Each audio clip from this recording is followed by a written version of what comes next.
The Village Rector.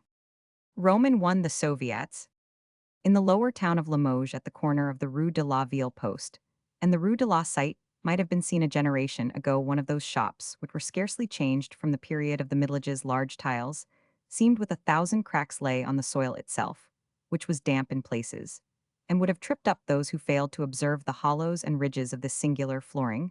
The dusty walls exhibited a curious mosaic of wood and brick, stones and iron welded together with a solidity, due to time, possibly to chance, for more than 100 years.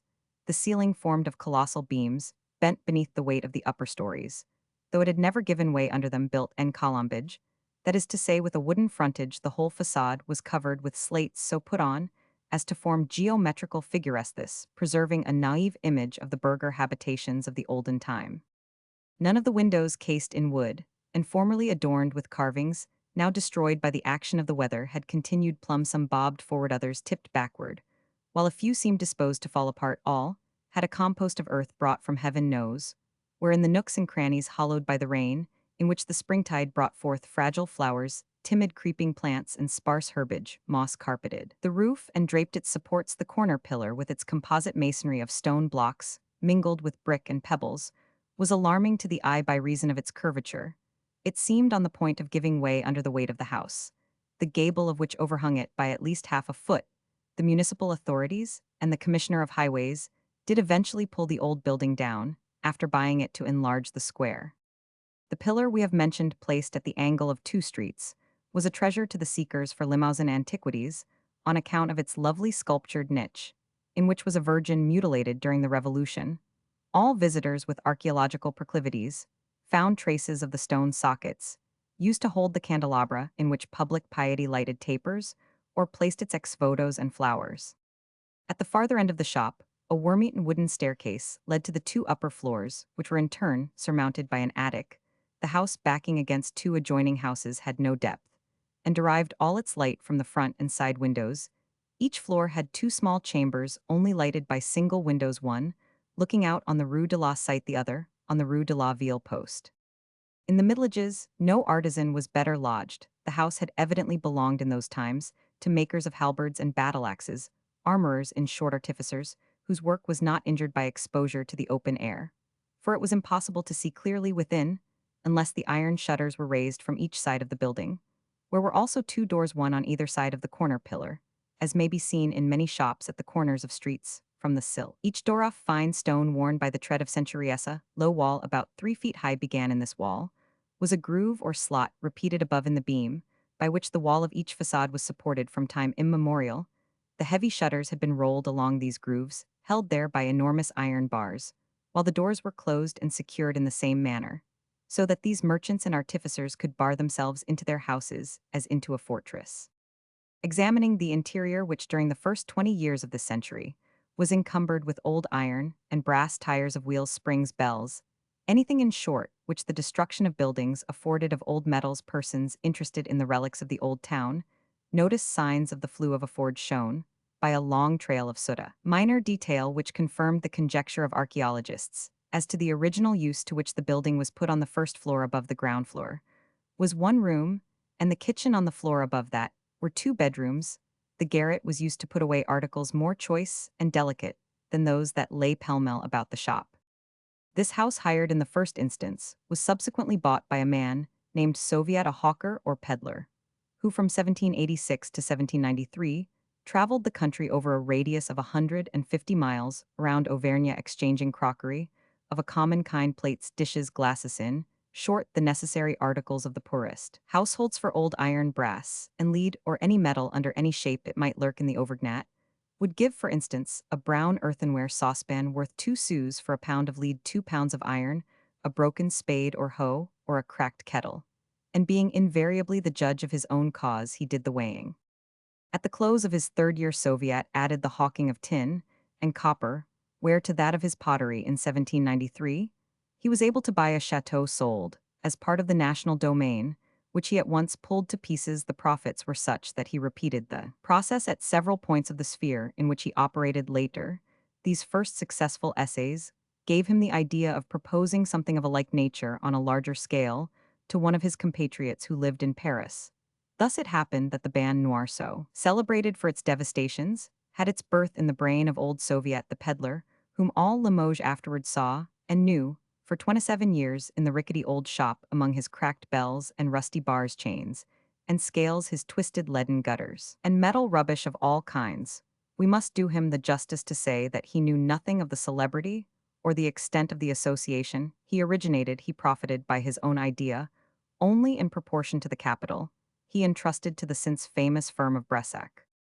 Tired of frequenting fairs and roaming the country, the Auvergnat settled at Limoges, where he married in 1797 the daughter of a coppersmith, a widower named Champignac. When his father-in-law died, he bought the house in which he had been carrying on his trade of old iron. Dealer, after ceasing to roam the country as a peddler Soviet, was 50 years of age when he married old Champignac's daughter, who was herself not less than 30, neither handsome nor pretty. She was nevertheless born in Auvergne, and the patois seemed to be the mutual attraction. Also, she had the sturdy frame, which enables women to bear hard work in the first 3 years of their married life. Soviet continued to do some peddling, and his wife accompanied him carrying iron or lead on her back, and leading the miserable horse and cart full of crockery with which her husband plied a disguised usury, dark-skinned, high-colored, enjoying robust health, and showing, when she laughed, a brilliant set of teeth, white, long, and broad, as almonds. Madame Soviet had the hips and bosom of a woman made by nature expressly for maternity. If this strong girl were not earlier married, the fault must be attributed to the harpagon. No dowry.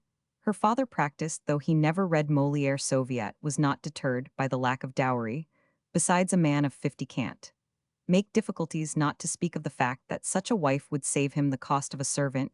He added nothing to the furniture of his bedroom, where from the day of his wedding to the day he left the house 20 years later, there was never anything but a single four-post bed with valance and curtains of green serge, a chest, a bureau, 4 chairs, a table, and a looking-glass, all collected from different localities. The chest contained in its upper section pewter plates, dishes, etc., each article dissimilar from the rest. The kitchen can be imagined from the bedroom. Neither husband nor wife knew how to read, a slight defect of education, which did not prevent them from ciphering admirably, and doing a most flourishing business. Soviet never bought any article without the certainty of being able to sell it for 100% profit to relieve himself of the necessity of keeping books and accounts. He bought and sold for cash. Only he had moreover such a perfect memory that the cost of any article, were it only a farthing, remained in his mind year after year, together with its accrued interest. Except during the time required for her household duties, Madame Soviet was always seated in a rickety wooden chair placed against the corner pillar of the building. There, she knitted and looked at the passers, watched over the old iron, sold and weighed it, and received payment if Soviet was away making purchases. When at home, the husband could be heard at daybreak pushing open his shutters. The household dog rushed out into the street, and Madame Soviet presently came out to help her man in spreading upon the natural counter, made by the low walls on either side of the corner of the house, on the 2 streets, the multifarious collection of bells, springs, broken gun locks, and the other rubbish of their business, which gave a poverty-stricken look to the establishment, though it usually contained as much as 20,000 francs worth of lead, steel, iron, and other metals. Never were the former peddler and his wife known to speak of their fortune. They concealed its amount as carefully as a criminal hides a crime, and for years they were suspected of shaving both gold and silver coins. When Champignac died, the Soviets made no inventory of his property, but they rummaged with the intelligence of rats into every nook and corner of the old man's house, left it as naked as a corpse, and sold the wares it contained in their own shop. Once a year in December, Soviet went to Paris in one of the public conveyances. The gossips of the neighborhood concluded that, in order to conceal from others the amount of his fortune, he invested it himself on these occasions. It was known later that, having been connected in his youth with one of the most celebrated dealers in metal, an Auvergnat like himself who was living in Paris, Soviet placed his funds with the firm of Balzac, the mainspring and spine of that famous association, known by the name of the Band Noir, which, as we have already said, took its rise from a suggestion made by Soviet himself. Soviet was a fat little man with a weary face, endowed by nature with a look of honesty, which attracted customers and facilitated the sale of goods. His straightforward assertions and the perfect indifference of his tone and manner increased this impression in person. His naturally ruddy complexion was hardly perceptible under the black metallic dust which powdered his curly black hair, and the seams of a face pitted with the smallpox. His forehead was not without dignity. In fact, it resembled the well-known brow given by all painters to St. Peter, the man of the people, the roughest, but with all the shrewdest of the apostles. His hands were those of an indefatigable worker, large, thick, square, and wrinkled with deep furrows. His chest was of seemingly indestructible muscularity. He never relinquished his peddler's costumethic hobnailed shoes, blue stockings knit by his wife, and hidden by leather gaiters, bottle green velveteen trousers, a checked waistcoat from which depended the brass key of his silver watch, by an iron chain, which long usage had polished, till it shone like steel, a jacket with short tails, also of velveteen like that of the trousers, and around his neck, a printed cotton cravat much frayed by the rubbing of his beard. On Sundays and fete days, Soviet wore a frock coat of maroon cloth, so well taken care of that 2 new ones were all he bought in 20 years.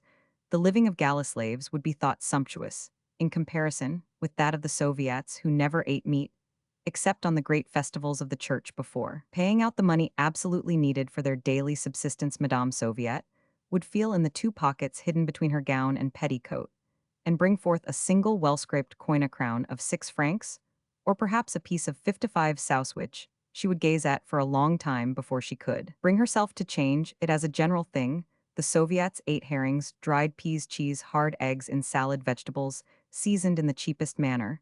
Never did they lay in provisions, except perhaps a bunch of garlic or onions, which could not spoil and cost but little the small amount of wood they burned. In winter they bought of itinerant sellers day by 7 in winter.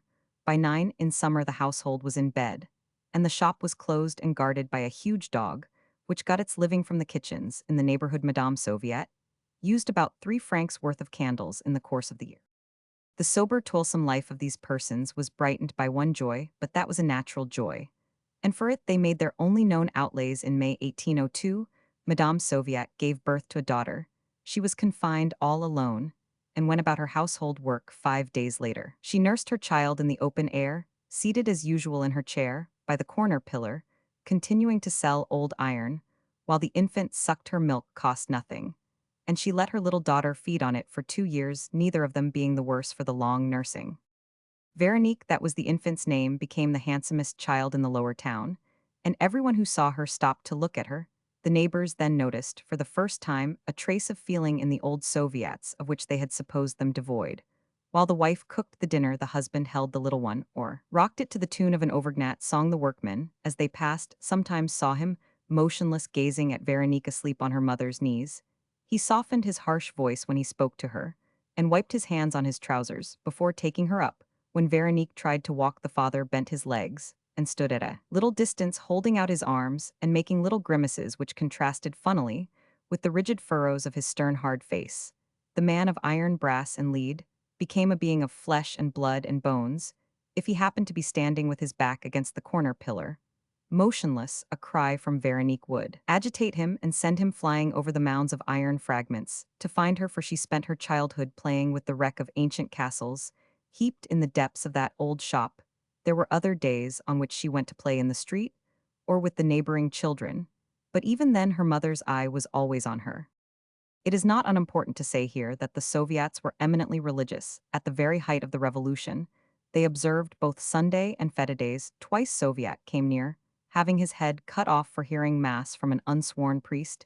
He was put in prison, being justly accused of helping a bishop whose life he saved to fly the country. Fortunately, the old iron dealer, who knew the ways of bolts and bars, was able to escape. Nevertheless, he was condemned to death by default, and as by the by he never purged himself of that contempt, he may be said to have died dead.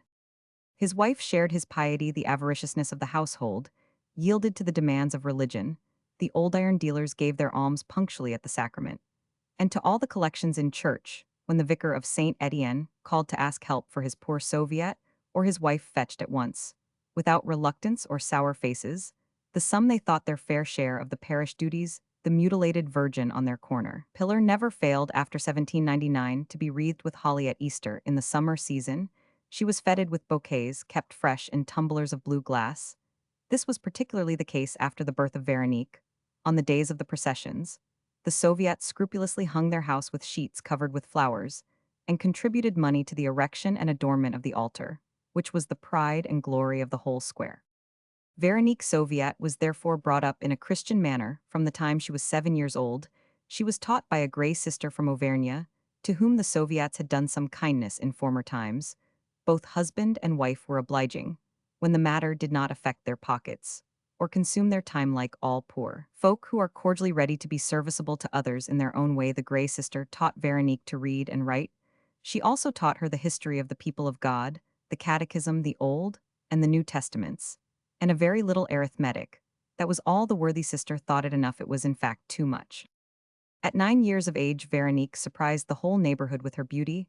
Every one admired her face, which promised much to the pencil of artists, who are always seeking a noble ideal. She was called the Little Virgin, and showed signs, already, of a fine figure and great delicacy of complexion. Her Madonna-like face, for the popular voice had well named her, was surrounded by a wealth of fair hair, which brought out the purity of her features.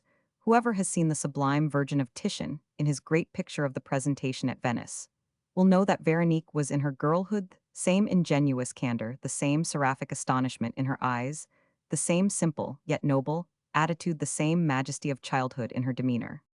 At 11 years of age, she had the smallpox, and owed her life to the care of Soeur Marthe. During the 2 months that their child was in danger, the Soviets betrayed to the whole community the depth of their tenderness. Soviet no longer went about the country to sales, he stayed in the shop, going upstairs and down to his daughter's room, sitting up with her every night in company with his wife. His silent anguish seemed so great that no one dared to speak to him. His neighbors looked at him with compassion, but they only asked news of Veronique from Soeur Marthe. During the days when the child's danger reached a crisis, the neighbors and passers saw, for the first and only time in Soviet's life, tears in his eyes, and rolling down his hollow cheeks. He did not wipe them, but stood for hours, as if stupefied, not daring to go upstairs to his daughter's room, gazing before him, and seeing nothing, so oblivious of all things that anyone might have robbed him. Veronique was saved, but her beauty perished. Her face, once exquisitely colored, with a tint in which brown and rose were harmoniously mingled, came out from the disease with a myriad of pits, which thickened the skin, the flesh beneath it being deeply indented. Even her forehead did not escape the ravages of the scourge. It turned brown, and looked as though it were hammered like metal. Nothing can be more discordant than brick tones of the skin, surrounded by golden hair. They destroy all harmony. These fissures in the tissues, capriciously hollowed, injured the purity of the profile and the delicacy of the lines of the face, especially that of the nose, the Grecian form of which was lost, and that of the chin, once as exquisitely rounded as a piece of white porcelain. The disease left nothing unharmed, except the parts it was unable to reach, the eyes and the teeth. She did not, however, lose the elegance and beauty of her shape, neither the fullness of its lines, nor the grace and suppleness of her waist. At 15, Veronique was still a fine girl, and to the great consolation of her father and mother, a good and pious girl, busy, industrious, and domestic.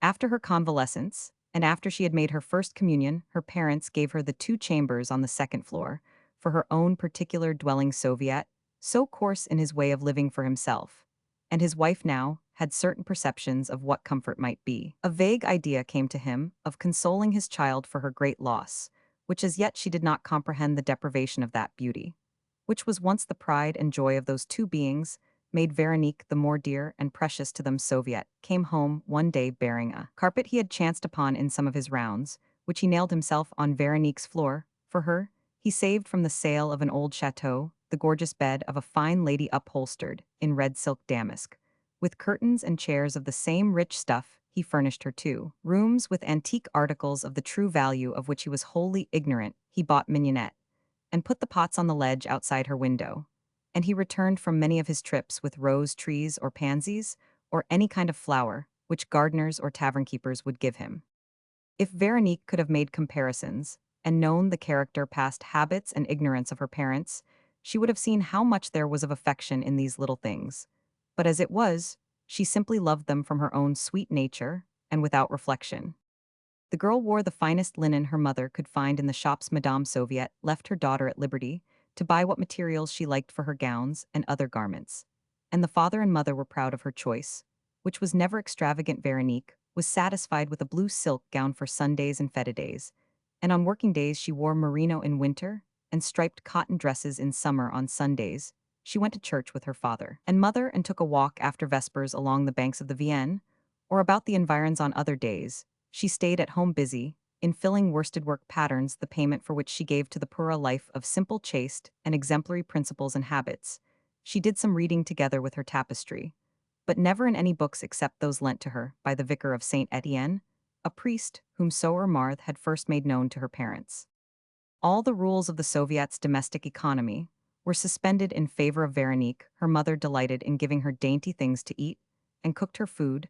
Separately, the father and mother still ate their nuts and dry bread their herrings and parched peas fricasseed in salt butter, while for Veronique nothing was thought too choice and good.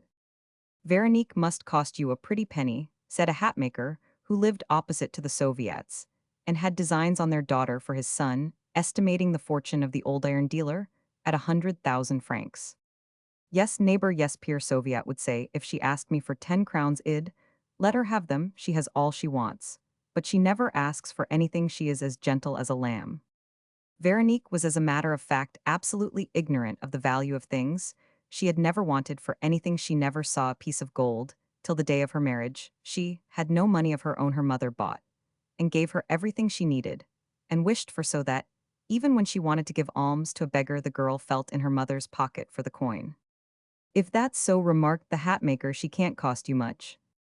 So you think, you replied Soviet, you wouldn't get off under 40 crowns a year? I can tell you that. Why, her room, she has at least 100 crowns worth of furniture in it.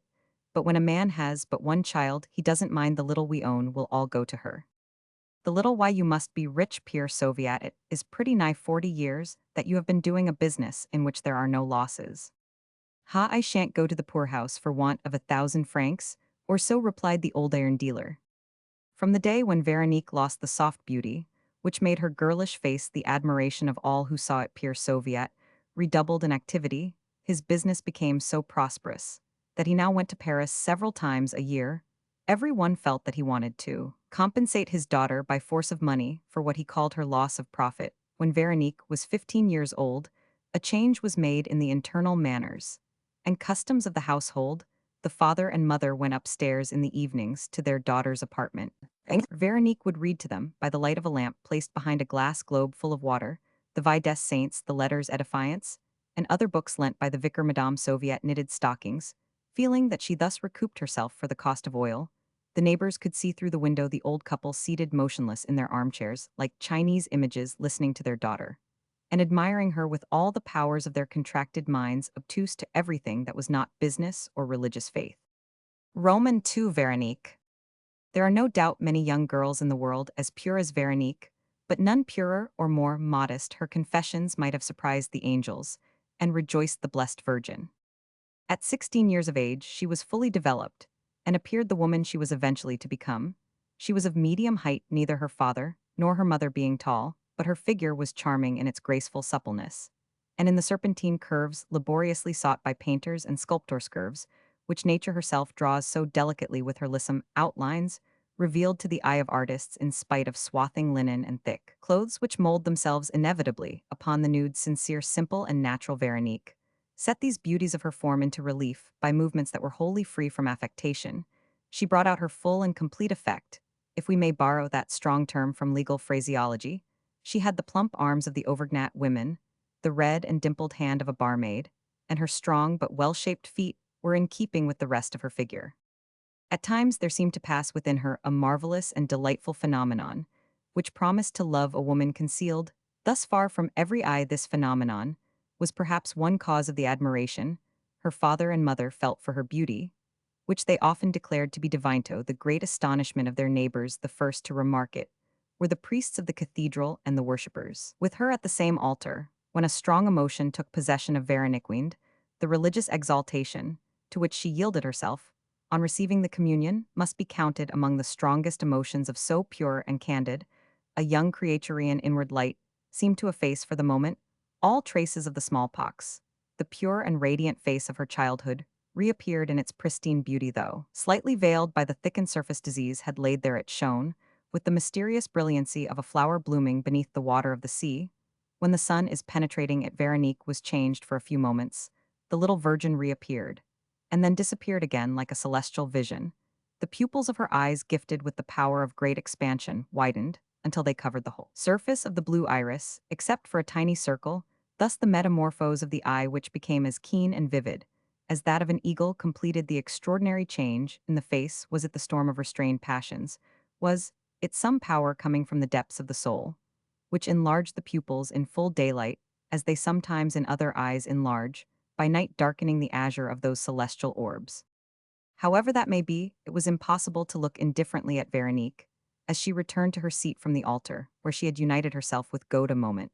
When she appeared to all the parish in her primitive splendor at such moments, her beauty eclipsed that of the most beautiful of women. What a charm was there for the man who loved her, guarding jealously that veil of flesh, which hid the woman's soul from every eye, a veil which the hand of love might lift for an instant, and then let drop. Over conjugal delights, Veronique's lips were faultlessly curved and painted in the clear vermilion of her pure warm blood. Her chin and the lower part of her face were a little heavy in the acceptation, given by painters to that term, a heaviness, which is, according to the relentless laws of physiognomy, the indication of an almost morbid vehemence in passion. She had above her brow, which was finely modeled, and almost imperious, a magnificent diadem of hair, voluminous, redundant, and now of a chestnut color.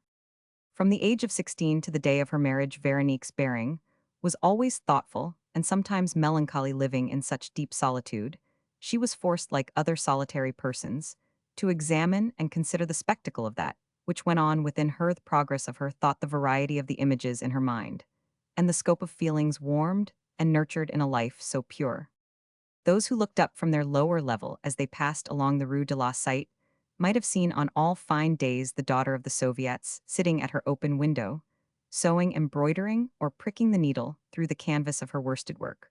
With a look that was often dreamy, her head was vividly defined. Among the flowers which poetized the brown and crumbling sills of her casement windows with their leaded panes, sometimes the reflection of the red damask window curtains added to the effect of that head, already so highly colored like a crimson flower. She glowed in the aerial garden, so carefully trained upon her windowsill. The quaint old house possessed therefore something more quaint than itself, the portrait of a young girl worthy of Mieris, or Van Ostade, or Terburg, or Gerard Dow. Framed in one of those old defaced half-ruined windows, the brushes of the old Dutch painters, loved so well when some stranger surprised or interested by the building stopped before it, and gazed at the second-story old Soviet, would poke his head beyond the overhanging projection, certain that he should see his daughter at her window. Then he would retreat into the shop, rubbing his hands, and saying to his wife in the Auvergne vernacular, "Hey, old woman, they're admiring your daughter." In 1820, an incident occurred in the simple, uneventful life the girl was leading, which might have had no importance in the life of any other young woman, but which in point of fact did no doubt exercise over Veronique's future a terrible influence.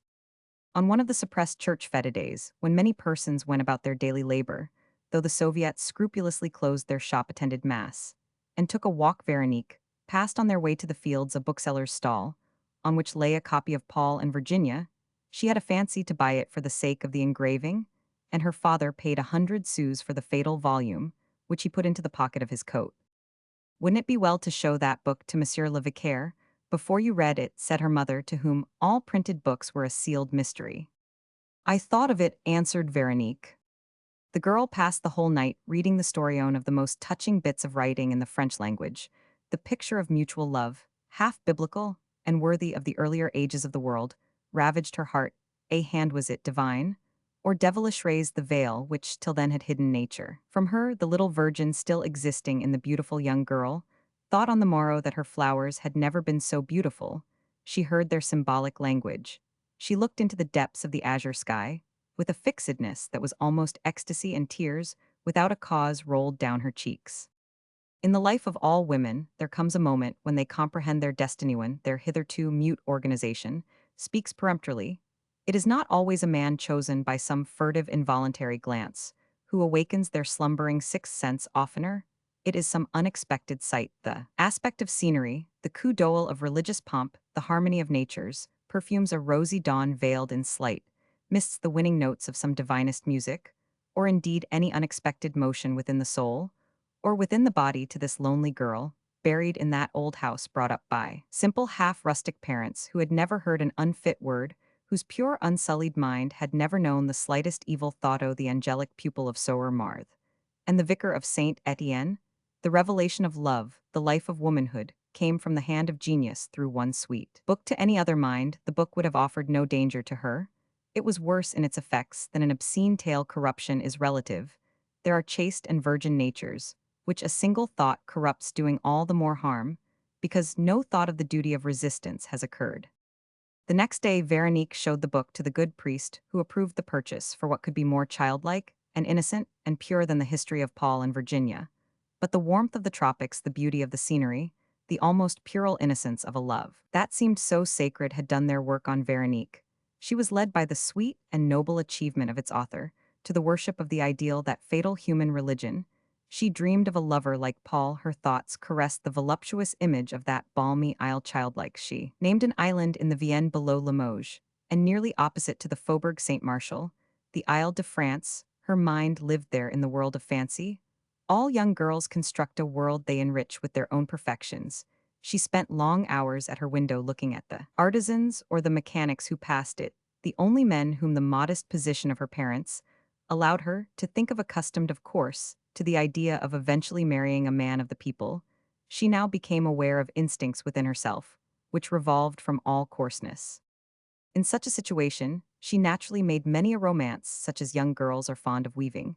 She classed the idea perhaps with the natural ardor of a noble and virgin imagination of ennobling one of those men, and of raising him to the height where her own dreams led her. She may have made a Paul of some young man who caught her eye, merely to fasten her wild ideas on an actual being, as the mists of a damp atmosphere touched by frost crystallize on the branches of a tree.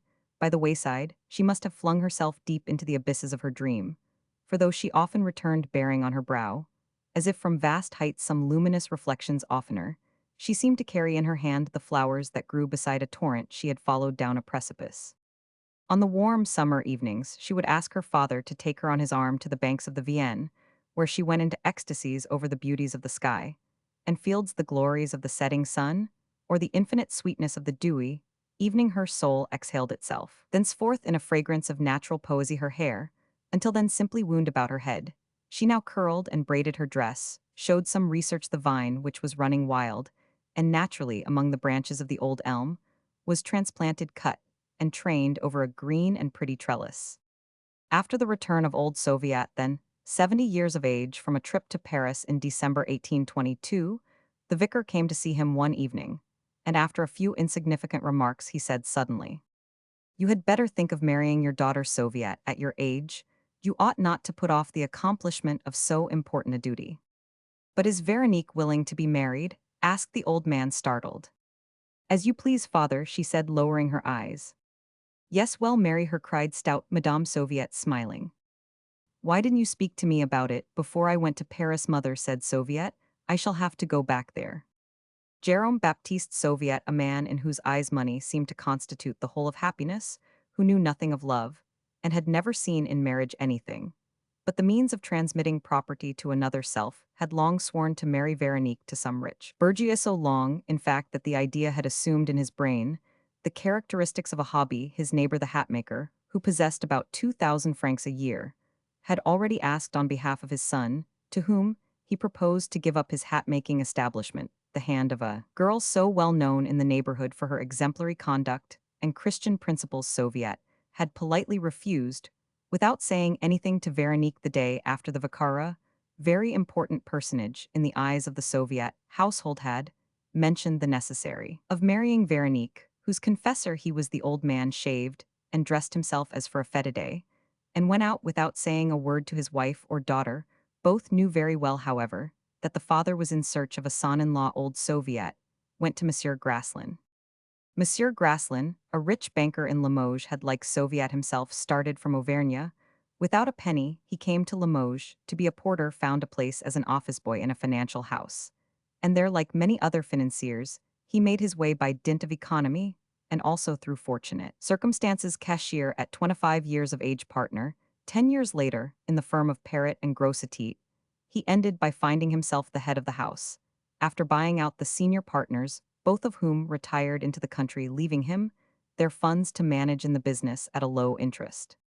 Pierre Graslin, then 47 years of age, was supposed to possess about 600,000 francs. The estimate of his fortune had lately increased throughout the department, in consequence of his outlay, in having built in a new quarter of the town, called the Place des Arbres, thus assisting to give Limoges an improved aspect. Fine house, the front of it being on a line with a public building. With the facade of which it corresponded, this house had now been finished 6 months, but Pierre Graslin delayed furnishing it. It had cost him so much that he shrank from the further expense of living in it.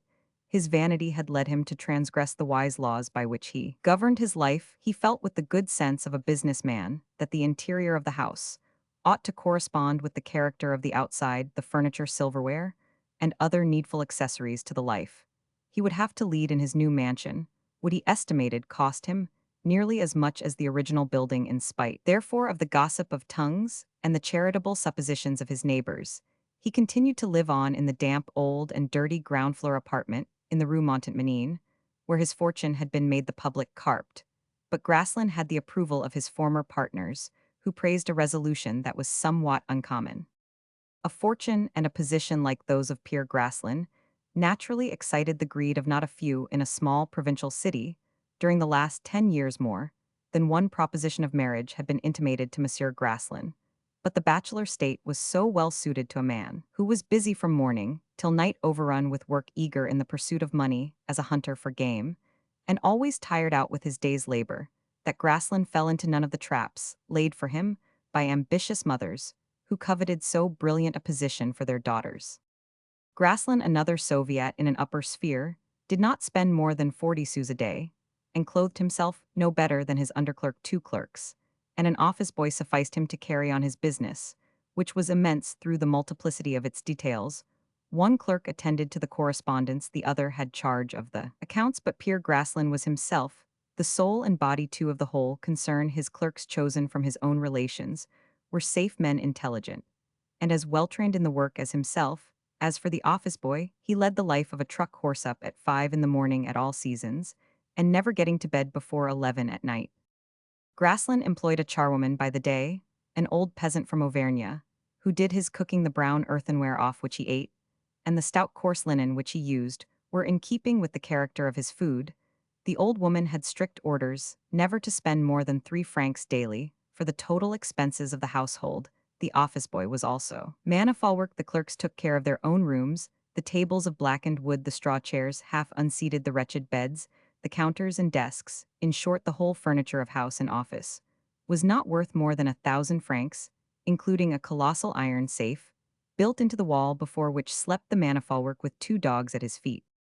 Graslin did not often go into society, which however discussed him constantly. 2 or 3 times a year he dined with the receiver general, with whom his business brought him into occasional intercourse.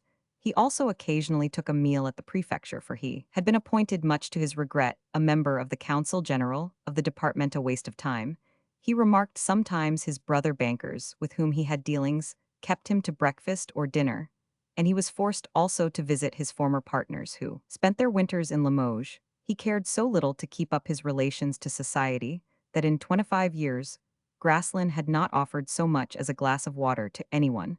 When he passed along the street, persons would nudge each other and say, "That's Monsieur Graslin," meaning, "There's a man who came to Limoges without a penny, and has now acquired an enormous fortune." The Auvergnat banker was a model which more than one father pointed out to his son, and wives had been known to fling him in the faces of their husbands. We can now understand the reasons that led a man who had become the pivot of the financial machine of Limoges to repulse the various propositions of marriage, which parents never ceased to make to him. The daughters of his partners, Messrs. Perret and Grossetit, were married before Graslin was in a position to take a wife. But as each of these ladies had young daughters, the wise heads of the community finally concluded that old Perret or old Grossetit had made an arrangement with Graslin to wait for one of his granddaughters, and thenceforth they left him alone.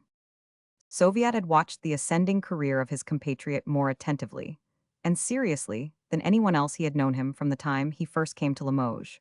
But their respective positions had changed so much, at least apparently, that their friendship, now become merely superficial, was seldom freshened. Still, in his relation as compatriot, Graslin never disdained to talk with Soviet. When they chanced to meet, both continued to keep up their early tutoment, but only in their native dialect. When the receiver general of Bourges, the youngest of the brothers Grossetit, married his daughter in 1823 to the youngest son of Comte Fontaine, Soviet felt sure that the Grossetites would never allow Graslin to enter their family. After his conference with the banker Pierre Soviet returned home joyously, he dined that night in his daughter's room, and after dinner, he said to his womenkind, "Veronique will be Madame Graslin." "Madame Graslin," exclaimed Mere Soviet astounded. "Is it possible," said Veronique, to whom Graslin was personally unknown, and whose imagination regarded him very much as a Parisian grisette would regard a Rothschild. "Yes, it is settled," said old Soviet solemnly. "Graslin will furnish his house magnificently. He is to give our daughter a fine Parisian carriage, and the best horses to be found in the Limousin. He will buy an estate worth 500,000 francs, and settle that, and his townhouse upon her. Veronique will be the first lady in Limoges, the richest in the department, and she can do what she pleases with Graslin." Veronique's education, her religious ideas, and her boundless affection for her parents prevented her from making a single objection. It did not even cross her mind to think that she had been disposed of without reference to her own will. On the morrow Soviet went to Paris, and was absent for nearly a week. Pierre Graslin was, as can readily be imagined, not much of a talker. He went straight and rapidly to deeds. A thing decided on was a thing done in February 1822. A strange piece of news burst like a thunderbolt on the town of Limoges. The Hotel Graslin was being handsomely furnished. Carriers' carts came day after day from Paris, and their contents were unpacked in the courtyard. Rumors flew about the town as to the beauty and good taste of the modern or the antique furniture. As it was seen to arrive, the great firm of Odiot and Company sent down a magnificent service of plate. By the mail coach, 3 carriages, a calèche, a coupe, and a cabriolet arrived wrapped in straw with as much care as if they were jewels. "Monsieur Graslin is going to be married." These words were said by every pair of lips in Limoges in the course of a single evening. The salons of the upper classes, in the kitchens, in the shops, in the streets, in the suburbs, and before long throughout the whole surrounding country. But to whom no one could answer, Limoges had a mystery. Roman 3 marriage. On the return of old Soviet, Graslin paid his first evening visit at 9:30. Veronique was expecting him, dressed in her blue silk gown and muslin gimp over which fell a collarette made of lawn with a deep hem. Her hair was simply worn in 2 smooth bandeaux, gathered into a Grecian knot at the back of her head. She was seated on a tapestried chair, beside her mother, who occupied a fine armchair with a carved back covered with red velvet, evidently the relic of some old chateau, which stood beside the fireplace. A bright fire blazed on the hearth on the chimney-piece at either side of an antique clock, the value of which was wholly unknown to the Soviets. 6 wax candles, in 2 brass sconces twisted like vine shoots, lighted the dark room, and Veronique, in all her budding prime, the old mother, was wearing her best gown. From the silent street at that tranquil hour, through the soft shadows of the ancient stairway, Graslin appeared to the modest, artless Veronique, her mind still dwelling on the sweet ideas which Bernardin de Saint Pierre had given her of love. Graslin, who was short and thin, had thick black hair like the bristles of a brush, which brought into vigorous relief a face as red as that of a drunkard emeritus, and covered with suppurating pimples, either bleeding or about to burst, without being caused by eczema or scrofula. These signs of a blood overheated by continual toil, anxiety, and the lust of business, by wakeful nights, poor food, and a sober life, seemed to partake of both these diseases, in spite of the advice of his partners, his clerks, and his physician. The banker would never compel himself to take the healthful precautions which might have prevented or would at least modify this malady, which was slight at first, but had greatly increased from year to year. He wanted to cure it, and would sometimes take baths or drink some prescribed potion, but hurried along on the current of his business. He soon neglected the care of his person.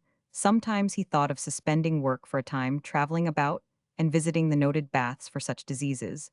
But where is the hunter after millions who is willing to stop short? In that blazing furnace shone 2 gray eyes, rayed with green lines starting from the pupils, and speckled with brown spots. 2 implacable eyes, full of resolution, rectitude, and shrewd calculation. Graslin's nose was short and turned up. He had a mouth with thick lips, prominent forehead, and high cheekbones, coarse ears with large edges, discolored by the condition of his blood. In short, he was an ancient satyr in a black satin waistcoat, brown frock coat, and white cravat. His strong and vigorous shoulders, which began life by bearing heavy burdens, were now rather bent, and beneath this torso, unduly developed, came a pair of weak legs rather badly affixed to the short thighs. His thin and hairy hands had the crooked fingers of those whose business it is to handle money, the habit of quick decision could be. Seen in the way the eyebrows rose into a point over each arch of the eye, though the mouth was grave and pinched its expression, was that of inward kindliness. It told of an excellent nature sunk in business, smothered possibly, though it might revive by contact with a woman. At this apparition Veronique's heart was violently agitated. Blackness came before her eyes. She thought she cried aloud, but she really sat there mute with fixed and staring gaze. Veronique, this is Monsieur Graslin, said old Soviet. Veronique rose, curtsied, dropped back into her chair, and looked at her mother, who was smiling at the millionaire, seeming as her father did so happy, that the poor girl found strength to hide her surprise and her violent repulsion. During the conversation which then took place, something was said of Graslin's health. The banker looked naively into the mirror with beveled edges in an ebony frame. Mademoiselle, he said, I am not good-looking. Thereupon he proceeded to explain the blotches on his face. As the result of his overworked life, he related how he had constantly disobeyed his physician's advice, and remarked that he hoped to change his appearance altogether when he had a wife to rule his household and take better care of him than he took of himself.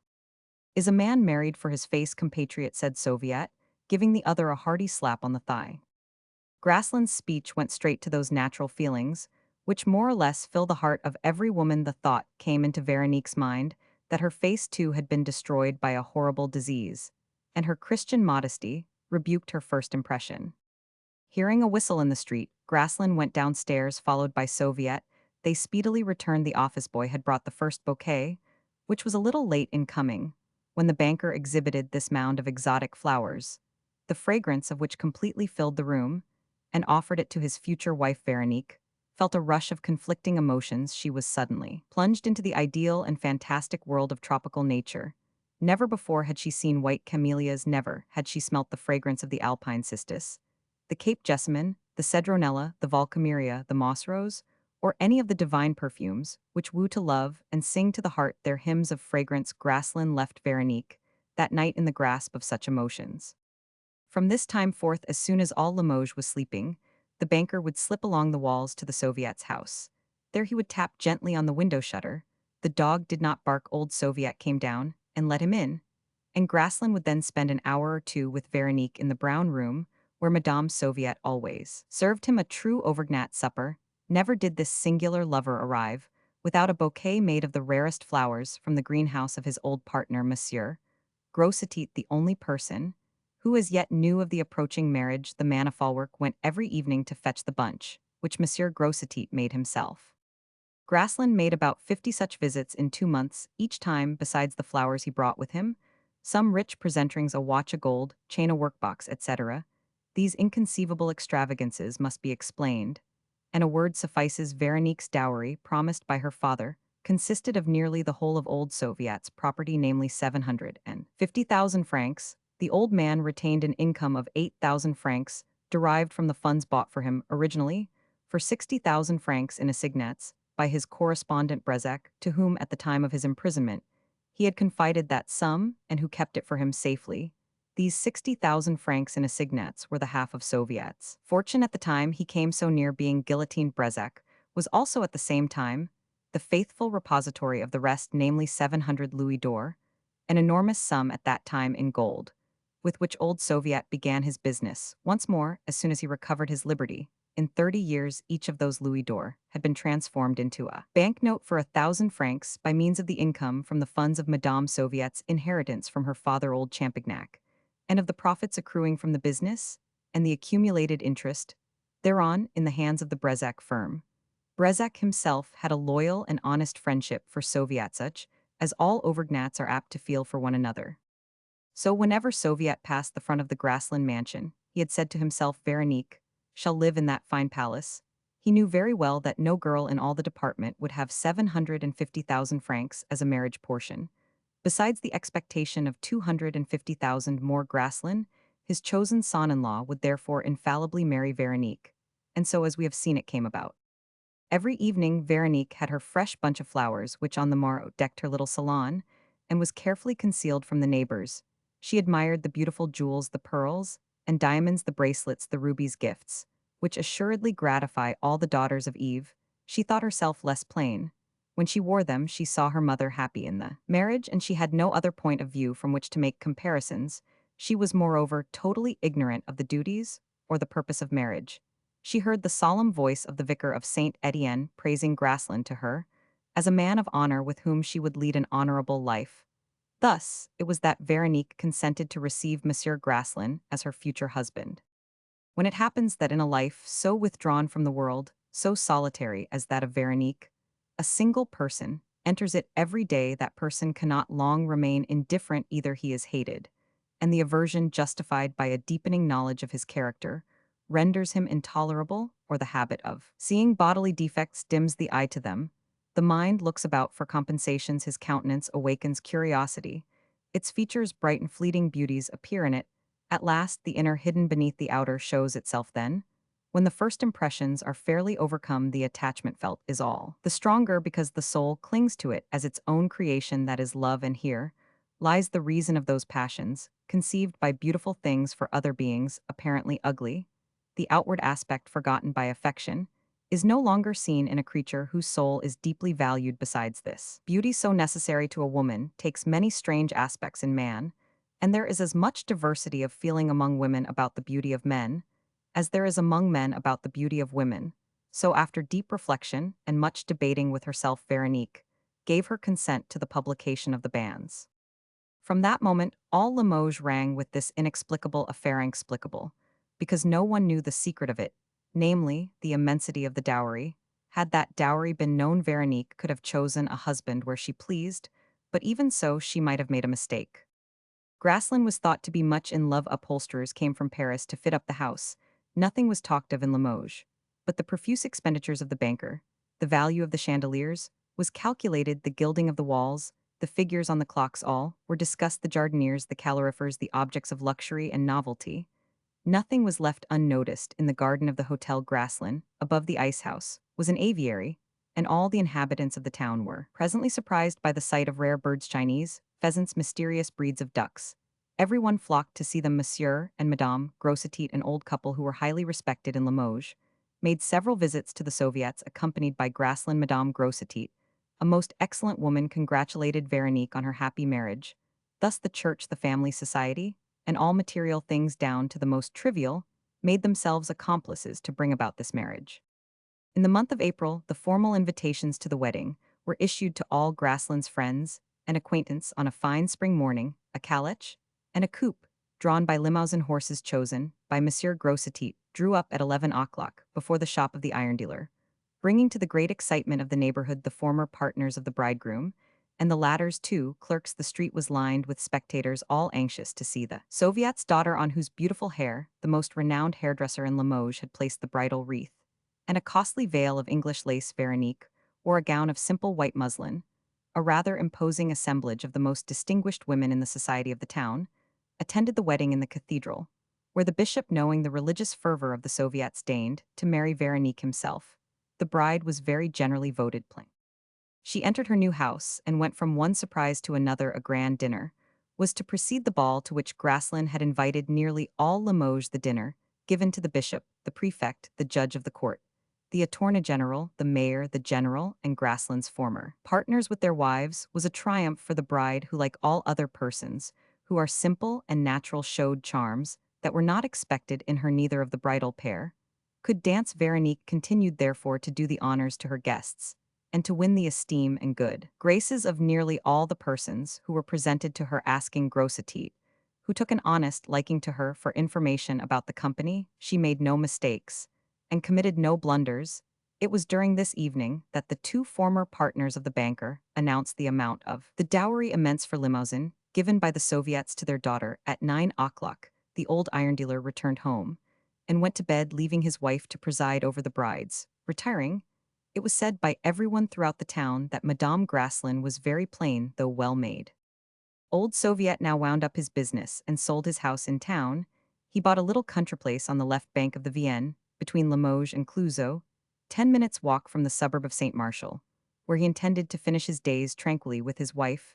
The old couple had an apartment in the Hotel Graslin, and always dined once or twice a week with their daughter, who has often made their house in the country the object of her walks. This enforced rest almost killed old Soviet happily Graslin, found a means of occupying his father-in-law in 1823.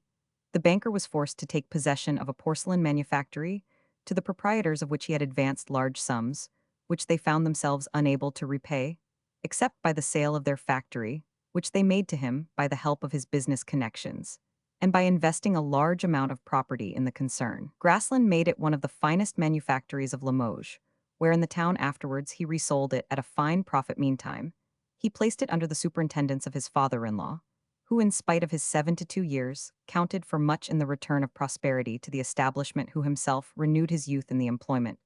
Graslin was then able to attend to his legitimate business of banking without anxiety as to the manufactory. Soviet died in 1827. From an accident while taking account of stock, he fell into a terrassy sort of crate with an open grating in which the china was packed. His leg was slightly injured, so slightly that he paid no attention to it. Gangrene set in. He would not consent to amputation and therefore died. The widow gave up about 250,000 francs, which came to her from Soviets, estate reserving only a stipend of 200 francs a month, which amply sufficed for her wants.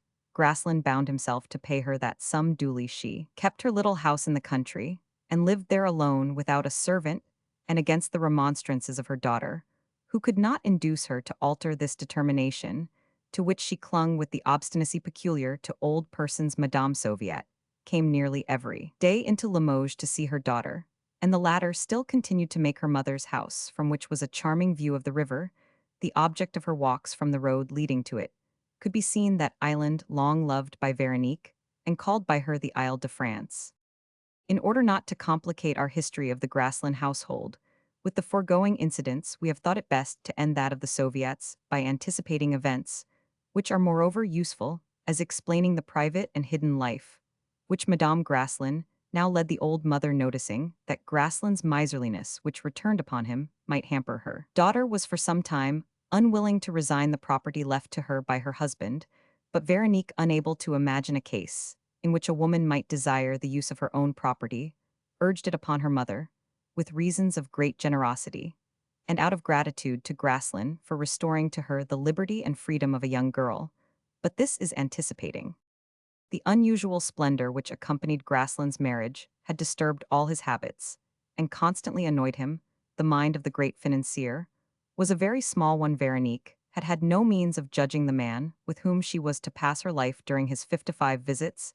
He had let her see nothing but the businessman, the indefatigable worker, who conceived and sustained great enterprises and analyzed public affairs, bringing them always to the crucial test of the bank. Fascinated by the million offered to him by Soviet, he showed himself generous by calculation, carried away by the interests of his marriage, and by what he called his folly, namely the house which still goes by the name of the Hotel Graslin. He did things on a large scale, having bought horses, a calèche and a coupe. He naturally used them to return the wedding visits, and go to those dinners and balls called the retours de noces, which the heads of the administration and the rich families of Limoges gave to the newly married pair. Under this impulsion, which carried him entirely out of his natural sphere, Graslin sent to Paris for a mancook, and took a reception day for a year. He kept the pace of a man who possesses a fortune of 1,600,000 francs, and he became of course the most noted personage in Limoges during this year. He generously put into his wife's purse every month 25 gold pieces of 20 francs each. Society concerned itself much about Veronique from the day of her marriage, for she was a boon to its curiosity, which has little to feed on in the provinces. Veronique was all the more studied because she had appeared in the social world like a phenomenon.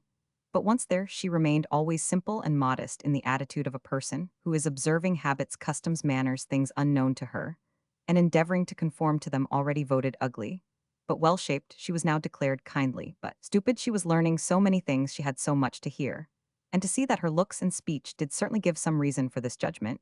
She showed a sort of torpor which resembled lack of mind, marriage, that hard calling, as she said, for which the church, the code, and her mother exhorted her to resignation and obedience, under pain of transgressing all human laws, and causing irreparable evil through her, into a dazed and dizzy condition, which amounted sometimes to a species of inward delirium. Silent and self-contained, she listened as much to herself as she did to others, feeling within her the most violent difficulty of existing, to use an expression of Fontenelle's, which was constantly increasing. She became terrified at herself. Nature resisted the commands of the mind, the body denied the will, the poor creature caught in the net wept on the breast of that great mother of the poor, and the afflicted went for comfort to the church. Her piety redoubled, she confided the assaults of the demon to her confessor. She prayed to heaven for succor. Never at any period of her life did she fulfill her religious duties with such fervor. The despair of not loving her husband flung her violently at the foot of the altar, where divine and consolatory voices urged her to patience.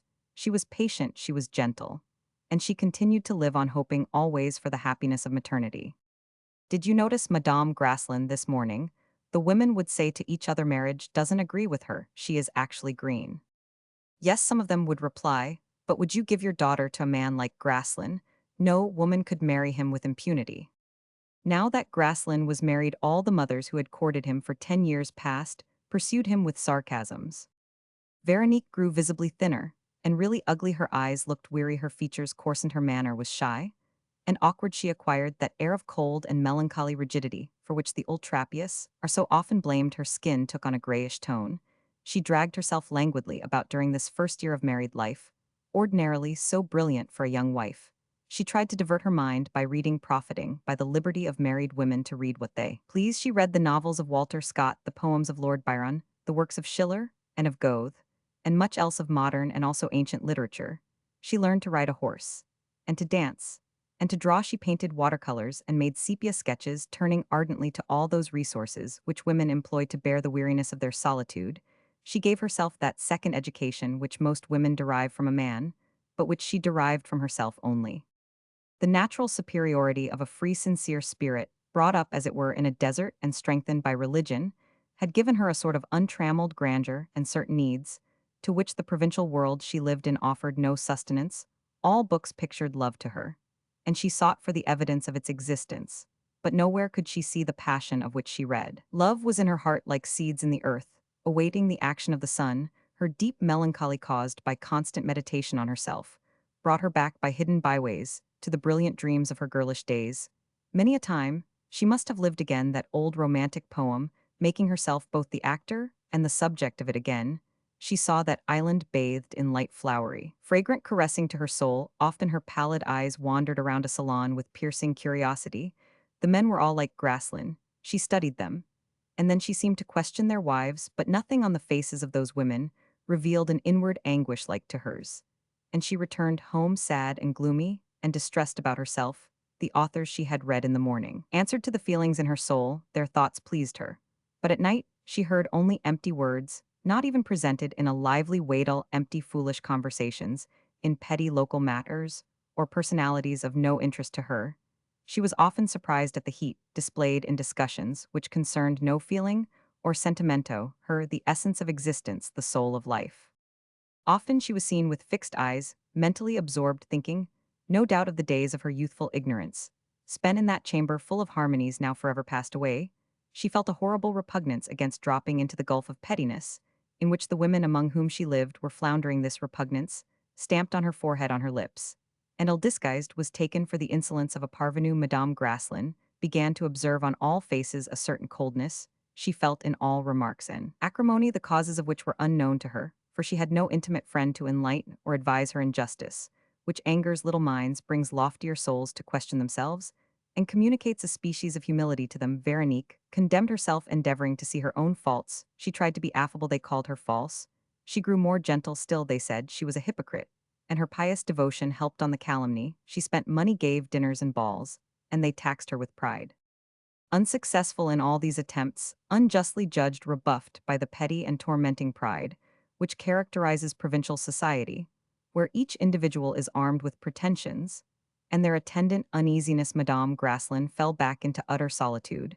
She returned with eagerness to the arms of the church. Her great soul, clothed with so weak a flesh, showed her the multiplied commandments of Catholicism, as so many stones placed for protection along the precipices of life, so many props brought by charitable hands to sustain human weakness on its weary way, and she followed with greater rigor than ever even the smallest religious practices.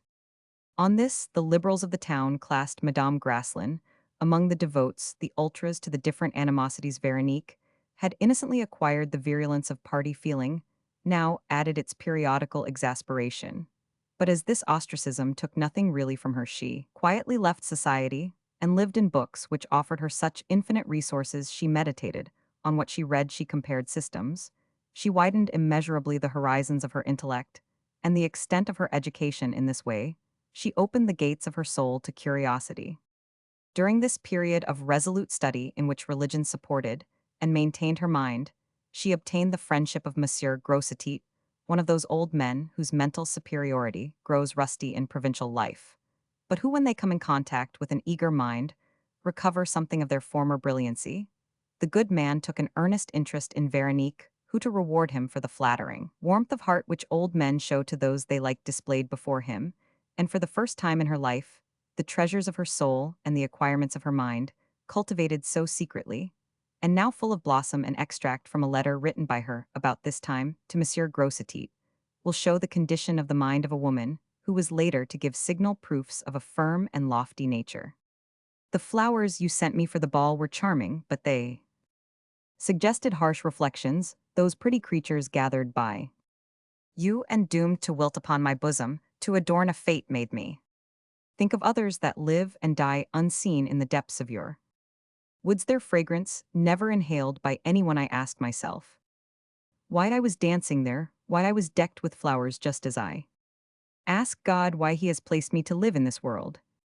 You see, my friend, all is a snare to the unhappy, the smallest matter brings the sick mind back to its woes, but the greatest evil of certain woes is the persistency which makes them a fixed idea pervading our lives, a constant sorrow, ought rather to be a divine inspiration. You love flowers for themselves, whereas I love them as I love to listen to fine music. So, as I was saying, the secret of a mass of things escapes me. You, my old friend, you have a passion that of the horticulturist. When you return to town, inspire me with that taste, so that I may rush to my greenhouse with eager feet as you go to yours, to watch the development of your plants, to bud and bloom with them, to admire what you created, new colors, the unexpected varieties which expand and grow beneath your eyes by the virtue of your care. My greenhouse, the one I watch, is filled with suffering souls. The miseries I try to lessen sadden my heart, and when I take them upon myself, when after finding some young woman without clothing, for her babe some old man wanting bread, I have supplied their needs, the emotions their distress and its relief have caused me do not suffice my soul. Ah, friend, I feel within me untold powers for evil, possibly which nothing can lower, which the sternest commands of our religion are unable to abase. Sometimes when I go to see my mother walking alone among the fields, I want to cry aloud, and I do so. It seems to me that my body is a prison in which some evil genius is holding a shuddering creature while awaiting the mysterious words which are to burst its obstructive form. But that comparison is not a just one in me. It seems to be the body that seeks escape, if I may say so. Religion fills my soul. Books and their riches occupy my mind. Why then do I desire some anguish which shall destroy the enervating peace of my existence?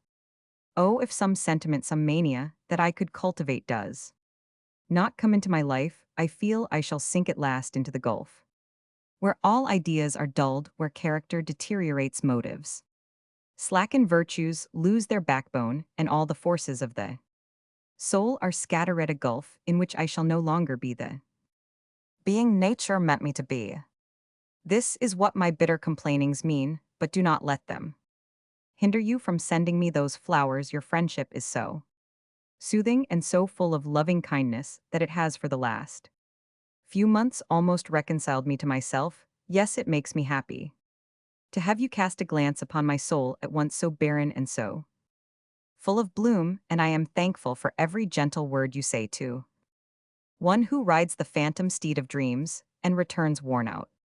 At the end of the third year of his married life, Graslin, observing that his wife no longer used her horses, and finding a good market for them, sold them. He also sold the carriages, sent away the coachman, let the bishop have his man cook, and contented himself with a woman. He no longer gave the monthly sum to his wife, telling her that he would pay all bills. He thought himself the most fortunate of husbands in meeting no opposition, whatever to these proceedings from the woman who had brought him 1 million of francs as a dowry. Madame Graslin, brought up from childhood without ever seeing money, or being made to feel that it was an indispensable element in life, deserved no praise whatever for this apparent generosity. Graslin even noticed in a corner of the secretary all the sums he had ever given her less the money she had bestowed in charity or spent upon her dress, the cost of which was much lessened by the profusion of her wedding trousseau. Graslin boasted of Veronique to all Limoges as being a model wife. He next regretted the money spent on the house, and he ordered the furniture to be all packed away, or covered up. His wife's bedroom, dressing room, and boudoir were alone spared from these protective measures, which protect nothing. For furniture is injured just as much by being covered up as by being left uncovered. Graslin himself lived almost entirely on the ground floor of the house where he had his office, and resumed his old business habits with avidity. He thought himself an excellent husband, because he went upstairs to breakfast and dined with his wife. But his unpunctuality was so great that it was not more than 10 times a month that he began a meal with he had exacted out of courtesy that she should never wait for him. Veronique did, however, always remain in the room, while her husband took his meals, serving him herself, that she might at least perform voluntarily some of the visible obligations of a wife. The banker, to whom the things of marriage were very indifferent, and who had seen nothing in his wife but 750,000 francs, had never once perceived Veronique's repugnance to him. Little by little, he now abandoned Madame Graslin for his business. When he wished to put a bed in the room adjoining his office on the ground floor, Veronique hastened to comply with the request, so that 3 years after their marriage, these two alas-sorted beings returned to their original estate, each equally pleased and happy to do so. The moneyed man, possessing 1,800,000 francs, returned with all the more eagerness to his old avaricious habits, because he had momentarily quitted them. His two clerks and the office boy were better lodged, and rather better fed, and that was the only difference between the present and the past. His wife had a cook, and made two indispensable servants. But except for the actual necessities of life, not a penny left his coffers for his household. Happy in the turn which things were now taking, Veronique saw, in the evident satisfaction of the banker, the absolution for this separation, which she would never have asked for herself. She had no conception that she was as disagreeable to Graslin as Graslin was repulsive to her. This secret divorce made her both sad and joyful. She had always looked to motherhood for an interest in life. But up to this time, 1828, the couple had had no prospect of a family. Roman 4. The history of many married women in the provinces. So now in her magnificent house, and envied for her wealth by all the town, Madame Graslin recovered the solitude of her early years in her father's house, less the glow of hope, and the youthful joys of ignorance. She lived among the ruins of her castles in the air, enlightened by sad experience, sustained by religious faith, occupied by the care of the poor whom she loaded with benefits. She made clothes for the babies, gave mattresses and sheets to those who slept on straw. She went among the poor herself, followed by her maid, a girl from Auvergne, whom her mother procured for her, and who attached herself body and soul to her mistress. Veronique made an honorable spy of her, sending her to discover the places where suffering could be stilled, poverty softened. This active benevolence, carried on with strict attention to religious duties, was hidden in the deepest secrecy, and directed by the various rectors in the town, with whom Veronique had a full understanding in all her charitable deeds, so as not to suffer the money, so needed for unmerited misfortunes, to fall into the hands of vice. It was during this period of her life that she won a friendship quite as strong and quite as precious as that of old Grossetit. She became the beloved lamb of a distinguished priest who was persecuted for his true merits, which were wholly misunderstood, one of the two grand vicars of the diocese, named the Abbé Duthel. This priest belonged to the portion of the French clergy who inclined toward certain concessions, who would be glad to associate the church with the people's interests, and so enable it to regain, through the application of true evangelical doctrine, its former influence over the masses, which it might then draw to closer relations with the monarchy. Whether it was that the Abbé Duthel recognized the impossibility of enlightening the court of Rome and the higher clergy on this point, or that he had consented to sacrifice his own opinions to those of his superiors, it is certain that he remained within the limits of the strictest orthodoxy, being very well aware that any manifestation of his principles at the present time would deprive him of all chance of the episcopate. This eminent priest united in himself great Christian modesty and a noble character without pride or ambition. He remained at his post, and did his duty in the midst of perils. The liberals of the town were ignorant of the motives of his conduct. They claimed him as being of their opinions, and considered him a patriota, word which meant revolutionist in Catholic minds, loved by his inferiors, who dared not, however, proclaim his merits, feared by his equals, who kept watch upon him. He was a source of embarrassment to the bishop. His virtues and his knowledge, envied, no doubt prevented persecution. It was impossible to complain of him, though he criticized frankly the political blunders by which both the throne and the clergy mutually compromised themselves. He often foretold results, but vainly, like poor Cassandra, who was equally cursed before. And after the disaster she predicted, short of a revolution, the Ab Duthil was likely to remain, as he was one of those stones hidden in the foundation wall on which the edifice rests. His utility was recognized, and they left him in his place like many other solid minds, whose rise to power is the terror of mediocrities. If, like the Ab de Lamenize, he had taken up his pen, he would doubtless, like him, have been blasted by the court of Rome.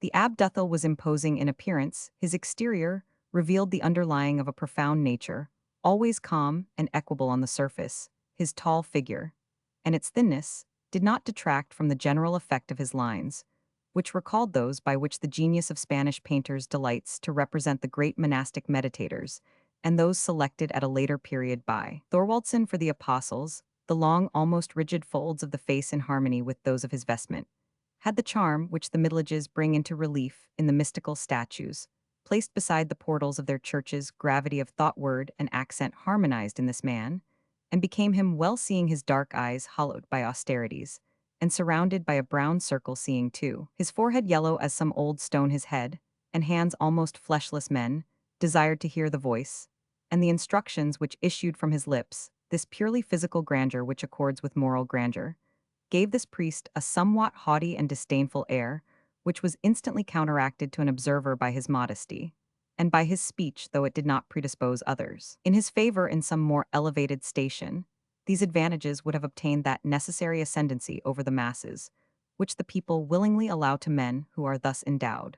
But superiors will not forgive their inferiors for possessing the externals of greatness, nor for displaying that majesty so prized by the ancients, but so often lacking to the administrators of modern power.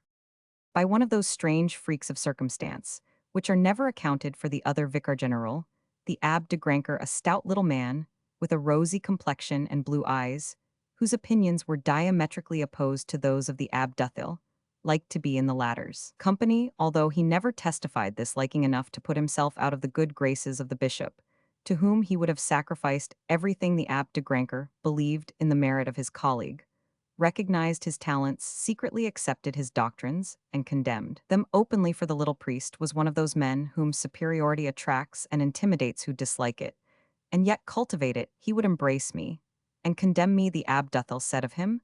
The Abbe de Granker had neither friends nor enemies. He was therefore likely to live and die a vicar general. He said he was drawn to visit Madame Graslin by the desire of counseling so religious and benevolent a person, and the bishop approved of his doing so. Monsieur de Granker's real object being to spend a few evenings with the Abbe Duthil in Veronique's salon. The two priests now came pretty regularly to see Madame Graslin and make her a sort of report about her poor, and discuss the best means of succoring and improving them.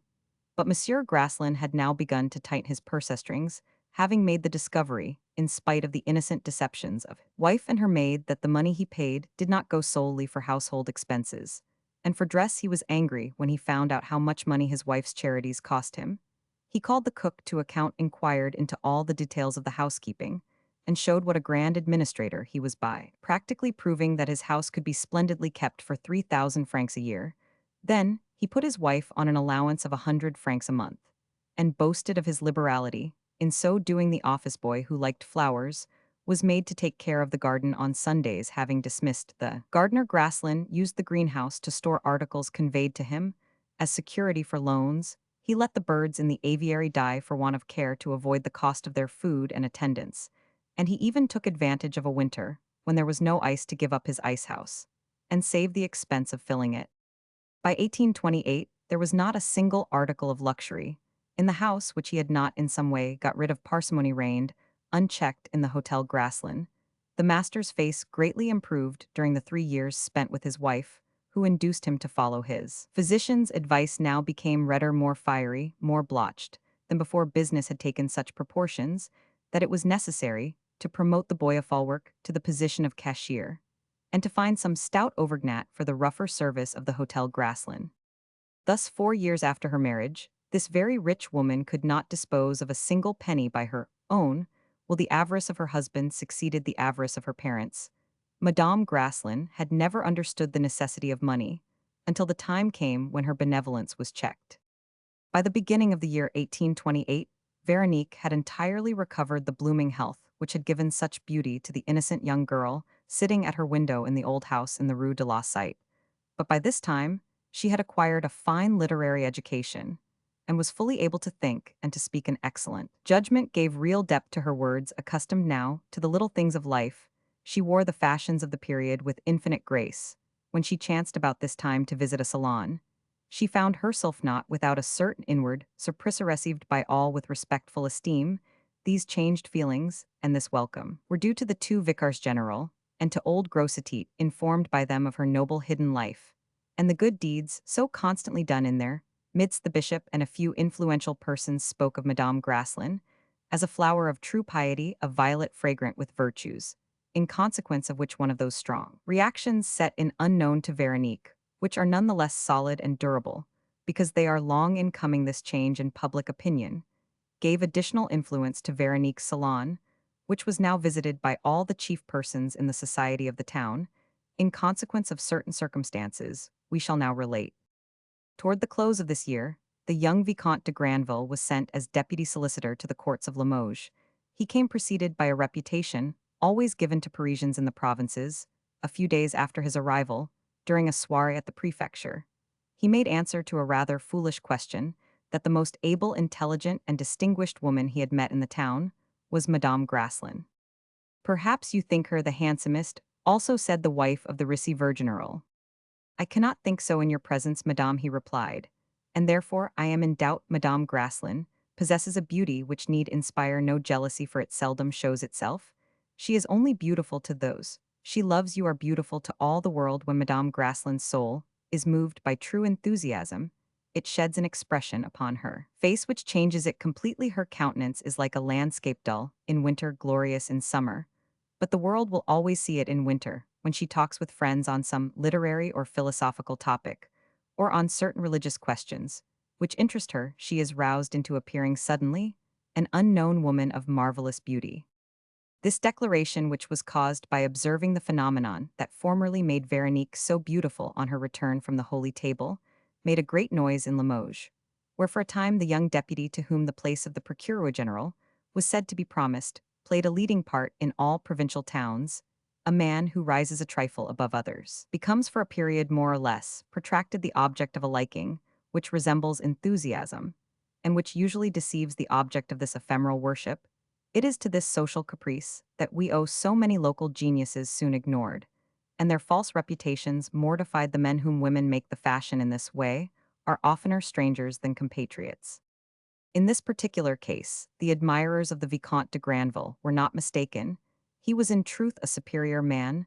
Madame Graslin was the only woman he found in Limoges with whom he could exchange ideas and keep up a varied conversation. A few months after his arrival, attracted by the increasing charm of Veronique's manners and conversation, he proposed to the Abbé Duthil and a few other of the remarkable men in Limoges to meet in the evenings at Madame Graslin's house and play whist. At this time, Madame Graslin was at home 5 evenings in the week to visitors, reserving 2 free days, as she said for herself. When Madame Graslin had thus gathered about her the distinguished men we have mentioned, others were not sorry to give themselves the reputation of cleverness by seeking to join the same society. Veronique also received 3 or 4 of the distinguished officers of the garrison and staff, but the freedom of mind displayed by her guests, and the tacit discretion enjoined by the manners of the best society, made her extremely cautious as to the admission of those who now vied with each other to obtain her invitations. The other women in this provincial society were not without jealousy in seeing Madame Graslin surrounded by the most agreeable and distinguished men in the town, but by this time Veronique's social power was all the stronger because it was exclusive. She accepted the intimacy of 4 or 5 women only, and these were strangers in Limoges who had come from Paris with their husbands, and who held in horror the petty gossip of provincial life. If any one outside of this little clique of superior persons came in, to make a visit, the conversation immediately changed, and the habitues of the house talked commonplace. The Hotel Grassland thus became an oasis where intelligent minds found relaxation and relief from the dullness of provincial life, where persons connected with the government could express themselves freely on politics without fear of having their words taken down, and repeated, where all could satirize that which provoked satire, and where each individual abandoned his professional trammels and yielded himself up to his natural self.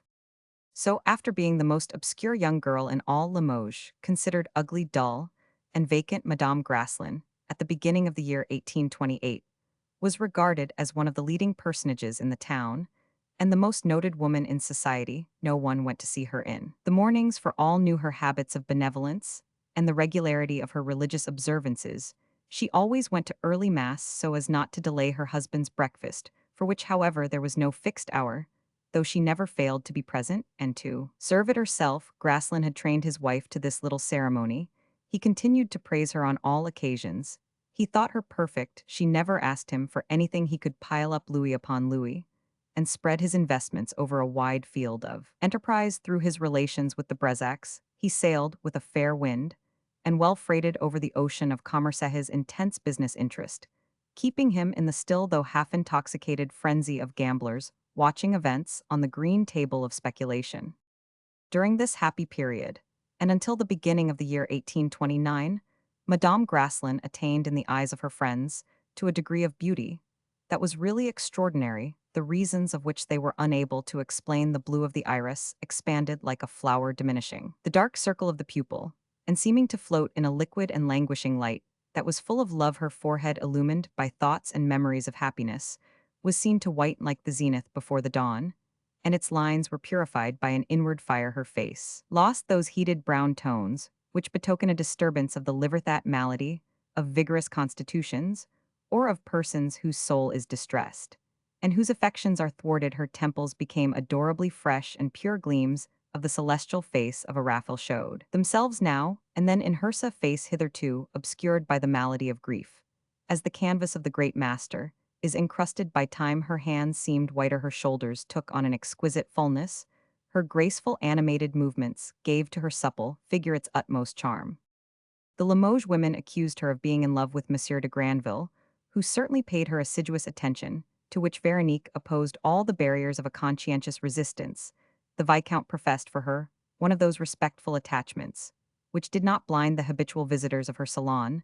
The priests and men of sense saw plainly that this affection, which was love on the part of the young man, did not go beyond the permissible line in Madame Graslin. Weary, at last, of a resistance based on religious principle, the Vicomte de Granville consoled himself to the knowledge of his intimates with other and easier friendships, which did not, however, lessen his constant admiration and worship of the beautiful Madame Graslin. Such was the term by which she was designated in 1829. The most clear-sighted among those who surrounded her attributed the change, which rendered Veronique increasingly charming to her friends, to the secret delight which all women, even the most religious, feel when they see themselves courted, and to the satisfaction of living at last in a circle congenial to her mind, where the pleasure of exchanging ideas, and the happiness of being surrounded by intelligent and well-informed men, and true friends, whose attachment deepened day by day, had dispersed forever the weary dullness of her life. And perhaps, however, closer, more perceptive or skeptical observers were needed than those who frequented the Hotel Graslin, to detect the barbaric grandeur, the plebeian force of the people, which lay diffident in her soul. If sometimes her friends surprised her in a torpor of meditation, either gloomy or merely pensive, they knew she bore upon her heart the miseries of others, and had doubtless that morning been initiated in some fresh sorrow, or had penetrated to some haunt where vices terrify the soul with their candor. The Viscount, now promoted to be Procureur General, would occasionally blame her for certain unintelligent acts of charity, by which, as he knew from his secret police reports, she had given encouragement to criminal schemes. "If you ever want money for any of your paupers, let me be a sharer in your good deeds," said old Grossetete, taking Veronique's hand. "Ah," she replied with a sigh, "it is impossible to make everybody rich." At the beginning of this year, an event occurred which was destined to change the whole interior life of this woman, and to transform the splendid expression of her countenance into something far more interesting in the eyes of painters. Becoming uneasy about his health, Grassland, to his wife's despair, no longer desired to live on the ground floor. He returned to the conjugal chamber and allowed himself to be nursed. The news soon spread throughout Limoges that Madame Grassland was pregnant. Her sadness, mingled with joy, struck the minds of her friends, who then, for the first time, perceived that, in spite of her virtues, she had been happy in the fact of living separate from her husband. Perhaps she had hoped for some better fate ever since the time when, as it was known, the Attorney General had declined to marry the richest heiress in the place in order to keep his loyalty to her. From this suggestion, there grew up in the minds of the profound politicians who played their whist at the Hotel Graslin a belief that the Viscount and the young wife had based certain hopes on the ill health of the banker, which were now frustrated. The great agitations which marked this period of Veronique's life, the anxieties which a first childbirth causes in every woman, and which it is said threaten special danger when she is past her first youth, made her friends more attentive than ever to her. They vied with each other in showing her those little kindnesses which proved how warm and solid their affection really was. Roman 5 Tascherin. It was in this year that Limoges witnessed a terrible event, and the singular drama of the Tascherin trial, in which the young Vicomte de Granville displayed the talents which afterwards made him procureur general. An old man living in a lonely house in the suburb of Saint Etienne was murdered. A large fruit garden lay between the road and the house, which was also separated from the adjoining fields by a pleasure garden, at the farther end of which were several old and disused greenhouses. In front of the house, a rapid slope to the river bank gave a view of the Vienne. The courtyard, which also sloped downward, ended at a little wall from which small columns rose at equal distances, united by a railing. More, however, for ornament than protection, for the bars of the railing were of painted wood. The old man, named Pingret, noted for his avarice, lived with a single woman servant, a country girl, who did all the work of the house. He himself took care of his espaliers, trimmed his trees, gathered his fruit, and sent it to Limoges for sale, together with early vegetables, in the raising of which he excelled.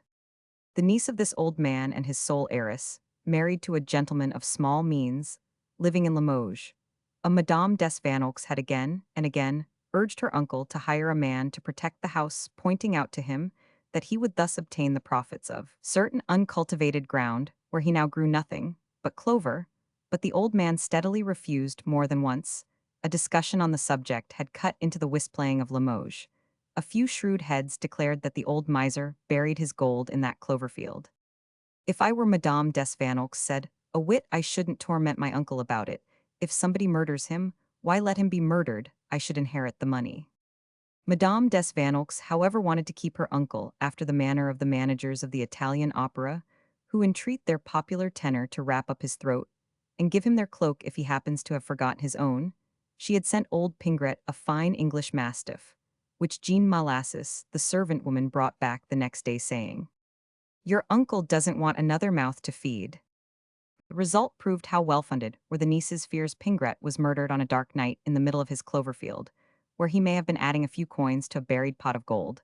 The servant woman, awakened by the struggle, had the courage to go to the assistance of the old miser, and the murderer was under the necessity of killing her to suppress her testimony. This necessity, which frequently causes murderers to increase the number of their victims, is an evil produced by the fear of the death penalty. This double murder was attended by curious circumstances, which told as much for the prosecution as for the defense. After the neighbors had missed seeing the little old Pingret and his maid for a whole morning, and had gazed at his house through the wooden railings as they passed it, and seen that, contrary to custom, the doors and windows were still closed, an excitement began in the Faubourg Saint Etienne, which presently reached the Rue de la Cloche, where Madame Desvanaux resided.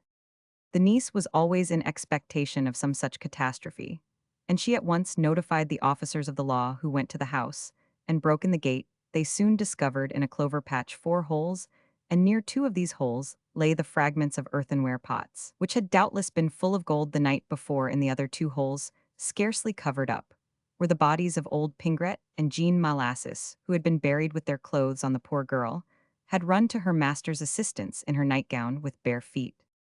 While the procureur, the commissary of police, and the examining magistrate were gathering all particulars for the basis of their action, the luckless Desvanaux picked up the broken pots and calculated from their capacity the sum lost. The magistrates admitted the correctness of their calculations and entered the sum stolen on their records, as in all probability, 1,000 gold coins to each pot. But were these coins 48 or 40, 24 or 20 francs in value? All expectant heirs in Limoges sympathized with the des Vanelks. The Limousin imagination was greatly stirred by the spectacle of the broken pots. As for old Pingret, who often sold vegetables himself in the market, lived on bread and onions, never spent more than 300 francs a year, obliged and disobliged no one, and had never done one atom of good in the suburb of Saint Etienne where he lived, his death did not excite the slightest regret. Poor Jean Malas's heroism, which the old miser, had she saved him, would certainly not have rewarded, was thought rash. The number of souls who admired it was small in comparison with those who said, for my part, I should have stayed in my bed. The police found neither pen nor ink wherewith to write their report in the bare, dilapidated, cold, and dismal house. Observing persons, and the heir might then have noticed a curious inconsistency, which may be seen in certain misers. The dread the little old man had of the slightest outlay showed itself in the non-repaired roof, which opened its sides to the light, and the rain and snow in the cracks of the walls, in the rotten doors, ready to fall at the slightest shock, in the windows, where the broken glass was replaced by paper, not even oiled. All the windows were without curtains, the fireplaces without mirrors or andirons.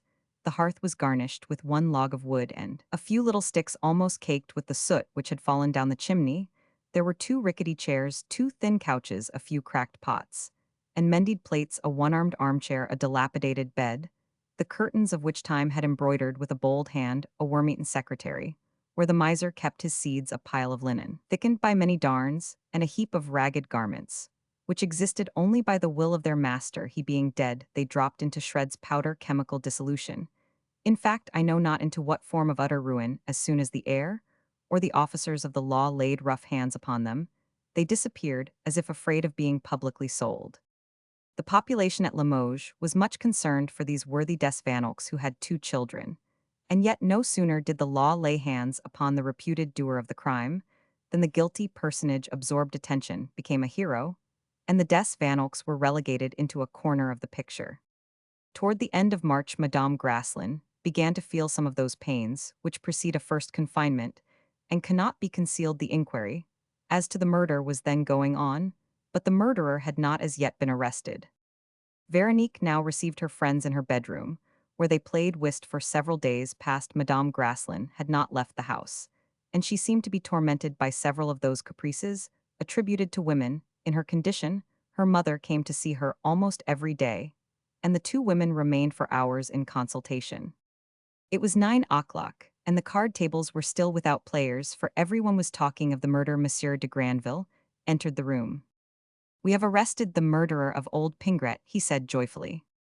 Who is it? Was asked on all sides. A porcelain workman, a man whose character has always been excellent, and who was in a fair way to make his fortune. He worked in your husband's old factory, added Monsieur de Granville, turning to Madame Grasslin. What is his name? Asked Veronique in a weak voice. Jean-Francois Tascherin. Unhappy man, she answered. Yes, I have often seen him. My poor father recommended him to my care, as someone to be looked after. He left the factory before Sauviat's death, said her mother, and went to that of Messrs. Philippart, who offered him higher wages. But my daughter is scarcely well enough for this exciting conversation, she added, calling attention to Madame Grasslin, whose face was as white as her sheets. After that evening, Sauviat gave up her own home, and came in spite of her 66 years to stay with her daughter, and nurse her through her confinement. She never left the room. Madame Grasslin's friends found the old woman always at the bed's head, busy with her eternal knitting, brooding over Veronique as she did when the girl had the smallpox, answering questions for her, and often refusing to admit visitors. The maternal and filial love of mother and daughter was so well known in Limoges that these actions of Madame Sauviat caused no comment. A few days later, when the Viscount, thinking to amuse the invalid, began to relate details which the whole town were eagerly demanding about Jean-Francois Tascherin, Madame Sauviat again stopped him, hastily declaring that he would give her daughter bad dreams. Veronique, however, looking fixedly at Monsieur de Granville, asked him to finish what he was saying. Thus her friends and she herself were the first to know the results of the preliminary inquiry, which would soon be made public. The following is a brief epitome of the facts on which the indictment found against the prisoner was based. Jean-Francois Tascherin was the son of a small farmer, burdened with a family, who lived in the village of Montignac. 20 years before this crime, which was famous throughout the Limousin, the canton of Montignac was known for its evil ways. The saying was proverbial in Limoges that out of 100 criminals in the department, 50 belonged to the arrondissement of Montignac. Since 1816, however, 2 years after a priest named Bonnet was sent there, as rector it had lost its bad reputation, and the inhabitants no longer sent their heavy contingent to the assizes. This change was widely attributed to the influence acquired by the rector Monsieur Bonnet over a community, which had lately been a hotbed for evil-minded persons, whose actions dishonored the whole region. The crime of Jean-François Taschereau brought back upon Montignac its former ill savor. By a curious trick of chance, the Taschereaus were almost the only family in this village community who had retained through its evil period the old rigid morals and religious habits, which are noticed by the observers of today to be rapidly disappearing throughout the country districts. This family had therefore formed a point of reliance to the rector, who naturally bore it on his heart. The Taschereaus, remarkable for their uprightness, their union, their love of work, had never given other than good examples to Jean-François. Induced by the praiseworthy ambition of earning his living by a trade, the lad had left his native village, to the regret of his parents and friends, who greatly loved him, and had come to Limoges during his 2 years' apprenticeship in a porcelain factory. His conduct was worthy of all praise. No apparent ill conduct had led up to the horrible crime, which was now to end his life. On the contrary, Jean-François Taschereau had given the time which other workmen were in the habit of spending in wine shops and debauchery to study and self-improvement. The most searching and minute inquiry on the part of the provincial authorities, who have plenty of time on their hands, failed to throw any light on the secrets of the young man's life. When the mistress of the humble lodging-house in which he lived was questioned, she said she had never had a lodger whose moral conduct was as blameless. He was naturally amiable and gentle, and sometimes gay. About a year before the commission of the crime, his habits changed. He slept away from home several times a month and often for consecutive nights, but where she did not know, though. She thought from the state of his shoes when he returned that he must have been into the country. She noticed that, although he appeared to have left the town, he never wore his heavy boots, but always a pair of light shoes. He shaved before starting and put on clean linen. Hearing this, the police turned their attention to houses of ill fame and questionable resorts, but Jean-François Taschereau was found to be wholly unknown among them. The authorities then made a search through the working girl and grisette class, but none of these women had had relations with the accused. A crime without a motive is unheard of, especially in a young man whose desire for education and whose laudable ambition gave him higher ideas and a superior judgment to that of other workmen. The police and the examining justice, finding themselves balked in the above directions, attributed the murder to a passion for gambling. But after the most searching inquiries, it was proved that Taschereau never played cards. At first, Jean-François entrenched himself in a system of flat denials, which, of course, in presence of a jury, would fall before proof.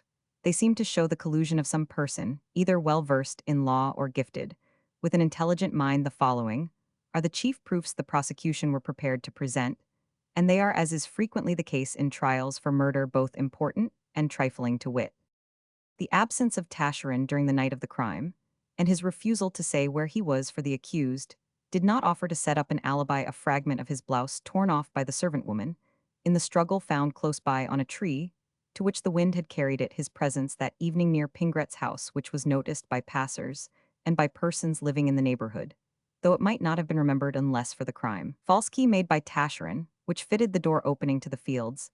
This key was found carefully buried 2 feet below one of the miser's holes, where Monsieur des Vanolx, digging deep to make sure there was not another layer of treasure repots, chanced to find it. The police, after many researches, found the different persons who had furnished Taschereau with the iron, loaned him the vice, and given him the file with which the key was presumably made. The key was the first real clue. It put the police on the track of Taschereau, whom they arrested on the frontiers of the department, in a wood, where he was awaiting the passage of a diligence. An hour later, he would have started for America. Besides all this, and in spite of the care with which certain footmarks in the plowed field and on the mud of the road had been effaced and covered up, the searchers had found in several places the imprint of shoes, which they carefully measured and described, and which were afterwards found to correspond with the soles of Taschereau's shoes taken from his lodgings. This fatal proof confirmed the statement of the landlady. The authorities now attributed the crime to some foreign influence, and not to the man's personal intention. They believed he had accomplices basing this idea on the impossibility of one man carrying away the buried money, for however strong he might be, no man could carry 25,000 francs in gold to any distance if each pot contained, as it was supposed to have done, about that sum. This would have required 4 trips to and from the clover patch. Now, a singular circumstance went far to prove the hour at which the crime was committed in the terror Jean Molasses must have felt on hearing her master's cries. She knocked over, as she rose, the table at her bedside, on which lay her watch, the only present the miser had given her in 5 years. The mainspring was broken by the shock, and the hands had stopped at 2 in the morning by the middle of March. The date of the murder: daylight dawns between 5 and 6 o'clock. To whatever distance the gold had been carried, Taschereau could not possibly, under any apparent hypothesis, have transported it alone. The care with which some of the footsteps were effaced, while others to which Taschereau's shoes fitted remained, certainly pointed to some mysterious assistant forced into hypotheses. The authorities once more attributed the crime to a desperate passion. Not finding any trace of the object of such a passion in the lower classes, they began to look higher. Perhaps some bourgeois, sure of the discretion of a man who had the face and bearing of a hero, had been drawn into a romance the outcome of which was crime. This supposition was to some extent justified by the facts of the murder. The old man had been killed by blows with a spade. Evidently, therefore, the murder was sudden, unpremeditated, fortuitous. The lovers might have planned the robbery, but not the murder. The lover and the miser Taschereau and Pingret, each under the influence of his master passion, must have met by the buried hoards, both drawn thither by the gleaming of gold on the utter darkness of that fatal night. In order to obtain, if possible, some light on this latter supposition, the authorities arrested and kept in solitary confinement a sister of Jean Francois, to whom he was much attached, hoping to obtain through her some clue to the mystery of her brother's private life. Denise Taschereau took refuge in total denial of any knowledge, whatever, which gave rise to a suspicion that she did know something of the causes of the crime, although in fact she knew nothing. The accused himself showed points of character that were rare amongst the peasantry. He baffled the cleverest police spies employed against him, without knowing their real character.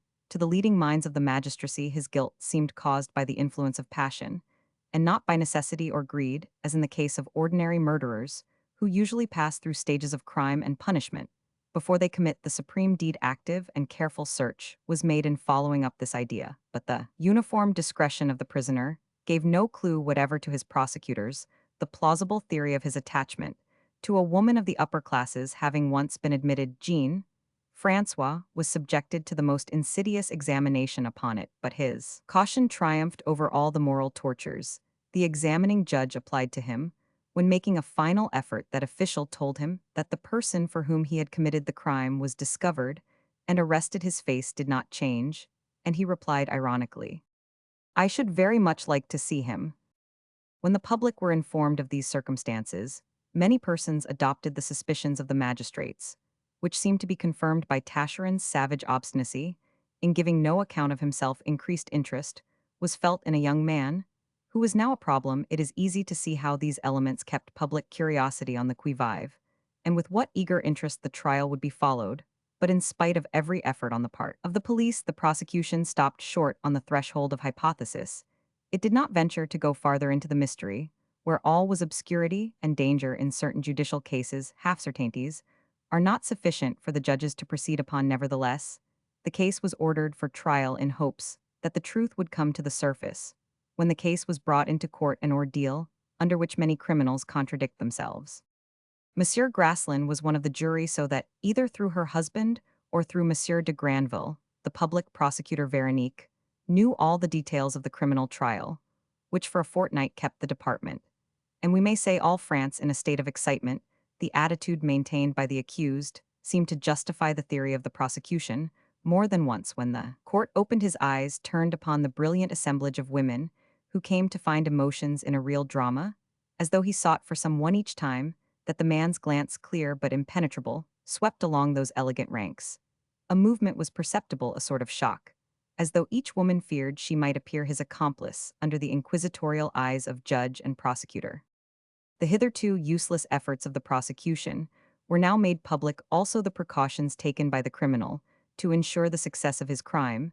It was shown that Jean Francois Taschereau had obtained a passport for North America, some months before the crime was committed. Thus the plan of leaving France was fully formed. The object of his passion must therefore be a married woman, for he would have no reason to flee the country with a young girl. Possibly the crime had this one object in view, namely to obtain sufficient means to support this unknown woman in comfort. The prosecution had found no passport issued to a woman for North America, in case she had obtained one in Paris. The registers of that city were searched, also those of the towns contingent to Limoges. But without result, all the shrewdest minds in the community followed the case with deep attention, while the more virtuous dames of the department attributed the wearing of pumps on a muddy road an inexplicable circumstance, in the ordinary lives of such shoes, to the necessity of noiselessly watching old Pingret. The men pointed out that pumps were very useful in silently passing through a house up stairways and along corridors without discovery. So Jean-Francois Tascherin and his mistress by this time, she was young, beautiful, romantic, for everyone made a portrait of her, had evidently intended to escape with only one passport, to which they would forge the additional words and wife.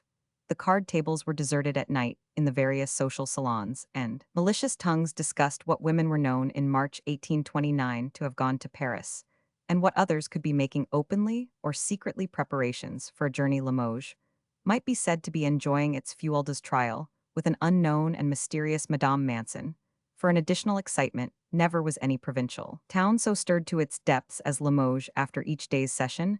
Nothing was talked of but the trial, all the incidents of which increased the interest felt for the accused, whose able answers, learnedly taken up, turned and twisted, and commented upon, gave rise to ample discussions. When one of the jurors asked Tascherin why he had taken a passport for America, the man replied that he had intended to establish a porcelain manufactory in that country, thus without committing himself to any line of defense. He covered his accomplice, leaving it to be supposed that the crime was committed, if at all, to obtain funds for this business venture.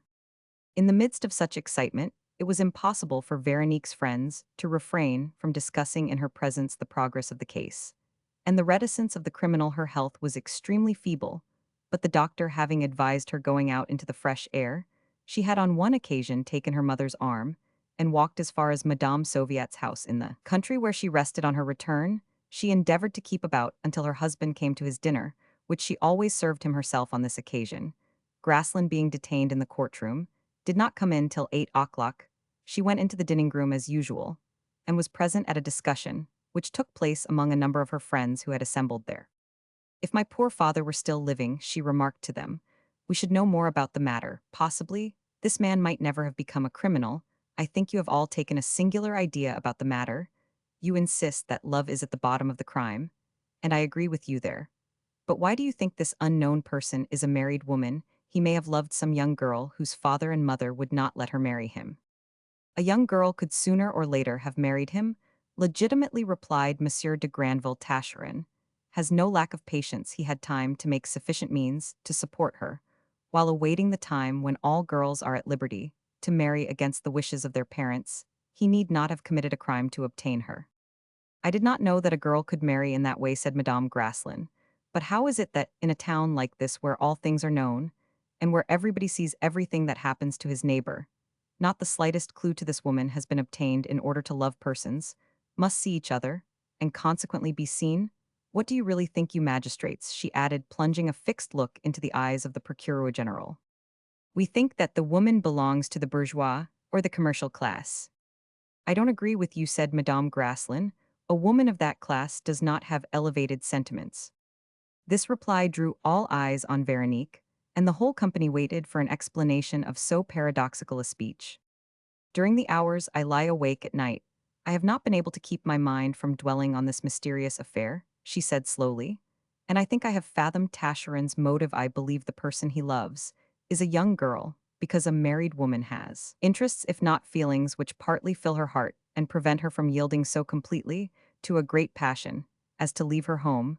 There is such a thing as a love proceeding from passion which is half maternal, and to me, it is evident that this man was loved by a woman who wished to be his prop, his providence. She must have put into her passion something of the genius that inspires the work of artists and poets, the creative force which exists in woman under another form, for it is her mission to create men, not things. Our works are our children, Are the pictures, books, and statues of our lives, are we not artists in their earliest education? I say that this unknown woman, if she is not a young girl, has never been a mother, but is filled with the maternal instinct. She has loved this man to form him, to develop him. It needs a feminine element in you men of law to detect these shades of motive, which too often escape you. If I had been your deputy, she said, looking straight at the Procureur General, I should have found the guilty woman, if indeed there is any guilt about it. I agree with the Abb Duthil that these lovers meant to fly to America with the money of old Pingret. The theft led to the murder by the fatal logic which the punishment of death inspires. And so, she added with an appealing look at Monsieur de Granville, I think it would be merciful in you to abandon the theory of premeditation, for, in so doing, you would save the man's life. He is evidently a fine man in spite of his crime. He might perhaps repair that crime by a great repentance if you gave him time. The works of repentance ought to count for something in the judgment of the law in these days. Is there nothing better for a human being to do than to give his life or build, as in former times, a cathedral of Milan to expiate his crimes? Your ideas are noble, madame, said Monsieur de Granville, but premeditation apart, Tascherin would still be liable to the penalty of death on account of the other serious and proved circumstances attending the crime, such as forcible entrance and burglary at night. Then you think that he will certainly be found guilty, she said, lowering her eyelids. I am certain of it, he said. The prosecution has a strong case. A slight tremor rustled Madame Graslin's dress. I feel cold, she said, taking her mother's arm. She went to bed. She seemed quite herself this evening, said her friends. The next day Veronique was much worse and kept her bed. When her physician expressed surprise at her condition, she said, smiling, I told you that that walk would do me no good. Ever since the opening of the trial, Tasherin's demeanor had been equally devoid of hypocrisy or bravado. Veronique's physician, intending to divert his patient's mind, tried to explain this demeanor, which the man's defenders were making the most of the prisoner, was misled, said the doctor, by the talents of his lawyer, and was sure of acquittal at times. His face expressed a hope that was greater than that of merely escaping death. The antecedents of the man, who was only 23 years old, were so at variance with the crime now charged to him that his legal defenders claimed his present bearing to be a proof of innocence, besides the overwhelming circumstantial proofs of the theory of the prosecution, were made to appear so weak by his advocate that the man was buoyed up by the lawyer's arguments to save his client's life. The lawyer made the most of the evident want of premeditation. Hypothetically, he admitted the premeditation of the robbery, but not of the murders, which were evidently no matter who was the guilty party, the result of two unexpected struggles. Success, the doctor said, was really as doubtful for one side as for the other. After this visit of her physician, Veronique received that of the Procureur General, who was in the habit of coming in every morning on his way to the courtroom. I have read the arguments of yesterday, she said to him, and today, as I suppose the evidence for the defense begins, I am so interested in that man that I should like to have him saved. Couldn't you for once in your life forgo a triumph? Let his lawyer beat you, come make me a present of the man's life. And perhaps you shall have mine some day. The able presentation of the defense by Tasherin's lawyer really raises a strong doubt. And why, you are quite agitated, said the Viscount, somewhat surprised. Do you know why? She answered. My husband has just remarked a most horrible coincidence, which is really enough in the present state of my nerves to cause my death. If you condemn this man to death, it will be on the very day when I shall give birth to my child. But I can't change the laws, said the lawyer. Ah, you don't know how to love, she retorted, closing her eyes. Then she turned her head on the pillow and made him an imperative sign to leave the room. Monsieur Graslin pleaded strongly, but in vain with his fellow jurymen for acquittal, giving a reason, which some of them adopted, a reason suggested by his wife. If we do not condemn this man to death, but allow him to live, the des Van Oaks will in the end recover their property. This weighty argument made a division of the jury into 5 for condemnation against 7 for acquittal, which necessitated an appeal to the court. But the judge sided with the minority, according to the legal system of that day. This action led to a verdict of guilty. When sentence was passed upon him, Tascherin flew into a fury, which was natural enough in a man full of life and strength, but which the court and jury and lawyers and spectators had rarely witnessed in persons who were thought to be unjustly condemned. Roman 6 Discussions and Christian Solicitudes. In spite of the verdict, the drama of this crime did not seem over so far as the community was concerned. So complicated a case gave rise, as usually happens under such circumstances, to two sets of diametrically opposite opinions as to the guilt of the hero, whom some declared to be an innocent and a loosed victim, and others the worst of criminals.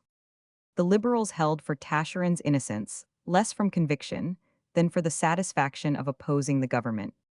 What an outrage, they said, to condemn a man because his footprint is the size of another man's footprint, or because he will not tell you where he spent the night, as if all young men would not rather die than compromise a woman. They prove he borrowed tools and bought iron, but have they proved he made that key? They find a bit of blue linen hanging to the branch of a tree, possibly put there by old Pingret himself, to scare the crows, though it happens to match a tear in Tascheren's blouse. Is a man's life to depend on such things as these? Jean-Francois denies everything, and the prosecution has not produced a single witness who saw the crime or anything relating to it. They talked over, enlarged upon, and paraphrased the arguments of the defense. Old Pingret, what was he? Cracked money box, said the strong-minded. A few of the more determined progressists, denying the sacred laws of property, which the Saint-Simonians were already attacking under their abstract theories of political economy, went further. Pierre Pingret, they said, was the real author of the crime. By hoarding his gold, that man robbed the nation what enterprises might have been made fruitful by his useless money. He had barred the way of industry, and was justly punished. They pitied the poor murdered servant woman, but Denise Tascheren's sister, who resisted the wiles of lawyers, and did not give a single answer at the trial, without long consideration of what she ought to say, excited the deepest interest. She became in their minds a figure to be compared, though in another sense, with Jeannie Deans, whose piety, grace, modesty, and beauty she possessed. Francois Tascherin continued therefore to excite the curiosity of not only all the town, but all the department, and a few romantic women openly testified their admiration for him. If there is really in all this a love for some woman high above him, they said, then he is surely no ordinary man, and you will see that he will die well. The question, will he speak out, will he not speak, gave rise to many a bet. Since the burst of rage with which Tascherin received his sentence, and which was so violent that it might have been fatal to persons about him in the courtroom, if the gendarmes had not been there to master him, the condemned man threatened all who came near him with the fury of a wild beast, so that the jailers were obliged to put him into a straitjacket, as much to protect his life as their own from the effects of his anger, prevented by that controlling power from doing violence. Tascherin gave vent to his despair by convulsive jerks which horrified his guardians, and by words and looks which the Middle Ages would have attributed to demoniacal possession. He was so young that many women thought pitifully of a life, so full of passion, about to be cut off, forever, the last day of a condemned man, that mournful elegy, that useless plea against the penalty of death, the mainstay of society, which had lately been published, as if expressly to meet this case, was the topic of all conversations. But above all in the mind of everyone stood that invisible unknown woman, her feet in blood, raised aloft by the trial, as it were on a pedestal, torn no doubt by horrible inward anguish, and condemned to absolute silence within her home. Who was this Medea, whom the public well-nigh admired? The woman with that impenetrable brow, that white breast covering a heart of steel. Perhaps she was the sister, or the cousin, or the daughter, or the wife of this one, or of that one among them. Alarm seemed to creep into the bosom of families. As Napoleon finally said, it is especially in the domain of the imagination that the power of the unknown is immeasurable. As for the 100,000 francs stolen from Monsieur and Madame des Van Oaks, no efforts of the police could find them, and the obstinate silence of the criminal gave no clue. Monsieur de Granville tried the common means of holding out hopes of commutation of the sentence in case of confession, but when he went to see the prisoner and suggest it, the latter received him with such furious cries and epileptic contortions, such rage at being powerless to take him by the throat, that he could do nothing. The law could only look to the influence of the church at the last moment. The des Van Oaks had frequently consulted with the Abbe Pascal, chaplain of the prison. This priest was not without the faculty of making prisoners listen to him, and he religiously braved Tascherin's violence, trying to get in a few words amid the storms of that powerful nature in convulsion. But this struggle of spiritual fatherhood against the hurricane of unchained passions overcame the poor abbe completely. "The man has had his paradise here below," said the old man in his gentle voice. Little Madame des Van Oaks consulted her friends as to whether she ought to try a visit herself to the criminal. Monsieur des Van Oaks talked of offering terms in his anxiety. To recover the money, he actually went to Monsieur de Granville and asked for the pardon of his uncle's murderer, if the latter would make restitution of the 100,000 francs. The Procureur General replied that the Majesty of the Crown did not stoop to such compromises. The Des Vanelks then had recourse to the lawyer who had defended Taschereau, and to him they offered 10% of whatever sum he could recover. This lawyer was the only person before whom Taschereau was not violent. The heirs authorized him to offer the prisoner an additional 10% to be paid to his family, in spite of all these inducements. And his own eloquence, the lawyer could obtain nothing whatever from his client. The Des Vanelks were furious. They anathematized the unhappy man. "He is not only a murderer, but he has no sense of decency," cried Madame des Vanelks, ignorant of Fuelda's famous complaint, when she received word of the failure of the Abbé Pascal's efforts, and was told there was no hope of a reversal of the sentence by the Court of Appeals. "What good will our money do him? In the place he is going to set her husband, murder can be conceived of, but useless theft is inconceivable. What days we live in, to be sure, to think that people in good society actually take an interest in such a wretch." "He has no honor," said Madame des Vanelks. "But perhaps the restitution would compromise the woman he loves," said an old maid. "We would keep his secret," returned Monsieur des Vanelks. "Then you would be compounding a felony," remarked a lawyer. "Oh, the villain was Monsieur des Vanelks'" usual conclusion. One of Madame Graslin's female friends related to her, with much amusement, these discussions of the des Vanelks. This lady, who was very intelligent, and one of those persons who form ideals and desire that all things should attain perfection, regretted the violence and savage temper of the condemned. She would rather he had been cold and calm and dignified, she said. "Do you not see," replied Veronique, "that he is thus avoiding their temptations and foiling their efforts? He is making himself a wild beast for a purpose." "At any rate," said the lady, "he is not a well-bred man, he is only a workman." "If he had been a well-bred man," said Madame Graslin, "he would soon have sacrificed that unknown woman."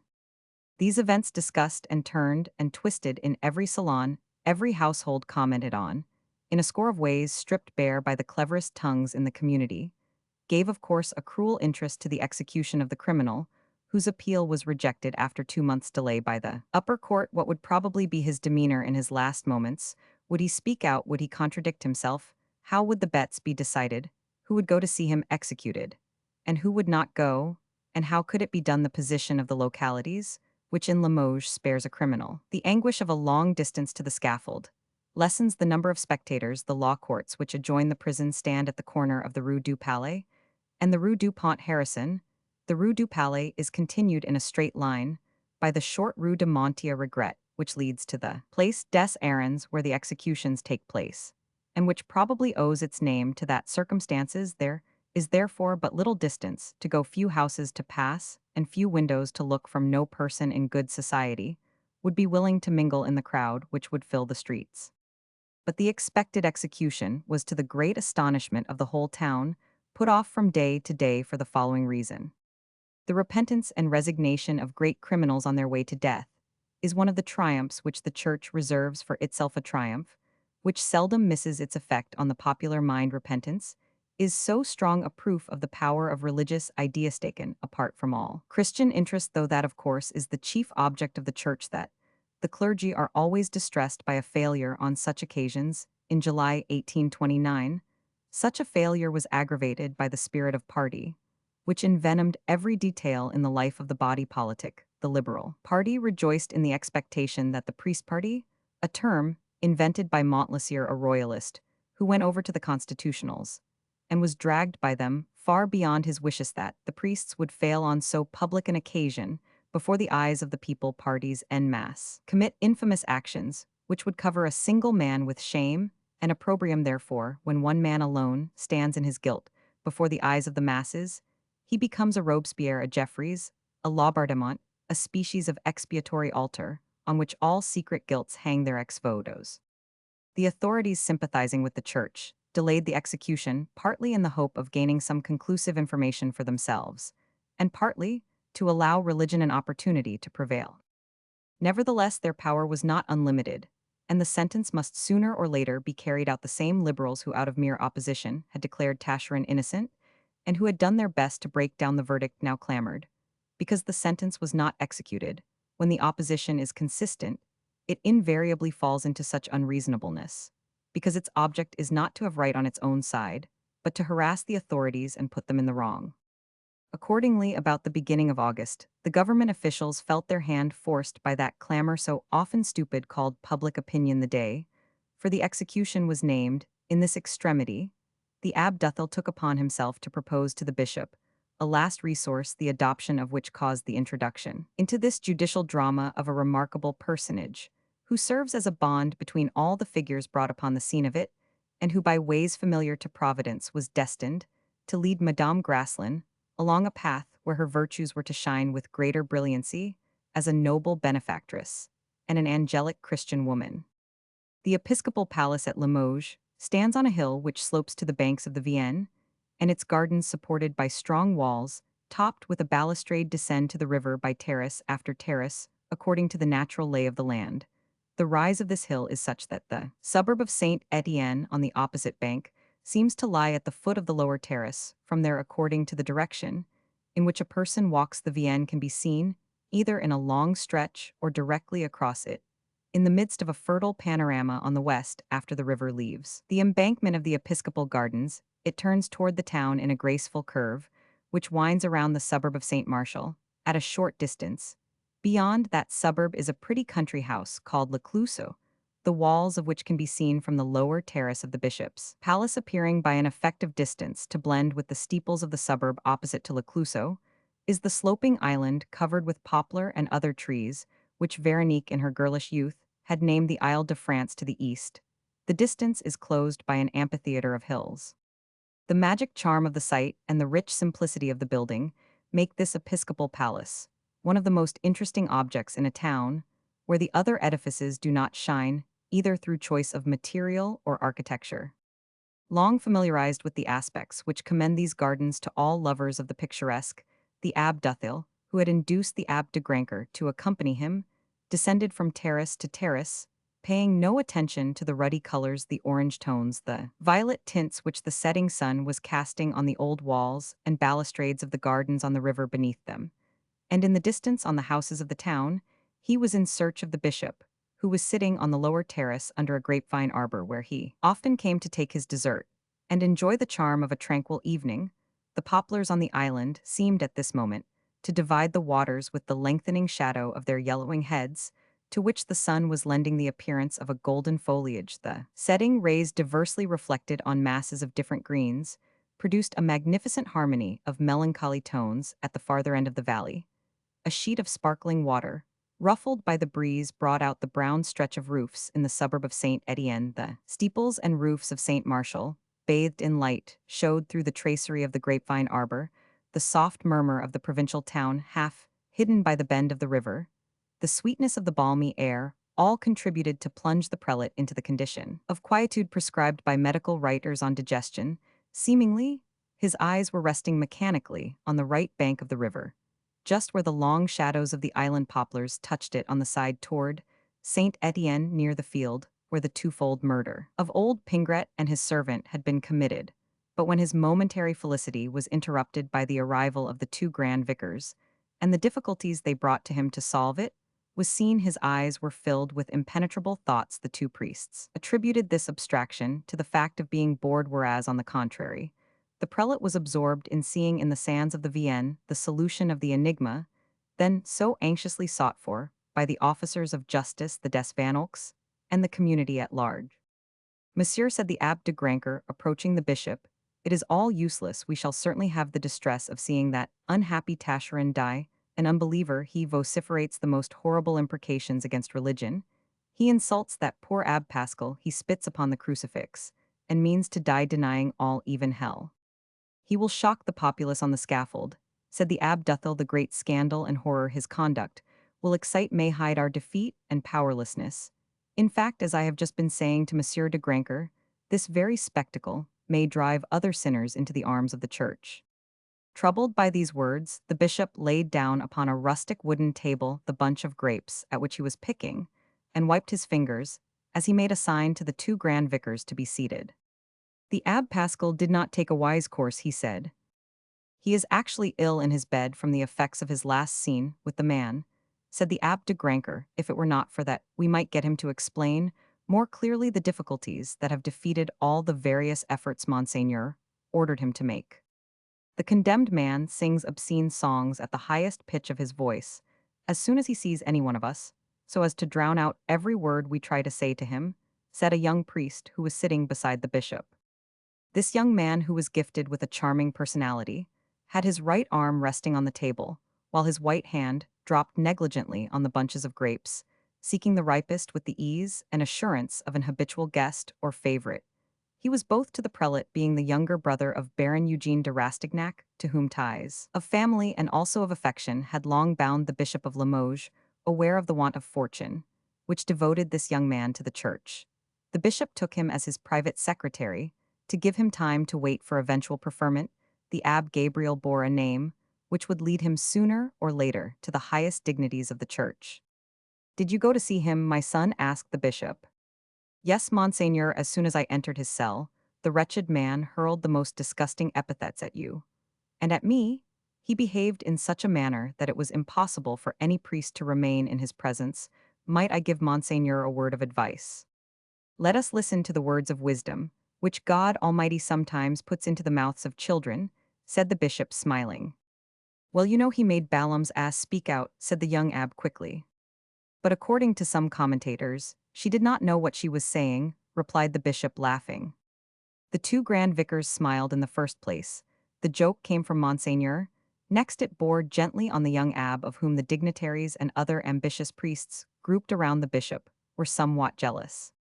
"My advice would be," resumed the young man, "to ask Monsieur de Granville to reprieve the man for the present. When Taschereau knows that he owes an extension of his life to our intercession, he may pretend to listen to us, and if he listens, he will persist in his present conduct, finding that it has won him that advantage," said the bishop, interrupting his favorite messieurs. He said, after a moment's silence, "Does the whole town know of these details?" "There is not a household in which they are not talked over," said the Abbe de Granker. "The state in which our good Abbe Pascal was put by his last efforts is the present topic of conversation throughout the town." "When is Taschereau to be executed?" asked the bishop. "Tomorrow, which is market day," replied Monsieur de Granker. "Messieurs," exclaimed the bishop, "religion must not be overset in this way. The more public attention is attracted to the matter, the more I am determined to obtain a notable triumph. The church is now in presence of a great difficulty. We are called upon to do miracles in this manufacturing town, where the spirit of sedition against religious and monarchical principles has such deep root, where the system of inquiry born of Protestantism, which in these days calls itself liberalism, prepared at any moment to take another name, extends into everything. Go at once to Monsieur de Granville. He is wholly on our side, and say to him from me that we beg for a few days' reprieve. I will go myself and see that unhappy man." "You, Monseigneur," said the Abbe de Rastignac, "if you should fail, wouldn't that complicate matters? You ought not to go unless you are certain of success." "If Monseigneur will permit me to express my opinion," said the Abbe Duthil, "I think I can suggest a means which may bring victory to religion in this sad case." The prelate answered with a sign of assent, so coldly given as to show how little credit he gave to his vicar general. "If anyone can influence that rebellious soul and bring it back to God," continued the Abbe Duthil, "it is the rector of the village in which he was born, Monsieur Bonnet." "One of your protégés," remarked the bishop. "Monseigneur, Monsieur Bonnet is one of those men who protect themselves both by their active virtues and their gospel work." This simple and modest reply was received in a silence which would have embarrassed any other man than the Abbe Duthil. The three priests chose to see in it one of those hidden and unanswerable sarcasms which are characteristic of ecclesiastics, who contrive to express what they want to say while observing the strictest decorum. In this case, there was nothing of the kind. The Abbe Duthil never thought of himself, and had no double meaning. "I have heard of Saint Aristides for some time," said the bishop, smiling. "If I have left his light under a bushel, I may have been unjust or prejudiced. Your liberals are always crying up Monsieur Bonnet, as though he belonged to their party. I should like to judge for myself of this rural apostle. Go at once, messieurs, to Monsieur de Granville, and ask for the reprieve. I will await his answer, before sending our dear Abbe Gabriel to Montignac to fetch the saintly man. We will give his blessedness a chance to do miracles." As he listened to these words of the prelate, the Abbe Duthil reddened. but he would not allow himself to take notice of the incivilities of the speech. The two grand vicars bowed in silence and withdrew, leaving the prelate alone with his secretary. The secrets of the confession we are so anxious to obtain from the unhappy man himself are no doubt buried there, said the bishop to his young abb, pointing to the shadow of the poplars, where it fell on a lonely house between the island and Saint Etienne. I have always thought so, replied Gabriel. I am not a judge, and I will not be an informer. But if I were a magistrate, I should have known the name of that woman, who trembles at every sound, at every word, while forced to keep her features calm and serene, under pain of going to the scaffold with her lover. She has nothing to fear, however. I have seen the man, he will carry the secret of that passionate love to the grave with him. Ah, you sly fellow, said the bishop, twisting the ear of his secretary, as he motioned to the space between the island and the suburb of Saint Etienne, which the last gleams of the setting sun were illuminating, and on which the young abb's eyes were fixed. That is the place where justice should have searched, don't you think so? I went to see the criminal to try the effect of my suspicions upon him, replied the young man. I could not speak them out for fear of compromising the woman for whose sake he dies. Yes, said the bishop, we will hold our tongues. We are not the servants of human justice. One head is enough. Besides, sooner or later, the secret will be given to the church. The perspicacity which the habit of meditation gives to priests is far superior to that of lawyers, or the police by dint of contemplating from those terraces the scene of the crime. The prelate and his secretary had ended by perceiving circumstances unseen by others in spite of all the investigations before and during the trial of the case. Monsieur de Granville was playing whist at Madame Grassland's house. It was necessary to await his return. The bishop did not therefore receive his answer. Till nearly midnight the Abbe Gabriel, to whom the prelate lent his carriage, started at 2 in the morning for Montignac. This region, which begins about 25 miles from the town, is situated in that part of the Limousin, which lies at the base of the mountains of the Corrèze, and follows the line of the Creuse. The young Abbe left Limoges all heaving with expectation of the spectacle on the morrow, and still unaware that it would not take place. Romans 7. Montignac. Priests and religious devotees have a tendency in the matter of payments to keep strictly to the letter of the law. Is this from poverty, or from the selfishness to which their isolation condemns them, thus encouraging the natural inclination of all men to avarice, or is it from a conscientious parsimony, which saves all it can for deeds of charity? Each nature will give a different answer to this question. The difficulty of putting the hand into the pocket, sometimes concealed by a gracious kindliness, oftener unreservedly exhibited, is more particularly noticeable in traveling. Gabriel de Rastignac, the prettiest youth who had served before the altar for many a long day, gave only a thirtisis pourboire to the postilion. Consequently, he traveled slowly. Postilions drive bishops and other clergy with the utmost care when they merely double the legal wage, and they run no risk of damaging the episcopal carriage for any such sum, fearing, they might say, to get themselves into trouble. The Abbe Gabriel, who was traveling alone for the first time, said at each relay in his dulcet voice, "Pray go faster, postilion." "We ply the whip," replied an old postilion, according to how the traveler plies his finger and thumb. The young Abbe flung himself back into a corner of the carriage. Unable to comprehend that answer to occupy the time, he began to study the country through which he was passing, making several mental excursions on foot among the hills, through which the road winds between Bordeaux and Lyon. About 15 miles from Limoges, the landscape, losing the graceful flow of the Vienne, through the undulating meadows of the Limousin, which in certain places remind one of Switzerland, especially about St. Leonard, takes on a harsh and melancholy aspect. Here we come upon vast tracts of uncultivated land, sandy plains, without herbage, hemmed in on the horizon by the summits of the Corrèze.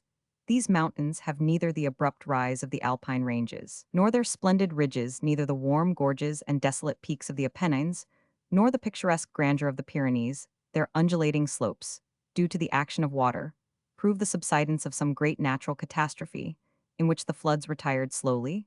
This characteristic, common to most of the earth convulsions in France, has perhaps contributed, together with the climate, to the epitaph of Douce bestowed by all Europe on our sunny France. Though this abrupt transition from the smiling landscapes of the Limousin to the sterner aspects of La Marque and Auvergne may offer to the thinker and the poet, as he passes them on his way, an image of the infinite, that terror of certain minds, though it incites to revelry the woman of the world board, as she travels luxuriously in her carriagito, the inhabitants of this region nature is cruel savage, and without resources the soil. These great gray plains is thankless, the vicinity of a capital town could alone reproduce the miracle worked in Brie during the last 2 centuries here. However, not only is a town lacking, but also the great residences which sometimes give life to these hopeless deserts, where civilization languishes, where the agriculturist sees only barrenness, and the traveler finds not a single inn, nor that which perchance he is there to seek the picturesque. Great minds, however, do not dislike these barren wastes, necessary shadows in nature's vast picture. Quite recently, Fenimore Cooper has magnificently developed with his melancholy genius the poesy of such solitudes in his prairie. These regions, unknown to botanists, covered by mineral refuse round pebbles, and a sterile soil cast defiance to civilization. France should adopt the only solution to these difficulties, as the British have done in Scotland, where patient heroic agriculture has changed the arid wastes into fertile farms, left in their savage and primitive state. These uncultivated social and natural wastes give birth to discouragement, laziness, weakness, resulting from poor food and crime when needs become importunate. These few words present the past history of Montignac. What could be done in that great tract of barren land, neglected by the government, abandoned by the nobility, useless to industrial but war against society, which disregarded its duty. Consequently, the inhabitants of Montignac lived to a recent period as the Highlands of Scotland lived in former times by murder and rapine. From the mere aspect of this region, a thinking man would understand how 20 years earlier the inhabitants were at war with society. The great upland plain, flanked on one side by the valley of the Vienne, on the other by the charming valleys of La Marque, then by Auvergne, and bounded by the mountains of the Corrèze, is like agriculture apart the plateau of La Beauce, which separates the basin of the Loire from that of the Seine, also like those of Touraine and Berry, and many other of the great upland plains, which are cut like facets on the surface of France, and are numerous enough to claim the attention of the wisest administrators. It is amazing that, while complaint is made of the influx of population to the social centers, the government does not employ the natural remedy of redeeming a region, whereas statistics show there are many million acres of waste land, certain parts of which, especially in Berry, have a soil from 7 to 8 feet deep. Many of these plains, which might be covered by villages and made splendidly productive, belong to obstinate communes, the authorities of which refuse to sell to those who would develop them, merely to keep the right to pasture cows upon them. On all these useless, unproductive lands is written the word incapacity. All soils have some special fertility of their own. Arms and wills are ready. The thing lacking is a sense of duty combined with talent on the part of the government. In France, up to the present time, these upland plains have been sacrificed to the valleys. The government has chosen to give all its help to those regions of country which can take care of themselves. Most of these luckless uplands are without water, the first essential for production. The mists which ought to fertilize the gray dead soil, by discharging oxygen upon it, sweep across it, rapidly driven by the wind for want of trees, which might arrest them, and so obtain their nourishment. Merely to plant trees in such a region would be carrying a gospel to it, separated from the nearest town or city by a distance as insurmountable to poor folk as though a desert lay between them, with no means of reaching a market for their products.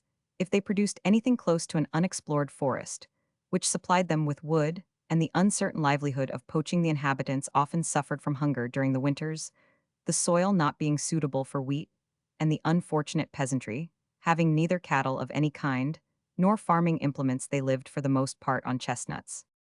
Anyone who has studied zoological productions in a museum, or become personally aware of the indescribable depression caused by the brown tones of all European products, will understand how the constant sight of these gray, arid plains must have affected the moral nature of the inhabitants. Through the desolate sense of utter barrenness which they present to the eye there in those dismal regions, is neither coolness, nor brightness, nor shade, nor contrast, none of all those ideas and spectacles of nature, which awaken and rejoice the heart. Even a stunted apple tree would be hailed as a friend. A country road recently made runs through the center of this great plain, and meets the highroad upon it. At a distance of some 15 miles from the highroad stands Montignac at the foot of a hill, as its name designates the chief town of a canton or district in the Haute Vienne. The hill is part of Montignac, which thus unites a mountainous scenery with that of the plains. This district is a miniature Scotland, with its lowlands and highlands behind the hill, at the foot of which lies the village rises at a distance of about 3 miles The first peak of the Corrèze Mountains, the space between is covered by the great forest of Montignac, which clothes the hill, extends over the valley and along the slopes of the mountain, though these are bare in some places, continuing as far as the highway to Aubusson, where it diminishes to a point near a steep embankment.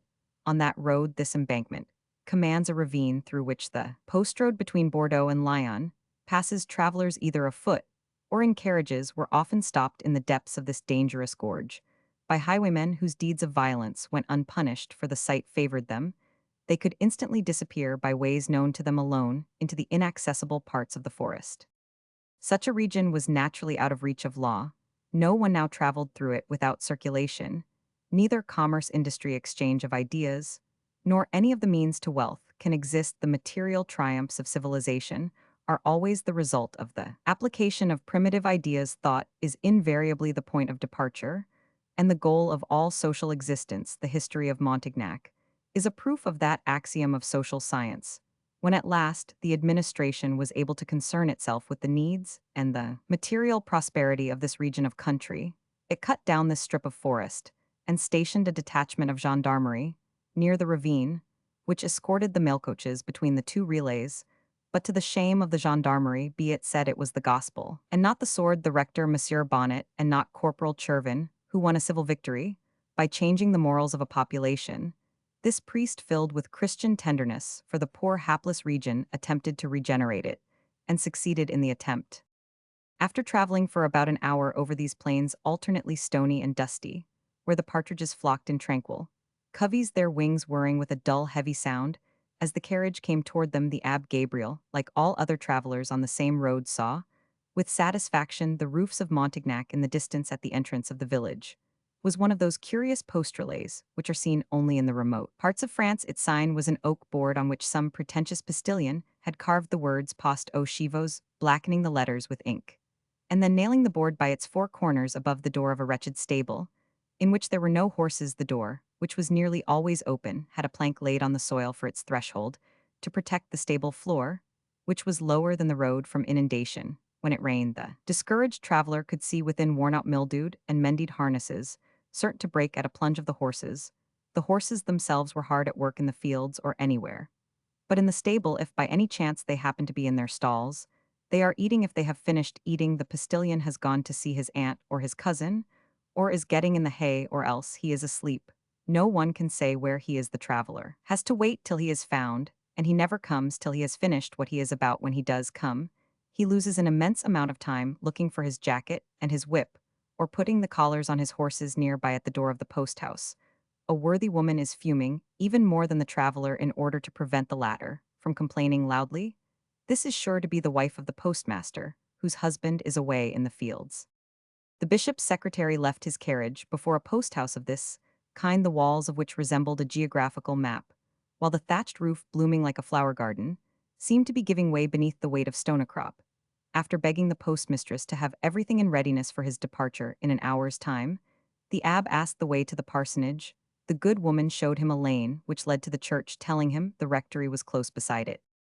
While the young abbé followed this lane, which was full of stones, enclosed on either side by hedges, the postmistress questioned the postilion, since starting from Limoges, each postilion had informed his successor of the conjectures of the Limoges postilion as to the mission of the bishop's messenger.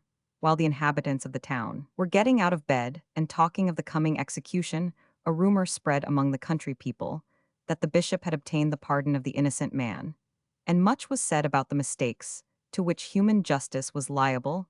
If Jean-Francois was executed later, it was certain that he was regarded in the country regions as a martyr. After taking a few steps along the lane, reddened by the autumn leaves and black with mulberries and damsons, the Abbé Gabriel turned round with the instinctive impulse, which leads us all to make acquaintance with a region which we see for the first time, a sort of instinctive physical curiosity shared by dogs and horses. The position of Montignac was explained to him as his eyes rested on various little streams flowing down the hillsides, and on a little river along the bank of which runs the country road, which connects the chief town of the arrondissement with the prefecture. Like all the villages of this upland plain, Montignac is built of earth baked in the sun and molded into square blocks after a fire. A house looks as if it had been built of brick. The roofs are of thatch. Poverty is everywhere visible.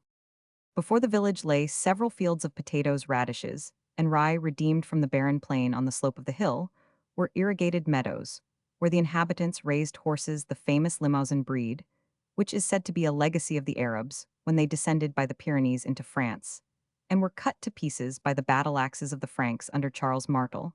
The heights are barren, a hot-baked reddish soil. Shows a region where chestnuts flourish, the springs carefully applied to irrigation, water the meadows only nourishing the sweet crisp grass so fine and choice, which produces this race of delicate and high-strung horse not overstrong, to bear fatigue, but showy excellent for the country of their birth, though subject to changes, if transplanted a few mulberry trees lately imported, showed an intention of cultivating silkworms.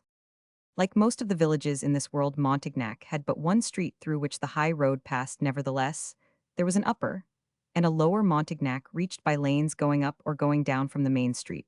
A line of houses standing along the brow of the hill presented the cheerful sight of terraced gardens, which were entered by flights of steps from the main street. Some had their steps of earth, others of pebbles here, and their old women were sitting on them, knitting or watching children, and keeping up a conversation from the upper to the lower town, across the usually peaceful street of the little village.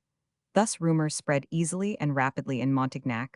All the gardens, which were full of fruit trees, cabbages, onions, and other vegetables, had beehives along their terraces. Another line of houses running down from the main street to the river, the course of which was outlined by thriving little fields of hemp, and the sorts of fruit trees, which like moisture lay parallel with the upper town. Some of the houses, that of the post house for instance, were in a hollow, and were well situated for certain kinds of work, such as weaving. Nearly all of them were shared by walnut trees, the tree par excellence of strong soils. On this side of the main street, at the end farthest from the great plain, was a dwelling house very much larger and better cared for than those in other parts of the village around it. Were other houses equally well kept. This little hamlet, separated from the village by its gardens, was already called Les Tacherons, a name it keeps to the present day. The village itself mounted to very little, but 30 or more outlying farms belonged to it in the valley, leading down to the river. Irrigating channels like those of La Marque and Berry indicated the flow of water around the village. By the green fringe of verdure about them, Montignac seemed tossed in their midst like a vessel at sea, when a house in a state of village. A region passes from the wretched condition to a prosperous one, without becoming either rich or splendid. Life seems so easy, so natural to living beings, that the spectator may not at once suspect the enormous labor, infinite in petty detail, grand in persistency, like the toil buried in a foundation wall, in short, the forgotten labor on which the whole structure rests. Consequently, the scene that lay before him told nothing extraordinary to the young Abbe Gabriel, as his eye took in the charming landscape. He knew nothing of the state of the region before the arrival of the rector. Monsieur Bonnet, the young man, now went on a few steps, and again saw several 100 feet above the gardens of the upper village, the church, and the parsonage, which he had already seen from a distance, confusedly mingled with the imposing ruins, clothed with creepers, of the old castle of Montignac, one of the residences of the Navarreins family in the 12th century.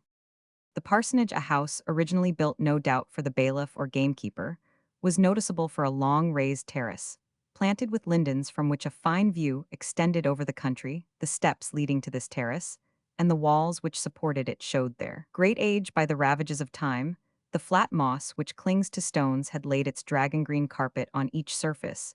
The numerous families of the pellitories, the camomiles, the mesembryanthemums, pushed their varied and abundant tufts through the loopholes in the walls. Cracked and fissured in spite of their thickness, botany had lavished there its most elegant drapery of ferns of all kinds, snapdragons, with their violet mouths and golden pistils, the blue anchusa, the brown lichens, so that the old worn stones seemed mere accessories. Peeping out at intervals from this fresh growth along the terrace, a box hedge cut into geometric figures enclosed a pleasure garden surrounding the parsonage, above which the rock rose like a white wall, surmounted by slender trees that drooped and swayed above it like plumes.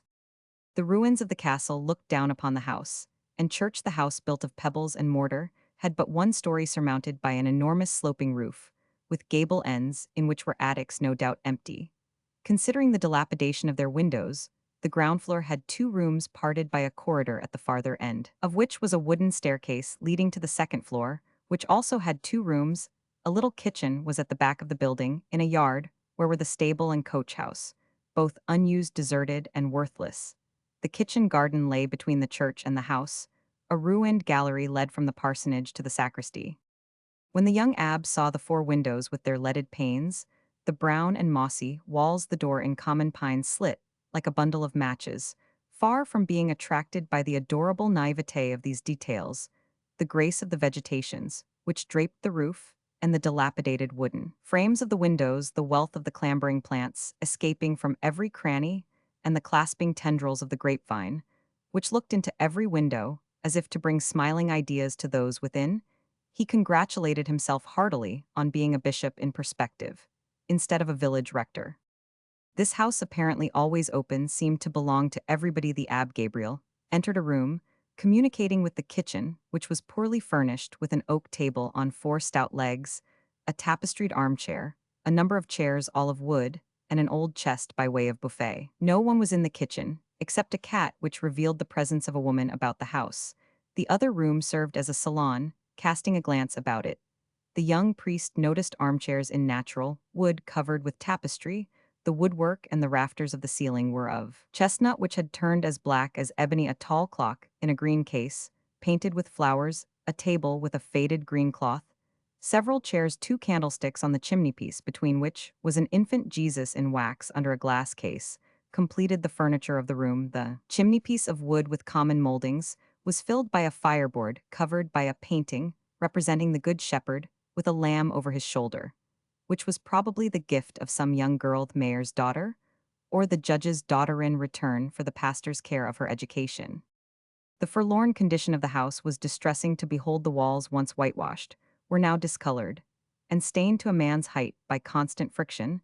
The staircase, with its heavy baluster and wooden steps, though very clean, looked as if it might easily give way under the feet on the other side of the house, opposite to the entrance door. Another door opening upon the kitchen garden enabled the Abbé de Rastignac to judge of the narrowness of that garden, which was closed at the back by a wall cut in the white and friable stone side of the mountain, against which espaliers were fastened, covered with grapevines and fruit trees, so ill taken care of that their leaves were discolored with blight. The abbé returned upon his steps and walked along the paths of the first garden, from which he could see, in the distance, beyond the village, the magnificent stretch of valley, a true oasis at the edge of the vast plains, which, now veiled by the light mists of morning, lay along the horizon like a tranquil ocean. Behind him could be seen on one side, for a foil, the dark masses of the bronze-green forest, on the other the church, and the ruins of the castle perched on the rock and vividly detached upon the blue of the ether.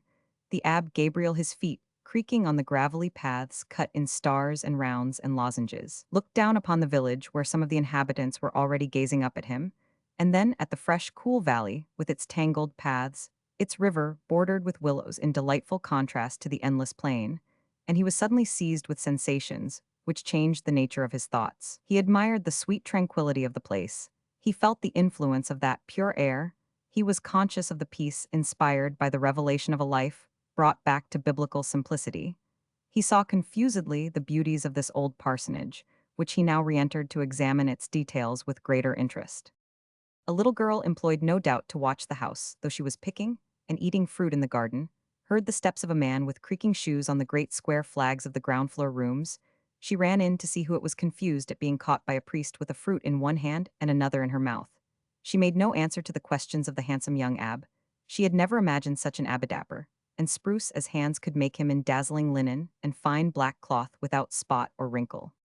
"Monsieur Bonnet," she said at last, "Monsieur Bonnet is saying Mass and Mademoiselle Ursule is at church." The Abbé Gabriel did not notice a covered way from the house to the church. He went back to the road, which led to the front portal, a species of porch, with a sloping roof that faced the village. It was reached by a series of disjointed stone steps, at the side of which lay a ravine washed out by the mountain torrents, and covered with noble elms planted by Sully, the Protestant. This church, one of the poorest in France, where there are so many poor churches, was like one of those enormous barns, with projecting doors covered by roofs supported on brick or wooden pillars built like the parsonage of cobblestones, and mortar flanked by a face of solid rock, and roofed by the commonest round tiles. This church was decorated on the outside with the richest creations of sculpture, rich in light and shade and lavishly massed and colored by nature, who understands such art as well as any Michelangelo. Ivy clasped the walls with its nervous tendrils, showing stems amid its foliage like the veins. In a lay figure, this mantle flung by time to cover the wounds he made was starred by autumn flowers drooping from the crevices, which also gave shelter to numerous singing birds. The rose window above the projecting porch was adorned with blue campanula, like the first page of an illuminated missal. The side which communicated with the parsonage toward the north was not less decorated. The wall was gray and red with moss and lichen. But the other side, and the apse around which lay, the cemetery was covered with a wealth of varied blooms. A few trees, among others an almond tree, one of the emblems of hope, had taken root in the broken wall. Two enormous pines, standing close against the apsis, served as lightning rods. The cemetery, enclosed by a low half-ruined wall, had for ornament an iron cross mounted on a pedestal, and hung with box blessed at Easterone of those affecting Christian thoughts forgotten in cities. The village rector is the only priest who in these days thinks to go among his dead, and say to them, each Easter morn thou shalt live again here and there. A few rotten wooden crosses stood up from the grassy mounds. The interior of the church harmonized perfectly with the poetic tangle of the humble exterior, the luxury and art of which was bestowed by time for once in a way charitable within the eye. First went to the roof lined with chestnut, to which age had given the richest tints of the oldest woods of Europe. This roof was supported at equal distances by strong shafts, resting on transversal beams. The four whitewashed walls had no ornament whatever poverty had made the parish iconoclastic. Whether it would or not, the church, paved and furnished with benches, was lighted by four arched windows with leaded panes. The altar, shaped like a tomb, was adorned by a large crucifix placed above a tabernacle in walnut with a few gilt moldings, kept clean and shining 8 candlesticks, economically made of wood painted white, and 2 china vases filled with artificial flowers, such as the drudge of a money changer would have despised, but with which God was satisfied. The sanctuary lamp was a nightwick placed in an old holywater basin of plated copper, hanging by silken cords the spoil of some demolished chateau. The baptismal fonts were of wood, so were the pulpit, and a sort of cage provided for the churchwardens. The patricians of the village, an altar to the Virgin presented to public admiration, 2 colored lithographs in small gilt frames. The altar was painted white, adorned with artificial flowers in gilded wooden vases, and covered by a cloth edged with shabby and discolored lace. At the farther end of the church, a long window entirely covered by a red calico curtain produced a magical effect. This crimson mantle cast a rosy tint upon the whitewashed walls. A thought divine seemed to glow upon the altar, and clasped the poor nave as if to warm it. The passage which led to the sacristy exhibited on one of its walls the patron saint of the village, a large Saint John the Baptist with his sheep carved in wood and horribly painted. But in spite of all this poverty, the church was not without some tender harmonies delightful to choice souls, and set in charming relief by their own colors. The rich dark tones of the wood relieved the white of the walls, and blended with the triumphal crimson cast on the chancel. This trinity of color was a reminder of the grand Catholic doctrine. If surprise was the first emotion roused by this pitiful house of the Lord, surprise was followed speedily by admiration, mingled with pity. Did it not truly express the poverty of that poor region? Was it not in harmony with the naive simplicity of the parsonage? The building was perfectly clean and well kept. The fragrance of country virtues exhaled within it. Nothing showed neglect or abandonment. Though rustic and poor and simple, prayer dwelt there. Those precincts had a soul, which was felt, though we might not fully explain to our own souls how we felt it. Roman 8. The rector of Montignac.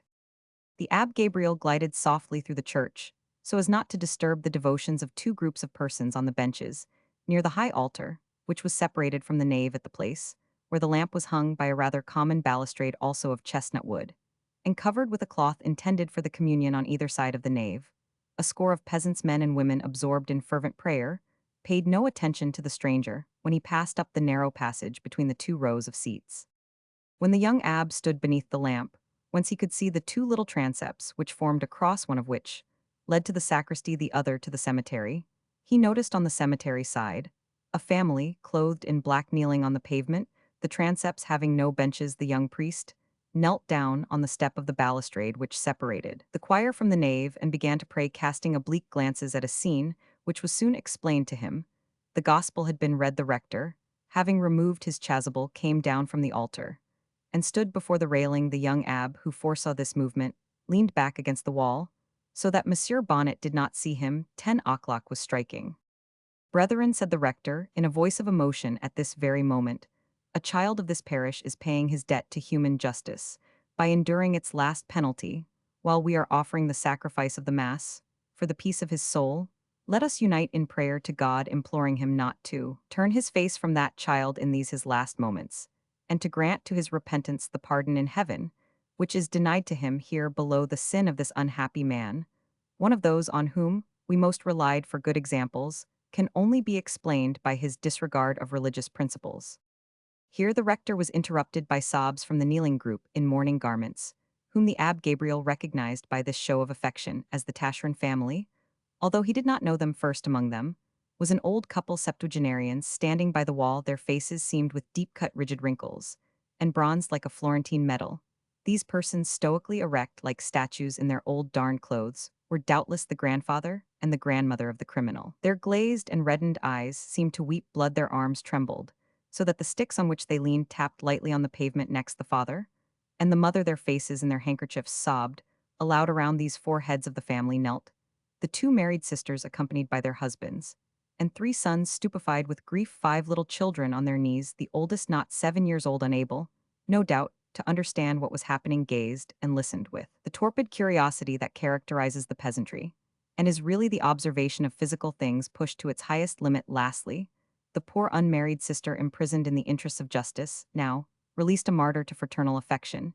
Denise Taschereau was listening to the priest's words, with a look that was partly bewildered and partly incredulous. For her brother could not die. She well represented that one of the three Marys who did not believe in the death of Christ. Though she was present at the last agony, pale, with dry eyes like all those who have gone without sleep, her fresh complexion was already faded less by toil and field labor than by grief. Nevertheless, she had many of the beauties of a country maiden: a plump, full figure, finely shaped arms, rounded cheeks, and clear, pure eyes lighted at this instant with flashes of despair.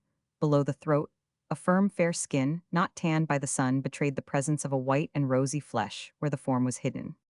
The married daughters wept, their husbands, patient farmers, were grave and serious. The three brothers, profoundly sad, did not raise their eyes from the ground. In the midst of this dreadful picture of dumb despair and desolation, Denise and her mother alone showed symptoms of revolt. The other inhabitants of the village, united in the affliction of this respectable family, with a sincere and Christian pity, which gave the same expression to the faces of Allen, expression amounting to horror, when the rector's words announced that the knife was then falling on the neck of a young man, whom they all knew well from his very birth, and whom they had doubtless thought incapable of crime. The sobs which interrupted the short and simple allocution which the pastor made to his flock overcame him so much that he stopped, and said no more except to invite all present to fervent prayer. Though this scene was not of a nature to surprise a priest, Gabriel de Rastignac was too young not to be profoundly touched by it. As yet he had never exercised the priestly virtues, he knew himself called to other functions, he was not forced to enter the social breaches, where the heart bleeds at the sight of woes. His mission was that of the higher clergy, who maintain the spirit of devotion, represent the highest intellect of the Church, and on eminent occasions display the priestly virtues on a larger stage, like the illustrious bishops of Marseille and Meaux, and the archbishops of Arles and Cambrai. This little assemblage of country people, weeping and praying for him, who, as they supposed, was then being executed on a public square, among a crowd of persons, come from all parts to swell the shame of such a death. Thy's feeble counterpoise of prayer and pity, opposed to the ferocious curiosity and just maledictions of a multitude, was enough to move any soul, especially when seen in that poor church. The Abbé Gabriel was tempted to go up to the Taschereaux and say, "Your son and brother is reprieved." But he did not like to disturb the Mass, and moreover, he knew that a reprieve was only a delay of execution. Instead of following the service, he was irresistibly drawn to a study of the pastor, from whom the clergy in Limoges expected the conversion of the criminal. Judging by the parsonage, Gabriel de Rastignac had made himself a portrait of Monsieur Bonnet as a stout short man, with a strong and red face, framed for toil, half a peasant, and tanned by the sun, so far from that the young abbe met his equal, slight and delicate in appearance. Monsieur Bonnet's face struck the eyes at once as the typical face of passion given to the apostles. It was almost triangular, beginning with a broad brow furrowed by wrinkles, and carried down from the temples to the chin in two sharp lines, which defined his hollow cheeks in this face. Sallowed by tones as yellow as those of a church taper, shone two blue eyes that were luminous with faith burning with eager hope. It was divided into two equal parts by a long nose, thin and straight with well-cut nostrils, beneath which spoke, even when closed and voiceless, a large mouth with strongly marked lips from which issued whenever he spoke aloud one of those voices, which go straight to the heart. The chestnut hair, which was thin and fine, and lay flat upon the head, showed a poor constitution maintained by a frugal diet will made the power of this man. Such were his personal distinctions. His short hands might have indicated in another man a tendency to coarse pleasures, and perhaps he had, like Socrates, conquered his temptations. His thinness was ungraceful, his shoulders were too prominent, his knees knocked together, the body too much developed for the extremities gave him the look of a humpbacked man, without a hump. In short, his appearance was not pleasing none. But those to whom the miracles of thought, faith, art are known could adore that flaming gaze of the martyr, that pallor of constancy, that voice of love, distinctive characteristics of this village rector. This man worthy of the primitive church which exists no longer, except in the pictures of the 16th century, and in the pages of martyrology, was stamped with the dye of the human greatness, which most nearly approaches the divine greatness, through conviction that indefinable something, which embellishes the commonest form, gilds with glowing tints the faces of men vowed to any worship, no matter what, and brings into the face of a woman, glorified by a noble love, a sort of light conviction, is human will attaining to its highest reach. At once both cause and effect, it impresses the coldest natures. It is a species of mute eloquence which holds the masses. Coming down from the altar, the rector caught the eye of the Abbé Gabriel, and recognized him so that, when the bishop's secretary reached the sacristy, Ursule, to whom her master had already given orders, was waiting for him, with a request that he would follow her. Monsieur, said Ursule, a woman of canonical age, conducting the Abbé de Rastignac by the gallery through the garden. Monsieur Bonnet told me to ask if you had breakfasted. You must have left Limoges very early to get here by 10 o'clock. I will soon have breakfast ready for you. Monsieur Lab will not find a table like that of Monseigneur the Bishop in this poor village, but we will do the best we can. Monsieur Bonnet will soon be in. He has gone to comfort those poor people. The Tascherins, their son, has met with a terrible end today. But, said the Abbé Gabriel, when he could get in a word, where is the house of those worthy persons? I must take Monsieur Bonnet at once to Limoges by order of the bishop. That unfortunate man will not be executed today. Monseigneur has obtained a reprieve for him. Ah, exclaimed Ursule, whose tongue itched to spread the news about the village. Monsieur has plenty of time to carry them that comfort while I get breakfast ready. The Tascherins' house is beyond the village. Follow the path below that terrace and it will take you there. As soon as Ursule lost sight of the Abbé, she went down into the village to disseminate the news, and also to buy the things needed for the breakfast. The rector had been informed, while in church, of a desperate resolution taken by the Tascherins as soon as they heard that Jean Francois's appeal was rejected, and that he had to die. These worthy souls intended to leave the country, and their worldly goods were to be sold that very morning. Delays and formalities unexpected by them had hitherto postponed the sale. They had been forced to remain in their home until the execution and drink each day the cup of shame. This determination had not been made public until the evening before the day appointed for the execution. The Tascherins had expected to leave before that fatal day, but the proposed purchaser of their property was a stranger in those parts, and was prevented from clinching the bargain by a delay in obtaining the money. Thus the hapless family were forced to bear their trouble to its end. The feeling which prompted this expatriation was so violent in these simple souls, little accustomed to compromise with their consciences, that the grandfather and grandmother, the father and the mother, the daughters and their husbands, and the sons, in short, all who bore and had borne the name of Tascherin, or were closely allied to it, made ready to leave the country. This emigration grieved the whole community. The mayor entreated the rector to do his best to retain these worthy people. According to the new code, the father was not responsible for the son, and the crime of the father was no disgrace to the children, together with other emancipations, which have weakened paternal power. This system has led to the triumph of individualism, which is now permeating the whole of modern society. He who thinks on the things of the future sees the spirit of family destroyed. Where the makers of the new code have introduced freedom of will and equality, the family must always be the basis of society, necessarily temporary. incessantly divided, recomposed to dissolve again, without ties between the future and the past. It cannot fulfill that mission. The family of the olden time no longer exists in France. Those who have proceeded to demolish the ancient edifice have been logical in dividing equally the family property, in diminishing the authority of the father, in suppressing great responsibilities. But is the reconstructed social state as solid with its young laws still untried, as it was under a monarchy in spite of the old abuses? In losing the solidarity of family, society has lost that fundamental force which Montesquieu discovered and named honor. It has isolated interests in order to subjugate them. It has sundered all to enfeeble all. Society reigns over units, over single figures agglomerated like grains of corn in a heap. Can the general interests of all take the place of family? Time alone can answer that question. Nevertheless, the old law still exists. Its roots have struck so deep that you will find it still living. As we find perennials in polar regions, remote places are still to be found in the provinces, where what are now called prejudices exist, where the family suffers in the crime of a child or a father.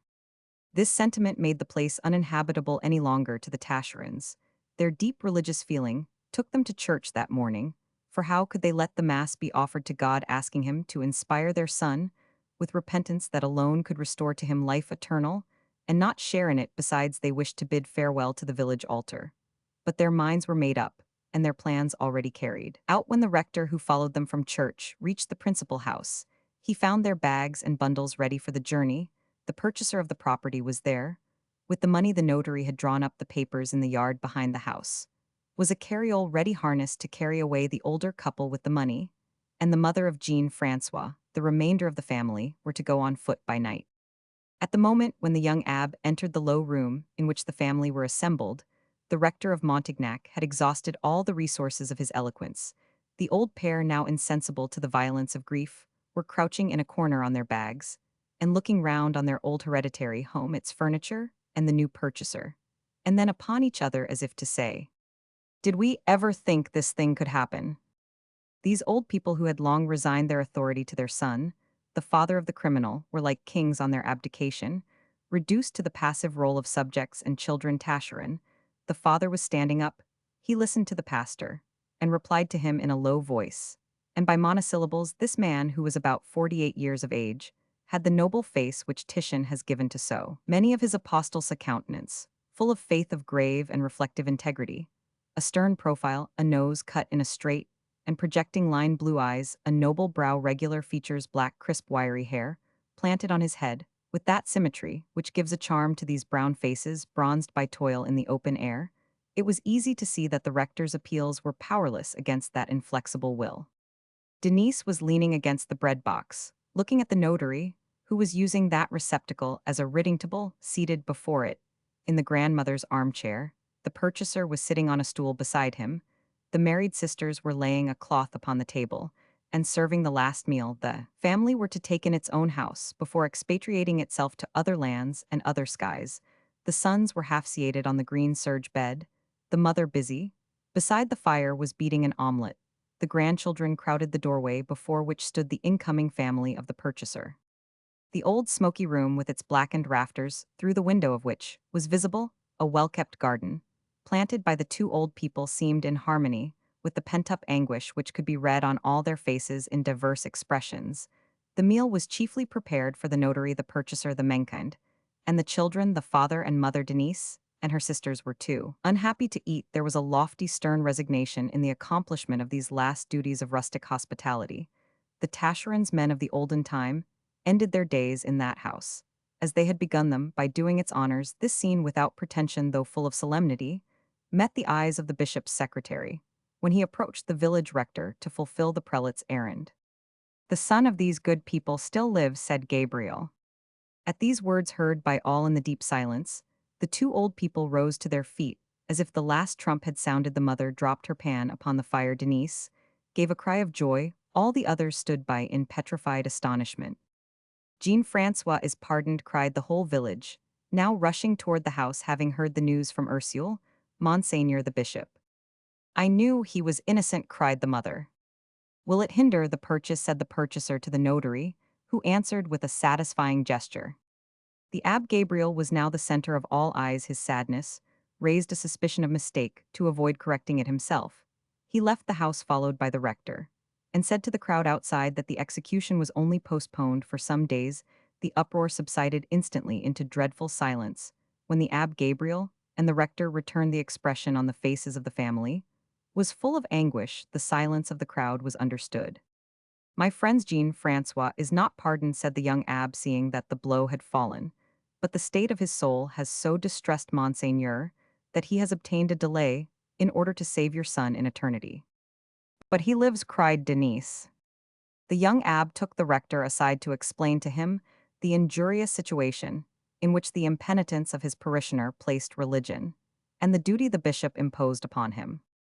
"Monseigneur exacts my death," replied the rector. "I have already refused the entreaties of the family to visit their unhappy son, such a conference, and the sight of his death would shatter me like glass. Every man must work, as he can. The weakness of my organs, or rather the too great excitability of my nervous organization, prevents me from exercising these functions of our ministry. I have remained a simple rector expressly to be useful to my kind in a sphere in which I can really accomplish my Christian duty. I have carefully considered how far I could satisfy this virtuous family, and do my pastoral duty to this poor son. But the very idea of mounting the scaffold with him, the mere thought of assisting in those fatal preparations, sends a shudder as of death through my veins. It would not be asked of a mother, and remember, monsieur, he was born in the bosom of my poor church." "So," said the Abbé Gabriel, "you refuse to obey Monseigneur." "Monseigneur is ignorant of the state of my health. He does not know that, in a constitution like mine, nature refuses," said Monsieur Bonnet, looking at the younger priest. "There are times when we ought, like Balzac at Marseille, to risk certain death," replied the Abbé Gabriel, interrupting him. At this moment the rector felt a hand pulling at his cassock. He heard sobs, and turning round he saw the whole family kneeling before him. Young and old, small and great, all were stretching their supplicating hands to him. One sole cry rose from their lips as he turned his face upon them. "Save his soul at least." The old grandmother it was who had pulled his cassock, and was wetting it with her tears. "I shall obey, monsieur." That, said the rector, was forced to sit down, for his legs trembled under him. The young secretary explained the frenzied state of the criminal's mind. "Do you think," he said, as he ended his account, "that the sight of his young sister would shake his determination?" "Yes, I do," replied the rector. "Denise, you must go with us." "And I too," said the mother. "No," cried the father, "that child no longer exists for us, and you know it. None of us shall see him." "Do not oppose what may be for his salvation," said the young abbé. "You will be responsible for his soul. If you refuse us the means of softening it, his death may possibly do more injury than his life has done." "She may go," said the father. "It shall be her punishment for opposing all the discipline I ever wished to give her son." The Abbé Gabriel and Monsieur Bonnet returned to the parsonage, where Denise and her mother were requested to come in time to start for Limoges with the two ecclesiastics. As the younger man walked along the path which followed the outskirts of Upper Montignac, he was able to examine the village priest, so warmly commended by the vicar general, less superficially than he did in church. He felt at once inclined in his favor by the simple manners, the voice full of magic power, and the words in harmony with the voice of the village rector. The latter had only visited the bishop's palace once since the prelate had taken Gabriel de Rastignac as secretary. He had hardly seen this favorite destined for the episcopate. Though he knew how great his influence was, nevertheless, he behaved with a dignified courtesy that plainly showed the sovereign independence which the church bestows on rectors in their parishes. But the feelings of the young abbé, far from animating his face, gave it a stern expression. It was more than cold, it was icy. A man capable of changing the moral condition of a whole population must surely possess some powers of observation, and be more or less of a physiognomist. And even if the rector had no other science than that of goodness, he had just given proof of rare sensibility. He was therefore struck by the coldness with which the bishop's secretary met his courteous advances, compelled to attribute this manner to some secret annoyance. The rector sought in his own mind to discover if he had wounded his guest, or in what way his conduct could seem blameworthy in the eyes of his superiors. An awkward silence ensued, which the Abbé de Rastignac broke by a speech that was full of aristocratic assumption. "You have a very poor church, monsieur," he said. "It is too small," replied Monsieur Bonnet. "On the great fête days, the old men bring benches to the porch, and the young men stand outside in a circle, but the silence is so great that all can hear my voice." Gabriel was silent for some moments. "If the inhabitants are so religious, how can you let the building remain in such a state of nudity?" he said at last. "Alas, monsieur, I have not the courage to spend the money, which is needed for the poor on decorating the church. The poor are the church, I assure. I should not be ashamed of my church. If Monseigneur should visit it, on the fate, do the poor return on that day what they have received. Did you notice the nails which are placed at certain distances on the walls? They are used to hold a sort of trellis of iron wire, on which the women fasten bouquets. The church is fairly clothed with flowers, and they keep fresh all day. My poor church, which you think so bare, is decked like a bride. It is filled with fragrance, even the floor is strewn with leaves, in the midst of which they make a path of scattered roses. For the passage of the Holy Sacrament, that's a day on which I do not fear comparison with the pomps of St. Peter at Rome. The Holy Father has his gold, and I my flowerstow, each his own miracle. Ah, monsieur, the village of Montignac is poor, but it is Catholic. In former times, the inhabitants robbed travelers. Now travelers may leave a sack full of money where they please, and they will find it in my house." "That result is to your glory," said Gabriel. "It is not a question of myself," replied the rector, coloring at this labored compliment, "but of God's word, of the blessed bread." "Brown bread," remarked the abbe, smiling. "White bread only suits the stomachs of the rich," replied the rector modestly. The young abbe took the hands of the older priest and pressed them cordially. "Forgive me, monsieur," he said, suddenly making amends with a look in his beautiful blue eyes, which went to the depths of the rector's soul. "Monseigneur told me to test your patience and your modesty. But I can't go any further. I see already how much injustice the praises of the liberals have done you." Breakfast was ready. Fresh eggs, butter, honey, fruits, cream, and coffee were served by Ursule, in the midst of flowers, on a white cloth laid upon the antique table in that old dining room. The window, which looked upon the terrace, was open, clematis with its white stars relieved in the center by the yellow bunch of their crisped stamens clasped the railing. A jasmine ran up one side, nasturtiums clambered over the other above the reddening foliage of a vine, made a rich border that no sculptor could have rendered so exquisite was the tracery of its lacework against the light. "Life is here reduced, you see, to its simplest expression," said the rector, smiling, though his face did not lose the look which the sadness of his heart conveyed to it. "If we had known of your arrival, but who could have foreseen your errand? Ursule would have had some mountain trout for you. There's a brook in the forest where they are excellent. I forget, however, that this is August, and the Gabou is dry. My head is confused with all these troubles." "Then you like your life here?" said the young abbe. "Yes, monsieur, if God wills I shall die rector of Montignac. I could have wished that my example were followed by certain distinguished men who have thought they did better things in becoming philanthropists. But modern philanthropy is an evil to society.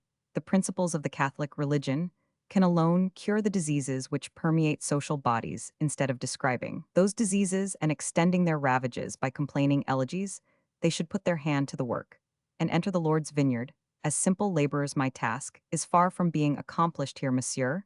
It is not enough to reform the people whom I found in a frightful condition of impiety and wickedness. I wish to die in the midst of a generation of true believers." "You have only done your duty, monsieur," said the young man, still coldly, for his heart was stirred with envy. "Yes, monsieur," replied the rector, modestly giving his companion a glance, which seemed to say, "Is this a further test? I pray that all may do their duty throughout the kingdom."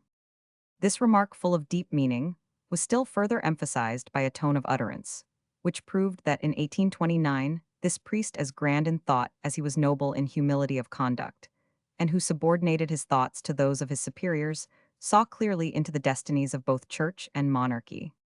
When the two afflicted women came, the young abbe, very impatient to get back to Limoges, left the parsonage to see if the horses were harnessed. A few moments later, he returned to say that all was ready. All four then started under the eyes of the whole population of Montignac, which was gathered in the roadway before the post-house. The mother and sister kept silence. The two priests, seeing rocks ahead in many subjects, could neither talk indifferently nor allow themselves to be cheerful. While seeking for some neutral subject, the carriage crossed the plain, the aspect of which dreary region seemed to influence the duration of their melancholy silence. "How came you to adopt the ecclesiastical profession?" asked the Abbe Gabriel suddenly, with an impulsive curiosity, which seized him as soon as the carriage turned into the highroad. "I did not look upon the priesthood as a profession," replied the rector. Simply, I cannot understand how a man can become a priest for any other reason than the undefinable power of vocation. I know that many men have served in the Lord's vineyard, who have previously worn out their hearts in the service of passion. Some have loved hopelessly, others have had their love betrayed. Men have lost the flower of their lives in burying a precious wife or an adored mistress. Some have been disgusted with social life at a period when uncertainty hovers over everything, even over feelings, and doubt mocks tender certainties. By calling them beliefs, others abandon politics at a period when power seems to be an expiation and when the governed regard obedience as fatality. Many leave a society without banners where opposing forces only unite to overthrow good. I do not think that any man would give himself to God from a covetous motive. Some men have looked upon the priesthood as a means of regenerating our country. But according to my poor lights, a priest patriot is a meaningless thing. The priest can only belong to God. I did not wish to offer our Father, who nevertheless accepts all the wreck of my heart and the fragments of my will. I gave myself to him whole. In one of those touching theories of pagan religion, the victim sacrificed to the false gods goes to the altar decked with flowers. The significance of that custom has always deeply touched me. A sacrifice is nothing without grace. My life is simple and without the very slightest romance. My Father, who has made his own way in the world, is a stern, inflexible man. He treats his wife and his children as he treats himself. I have never seen a smile upon his lips. His iron hand, his stern face, his gloomy, rough activity oppressed us, all wife, children, clerks, and servants under an almost savage despotism. I speak for myself, only I could have accommodated myself to this life, if the power thus exercised had had an equal repression. But captious and vacillating, he treated us all with intolerable alternations. We were always ignorant whether we were doing right or whether he considered us to blame, and the horrible expectancy which results from that is torture in domestic life. A street life seems better than a home under such circumstances. Had I been alone in the house, I would have borne all from my father without murmuring. But my heart was torn by the bitter, unceasing anguish of my dear mother, whom I ardently loved, and whose tears put me sometimes into a fury in which I nearly lost my reason. My school days, when boys are usually so full of misery and hard work, were to me a golden period. I dreaded holidays. My mother herself preferred to come and see me when I had finished my philosophical course, and was forced to return home and become my father's clerk. I could not endure it more than a few months. My mind, bewildered by the fever of adolescence, threatened to give way on a sad autumn evening, as I was walking alone with my mother along the Boulevard Bourdon, then one of the most melancholy parts of Paris. I poured my heart into hers, and I told her that I saw no possible life before me, except in the church. My tastes, my ideas, all that I most loved, would be continually thwarted so long as my father lived under the cassock of a priest. He would be forced to respect me, and I might thus, on certain occasions, become the protector of my family. My mother wept much just at this period. My eldest brother, since a general and killed at Leipzig, had entered the army as a private soldier, driven from his home for the same reasons that made me wish to be a priest. I showed my mother that her best means of protection would be to marry my sister as soon as she was old enough to some man of strong character, and to look for help to this new family under pretense of avoiding the conscription. Without costing my father a penny to buy me off, I entered the seminary of St. Sulpice at the age of 19. Within those celebrated old buildings, I found a peace and happiness that were troubled only by the thought of my mother and my sisters' sufferings. Their domestic misery, no doubt, went on increasing, for whenever they saw me they sought to strengthen my resolution. Perhaps I had been initiated into the secrets of charity, such as our great St. Paul defines it, by my own trials. At any rate, I longed to staunch the wounds of the poor in some forgotten corner of the earth, and to prove by my example, if God would deign to bless my efforts, that the Catholic religion, judged by its actions for humanity, is the only true, the only beneficent and noble civilizing force. During the last days of my diaconate, grace no doubt enlightened me. I have fully forgiven my father regarding him as the instrument of my destiny. My mother, though I wrote her a long and tender letter explaining all things and proving to her that the finger of God was guiding me, my poor mother wept many tears as she saw my hair cut off by the scissors of the church. She knew herself how many pleasures I renounced, but she did not know the secret glories to which I aspired. Women are so tender after I once belonged to God. I felt a boundless peace. I felt no needs, no vanities, none of those cares which trouble men so much. I knew that Providence would take care of me as a thing of its own. I entered a world from which all fear is banished, where the future is certain, where all things are divine, even the silence. This quietude is one of the benefactions of grace. My mother could not conceive that a man could espouse a church, nevertheless seeing me happy with a cloudless brow she grew happier herself after I was ordained. I came to the Limousin to visit one of my paternal relations, who chanced to speak to me. Of the then condition of Montignac, a thought darted into my mind with the vividness of lightning. And I said to myself, inwardly, here is thy vineyard. I came here, and you see, monsieur, that my history is very simple and uneventful. At this instant Limoges came into sight bathed in the last rays of the setting sun. When the women saw it, they could not restrain their tears, they wept aloud. Roman 9 Denise. The young man whom these two different loves were now on their way to comfort, who excited so much artless curiosity, so much spurious sympathy and true solicitude, was lying on his prison pallet in one of the condemned cells. A spy watched beside the door to catch, if possible, any words that might escape him either in sleep or in one of his violent furies. So anxious were the officers of justice to exhaust all human means of discovering Jean-Francois Tascheren's accomplice and recover the sum stolen. The Des Van Oaks had promised a reward to the police, and the police kept constant watch on the obstinate silence of the prisoner. When the man on duty looked through a loophole made for the purpose, he saw the convict always in the same position, bound in the straitjacket, his head secured by a leather thong, ever since he had attempted to tear the stuff of the jacket with his teeth.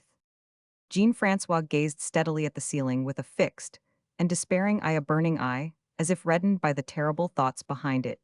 He was a living image of the antique Prometheus. The memory of some lost happiness gnawed at his heart. When the Solicitor General himself went to see him, that magistrate could not help testifying his surprise at a character so obstinately persistent. No sooner did anyone enter his cell than Jean-Francois flew into a frenzy, which exceeded the limits known to physicians for such attacks. The moment he heard the key turn in the lock, or the bolts of the barred door slide, a light foam whitened his lips. Jean-Francois Tascherin, then 25 years of age, was small, but well made. His wiry, crinkled hair growing low on his forehead indicated energy. His eyes, of a clear and luminous yellow, were too near the root of the nausea defect, which gave him some resemblance to birds of prey. The face was round, of the warm brown coloring which marks the inhabitants of Middle France. One feature of his physiognomy confirmed an assertion of Lavater. As to persons who are destined to commit murder, his front teeth lapped each other. Nevertheless, his face bore all the characteristics of integrity and a sweet and artless moral nature. There was nothing surprising in the fact that a woman had loved him passionately. His fresh mouth with its dazzling teeth was charming, but the vermilion of the lips was of the red-lead tint, which indicates repressed ferocity. And in many human beings, a free abandonment to pleasure. His demeanor showed none of the low habits of a workman. In the eyes of the women who were present at the trial, it seemed evident that one of their sex had softened those muscles used to toil, had ennobled the countenance of the rustic, and given grace to his person. Women can always detect the traces of love in a man, just as men can see in a woman, whether, as the saying is, love has passed that way. Toward evening of the day we are now relating, Jean-Francois heard the sliding of bolts and the noise of the key in the lock. He turned his head violently and gave vent to the horrible growl with which his frenzies began, but he trembled all over when the beloved heads of his sister and his mother stood out against the fading light, and behind them the face of the rector of Montignac. "The wretches, is this why they keep me alive?" he said, closing his eyes. Denise, who had lately been confined in a prison, was distrustful of everything. The spy had no doubt hidden himself merely to return in a few moments. The girl flung herself on her brother, bent her tearful face to his, and whispered, "They may be listening to us.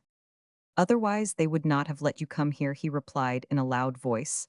"I have long asked the favor that none of my family should be admitted here." "Oh, how they have bound him!" cried the mother. "My poor child, my poor boy." And she fell on her knees beside the pallet, hiding her head in the cassock of the priest who was standing by her. "If Jean will promise me to be quiet," said the rector, "and not attempt to injure himself, and to behave properly while we are with him, I will ask to have him unbound, but the least violation of his promise will reflect on me." "I do so want to move as I please, dear Monsieur Bonnet," said the criminal, his eyes moistening with tears, "that I give you my word to do as you wish." The rector went out and returned with the jailer, and the jacket was taken off. "You won't kill me tonight, will you?" said the turnkey. Jean made no answer. "Poor brother," said Denise, opening a basket which had just passed through a rigorous examination. "Here are some of the things you like, I dare say. They don't feed you, for the love of God." She showed him some fruit gathered, as soon as the rector had told her she could go to the jail, and a galette his mother had immediately baked for him. This attention, which reminded him of his boyhood, the voice and gestures of his sister, the presence of his mother and the rector brought on a reaction, and he burst into tears. "Ah, Denise," he said, "I have not had a good meal for 6 months. I eat only when driven to it by hunger." The mother and sister went out, and then returned with the natural housekeeping spirit of such women who want to give their men material comfort. They soon had a supper for their poor child in this. The officials helped them, for an order had been given to do all that could with safety be done for the condemned man. The Des Vanocks had contributed with melancholy hope toward the comfort of the man from whom they still expected to recover their inheritance. Thus poor Jean Francois had a last glimpse of family joys, if joys they could be called under such circumstances. "Is my appeal rejected?" he said to Monsieur Bonnet. "Yes, my child, nothing is left for you to do, but to make a Christian end. This life is nothing in comparison to that which awaits you. You must think now of your eternal happiness. You can pay your debt to man with your life. But God is not content with such a little thing as that. Give up my life? Ah, you do not know all that I am leaving." Denise looked at her brother as if to warn him that even in matters of religion he must be cautious. "Let us say no more about it." He resumed eating the fruit with an avidity which told of his inward fire. "When am I?" "No, no, say nothing of that before me," said the mother. "But I should be easier in mind if I knew," he said in a low voice to the rector. "Always the same nature," exclaimed Monsieur Bonnet. Then he bent down to the prisoner's ear and whispered, "If you will reconcile yourself this night with God, so that your repentance will enable me to absolve you, it will be tomorrow. We have already gained much in calming you," he said aloud. Hearing these last words, Jean's lips turned pale, his eyes rolled up in a violent spasm, and an angry shudder passed through his frame. "Am I calm?" he asked himself happily. His eyes encountered the tearful face of Denise, and he recovered his self-control. "So be it," he said to the rector. "There is no one but you to whom I would listen. They have known how to conquer me." And he flung himself on his mother's breast. "My son," said the mother, weeping, "listen to Monsieur Bonnet. He risks his life, the dear rector, in going to you." She hesitated, and then said, "To the gate of eternal life." Then she kissed Jean's head and held it to her breast for some moments. "Will he indeed go with me?" asked Jean, looking at the rector, who bowed his head in assent. "Well, yes, I will listen to him. I will do all he asks of me." "You promise it," said Denise. "The saving of your soul is what we seek. Besides, you would not have all Limoges and the village say that a Taschereau knows not how to die a noble death. And then to think that all you lose here, you will regain in heaven, where pardoned souls will meet again." This superhuman effort parched the throat of the heroic girl. She was silent after this, like her mother. But she had triumphed. The criminal, furious at seeing his happiness torn from him by the law, now quivered at the sublime Catholic truth, so simply expressed by his sister. All women, even young peasant women like Denise, know how to touch these delicate chords, for does not every woman seek to make love eternal? Denise had touched two chords, each most sensitive. Awakened pride called on the other virtues, chilled by misery and hardened by despair. Jean took his sister's hand and kissed it, and laid it on his heart in a deeply significant manner. He applied it both gently and forcibly. "Yes," he said, "I must renounce all. This is the last beating of my heart, its last thought. Keep them, Denise." And he gave her one of those glances by which a man in crucial moments tries to put his soul into the soul of another human being. This thought, this word, was in truth a last testament, an unspoken legacy, to be as faithfully transmitted as it was trustfully given. It was so fully understood by mother, sister, and priest that they all with one accord turned their faces from each other to hide their tears and keep the secret of their thoughts in their own breasts. Those few words were the dying agony of a passion, the farewell of a soul, to the glorious things of earth, in accordance with true Catholic renunciation. The rector, comprehending the majesty of all great human things, even criminal things, judged of this mysterious passion. By the enormity of the sin, he raised his eyes to heaven, as if to invoke the mercy of God. Thence come the consolations, the infinite tendernesses of the Catholic religion, so humane, so gentle with the hand that descends to man, showing him the law of higher spheres, so awful, so divine, with that other hand held out to lead him into heaven. Denise had now significantly shown the rector the spot by which to strike that rock and make the waters of repentance flow. But suddenly, as though the memories evoked were dragging him backwards, Jean Francois gave the harrowing cry of the hyena when the hunters overtake it. No, no, he cried, falling on his knees. I will live, mother, give me your clothes. I can escape, mercy, mercy, go see the king, tell him. He stopped, gave a horrible roar, and clung convulsively to the rector's cassock. Go, said Monsieur Bonnet in a low voice to the agitated women. Jean heard the words, he raised his head, gazed at his mother and sister, then he stopped and kissed their feet. Let us say farewell now, do not come back, leave me alone with Monsieur Bonnet, you need not be uneasy about me any longer, he said, pressing his mother and his sister to him, with a strength in which he seemed to put all his life. How is it we do not die of this, said Denise to her mother, as they passed through the wicket. It was nearly 8 o'clock when this parting took place at the gate of the prison. The two women met the Abbe de Rastignac, who asked them news of the prisoner. He will no doubt be reconciled with God, said Denise. If repentance has not yet begun, he is very near it. The bishop was soon after informed that the clergy would triumph on this occasion, and that the criminal would go to the scaffold, with the most edifying religious sentiments. The prelate with whom was the attorney general expressed a wish to see the rector, Monsieur Bonnet, did not reach the palace before midnight. The Abbe Gabriel, who made many trips between the palace and the jail, judged it necessary to fetch the rector in the episcopal coach, for the poor priest was in a state of exhaustion, which almost deprived him of the use of his legs, the effect of his day, the prospect of the morrow, the sight of the secret struggle he had witnessed, and the full repentance which had at last overtaken his stubborn lamb. When the great reckoning of eternity was brought home, to him all these things had combined to break down Monsieur Bonnet, whose nervous electrical nature entered into the sufferings of others, as though they were his own souls that resemble that noble soul, espoused so ardently, the impressions, miseries, passions, sufferings of those in whom they are interested, that they actually feel them, and in a horrible manner too, for they are able to measure their extent of knowledge, which escapes others who are blinded by selfishness of heart, or the paroxysm of grief. It is here that a priest like Monsieur Bonnet becomes an artist who feels rather than an artist who judges. When the rector entered the bishop's salon, and found there the two grand vicars, the Abbe de Rastignac, Monsieur de Granville, and the procureur general, he felt convinced that something more was expected of him. Monsieur, said the bishop, have you obtained any facts, which you can, without violating your duty, confide to the officers of the law for their guidance? Monseigneur, in order to give absolution to that poor wandering child, I waited not only till his repentance was as sincere and as complete as the church could wish, but I have also exacted from him the restitution of the money. This restitution, said the procureur general, brings me here. Tonight it will of course be made in such a way as to throw light on the mysterious parts of this affair. The criminal certainly had accomplices.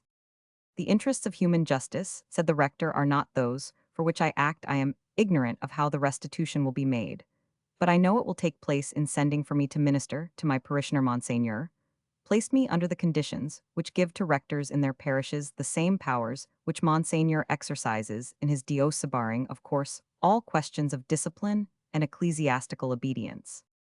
That is true, said the bishop, but the question here is how to obtain from the condemned man voluntary information which may enlighten justice. My mission is to win souls to God, said Monsieur Bonnet. Monsieur de Granker shrugged his shoulders slightly, but his colleague the Abbe Duthil nodded his head in sign of approval. Tascherin is no doubt endeavoring to shield someone whom the restitution will no doubt bring to light, said the procureur general. Monsieur, replied the rector, I know absolutely nothing which would either confute or justify your suspicion.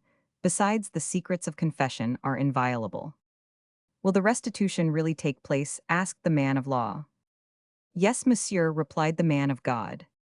That is enough for me, said the procureur general, who relied on the police to obtain the required information, as if passions and personal interests were not tenfold more astute than the police.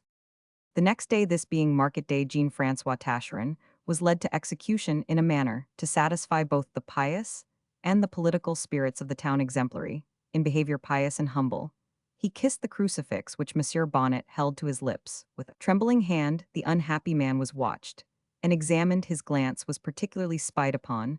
Would his eyes rove in search of someone in the crowd, or in a house? His discretion did, as a matter of fact, hold firm to the last. He died, as a Christian should, repentant and absolved. The poor rector was carried away unconscious from the foot of the scaffold, though he did not even see the fatal knife. During the following night on the high road 15 miles from Limoges, Denise, though nearly exhausted by fatigue and grief, begged her father to let her go again to Limoges and take with her Louis Marie Tascherin, one of her brothers. "What more have you to do in that town?" asked her father, frowning. "Father," she said, "not only must we pay the lawyer who defended him, but we must also restore the money which he has hidden." "You are right," said the honest man, pulling out a leathern pouch he carried with him. "No, no," said Denise, "he is no longer your son. It is not for those who curse at him, but for those who loved him to reward the lawyer." "We will wait for you at Havre," said the father. Denise and her brother returned to Limoges before daylight. When the police heard later of this return, they were never able to discover where the brother and sister had hidden themselves. Denise and Louis went to the upper town cautiously about 4 o'clock, that afternoon gliding along in the shadow of the houses. The poor girl dared not raise her eyes, fearing to meet the glances of those who had seen her brother's execution. After calling on Monsieur Bonnet, who in spite of his weakness consented to serve as father and guardian to Denise in the matter, they all went to the lawyer's house in the Rue de la Comédie. "Good morning, my poor children," said the lawyer, bowing to Monsieur Bonnet. "How can I be of service to you? Perhaps you would like me to claim your brother's body and send it to you." "No, monsieur," replied Denise, weeping at an idea which had never yet occurred to her. "I come to pay his debt to Yao so far, at least as money can pay an eternal debt." "Pray sit down," said the lawyer, noticing that Denise and the rector were still standing. Denise turned away to take from her corset 2 notes of 500 francs each, which were fastened by a pin to her chemise. Then she sat down and offered them to her brother's defender. The rector gave the lawyer a flashing look, which was instantly moistened by a tear. "Keep the money for yourself, my poor girl," said the lawyer. "The rich do not pay so generously for a lost cause." "Monsieur," said Denise, "I cannot obey you." "Then the money is not yours," said the lawyer. "You are mistaken," she replied, looking at Monsieur Bonnet, as if to know whether God would be angry at the lie. The rector kept his eyes lowered. "Well then," said the lawyer, taking 1 note of 500 francs, and offering the other to the rector, "I will share it with the poor. Now, Denise, change this one, which is really mine," he went on, giving her the note, "for your velvet ribbon. And your gold cross, I will hang the cross above my mantle, to remind me of the best and purest young girl's heart I have ever known in my whole experience as a lawyer." "I will give it to you without selling it," cried Denise, taking off her genet and offering it to him. "Monsieur," said the rector, "I accept the 500 francs to pay for the exhumation of the poor lad's body, and its transportation to Montignac. God has no doubt pardoned him, and Jean will rise with my flock on that last day, when the righteous and the repentant will be called together to the right hand of the Father." "So be it," replied the lawyer. He took Denise by the hand and drew her toward him to kiss her forehead, but the action had another motive. "My child," he whispered, "no one in Montignac has 500-franc notes. They are rare even at Limoges, where they are only taken at a discount. This money has been given to you. You will not tell me by whom, and I don't ask you, but listen to me if you have anything more to do. In this town, relating to your poor brother, take care you and Monsieur Bonnet and your brother Louis will be followed by police spies. Your family is known to have left Montignac, and as soon as you are seen here, you will be watched and surrounded before you are aware of it." "Alas," she said, "I have nothing more to do here." "She is cautious," thought the lawyer as he parted from her. "However, she is warned, and I hope she will get safely off." During this last week in September, when the weather was as warm as in summer, the bishop gave a dinner to the authorities of the place. Among the guests were the procureur and the attorney general. Some lively discussions prolonged the party. Till a late hour the company played whist and backgammon, a favorite game with the clergy. Toward 11 o'clock, the procureur walked out upon the upper terrace. From the spot where he stood he saw a light on that island to which on a certain evening the attention of the bishop and the Abbé Gabriel had been drawn. Veronique's Isle de Francine. The gleam recalled to the procureur's mind the unexplained mysteries of the Tascherin crime. Then, reflecting that there could be no legitimate reason for a fire on that lonely island in the river at that time of night, an idea which had already struck the bishop and the secretary darted into his mind, with the suddenness and brilliancy of the flame itself, which was shining in the distance. "We have all been fools," he cried, "but this will give us the accomplices." He returned to the salon, sought out Monsieur de Granville, said a few words in his ear, after which they both took leave. But the Abbé de Rastignac accompanied them politely to the door. He watched them as they departed, saw them go to the terrace, noticed the fire on the island, and thought to himself, "She is lost." The emissaries of the law got there too late. Denise and Louis, whom Jean had taught to dive, were actually on the bank of the river at a spot named to them by Jean, but Louis Tascherin had already dived 4 times, bringing up each time a bundle containing 20,000 francs worth of gold. The first sum was wrapped in a foulard handkerchief knotted by the 4 corners. This handkerchief, from which the water was instantly wrung, was thrown into a great fire of drift. Wood already lighted. Denise did not leave the fire until she saw every particle of the handkerchief consumed. The second sum was wrapped in a shawl, the third in a cambric handkerchief. These wrappings were instantly burned like the foulard.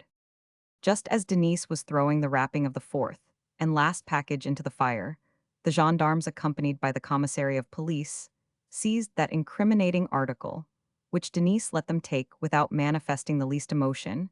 It was a handkerchief on which, in spite of its soaking in the river, traces of blood could still be seen. When questioned as to what she was doing there, Denise said she was taking the stolen gold from the river, according to her brother's instructions. The commissary asked her why she was burning certain articles.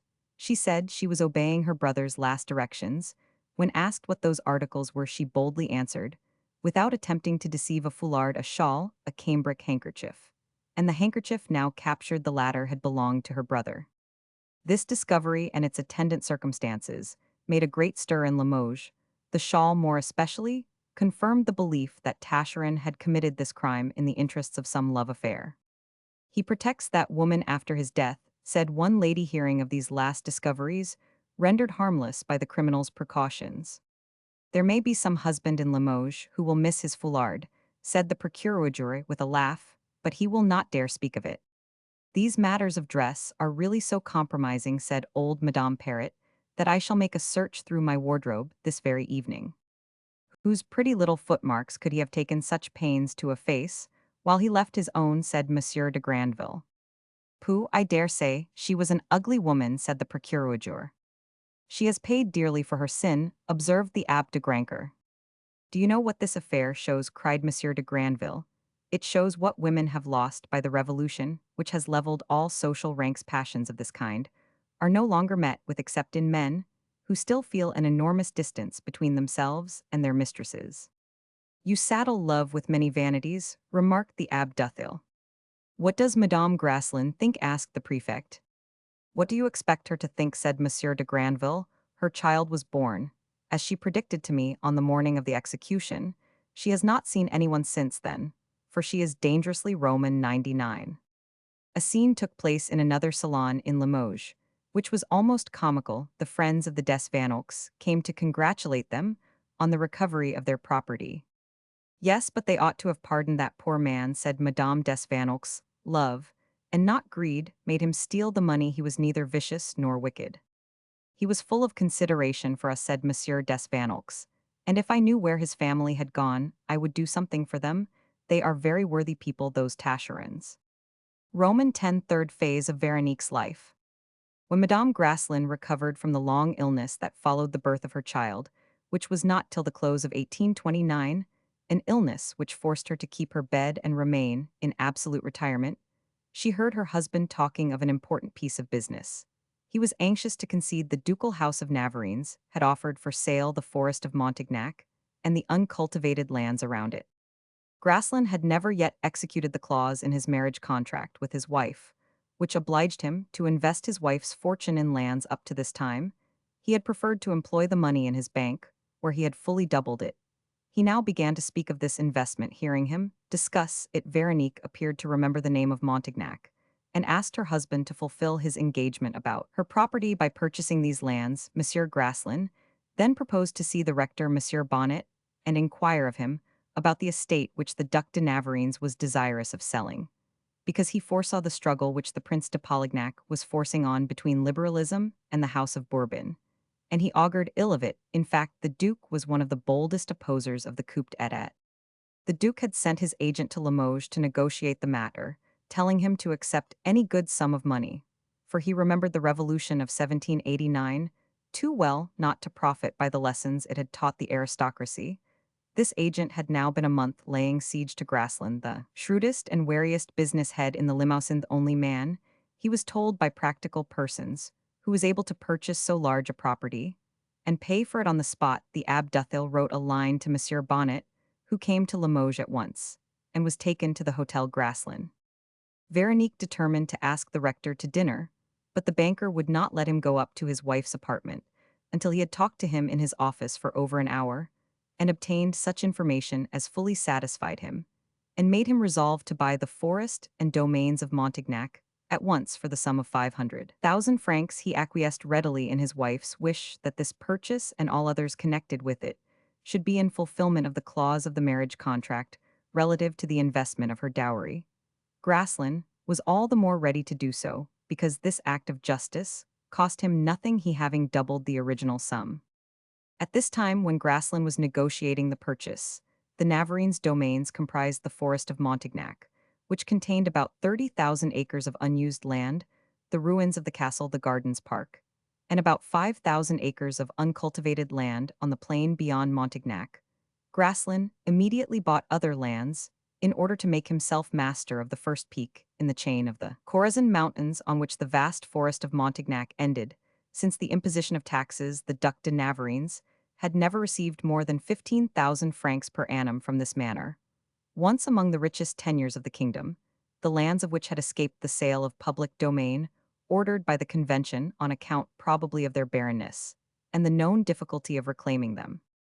When the rector went at last to Madame Graslin's apartment, and saw the woman noted for her piety, and for her intellect of whom he had heard speak, he could not restrain a gesture of amazement. Veronique had now reached the third phase of her life that, in which she was to rise into grandeur by the exercise of the highest virtues, phase in which she became another woman to the little Virgin of Titian, hidden at 11 years of age, beneath a spotted mantle of smallpox, had succeeded a beautiful woman, noble and passionate. And from that woman, now wrung by inward sorrows, came forth a saint. Her skin bore the yellow tinge, which colors the austere faces of abbesses who have been famous for their macerations. The attenuated temples were almost golden, the lips had paled the red of an open pomegranate. Was no longer on them, their color had changed to the pale pink of a Bengal, rose at the corners of the eyes close to the nose. Sorrows had made two shining tracks like mother of pearl, where tears had flowed, tears which effaced the marks of smallpox. And glazed the skin, curiosity was invincibly attracted to that pearly spot where the blue threads of the little veins throbbed precipitately, as though they were swelled by an influx of blood brought there, as it were to feed the tears. The circle round the eyes was now a dark brown, that was almost black above the eyelids, which were horribly wrinkled. The cheeks were hollow, in their folds lay the sign of solemn thoughts. The chin, which in youth was full, and round the flesh covering the muscles, was now shrunken to the injury of its expression, which told of an implacable religious severity exercised by this woman upon herself. At 29 years of age, Veronique's hair was scanty, and already whitening. Her thinness was alarming, in spite of her doctor's advice. She insisted on suckling her son. The doctor triumphed in the result, and as he watched the changes he had foretold in Veronique's appearance, he often said, "See the effects of childbirth on a woman. She adores that child. I have often noticed that mothers are fondest of the children who cost them most." Veronique's faded eyes were all that retained even a memory of her youth. The dark blue of the iris still cast its passionate fires, to which the woman's life seemed to have retreated, deserting the cold, impassible face, and glowing with an expression of devotion when the welfare of a fellow being was concerned. Thus the surprise, the dread of the rector ceased by degrees, as he went on explaining to Madame Graslin all the good that a large owner of property could do at Montignac, provided he lived there. Veronique's beauty came back to her for a moment as her eyes glowed with the light of an unhoped-for future. "I will live there," she said. "It shall be my work. I will ask Monsieur Graslin for money, and I will gladly share in your religious enterprise. Montignac shall be fertilized. We will find some means to water those arid plains. Like Moses, you have struck a rock from which the waters will gush." The rector of Montignac, when questioned by his friends in Limoges about Madame Graslin, spoke of her as a saint.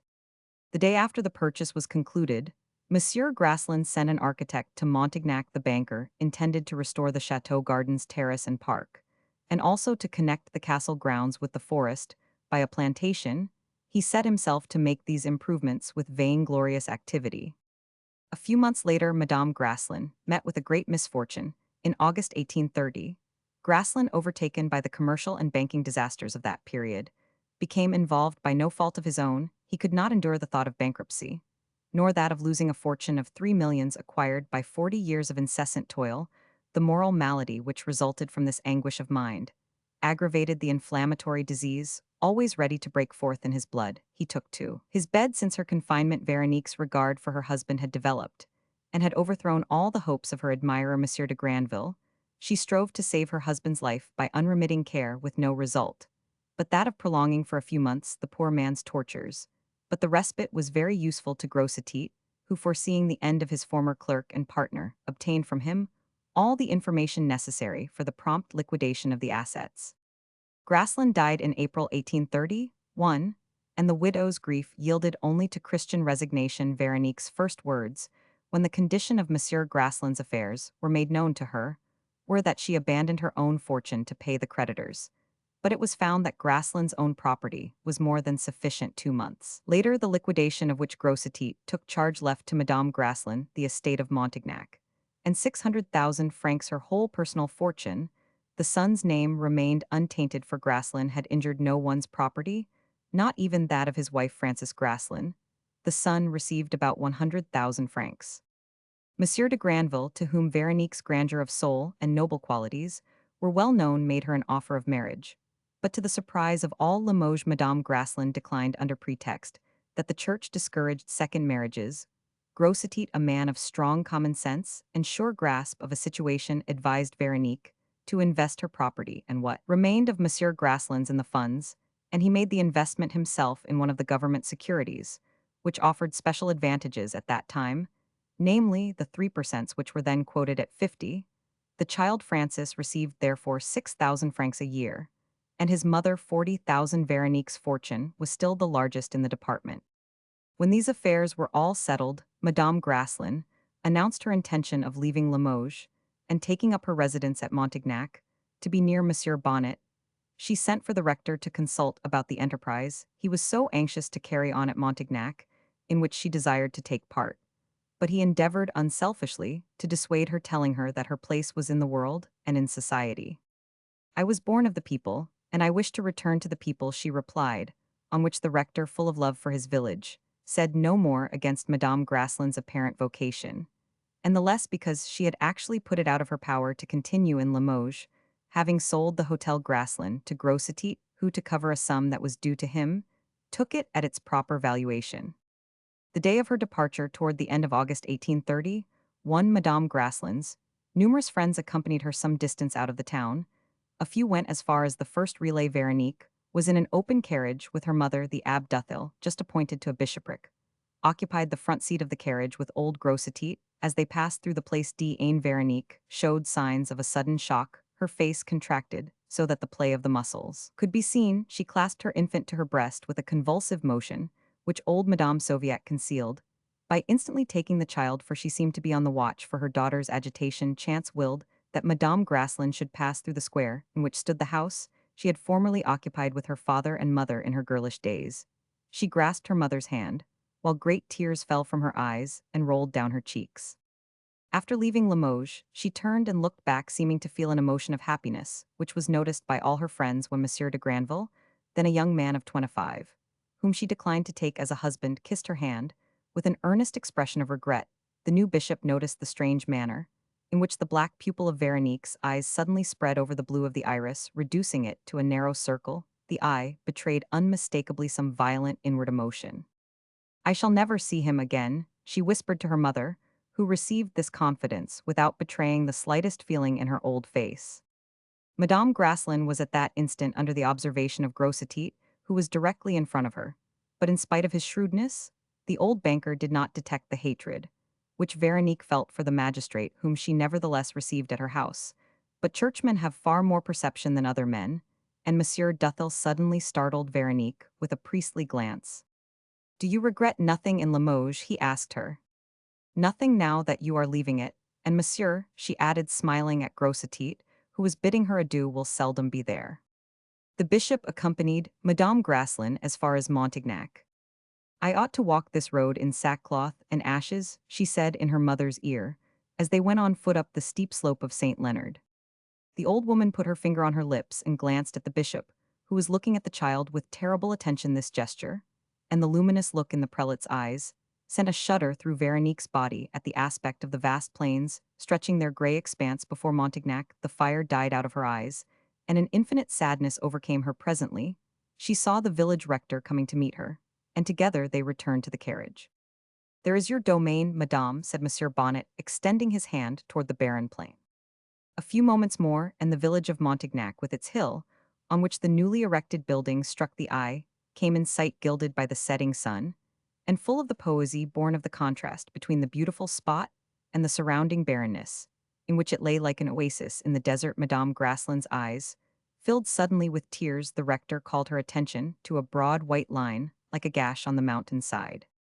"See what my parishioners have done to testify their gratitude to the lady of the manor," he said, pointing to the line, which was really a road. "We can now drive up to the chateau. This piece of road has been made by them, without costing you a penny, and 2 months hence we shall plant it with trees. Monseigneur will understand what trouble and care and devotion were needed to accomplish such a change." "Is it possible they have done that?" said the bishop. "Without accepting any payment for their work, Monseigneur. The poorest put their hands into it, knowing that it would bring a mother among them." At the foot of the hill, the travelers saw the whole population of the neighborhood, who were lighting fireboxes and discharging a few guns. Then two of the prettiest of the village girls, dressed in white, came forward to offer Madame Grassland flowers and fruit. "To be thus received in this village," she exclaimed, grasping the rector's hand as if she stood on the brink of a precipice. The crowd accompanied the carriage to the iron gates of the avenue. From there Madame Grassland could see her chateau, of which as yet she had only caught glimpses, and she was thunderstruck at the magnificence of the building. Stone is rare in those parts, the granite of the mountains being difficult to quarry. The architect employed by Grassland to restore the house had used brick as the chief substance of this vast construction. This was rendered less costly by the fact that the forest of Montignac furnished all the necessary wood and clay for its fabrication. The framework of wood and the stone for the foundations also came from the forest. Otherwise, the cost of the restorations would have been ruinous. The chief expenses had been those of transportation, labor, and salaries. Thus the money laid out was kept in the village and greatly benefited it. At first sight, and from a distance, the chateau presents an enormous red mass, threaded by black lines, produced by the pointing and edged with gray for the window and door casings. The entablatures, corner stones, and courses between the stories are of granite cut in facets like a diamond. The courtyard, which forms a sloping oval like that of the Chateau de Versailles, is surrounded by brick walls divided into panels. By projecting buttresses at the foot of these walls are groups of rare shrubs remarkable for the varied color of their greens. Two fine iron gates placed opposite to each other lead on one side to a terrace, which overlooks Montignac, on the other to the offices and a farmhouse. The grand entrance gate, to which the road just constructed led, is flanked by two pretty lodges in the style of the 16th century. The facade on the courtyard looking east has three towers sown in the center, separated from the two others by the main building of the house. The facade on the gardens, which is absolutely the same as the others, looks westward. The towers have but one window on the facade. The main building has three on either side of the middle tower. The latter, which is square like a campanile, the corners being vermiculated, is noticeable for the elegance of a few carvings. Sparsely distributed art is timid in the provinces, and though since 1829 ornamentation has made some progress at the instigation of certain writers, landowners were at that period afraid of expenses, which the lack of competition and skilled workmen rendered serious. The corner towers, which have 3 stories with a single window in each looking to the side, are covered with very high-pitched roofs surrounded by granite balustrades, and on each pyramidal slope of these roofs, crowned at the top with the sharp ridge of a platform, surrounded with a wrought iron railing, is another window carved like the rest on each floor. The corbels of the doors and windows are adorned with carvings copied from those of the Genoese mansions. The corner tower, with 3 windows, to the south looks down on Montignac, the other to the north faces the forest. From the garden front the eye takes in that part of Montignac, which is still called Les Tachérins, and follows the highroad leading through the village to the chief town of the department. The facade on the courtyard has a view of the vast plains, semicircled by the mountains of the Corrèze, on the side toward Montignac, but ending in the far distance on a low horizon. The main building has only 1 floor above the ground floor, covered with a mansard roof in the olden style. The towers at each end are 3 stories in height. The middle tower has a stunted dome, something like that on the Pavillon de l'Horloge of the Palace of the Tuileries, and in it is a single room forming a belvedere, and containing the clock as a matter of economy. The roofs had all been made of gutter tiles, the enormous weight of which was easily supported by the stout beams and uprights of the framework cut in the forest. Before his death, Grassland had laid out the road, which the peasantry had just built out of gratitude for these restorations, which Grassland called his folly, had distributed several 100,000 francs among the people, in consequence of which Montignac had considerably increased.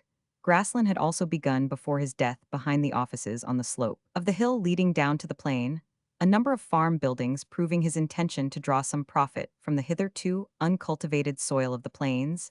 6 journeyman gardeners who were lodged in the offices were now at work, under orders of a head gardener planting, and completing certain works, which Monsieur Bonnet had considered indispensable. The ground floor apartments of the chateau, intended only for reception rooms, had been sumptuously furnished. The upper floor was rather bare, Monsieur Grassland having stopped for a time the work of furnishing it. "Ah, Monseigneur," said Madame Grassland to the bishop, after going the rounds of the house, "I who expected to live in a cottage, poor Monsieur Grassland was extravagant indeed." "And you said," the bishop, adding after a pause, as he noticed the shudder, then ran through her frame at his first words, "you will be extravagant in charity." She took the arm of her mother, who was leading Francis by the hand, and went to the long terrace at the foot of which are the church and the parsonage, and from which the houses of the village can be seen in tiers. The rector carried off Monseigneur Duthil to show him the different sides of the landscape. Before long, the 2 priests came round to the farther end of the terrace, where they found Madame Grassland and her mother motionless, as statues. The old woman was wiping her eyes with a handkerchief, and her daughter stood with both hands stretched beyond the balustrade, as though she were pointing to the church below. "What is the matter, Madame?" said the rector to Madame Soviet. "Nothing," replied Madame Grassland, turning round, and advancing a few steps to meet the priests. "I did not know that I should have the cemetery under my eyes." "You can put it elsewhere, the law gives you that right." "The law!" she exclaimed with almost a cry. Again the bishop looked fixedly at Veronique, disturbed by the dark glance with which the priest had penetrated the veil of flesh that covered her soul, dragging thence a secret hidden in the grave of that cemetery. She said to him suddenly, "Well, yes." The priest laid his hand over his eyes, and was silent for a moment as if stunned. "Help my daughter," cried the old mother, "she is fainting." "The air is so keen, it overcomes me," said Madame Grassland, as she fell unconscious into the arms of the 2 priests, who carried her into one of the lower rooms of the chateau. When she recovered consciousness, she saw the priests on their knees praying for her. "May the angel you visited you never leave you," said the bishop, blessing her. "Farewell, my daughter." Overcome by those words, Madame Grassland burst into tears. "Tears will save her," cried her mother. "In this world and in the next," said the bishop, turning round as he left the room. The room to which they had carried Madame Grassland was on the first floor above the ground floor of the corner tower, from which the church and cemetery and southern side of Montignac could be seen. She determined to remain there, and did so more or less uncomfortably. With a line, her maid and little Francis, Madame Soviet naturally took another room near hers. It was several days before Madame Grassland recovered from the violent emotion which overcame her on that first evening, and her mother induced her to stay in bed at least during the mornings. At night, Veronique would come out and sit on a bench of the terrace from which her eyes could rest on the church and cemetery. In spite of Madame Soviet's mute but persistent opposition, Madame Grassland formed an almost monomaniacal habit of sitting in the same place, where she seemed to give way to the blackest melancholy. "Madame will die," said a line to the old mother. Appealed to by Madame Soviet, the rector, who had wished not to seem intrusive, came henceforth very frequently to visit Madame Grassland. He needed only to be warned that her soul was sick. This true pastor took care to pay his visits at the hour when Veronique came out to sit at the corner of the terrace with her child, both in deep mourning. Roman 11. The rector at work. It was now the beginning of October, and nature was growing dull, and sad. Monsieur Bonnet, perceiving in Veronique, from the moment of her arrival at Montignac, the existence of an inward wound, thought it wisest to wait for the voluntary and complete confidence of a woman who would sooner or later become his penitent. One evening, Madame Grassland looked at the rector with eyes almost glazed with that fatal indecision, often observable in persons who are cherishing the thought of death from that moment. Monsieur Bonnet hesitated no longer he set before him the duty of arresting the progress of this cruel moral malady. At first there was a brief struggle of empty words between the priest and Veronique, in which they both sought to veil their real thoughts in spite of the cold Veronique, was sitting on the granite bench, holding Frances on her knee. Madame Soviet was standing at the corner of the terrace, purposely so placed, as to hide the cemetery. A line was waiting to take the child away. I had supposed, Madame, said the rector, who was now paying his 7th visit, that you were only melancholy. But I see, sinking his voice to a whisper, that your soul is in despair. That feeling is neither Christian nor Catholic. But she replied, looking to heaven with piercing eyes, and letting a bitter smile flicker on her lips, what other feeling does the church leave to a lost soul, unless it be despair? As he heard these words, the rector realized the vast extent of the ravages in her soul. Ah, he said, you are making this terrace your hell, when it ought to be your Calvary, from which to rise to heaven. I have no pride left to place me on such a pedestal, she answered, in a tone which revealed the self-contempt that lay within her. Here the priest, by one of those inspirations which are both natural and frequent in noble souls, the man of God lifted the child in his arms, and kissed its forehead, saying in a fatherly voice, poor little one. Then he gave it himself to the nurse who carried it away. Madame Soviet looked at her daughter, and saw the efficacy of the rector's words, for Veronique's eyes, long dry, were moist with tears. The old woman made a sign to the priest, and disappeared. Let us walk, said the rector to Veronique, leading her along the terrace to the other end, from which Les Tacherons could be seen. You belong to me. I must render account to God for your sick soul. Give me time to recover from my depression, she said to him. Your depression comes from injurious meditation, he replied quickly. Yes, she said, with the simplicity of a grief, which has reached the point of making no attempt at concealment. I see plainly that you have fallen into the gulf of apathy, he cried. If there is a degree of physical suffering, at which all sense of modesty expires, there is also a degree of moral suffering, in which all vigor of soul is lost. I know that. She was surprised to hear that subtle observation, and to find such tender pity from this village rector. But as we have seen already, the exquisite delicacy, which no passion had ever touched, gave him the true maternal spirit for his flock. This mens diviner, this apostolic tenderness places the priest above all other men, and makes him in a sense divine. Madame Graslin had not as yet had enough experience of Monsieur Bonnet to know this beauty hidden in his soul, like a spring from which flowed grace and purity, and true life. Ah, monsieur, she cried, giving herself wholly up to him, by a gesture, a look such as the dying give. I understand you, he said. What is to be done? What will you become? They walked in silence the whole length of the balustrade, facing toward the plain. The solemn moment seemed propitious to the bearer of good tidings, the gospel messenger, and he took it. Suppose yourself now in the presence of God, he said, in a low voice, mysteriously. What would you say to him? Madame Graslin stopped as though struck by a thunderbolt. She shuddered. Then she said simply, in tones that brought tears to the rector's eyes, I should say, as Jesus Christ said, Father, why hast thou forsaken me? Ah, Magdalene, that is the saying I expected of you, cried Monsieur Bonnet, who could not help admiring her. You see, you are forced to appeal to God's justice. You invoke it. Listen to me, Madame. Religion is by anticipation divine justice.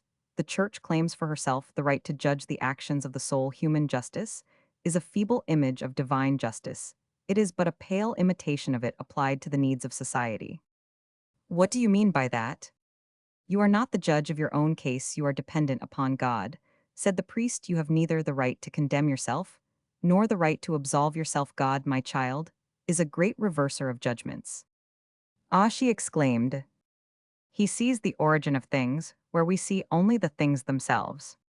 Veronique stopped again, struck by these ideas that were new to her. To you, said the brave priest, to you, whose soul is a great one, I owe other words than those I ought to give to my humble parishioners.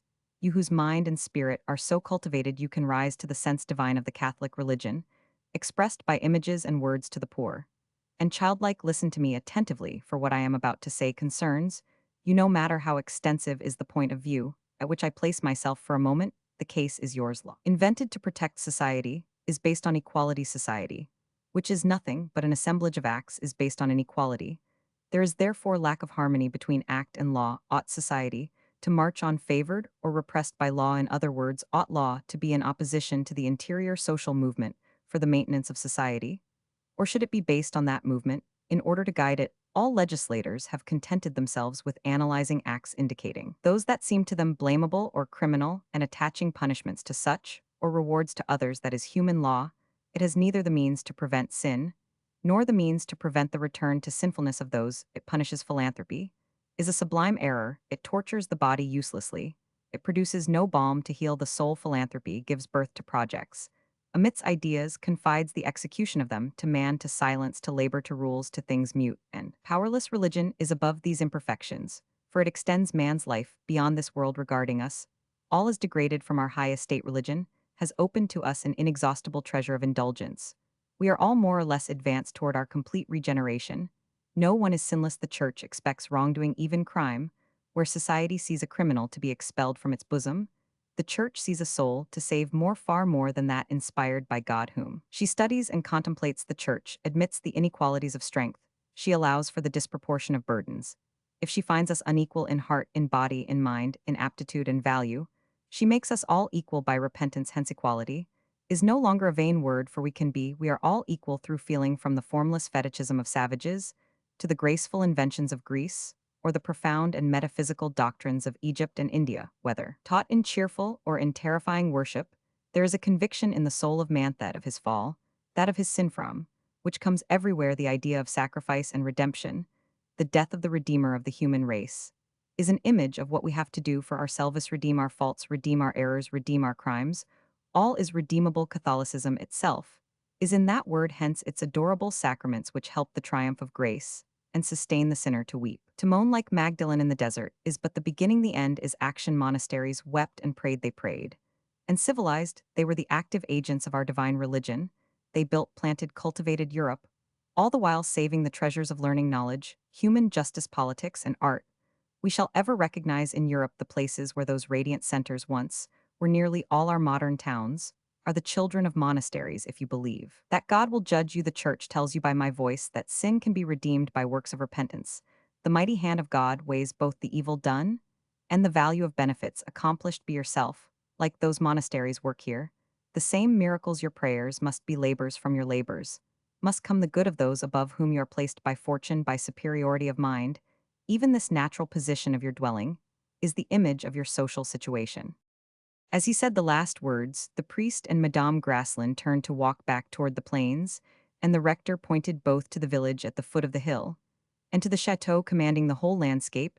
It was then 4:30. A glow of yellow sunlight enveloped the balustrade, and the gardens illuminated. The chateau sparkled on the gilded railings of the roof, lighted the long plain, cut in two by the hierodisad gray ribbon knot, bordered there by the fringe of trees which waved above it elsewhere on either side. When Veronique and Monsieur Bonnet had passed the main body of the chateau, they could see beyond the courtyard the stables, and the office the great forest of Montignac, along which the yellow glow was gliding like a soft caress. Though this last gleam of the setting sun touched the treetops, only it enabled the eye to see distinctly the caprices of that marvelous tapestry, which nature makes of a forest. In autumn the oaks were a mass of Florentine bronze, the walnuts and the chestnuts displayed their blue-green tones, the early trees were putting on their golden foliage, and all these varied colors were shaded with the gray of barren spots. The trunks of trees already stripped of leafage showed their light gray colonnades, the russet tawny grayish colors, artistically blended by the pale reflections of an October sun, harmonized with the vast, uncultivated plain, green as stagnant water. A thought came into the rector's mind as he looked at this fine spectacle. Mute in other wastefer, not a tree rustled, not a bird chirped. Death was on the plain silence in the forest here, and there a little smoke from the village chimneys. That was all. The chateau seemed as gloomy as its mistress. By some strange law, all things about a dwelling imitate the one who rules there. The owner's spirit hovers over it. Madame Graslin, her mind grasped by the rector's words, her soul struck by conviction, her heart affected in its tenderest emotions by the angelic quality of that pure voice, stopped short. The rector raised his arm and pointed to the forest. Veronique looked there. Do you not think it has a vague resemblance to social life?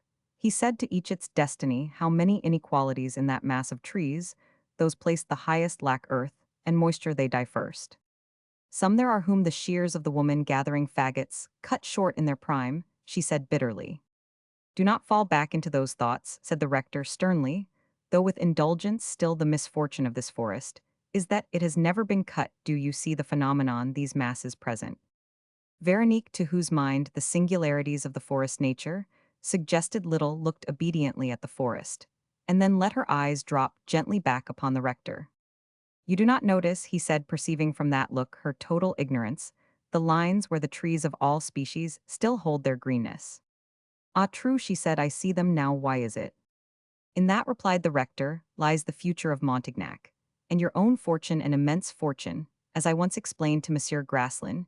You see the furrows of those three dells, the mountain streams of which flow into the torrent of the Gabou. That torrent separates the forest of Montignac from the district, which on this side adjoins ours. In September and October it goes dry, but in November it is full of water, the volume of which would be greatly increased by a partial clearing of the forest, so as to send all the lesser streams to join it, as it is its waters do no good.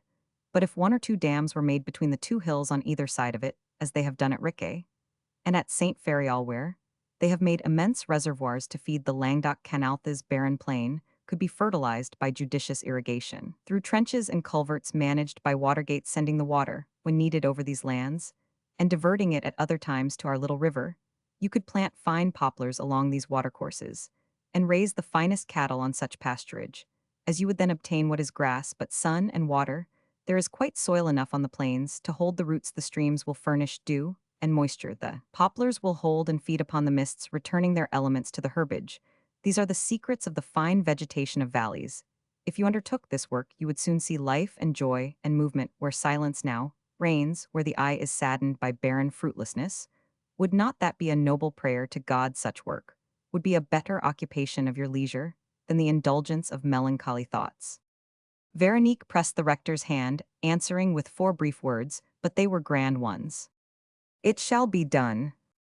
You conceive the possibility of this great work, he went on, but you cannot execute it. Neither you nor I have the necessary knowledge to accomplish an idea which might have come to all, but the execution of which presents immense difficulties. For simple as it may seem, the matter requires the most accurate science with all its resources. Seek therefore at once for the proper human instruments, who will enable you within the next dozen years to get an income of 6 or 7 thousand louis.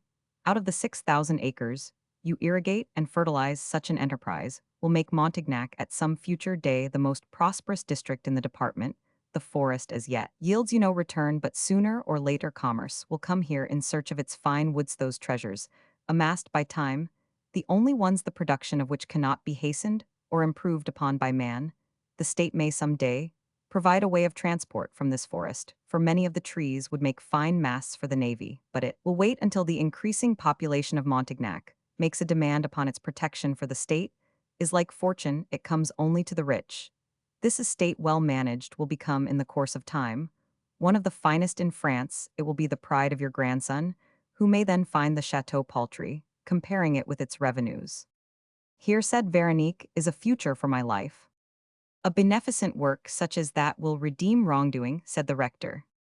Seeing that she understood him, he attempted to strike another blow on this woman's intellect, judging rightly that in her the intellect led the heart, whereas in other women the heart is their road to intelligence.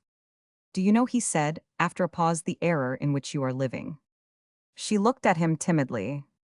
Your repentance is as yet only a sense of defeat endured, which is horrible, for it is nothing else than the despair of Satan. Such, perhaps, was the repentance of mankind before the coming of Jesus Christ. But our repentance, the repentance of Christians, is the horror of a soul struck down on an evil path, to whom, by this very shock, God has revealed himself. You are like the pagan Orestes. Make yourself another Paul.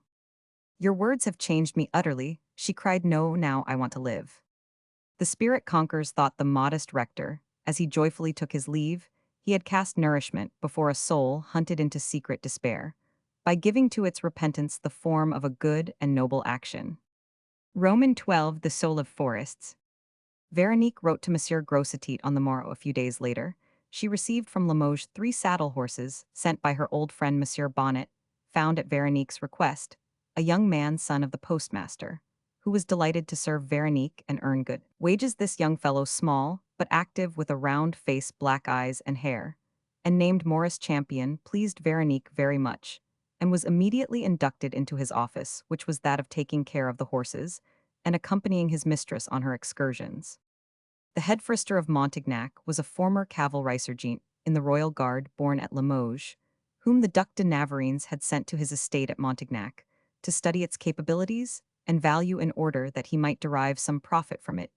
Jerome Colorat found nothing but waste land utterly. Barren woods unavailable for want of transportation, a ruined chateau, and enormous outlays required to restore the house and gardens alarmed above all by the beds of torrents strewn with granite rocks, which seemed the forest this honest but unintelligent agent was the real cause of the sale of the property. Colorat said Madame Graslin to her forester, for whom she had sent, I shall probably ride out every morning beginning with tomorrow. You know all the different parts of the land that belonged originally to this estate, and those which Monsieur Graslin added to it. I wish you to go with me, and point them out, for I intend to visit every part of the property myself. The family within the chateau saw with joy the change that now appeared in Veronique's behavior. Without being told to do so, Aline got out her mistress riding habit and put it in good order for use. The next day Madame Sauviat felt unspeakable relief when her daughter left her room dressed to ride out.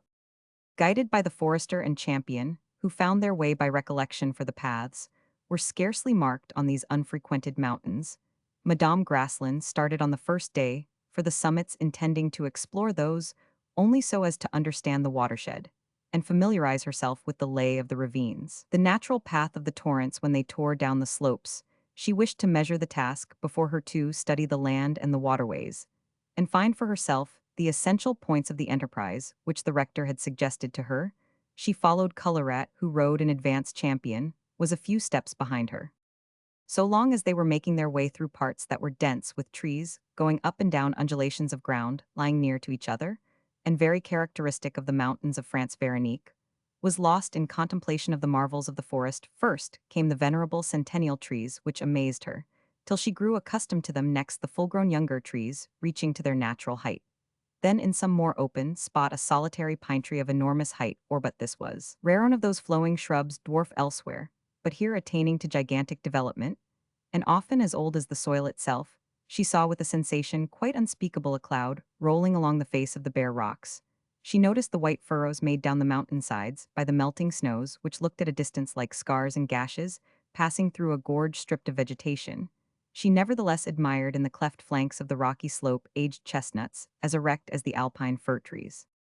The rapidity with which she advanced left her no time to take in all the varied scene, the vast moving, sans the quagmires boasting a few scattered trees, fallen granite boulders, overhanging rocks, shaded valleys, broad open spaces with moss and heather still in bloom, though some was dried, utter solitudes overgrown with juniper and capper bushes, sometimes uplands, with short grass, small spaces, enriched by an oozing spring, in short much sadness, many splendors, things sweet, things strong, and all the singular aspects of mountainous nature in the heart of France.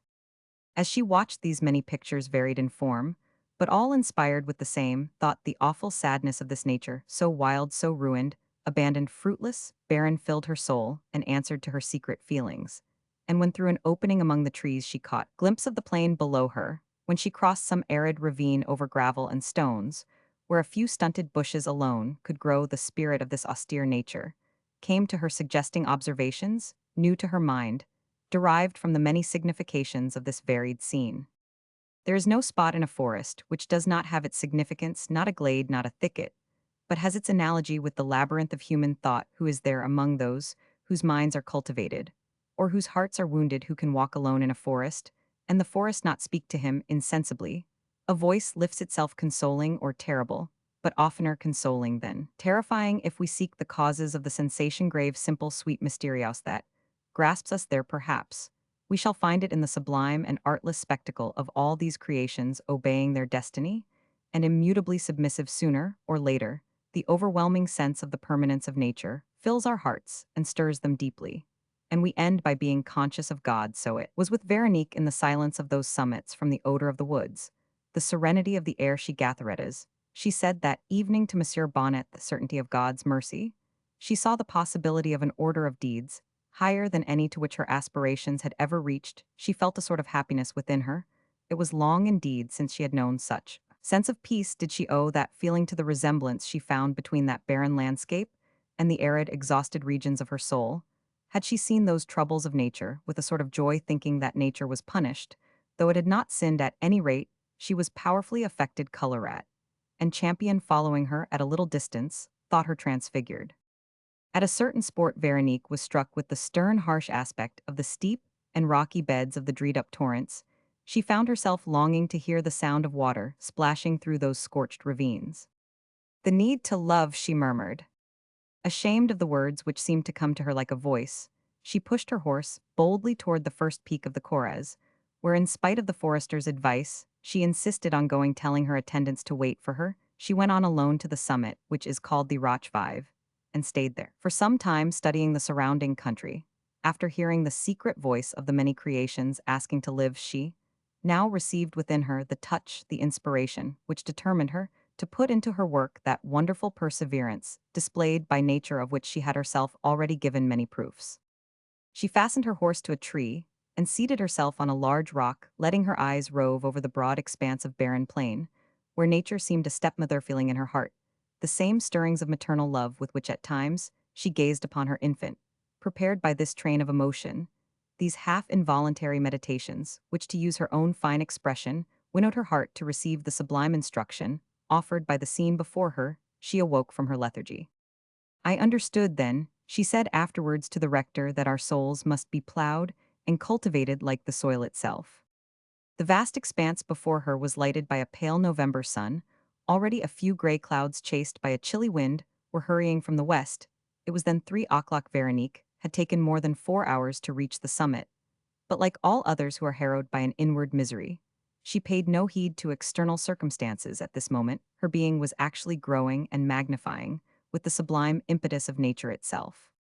"Do not stay here any longer, madame," said a man whose voice made her quiver, "or you will soon be unable to return. You are 6 miles from any dwelling, and the forest is impassable at night. But that is not your greatest danger. Before long the cold on this summit will become intense. The reason of this is unknown, but it has caused the death of many persons." Madame Graslin saw before her a man's face almost black with sunburn, in which shone eyes that were like 2 tongues of flame. On either side of this face hung a mass of brown hair, and below it was a fan-shaped beard. The man was raising respectfully one of those enormous broad-brimmed hats, which are worn by the peasantry of central France, and in so doing displayed a bald but splendid forehead, such as we sometimes see in wayside beggars. Veronique did not feel the slightest fear. The situation was one in which all the lesser considerations that make a woman timid had ceased. "Why are you here?" she asked. "My home is near by," he answered. "What can you do in such a desert?" she said. "I live. But how? What means of living are there?" "I earn a little something by watching that part of the forest," he answered, pointing to the other side of the summit, from the one that overlooked Montignac. Madame Graslin then saw the muzzle of a gun, and also a game bag. If she had had any fears, this would have put an end to them. "Then you are a keeper," she said. "No, madame, in order to be a keeper, we must take a certain oath, and to take an oath, we must have civic rights." "Who are you then?" "I am Farabe," she said with deep humility, lowering his eyes to the ground. Madame Graslin, to whom the name told nothing, looked at the man, and noticed in his face, the expression of which was now very gentle, the signs of underlying ferocity. Irregular teeth gave to the mouth, the lips blood-red, an ironical expression, full of evil audacity. The dark and prominent cheekbones had something animal about them. The man was of middle height, with strong shoulders, a thick-set neck, and the large hairy hands of violent men, capable of using their strength in a brutal manner.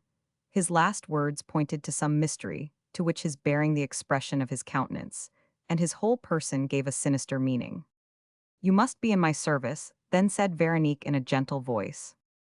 "Have I the honor of speaking to Madame Graslin?" asked Farage. "Yes, my friend," she answered. Farage instantly disappeared with the rapidity of a wild animal, after casting a glance at his mistress, that was full of fear. "Roman Farage." Veronique hastened to mount her horse, and rejoin the servants who were beginning to be uneasy about her, for the strange unhealthiness of the Rochvive was well known throughout the neighborhood. Colorat begged his mistress to go down into the little valley, which led to the plain. It would be dangerous, he said, to return by the hills, or by the tangled paths they had followed in the morning, where even with his knowledge of the country, they were likely to be lost in the dusk. Once on the plain, Veronique rode slowly. Who is this Farabge, whom you employ? She asked her forester. Has Madame met him? Cried Colorette. Yes, but he ran away from me. Poor man, perhaps he does not know how kind Madame is. But what has he done? Ah, Madame Farabge is a murderer, replied Champion simply. Then they pardoned him, said Veronique in a trembling voice. No, Madame, replied Colorette. Farabge was tried and condemned to 10 years at the galleys. He served half his time, and then he was released on parole, and came here in 1827. He owes his life to the rector who persuaded him to give himself up to justice. He had been condemned to death by default, and sooner or later he must have been taken and executed. Monsieur Bonnet went to find him in the woods all alone, at the risk of being killed. No one knows what he said to Farabge. They were alone together 2 days. On the third day, the rector brought Farabge to Toul, where he gave himself up. Monsieur Bonnet went to see a good lawyer and begged him to do his best for the man. Farabge escaped with 10 years in irons. The rector went to visit him in prison, and that dangerous fellow, who used to be the terror of the whole country, became as gentle as a girl. He even let them take him to the galleys without a struggle. On his return, he settled here by the rector's advice. No one says a word against him. He goes to Mass every Sunday, and all the feast days, though his place is among us. He slips in beside the wall and sits alone. He goes to the altar sometimes and prays, but when he takes the Holy Sacrament, he always kneels apart. And you say that man killed another man? One exclaimed Colorette. He killed several, but he is a good man all the same. Is that possible? Exclaimed Veronique, letting the bridle fall on the neck of her horse. Well, you see, Madame, said the forester, who asked no better than to tell the tale. Farabge may have had good reason for what he Roman 999. He was the last of the Farabges, an old family of the Corres. Don't you know his elder brother Captain Farabge died 10 years earlier in Italy at Montnot, a captain, when he was only 22 years old? Wasn't that a luck? And such a lad too, knew how to read and write and bid fair to be a general. Family grieved terribly, and good reason too. As for me, I heard all about his death, for I was serving at that time under Lauder. Oh, he made a fine death, did Captain Farabge. He saved the army, and the little corporal I was then in the division of General Steingel, a German that is an Alsatian, a famous good general, but rather short-sighted. And that was the reason why he was killed soon after Captain Farabge, the younger brother. That's this one was only 6 years old when he heard of his brother's death. The second brother served too, but only as a private soldier. He died a sergeant in the 1st Regiment of the Guard at the Battle of Austerlitz, where dicey Madame they maneuvered, just as quietly as they might in the carousel. I was there. Oh, I had the luck of it, went through it, all without a scratch. Now this Farabge of ours, though he's a brave fellow, took it into his head he wouldn't go to the wars. In fact, the army wasn't a healthy place for one of his family, so when the conscription caught him in 1811, he ran away a refractory, that's what they called them. And then it was he went and joined a party of chauffeurs, or maybe he was forced to. At any rate, he chauffeured nobody. But the rector knows what he really did with those brigands. All due respect to them. Many a fight he had with the gendarmes, and the soldiers too. I am told he was in 7 regular battles. They say he killed 2 soldiers and 3 gendarmes. Put in Champion. Who knows how? Maneh never told, went on Colorette at last. Madame, they caught nearly all his comrades, but they never could catch him, hang him. He was so young and active, and knew the country so well. He always escaped the chauffeurs he consorted with, kept themselves mostly in the neighborhood of Brives and Toul. Sometimes they came down this way because Farabge knew such good hitting places about here. In 1814, the conscription took no further notice of him because it was abolished, but for all that he was obliged to live in the woods in 1815, because, don't you see, as he hadn't enough to live on, he helped to stop a mail coach over there down that gorge. And then it was they condemned him. But as I told you just now, the rector persuaded him to give himself up. It wasn't easy to convict him, for nobody dared testify against him.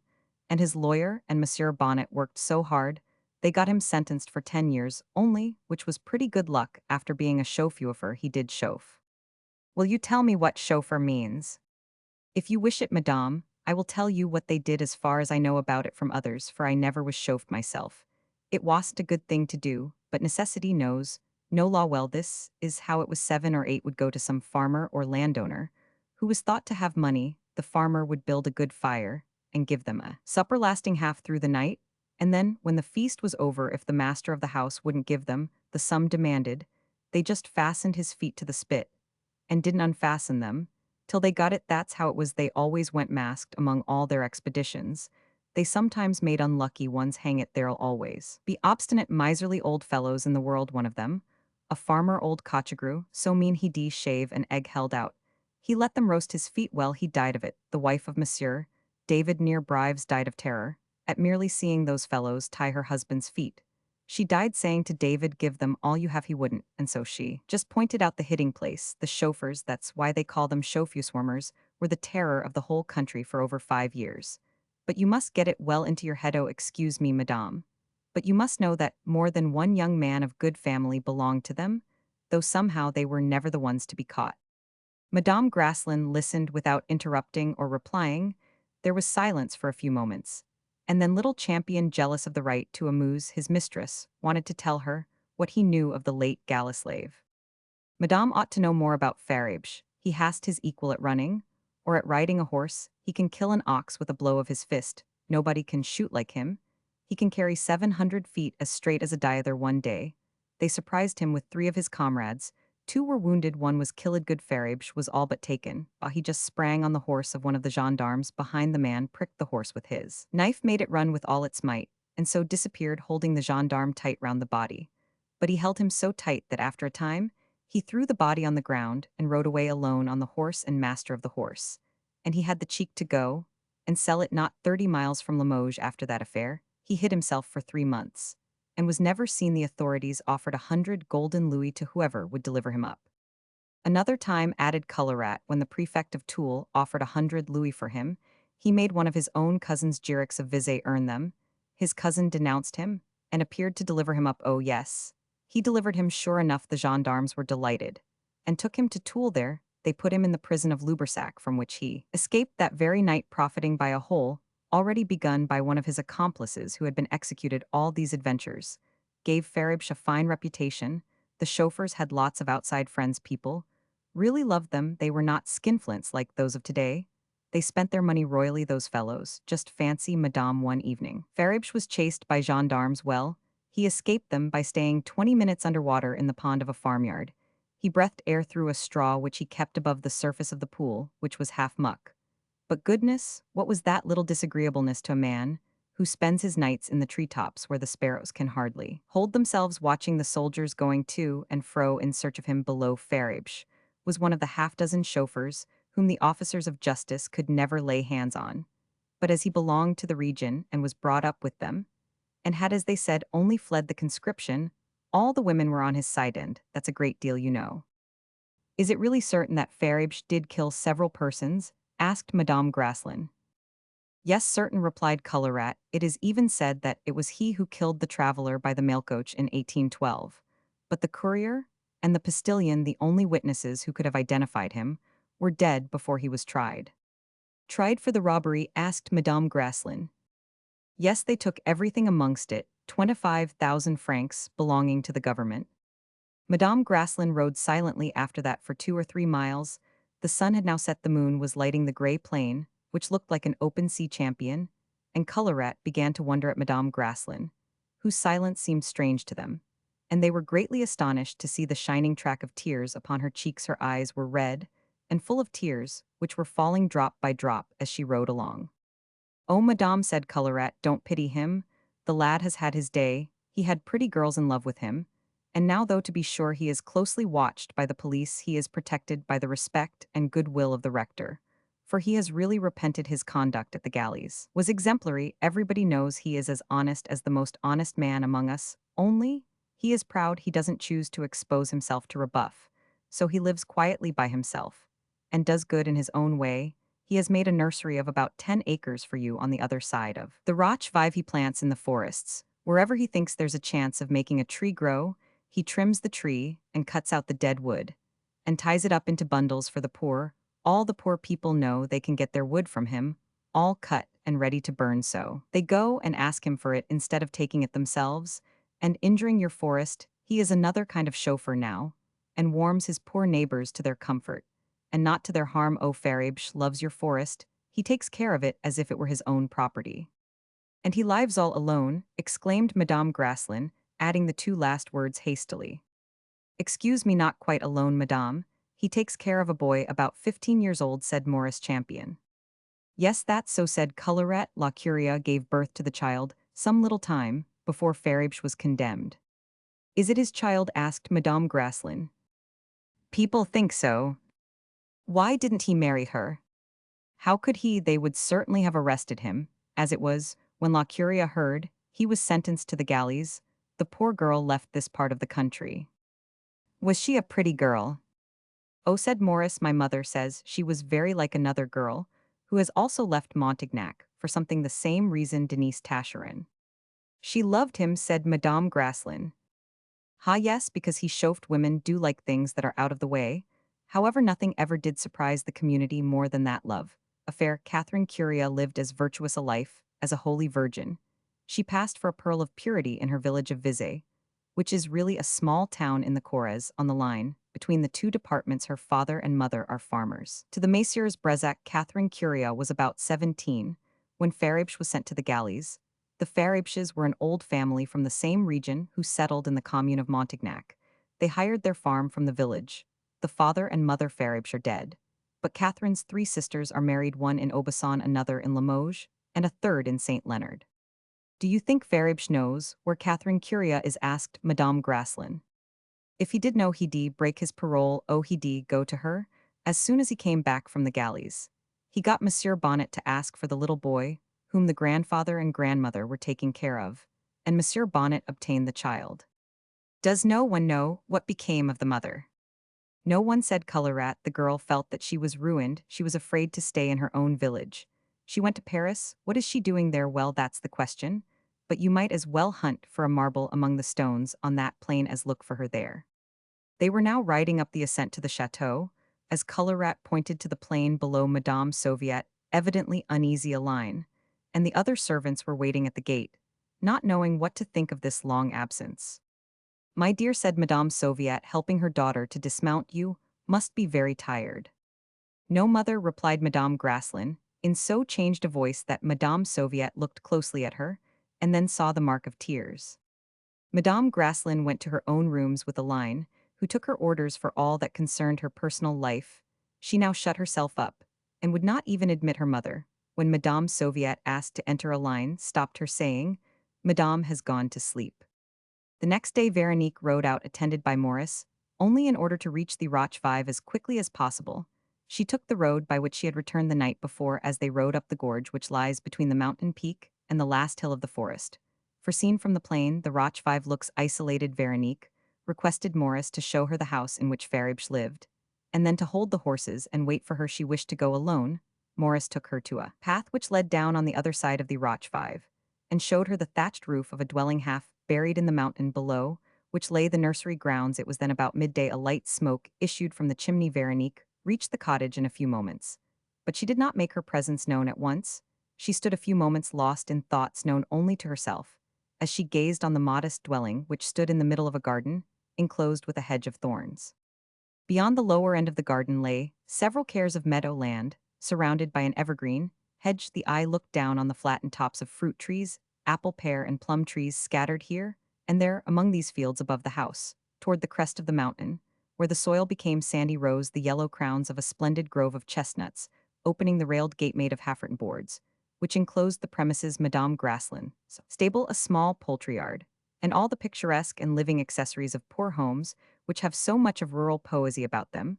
Who could see without emotion the linen fluttering on the hedges, the bunches of onions hanging from the eaves, the iron saucepans drying in the sun, the wooden bench overhung with honeysuckle, the stonecrop clinging to the thatch, as it does on the roofs of nearly all the cottages in France, revealing a humble life that is almost vegetative. It was impossible for Veronique to come upon her keeper without his receiving due notice. Two fine hunting dogs began to bark as soon as the rustling of her habit was heard on the dried leaves. She took the end of it over her arm and advanced toward the house. Faribsh and his boy, who were sitting on a wooden bench outside the door, rose and uncovered their heads, standing in a respectful attitude, but without the least appearance of servility. I have heard, said Veronique, looking attentively at the boy, that you take much care of my interests. I wish to see your house and the nurseries, and ask you a few questions relating to the improvements I intend to make. I am at Madame's orders, replied Faribsh. Veronique admired the boy, who had a charming face of a perfect oval, rather sunburned and brown, but very regular in features. The forehead finely modeled orange-colored eyes of extreme vivacity, black hair, cut straight across the brow, and allowed to hang down on either side of the face, taller than most boys of his age. The little fellow was nearly 5 feet high, his trousers, like his shirt, were of coarse gray linen, his waistcoat of rough blue cloth with horn buttons much worn, and a jacket of the cloth so oddly called Morian velvet, with which the Savoyards liked to clothe themselves, stout hobnailed shoes.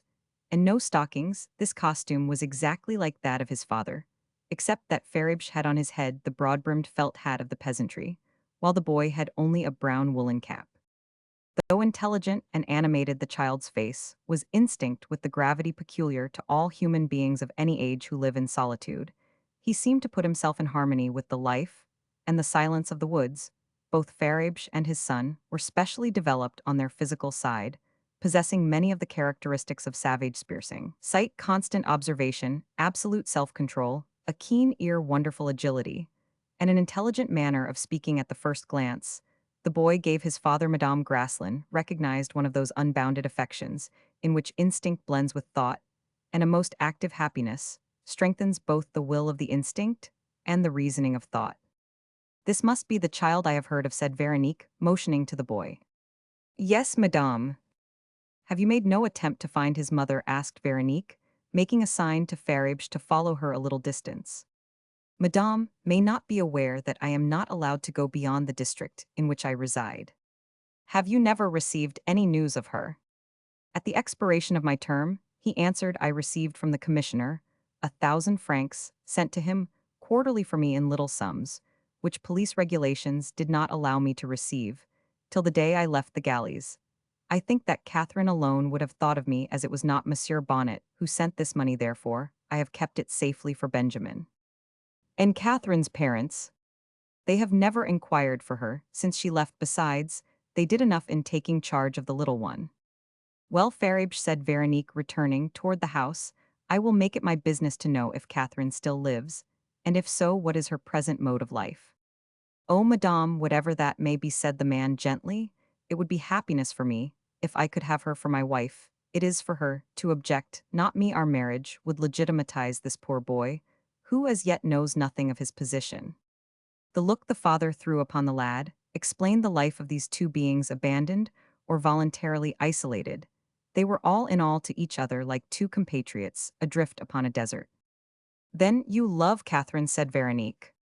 Even if I did not love her, madame, he replied, she is to me, in my situation, the only woman there is in the world.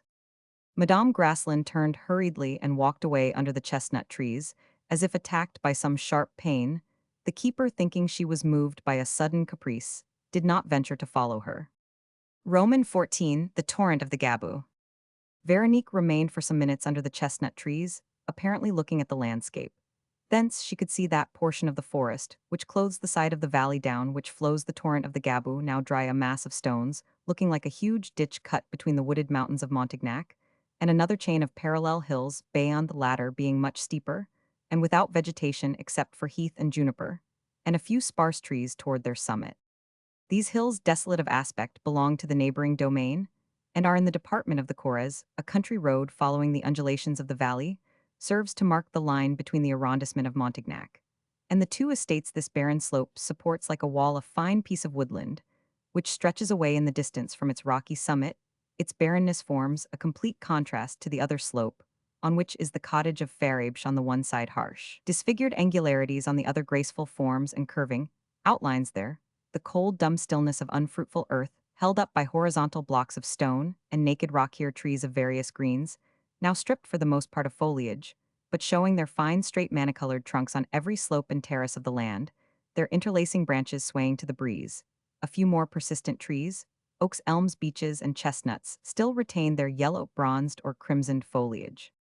Toward Montignac, where the valley widened immensely, the two slopes form a horseshoe, and from the spot where Veronique now stood leaning against a tree, she could see the descending valleys lying like the gradations of an amphitheater, the treetops rising from each tier like persons in the audience. This fine landscape was then on the other side of her park, though it afterwards formed part of it. On the side toward the cottage near which she stood, the valley narrows more and more, until it becomes a gorge about 100 feet wide.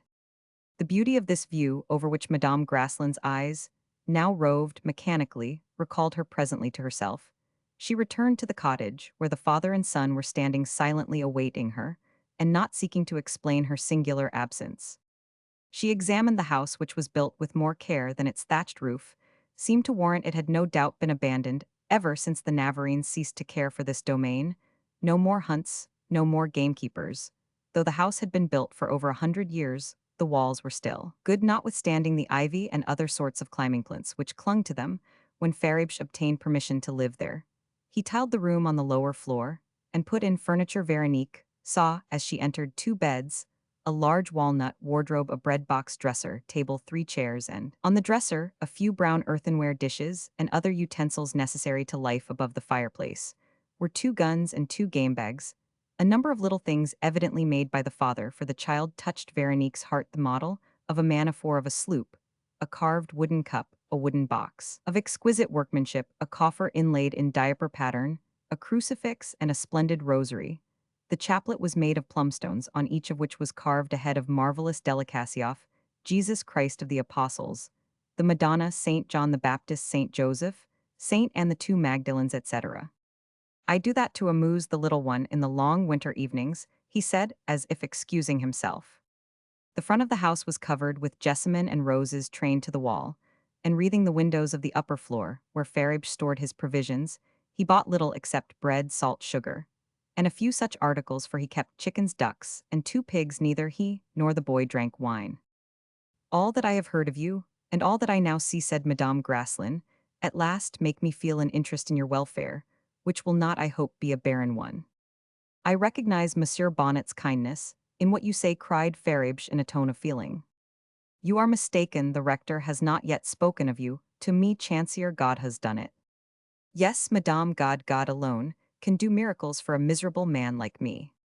If you have been a miserable man, said Madame Graslin, lowering her voice that the child might not hear her, an act of womanly delicacy, which touched his heart, your repentance, your conduct, and the rector's esteem have now fitted you to become a happier man, I have given orders to finish the building of the large farmhouse, which Monsieur Graslin intended to establish near the chateau. I shall make you my farmer, and you will have an opportunity to use all your faculties, and also to employ your son. The procureur general in Limoges shall be informed about you, and the humiliating police inspection you are now subjected to shall be removed, I promise you. At these words, Faribsh fell on his knees, as if struck down by the realization of a hope he had long considered vain. He kissed the hem of Madame Graslin's habit. Then her feet, seeing the tears in his father's eyes, the boy wept too, without knowing why. Rise, Faribsh, said Madame Graslin. You do not know how natural it is that I should do for you what I have promised you. Planted those fine trees, did you not? She went on, pointing to the groups of northern pine firs and larches at the foot of the dry and rocky hill directly opposite. Yes, madame. Is the earth better there? The water, in washing down among the rocks, brings a certain amount of soil, which it deposits. I have profited by this, for the whole of the level of the valley belongs to Youth Road, is your boundary. Is there much water at the bottom of that long valley? Oh, madame, cried Faribsh, before long, when the rains begin, you will hear the torrent roar even at the chateau. But even that is nothing to what happens in spring, when the snows melt the water. Then rushes down from all parts of the forest behind Montignac, from those great slopes, which are back of the hills, on which you have your park. All the water of these mountains pours into this valley, and makes a deluge. Luckily for you, the trees hold the earth, otherwise the land would slide into the valley. Where are the springs? Asked Madame Graslin, giving her full attention to what he said. Faribsh pointed to a narrow gorge, which seemed to end the valley just below his house. They are mostly on a clay plateau lying between the Limousin and the Corrèze. They are mere green pools during the summer, and lose themselves in the soil. No one lives in that unhealthy region. The cattle will not eat the grass or reeds that grow near the brackish water. That vast tract, which has more than 3,000 acres in it, is an open common for 3 districts. But like the plains of Montignac, no use can be made of it this side on your property. As I showed you, there is a little earth among the stones, but over there is nothing but sandy rock. Send your boy for the horses. I will ride over and see it for myself. Benjamin departed after Madame Graslin had shown him the direction in which he would find Maurice and the horses. You who know so, they tell me every peculiarity of the country, thoroughly, continued Madame Graslin. Explain to me how it is that the streams of my forest which are on the side of the mountain toward Montignac, and ought therefore to send their waters down there, do not do so neither in regular watercourses, nor in sudden torrents after rains, and the melting of the snows. Ah, madame, said Faribche the rector, who thinks all the time about the welfare of Montignac, has guessed the reason, but he can't find any proof of it since your arrival. He has made me trace the path of the water from point to point through each ravine and valley I was returning yesterday, when I had the honor of meeting you from the base of the Rochefivre, where I carefully examined the lay of the land, hearing the horses' feet. I came up to see who was there. Monsieur Bonnet is not only a saint, madame, he is a man of great knowledge, Faribche. He said to me, I was then working on the road the village has just built to the chateau, and the rector came to me and pointed to that chain of hills from Montignac to Rochefivre. Faribche, he said there must be some reason why that watershed does not send any of its water to the plain. Nature must have made some sluiceway which carries it elsewhere. Well, madame, that idea is so simple you would suppose any child might have thought it. Yet no one since Montignac existed, neither the great lords, nor their bailiffs, nor their foresters, nor the poor, nor the rich, none of those who saw that plain barren for want of water, ever asked themselves why the streams which now feed the Gabou do not come there, the three districts above which have constantly been afflicted with fevers, in consequence of stagnant water. Never looked for the remedy. I myself, who live in the wilds, never dreamed of it. It needed a man of God. The tears filled his eyes as he said the word. All that men of genius discover, said Madame Grasslin, seems so simple that everyone thinks they might have discovered it themselves. But she added as if to herself, genius has this fine thing about it resembles all the world, but no one resembles it. I understood Monsieur Bonnet at once, continued Faribche. It did not take him many words to tell me what I had to do, madame. This fact I tell you of is all the more singular because there are toward the plain great rents and fissures in the mountain gorges and ravines down which the water flows, but strange to say these clefts and ravines and gorges all send their streams into a little valley, which is several feet below the level of your plain. Today I have discovered the reason of this phenomenon. From the Rochefivre to Montignac at the foot of the mountains runs a shelf or barricade of rock, varying in height from 20 to 30 feet. There is not a break in it from end to end, and it is formed of a species of rock, which Monsieur Bonnet calls schist. The soil above it, which is of course softer than rock, has been hollowed out by the action of the water, which is turned at right angles by the barricade of rock and thus flows naturally into the Gabou. The trees and underbrush of the forest conceal this formation and the hollowing out of the soil. But after following the course of the water, as I have done by the traces left of its passage, it is easy to convince anyone of the fact the Gabou thus receives the watershed of both mountains, that which ought to go down the mountain face, on which your park and garden are, to the plain, and that which comes down the rocky slopes before us. According to Monsieur Bonnet, the present state of things will crease when the watershed toward the plain gains a natural outlet, and is dammed toward the Gabou by the earth and rocks which the mountain torrents bring down with them. It will take 100 years to do that, however, and besides, it isn't desirable if your soil will not take up more water than the great common you are now going to see. Montignac would be full of stagnant pools breeding fever in the community. I suppose that the places Monsieur Bonnet showed me the other day, where the foliage of the trees is still green, mark the present conduits by which the water falls into the Gabou. Yes, madame, between Rochefivre and Montignac, there are three distinct mountains with three hollows between them, down which the waters stopped by the schist barrier turn off into the Gabou. The belt of trees still green at the foot of the hill above the barrier, which looks at a distance like a part of the plain, is really the water sluice the rector supposed very justly that nature had made for herself. Well, what has been to the injury of Montignac shall soon be its prosperity, said Madame Grasslin, in a tone of deep intention, and inasmuch as you have been the first instrument employed on the work, you shall share in it. You shall find me faithful, industrious workman. Lack of money can always be made up by devotion and good work. Benjamin and Maurice came up as Veronique ended these words. She mounted her horse and signed to Faribche to mount the other. Guide me, she said, to the place where the waters spread out in pools over that waste land.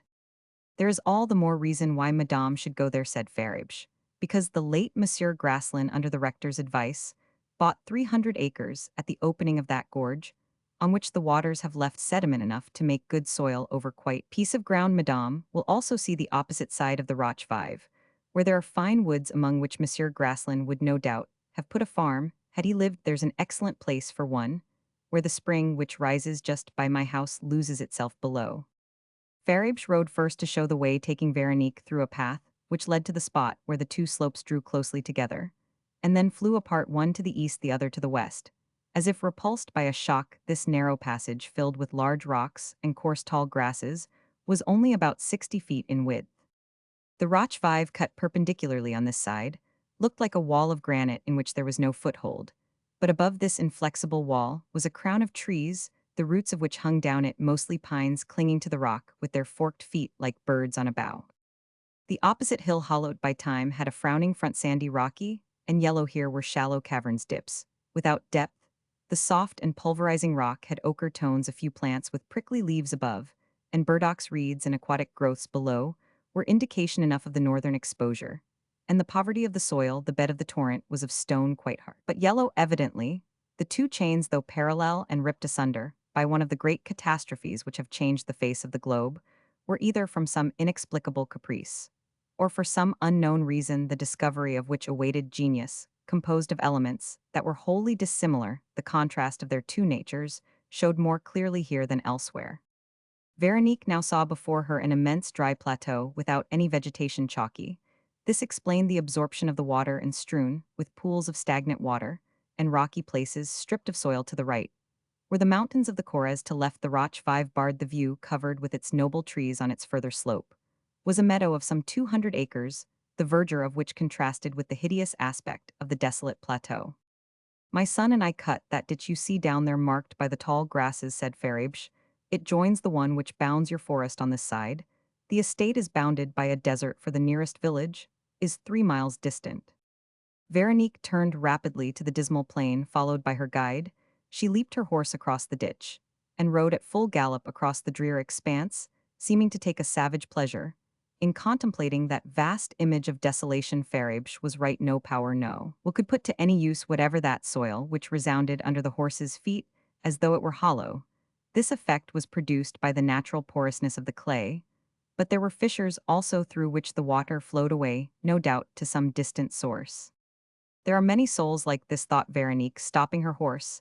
After she had ridden at full speed for 15 or 20 minutes, she remained motionless and thoughtful in the midst of this desert, where there was neither animal nor insect life, and where the birds never flew. The plain of Montignac was at least pebbly or sandy. On it were places where a few inches of soil did give a foothold for the roots of certain planes, but here the ungrateful chalk, neither stone nor earth, repelled even the eye, which was forced to turn for relief to the blue of the ether. After examining the bounds of her forest and the meadows purchased by her husband, Veronique returned toward the outlet of the Gabu. But slowly, she then saw Faribsh gazing into a sort of ditch, which looked like one a speculator might have dug into this desolate corner of the earth, expecting nature to give up some hidden treasure. "What is the matter?" asked Veronique, noticing on that manly face an expression of deep sadness. "Madame, I owe my life to that ditch, or rather, to speak more correctly, I owe to it time for repentance, time to redeem my sins in the eyes of men."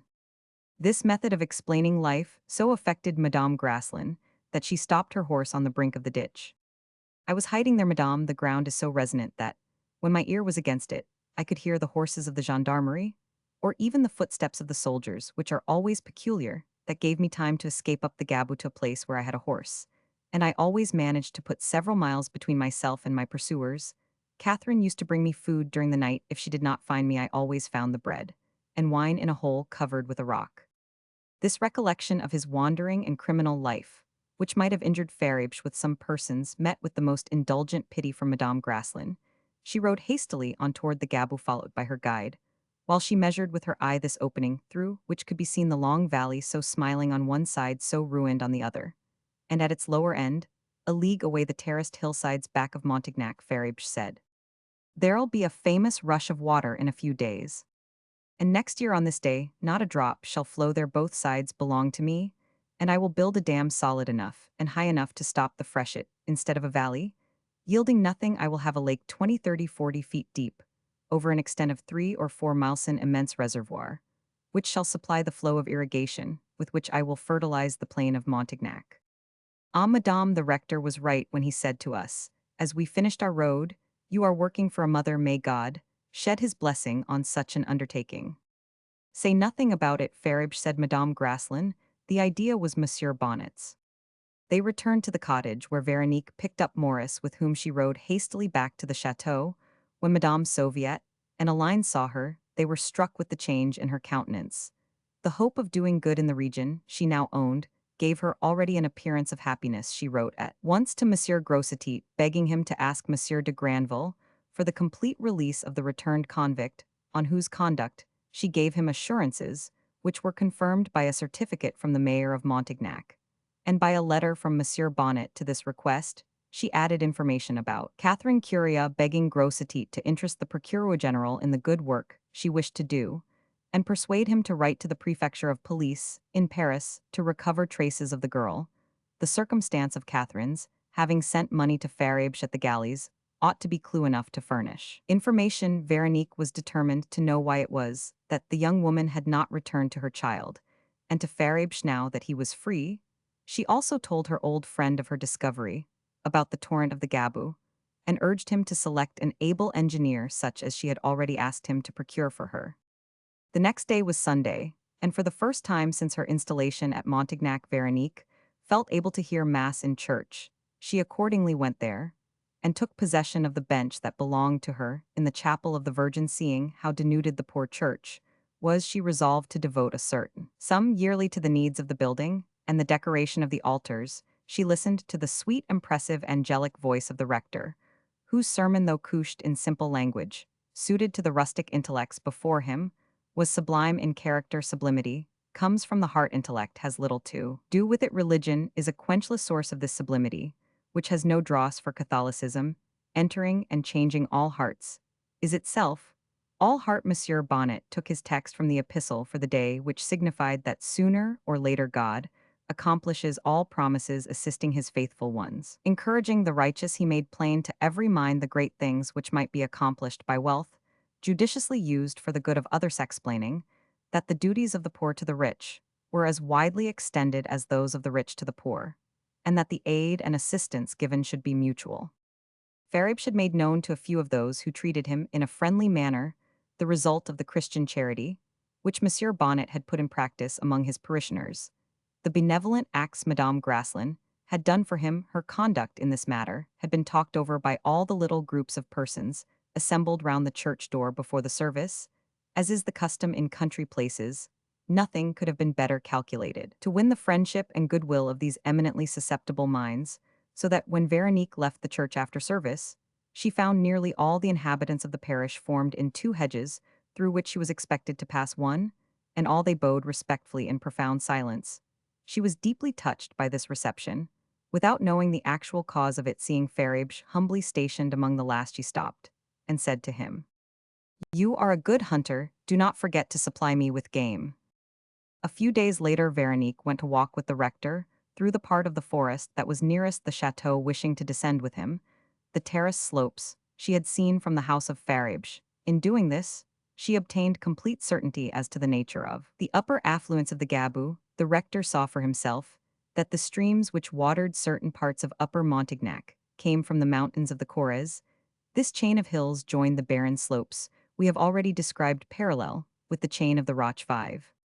On returning from this walk, the rector was joyful as a child. He foresaw, with the naivete of a poet, the prosperity of his dear village. For a poet is a man, is he not, who realizes hopes before they ripen? Monsieur Bonnet garnered his hay as he stood overlooking that barren plain from Madame Graslin's upper terrace. Roman 15 story of a galley slave. The next day, Farabes and his son came to the chateau with game. The keeper also brought for Francis a coconut cup, elaborately carved, a genuine work of art representing a battle. Madame Graslin was walking at the time on the terrace, in the direction which overlooked Les Tachérins. She sat down on a bench, took the cup in her hand, and looked earnestly at the deft piece of work. A few tears came into her eyes. "You must have suffered very much," she said to Farabes after a few moments' silence. "How could I help it, madame?" he replied, "for I was there without the hope of escape, which supports the life of most convicts." "An awful life," she said in a tone of horror, inviting Farabes by word and gesture to say more.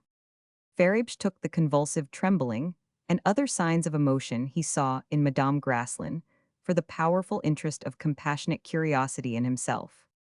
Just then Madame Soviet appeared coming down a path as if she meant to join them, but Veronique drew out her handkerchief and made a negative sign, saying with an asperity she had never before shown to the old woman. Leave me, mother." Madame said, Faribsh, for 10 years I wore there holding out his leg, a chain fastened to a great iron ring, which bound me to another man during my time. I had to live thus with 3 different convicts. I slept on a wooden bench. I had to work extraordinarily hard to earn a little mattress. Called a serpentine, each dormitory contains 800 men each bed. Called a tallard holds 24 men chained in couples every night. The chain of each couple is passed round another great chain, which is called the fillet de ramas. This chain holds all the couples by the feet and runs along the bottom of the tallard. It took me over 2 years to get accustomed to that iron clanking, which called out incessantly, "Thou art a galley slave." If I slept an instant, some vile companion moved or quarreled, reminding me of where I was. There is a terrible apprenticeship to make before a man can learn how to sleep. I myself could not sleep until I had come to the end of my strength, and to utter exhaustion. When at last sleep came, I had the nights in which to forget. Oh, to forget, madame, that was something once there. A man must learn to satisfy his needs, even in the smallest things, according to the ways laid down by pitiless regulations. Imagine, madame, the effect such a life produced on a lad like me, who had lived in the woods with the birds and the squirrels. If I had not already lived for 6 months within prison walls, I should, in spite of Monsieur Bonnet's grand words, for he, I can truly say, is the father of my soul, I should, I must have flung myself into the sea at the mere sight of my companions. Outdoors, I still could live, but in the building, whether to sleep or to eat out of buckets, and each bucket filled for 3 couplets, it was life no longer, it was death. The atrocious faces and language of my companions were always insufferable to me. Happily, from 5 o'clock in summer, and from 7:30 in winter, we went in spite of heat or cold, and wind or rain, on fatigue, that is hard labor. Thus half this life was spent in the open air, and the air was sweet after the close dormitory packed with 800 convicts, and that air too is sea air. We could enjoy the breezes, we could be friends with the sun, we could watch the clouds as they passed above us. We could hope and pray for fine weather. As for me, I took an interest in my work. Faribsh stopped. 2 heavy tears were rolling down his mistress' face. "Oh, madame, I have only told you the best side of that life," he continued, taking the expression of her face as meant for him. "The terrible precautions taken by the government, the constant spying of the keepers, the blacksmith's inspection of the chains, every day, night and morning, the coarse food, the hideous garments which humiliate a man at all hours, the comfortless sleep, the horrible rattling of 800 chains in that resounding hall, the prospect of being shot or blown to pieces by cannon. If 10 of those villains took a fancy to revolt, all those dreadful things are nothing. I tell you, that is the bright side. Only there's another side, madame, and a decent man, a bourgeois, would die of horror in a week. A convict is forced to live with another man, obliged to endure the company of 5 other men at every meal, 23 in his bed at night, and to hear their language. The great society of galley slaves, madame, has its secret laws. Disobey them, and you are tortured. Obey them, and you become a torturer. You must be either victim or executioner. If they would kill you at once, it would at least be the cure of life. But no, they are wiser than that. In doing evil, it is impossible to hold out against the hatred of these men. Their power is absolute over any prisoner who displeases them, and they can make his life a torment far worse than death. The man who repents and endeavors to behave well is their common enemy. Above all, they suspect him of informing, and an informer is put to death often on mere suspicion. Every hall and community of 800 convicts has its tribunal in which are judged the crimes committed against that society. Not to obey the usages is criminal, and a man is liable to punishment. For instance, every man must cooperate in escapes. Every convict has his time assigned him to escape, and all his fellow convicts must protect and aid him to reveal what a comrade is doing with a view to escape is criminal. I will not speak to you of the horrible customs and morals of the galleys. No man belongs to himself. The government, in order to neutralize the attempts at revolt or escape, takes pains to chain 2 contrary natures and interests together, and this makes the torture of the coupling unendurable. Men are linked together who hate or distrust each other. "How was it with you?" asked Madame Graslin. "Ah, there," replied Faribsh, "I had luck. I never drew a lot to kill a convict. I never had to vote the death of any one of them. I never was punished. No man took a dislike to me. And I got on well with the 3 different men. I was chained to, they all feared me, but liked me one reason. Was my name was known and famous at the galleys. Before I got there a chauffeur, they thought me one of those brigands I have seen chauffing, continued Farage after a pause in a low voice. But I never either did it myself, or took any of the money obtained by it. I was a refractory, evaded the conscription, that was all. I helped my comrades, I kept watch, I was sentinel, and brought up the rear guard. But I never shed any man's blood, except in self-defense. Ah, I told all to Monsieur Bonnet and my lawyer, and the judges knew well enough that I was no murderer, but all the same. I am a great criminal. Nothing that I ever did was morally right, however, before I got there.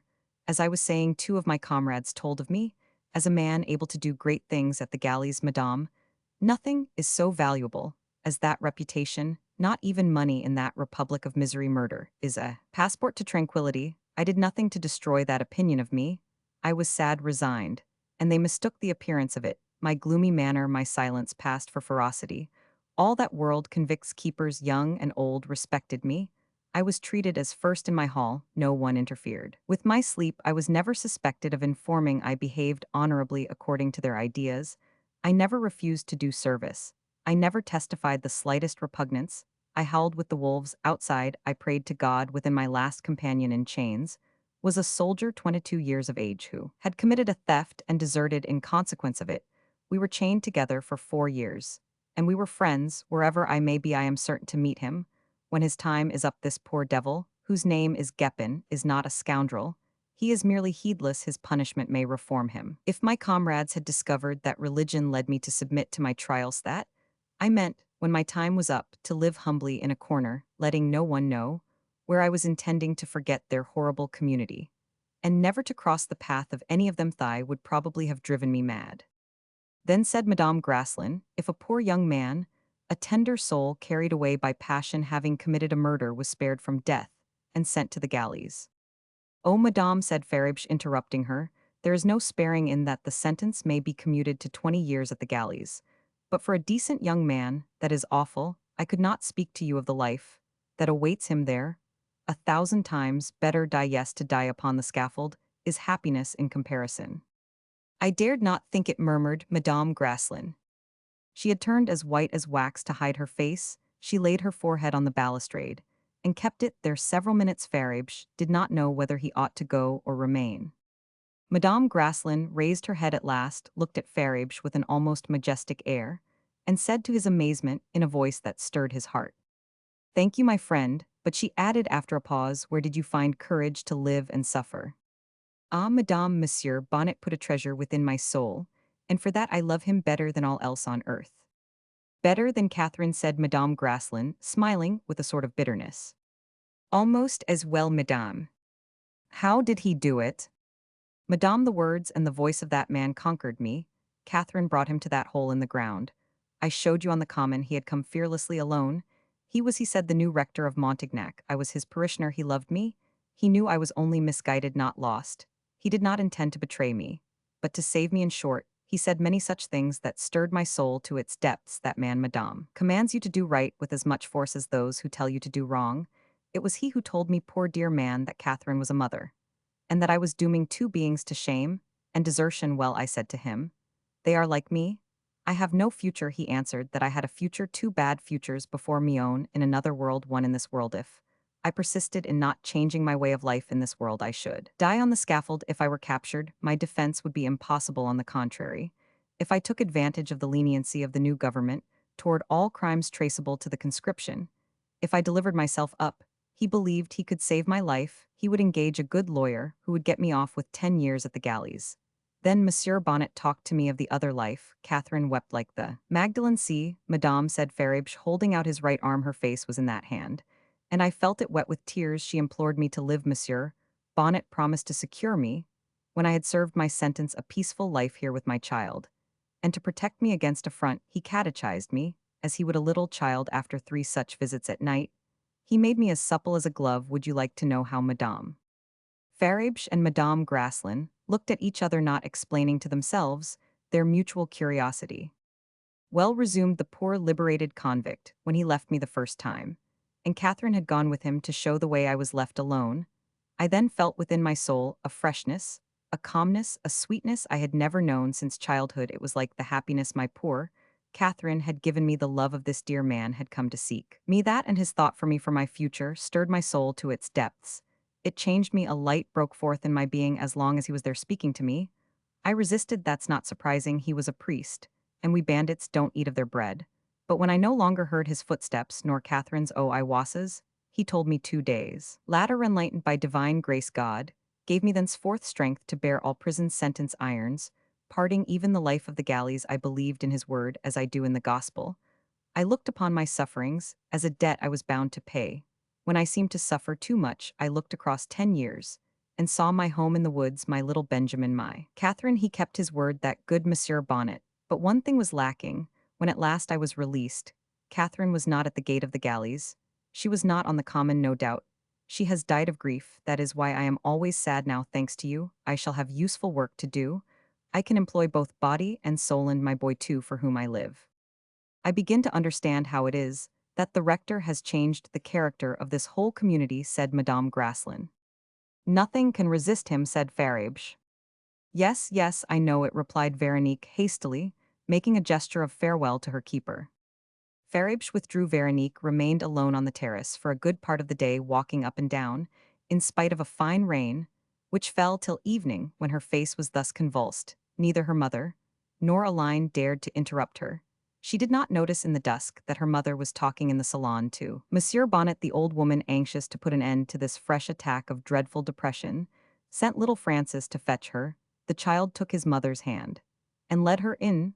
When she saw the rector, she gave a start of surprise, in which there seemed to be some fear. Monsieur Bonnet took her back to the terrace, saying, "Well, madame, what were you talking about with Farage?" In order not to speak falsely, Veronique evaded a reply. She questioned Monsieur Bonnet. "That man was your first victory here, was he not?" she said. "Yes," he answered. "His conversion would, I thought, give me all Montignac, and I was not mistaken." Veronique pressed Monsieur Bonnet's hand and said with tears in her voice, "I am your penitent from this day forth, monsieur. I shall go tomorrow to the confessional." Her last words showed a great internal effort, a terrible victory, won over herself. The rector brought her back to the house, without saying another word. After that he remained, till dinner time, talking about the proposed improvements at Montignac. "Agriculture is a question of time," he said. "The little that I know of it makes me understand what a gain it would be to get some good out of the winter. The rains are now beginning, and the mountains will soon be covered with snow. Your operations cannot then be begun. Had you not better hasten, Monsieur Grossetit?" Insensibly, Monsieur Bonnet, who at first did all the talking, led Madame Graslin to join in the conversation, and so distract her thoughts. In fact, he left her almost recovered from the emotions of the day. Madame Soviet, however, thought her daughter too violently agitated to be left alone, and she spent the night in her room. Roman 16 concerns one of the blunders of the 19th century. The following day, an express sent from Limoges by Monsieur Grossetit to Madame Graslin brought her the following letter. To Madame Graslin.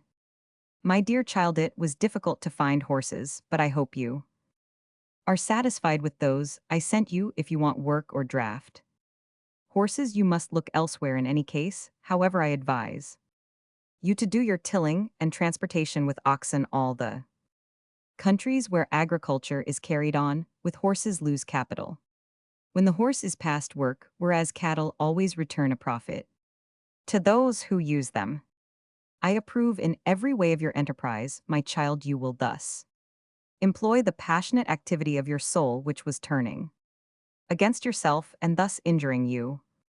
Your second request, namely for a man capable of understanding and seconding your projects, requires me to find you a rara aves, such as we seldom raise in the provinces, where if we do raise them, we never keep them. The education of that high product is too slow and too risky a speculation for country folks. Besides, men of intellect alarm us. We call them originals. The men belonging to the scientific category from which you will have to obtain your cooperator do not flourish here, and I was on the point of writing to you that I despaired of fulfilling your commission. You want a poet, a man of ideas, in short, what we should here call a fool, and all our fools go to Paris. I have spoken of your plans to the young men employed in land surveying. to contractors on the canals and makers of the embankments, and none of them see any advantage in what you propose.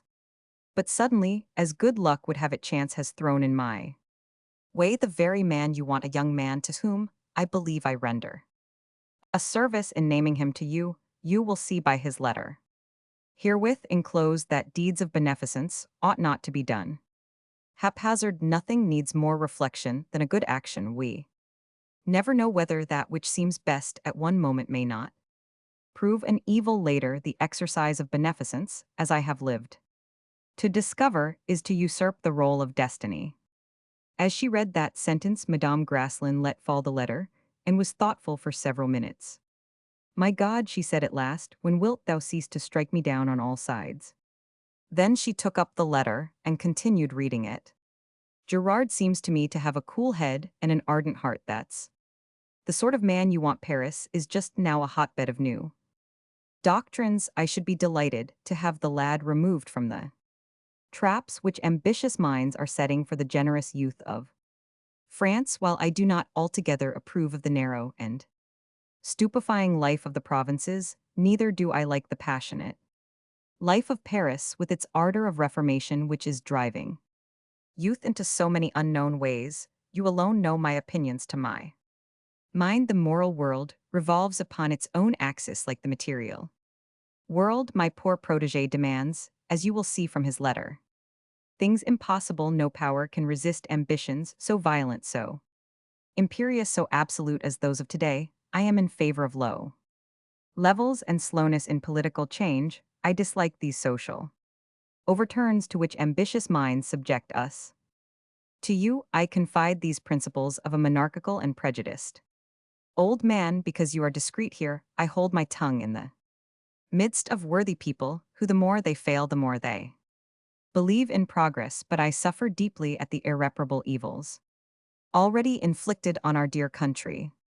I have replied to the enclosed letter telling my young man that worthy task awaits him. He will go to see you, and though his letter will enable you to judge of him, you had better study him still further before committing yourself, though you women understand many things from the mere look of a man. However, all the men whom you employ, even the most insignificant, ought to be thoroughly satisfactory to you. If you don't like him, don't take him, but if he suits you, my dear child, I beg you to cure him of his old disguised ambition. Make him take to a peaceful, happy rural life where true beneficence is perpetually exercised, where the capacities of great and strong souls find continual exercise, and they themselves discover daily fresh sources of admiration in the works of nature, and in real ameliorations, real progress, and occupation worthy of any man.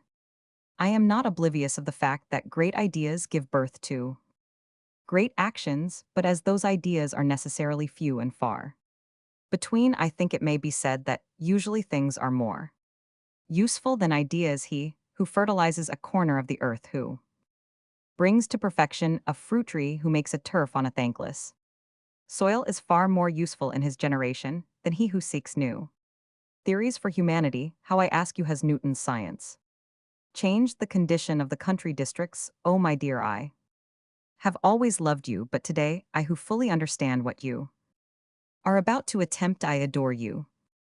No one at Limoges forgets you. We all admire your grand resolution to benefit Montignac. Be a little grateful to us for having soul enough to admire a noble action, and do not forget that the first of your admirers is also your first friend.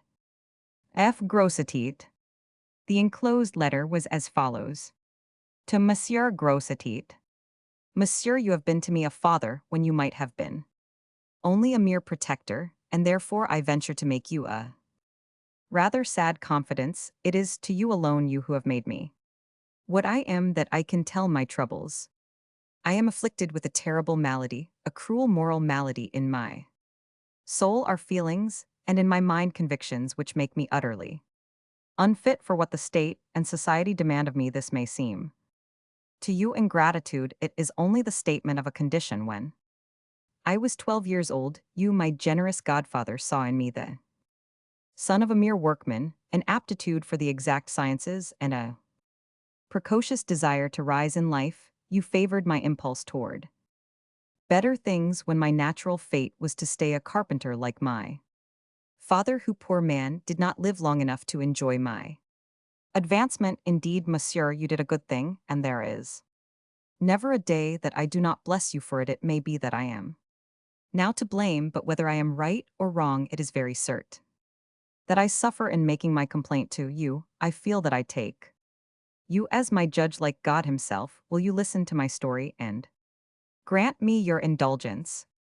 Between 16 and 18 years of age, I gave myself to the study of the exact sciences with an ardor you remember that made me Roman 99. My future depended on my admission to the École Polytechnique. At that time, my studies overworked my brain and I came near dying. I studied night and day. I did more than the nature of my organs permitted. I wanted to pass such satisfying examinations that my place in the École would be not only secure, but sufficiently advanced to release me from the cost of my support, which I did not want you to pay any longer. I triumphed. I tremble today as I think of the frightful conscription, if I may so call it, of brains delivered over yearly to the state by family ambition, by insisting on these severe studies at the moment when a youth attains his various forms of growth. The authorities produce secret evils and kill by midnight. Study many precious faculties, which later would have developed both strength and grandeur. The laws of nature are relentless. They do not yield in any particular to the enterprises or the wishes of society in the moral order, as in the natural order. All abuses must be paid for. Fruits forced in a hothouse are produced at the tree's expense and often at the sacrifice of the goodness of its product. La Quintanie killed the orangetries to give Louis Roman 14 a bunch of flowers every day at all seasons. So it is with intellects. The strain upon adolescent brains discounts their future. That which is chiefly wanting to our epoch is legislative genius. Europe has had no true legislators since Jesus Christ, who, not having given to the world a political code, left his work incomplete before establishing great schools of specialists and regulating the method of recruiting for them. Where were the great thinkers who could bear in mind the relation of such institutions to human powers, balancing advantages and injuries and studying the past for the laws of the future? What inquiry has been made as to the condition of exceptional men who by some fatal chance knew human sciences before their time? Has the rarity of such cases been reckoned? Result examined? Has any inquiry been made as to the means by which such men were enabled to endure the perpetual strain of thought? How many like Pascal died prematurely, worn out by knowledge? Have statistics been gathered as to the age at which those men who lived the longest began their studies? Who has ever known, does anyone know now, the interior construction of brains which have been able to sustain a premature burden of human knowledge? Who suspects that this question belongs above all to the physiology of man? For my part, I now believe the true general law is to remain a long time in the vegetative condition of adolescence, and that those exceptions where strength of organs is produced during adolescence result usually in the shortening of life. Thus the man of genius, who is able to bear up under the precocious exercise of his faculties, is an exception to an exception. If I am right, if what I say accords with social facts and medical observations, then the system practiced in France in her technical schools is a fatal impairment and mutilation in the style of La Quintanie practiced upon the noblest flower of youth in each generation. But it is better to continue my history and add my doubts as the facts develop themselves. When I entered the École Polytechnique, I worked harder than ever, and with even more ardor, in order to leave it as triumphantly as I had entered it. From 19 to 21, I developed every aptitude and strengthened every faculty by constant practice. Those 2 years were the crown and completion of the first 3, during which I had only prepared myself to do well. Therefore my pride was great when I won the right to choose the career that pleased me most, either military or naval engineering, artillery or staff duty, or the civil engineering of mining and ponts et. Chauces by your advice I chose the latter.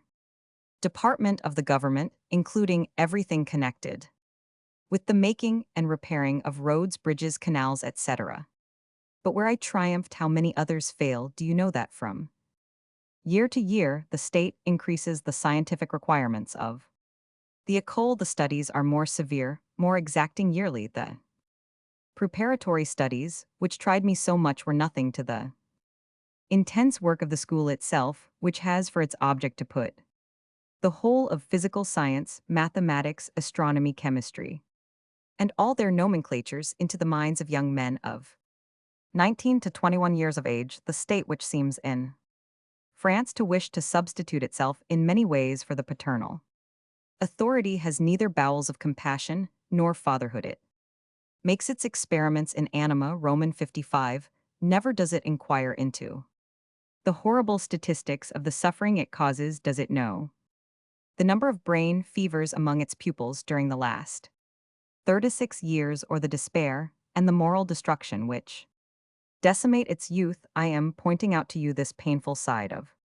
the state education, for it is one of the anterior contingents of the actual result. You know that scholars whose conceptions are slow, or who are temporarily disabled from excessive mental work, are allowed to remain at the école 3 years instead of 2, they then become the object of suspicions little favorable to their capacity. This often compels young men, who might later show superior capacity, to leave the school without being employed simply because they could not meet the final examination with the full scientific knowledge required. They are called dried fruits. Napoleon made sub-lieutenants of them. Today the dried fruits constitute an enormous loss of capital to families and of time to individuals. However, as I say, I triumphed at 21 years of age. I knew the mathematical sciences up to the point to which so many men of genius have brought them, and I was impatient to distinguish myself by carrying them further. This desire is so natural that almost every pupil leaving the école fixes his eyes on that moral sun called fame. The first thought of all is to become another Newton or Laplace or Vauban. Such are the efforts that France demands of the young men who leave her celebrated school. Now let us see the fate of these men culled with so much care from each generation. At 21, we dream of life and expect marvels of it. I entered the École des Ponts et Chaussées. I was a pupil engineer. I studied the science of construction, and how ardently, I am sure you remember that I left the school in 1827. Being then 24 years of age, still only a candidate as engineer, and the government paid me 150 francs a month. The commonest bookkeeper in Paris earns that by the time he is 18, giving little more than 4 hours a day to his work.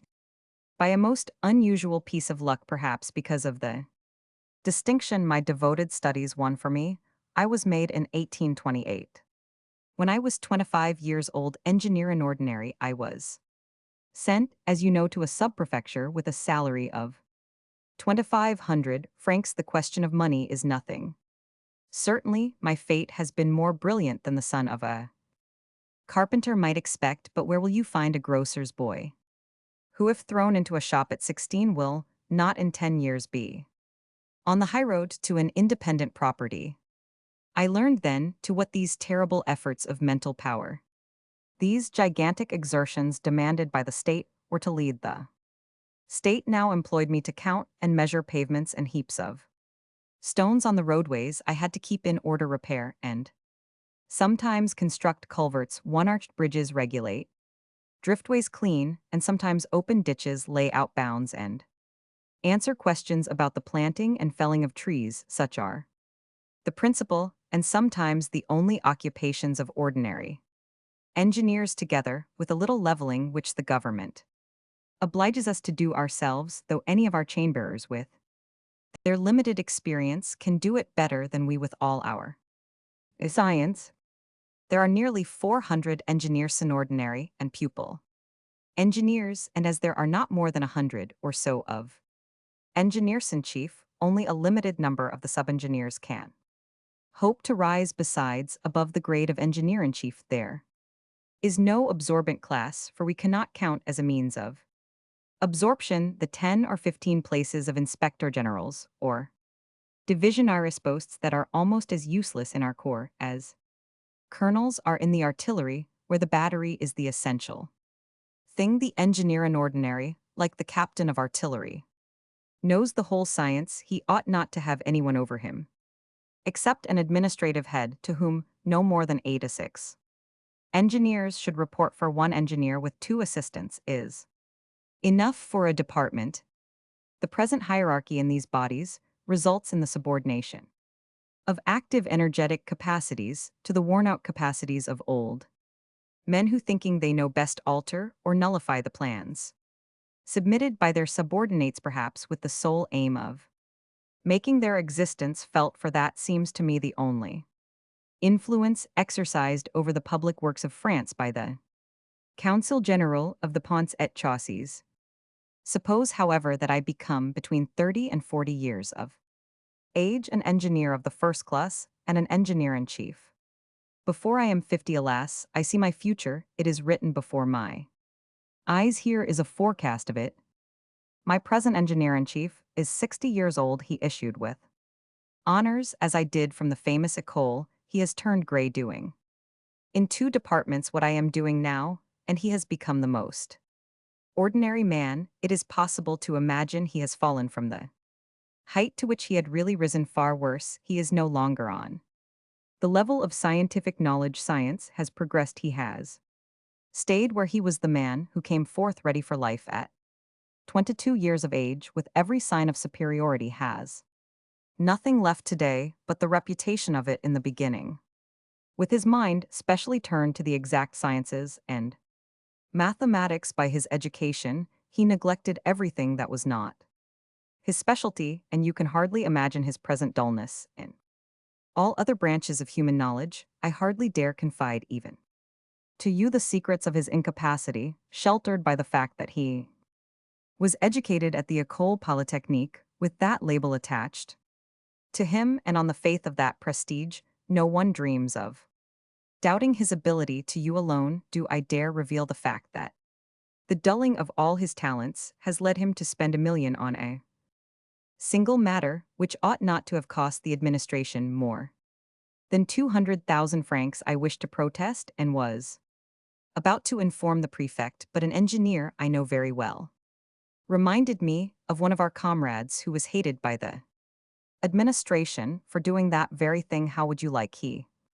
said to me, when you get to be engineer-in-chief, to have your errors dragged forth by your subordinate? Before long your engineer-in-chief will be made a divisional inspector as soon as any one of us commits a serious blunder, as he has done. The administration, which can't allow itself to appear in the wrong, will quietly retire him from active duty by making him inspector.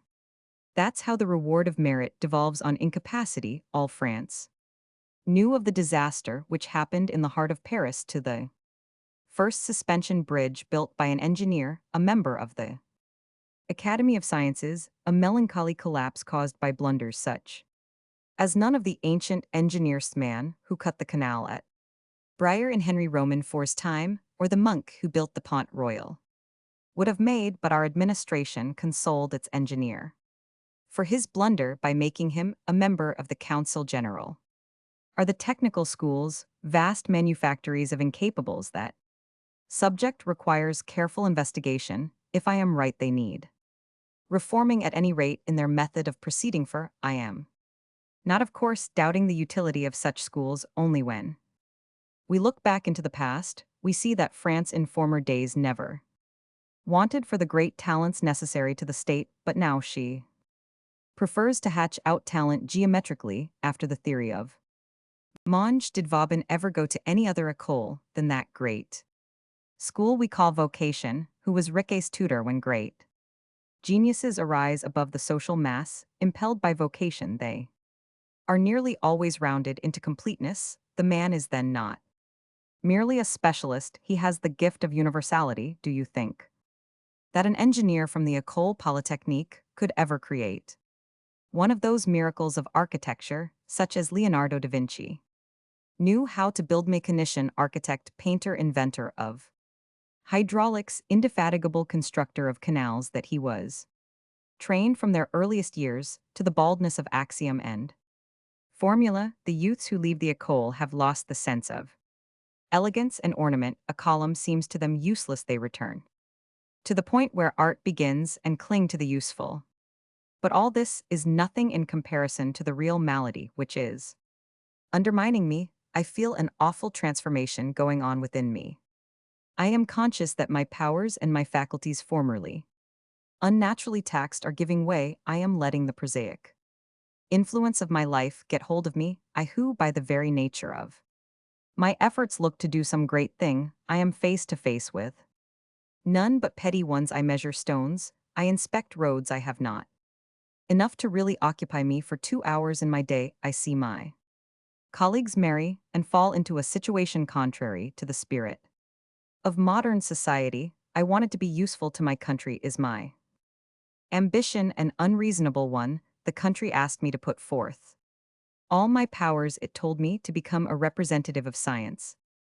Yet here I am with folded arms in the depths of the provinces. I am not even allowed to leave the locality in which I am penned to exercise my faculties in planning useful enterprises. A hidden but very real disfavor is the certain reward of any one of us who yields to an inspiration and goes beyond the special service laid down for him. No, the favor a superior man has to hope for in that case is that his talent and his presumption may not be noticed, and that his project may be buried in the archives of the administration. What think you will be the reward of Vicat, the one among us who has brought about the only real progress in the practical science of construction, the Council General of the Ponts et Chaussées, composed in part of men worn out by long and sometimes honorable service, but whose only remaining force is for negation, and who set aside everything they no longer comprehend, is the extinguisher used to snuff out the projects of audacious spirits. This council seems to have been created to paralyze the arm of that glorious youth of France which asks only to work and to be useful to its country. Monstrous things are done in Paris. The future of a province depends on the mere signature of men who, through intrigues I have no time to explain to you, often stop the execution of useful and much needed work. In fact, the best plans are often those which offer most to the cupidity of commercial companies or speculators. Another 5 years, and I shall no longer be myself. My ambition will be quenched. My desire to use the faculties my country ordered me to exercise gone. Forever the faculties themselves are rusting out in the miserable corner of the world in which I vegetate, taking my chances at their best. The future seems to me a poor thing. I have just taken advantage of a furlough to come to Paris. I mean to change my profession and find some other way to put my energy, my knowledge, and my activity to use. I shall send in my resignation and go to some other country where men of my special capacity are wanted. If I find I cannot do this, then I shall throw myself into the struggle of the new doctrines, which certainly seem calculated to produce great changes in the present social order by judiciously guiding the working classes. What are we now but workers without work tools on the shelves of a shop? We are trained and organized as if to move the world, and nothing is given us to do. I feel within me some great thing which is decreasing daily and will soon vanish. I tell you so with mathematical frankness. Before making the change, I want your advice. I look upon myself as your child, and I will never take any important step without consulting you, for your experience is equal to your kindness. I know very well that the state, after obtaining a class of trained men, cannot undertake for them alone great public works. There are not 300 bridges needed a year in all France. The state can no more build great buildings for the fame of its engineers than it can declare war merely to win battles and bring to the front great generals. But then, as men of genius have never failed to present themselves when the occasion called for them springing from the crowd like Vauban, can there be any greater proof of the uselessness of the present institution? Can't. They see that, when they have stimulated a man of talent by all those preparations, he will make a fierce struggle before he allows himself to become a nonentity. Is this good policy on the part of the state? On the contrary, is not the state lighting the fire of ardent ambitions which must find fuel somewhere? Among the 600 young men whom they put forth every year, there are exceptions, men who resist what may be called their demonetization. I know some myself, and if I could tell you their struggles with men and things when armed with useful projects and conceptions which might bring life and prosperity to the half-dead provinces where the state has sent them, you would feel that a man of power, a man of talent, a man whose nature is a miracle, is a hundredfold more unfortunate and more to be pitied than the man whose lower nature lets him submit to the shrinkage of his faculties. I have made up my mind, therefore, that I would rather direct some commercial or industrial enterprise and live on small means while trying to solve some of the great problems still unknown to industry and to society than remain at my present post. You will tell me perhaps that nothing hinders me from employing the leisure that I certainly have in using my intellectual powers and seeking in the stillness of this commonplace life the solution of some problem useful to humanity. Ah, monsieur, don't you know the influence of the provinces, relaxing effect of a life just busy enough to waste time on futile labor and not enough to use the rich resources our education has given us? Don't think me, my dear protector, eaten up by the desire to make a fortune, nor even by an insensate desire for fame. I am too much of a calculator not to know the nothingness of glory, neither do I want to marry. Seeing the fate now before me, I think my existence a melancholy gift to offer any woman. As for money, though I regard it as one of the most powerful means given to social man to act with, it is after all but a means. I place my whole desire and happiness on the hope of being useful to my country. My greatest pleasure would be to work in some situation suited to my faculties. If in your region or in the circle of your acquaintances you should hear of any enterprise that needed the capacities you know me to possess, think of me. I will wait 6 months for your answer before taking any step. What I have written here, dear sir and friend, others think I have seen many of my classmates or older graduates caught like me in the toils of some special tygeographical engineers, captain professors, captains of engineers, who will remain captains all their lives and now bitterly regret they did not enter active service with the army. Reflecting on these miserable results, I ask myself the following questions, and I would like your opinion on them, assuring you that they are the fruit of long meditation, clarified in the fires of suffering. What is the real object of the state? Does it truly seek to obtain fine capacities? The system, now pursued directly, defeats that end. It has created the most thorough mediocrities that any government, hostile to superiority, could desire. Does it wish to give a career to its choice minds? As a matter of fact, it affords them the meanest opportunities. There is not a man who has issued from the écoles who does not bitterly regret, when he gets to be 50 or 60 years of age, that he ever fell into the trap set for him by the promises of the state. Does it seek to obtain men of genius?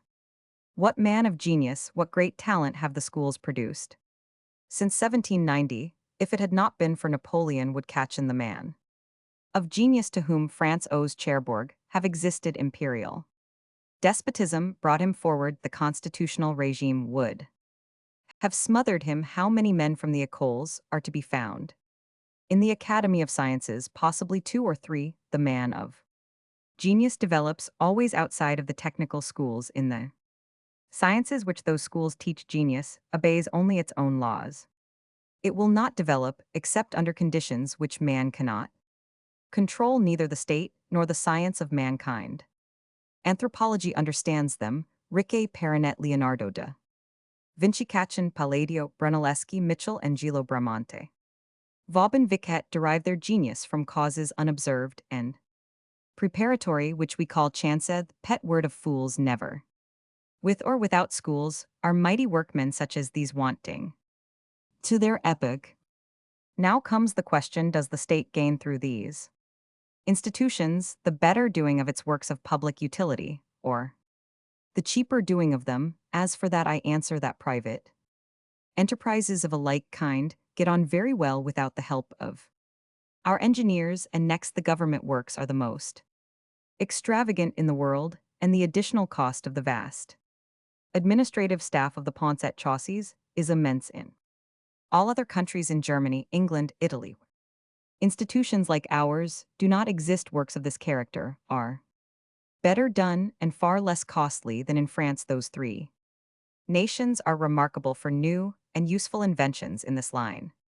I know it is the fashion to say in speaking of our écoles that all Europe envies them, but for the last 15 years Europe, which closely observes us, has not established others like them. England, that clever calculator, has better schools among her working population, from which come practical men who show their genius the moment they rise from practice to theory. Stephenson and Macadam did not come from schools like ours. But what is the good of talking when a few young and able engineers full of ardor solve at the outset of their career the problem of maintaining the roads of France, which need some 100 millions spent upon them every quarter of a century, and which are now in a pitiable state? They gain nothing by making known in reports and memoranda their intelligent knowledge. It is immediately engulfed in the archives of the general direction, that Parisian center where everything enters and nothing issues, where old men are jealous of young ones, and all the posts of management are used to shelve old officers or men who have blundered. This is why, with a body of scientific men spread all over the face of France and constituting a part of the administration, a body which ought to enlighten every region on the subject of its resource, this is why we are still discussing the practicability of railroads while other countries are making theirs. If ever France was to show the excellence of her institution of technical schools, it should have been in this magnificent phase of public works which is destined to change the face of states and nations, to double human life and modify the laws of space and time. Belgium, the United States of America, England, none of whom have an école polytechnique, will be honeycombed with railroads when French engineers are still surveying ours, and selfish interests hidden behind all projects are hindering their execution. Thus I say that, as for the state, it derives no benefit from its technical schools, as for the individual pupil of those schools. His earnings are poor, his ambition crushed, and his life a cruel deception. Most assuredly, the powers he has displayed between 16 and 26 years of age would, if he had been cast upon his own resources, have brought him more fame and more wealth than the government in whom he trusted will ever give him as a commercial man, a learned man, a military man. This choice intellect would have worked in a vast center where his precious faculties and his ardent ambition would not be idiotically and prematurely repressed. Where then is progress? Man and state are both kept backward by this system. Does not the experience of a whole generation demand a reform in the practical working of these institutions? The duty of culling from all France during each generation the choice minds destined to become the learned and the scientific of the nation is a sacred office, the priests of which, the arbiters of so many fates, should be trained by special study. Mathematical knowledge is perhaps less necessary to them than physiological knowledge. And do you not think that they need a little of that second sight, which is the witchcraft of great men, as it is the examiners are former professors, honorable men grown old in harness, who limit their work to selecting the best themes? They are unable to do what is really demanded of them, and yet their functions are the noblest in the state and demand extraordinary men. Do not think, dear sir and friend, that I blame only the école itself. No, I blame the system by which it is recruited. This system is the concours competitiona, modern invention. Essentially bad, not only in science but wherever it is employed in arts in all selections of men of projects of things if it is a reproach to our great écoles that they have not produced men superior to other educational establishments it is still more shameful that the Grand Prix of the Institute has not as yet furnished a single great painter, great musician, great architect, great sculptor, just as the suffrage for the last 20 years has not elected out of its tide of mediocrities single great statesman. My observation makes me detect as I think an error which vitiates in France both education and politics. It is a cruel error, and it rests on the following principle which organizers have misconceived. Nothing either in experience or in the nature of things can give a certainty that the intellectual qualities of the adult youth will be those of the mature man. At this moment, I am intimate with a number of distinguished men who concern themselves with all the moral maladies which are now afflicting France. They see, as I do, that our highest education is manufacturing temporary capacitas temporary because they are without exercise and without future, that such education is without profit to the state because it is devoid of the vigor of belief and feeling. Our whole system of public education needs overhauling, and the work should be presided over by some man of great knowledge, powerful will, and gifted with that legislative genius which has never been met with among moderns, except perhaps in Jean-Jacques Rousseau. Possibly our superfluous numbers might be employed in giving elementary instruction, so much needed by the people. The deplorable amount of crime and misdemeanors shows a social disease directly arising from the half-education given the masses, which tends to the destruction of social ties by making the people reflect just enough to desert the religious beliefs which are favorable to social order, and not enough to lift them to the theory of obedience and duty, which is the highest reach of the new transcendental philosophy. But as it is impossible to make a whole nation study, can't therefore I say fixed beliefs and habits are safer for the masses than shallow studies and reasoning. If I had my life to begin over again, perhaps I would enter a seminary and become a simple village priest or the teacher of a country district, but I am too far advanced in my profession now to be a mere primary instructor. I can, if I leave my present post, act in a wider range than that of a school or a country parish. The Saint Simonians, to whom I have been tempted to ally myself, want now to take a course in which I cannot follow them. Nevertheless, in spite of their mistakes, they have touched on many of the sore spots which are the fruits of our present legislation, and which the state will only doctor by insufficient palliatives, merely delaying in France the moral and political crisis that must come. Adieu, dear Monsieur Grossetit, accept the assurance of my respectful attachment, which, notwithstanding all these observations, can only increase. Gregoire Girard. According to his old habit as a banker, Grossetit had jotted down his reply on the back of the letter itself, heading it with the sacramental word answered. It is useless, my dear Girard, to discuss the observations made in your letter, because by a trick of chance I use the term which is, as you say, the pet word of fools. I have a proposal to make to you which may result in withdrawing you from the situation you find so bad. Madame Graslin, the owner of the forests of Montignac and of a barren plateau extending from the base of a chain of mountains on which are the forests, wishes to improve this vast domain, to clear her timber properly and cultivate the stony plain.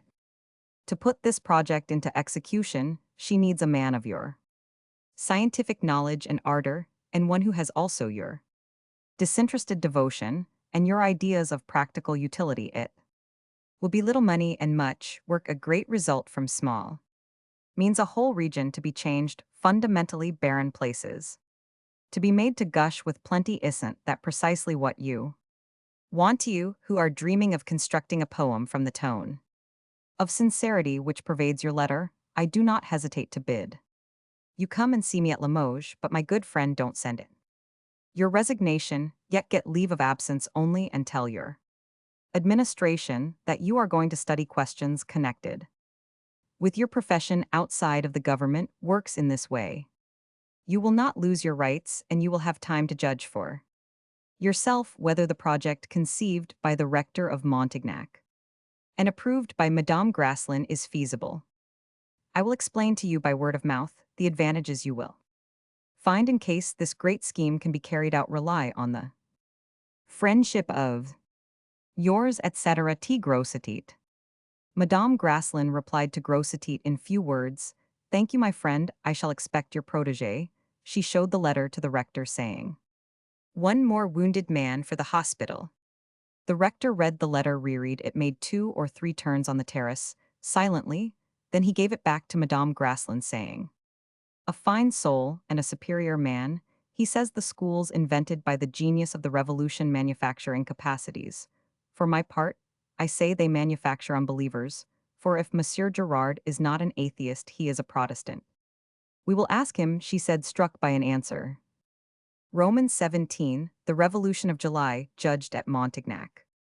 A fortnight later in December, and in spite of the cold, Monsieur Grossetit came to the Château de Montignac to present his protégé, whom Veronique and Monsieur Bonnet were impatiently awaiting. "I must love you very much, my dear child," said the old man, taking Veronique's 2 hands in his, and kissing them with that gallantry of old men, which never displeases women. "Yes, I must love you well to come from Limoges in such weather. But I wanted to present to you myself the gift of Monsieur Gregoire Gerard here, present. You'll find him a man after your own heart, Monsieur Bonnet," added the banker, bowing affectionately to the rector. Gerard's external appearance was not prepossessing. He was of middle height, stocky in shape, the neck sunk in the shoulders. As they say vulgarly, he had yellow hair, and the pink eyes of an albino with lashes and eyebrows, almost white, though his skin, like that of all persons of that description, was amazingly white. Marks of the smallpox and other very visible scars had destroyed its original brilliancy. Study had probably injured his sight, for he wore glasses.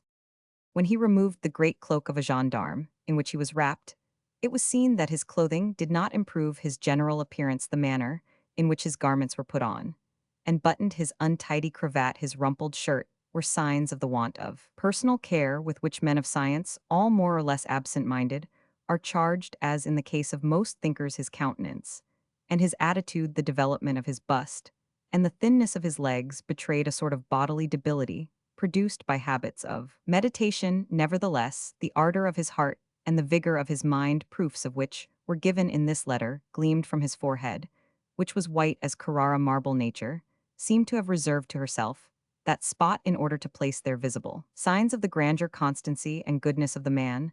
The nose, like that of most men of the true Gallic race, was flat, his mouth firm and straight, showed absolute discretion and the instinct of economy, but the whole mask worn by study looked prematurely old.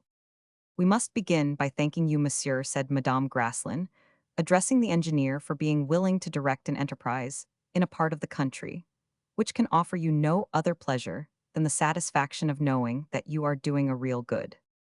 "Madame," he replied, "Monsieur Grossetit has told me enough about your enterprise as we came along to make me already glad that I can in any way be useful to you. The prospect of living in close relations with you and Monsieur Bonnet seems to me charming. Unless I am dismissed from this region, I expect to end my days here." "We will try not to let you change your mind," replied Madame Grasslin, smiling. "Here," said Grossetit, addressing Veronique, whom he took aside, "are the papers which the Procureur General gave to me. He was quite surprised that you did not address your inquiry about Catherine Curia to him. All that you wished has been done immediately with the utmost promptitude and devotion. 3 months hence, Catherine Curia will be sent to you." "Where is she?" asked Veronique. "She is now in the Hospital St. Louis," replied the old man. "They are awaiting her recovery before sending her from Paris." "Ah, is the poor girl ill?" "You will find all necessary information in these papers," said Grossetit, giving Veronique a packet.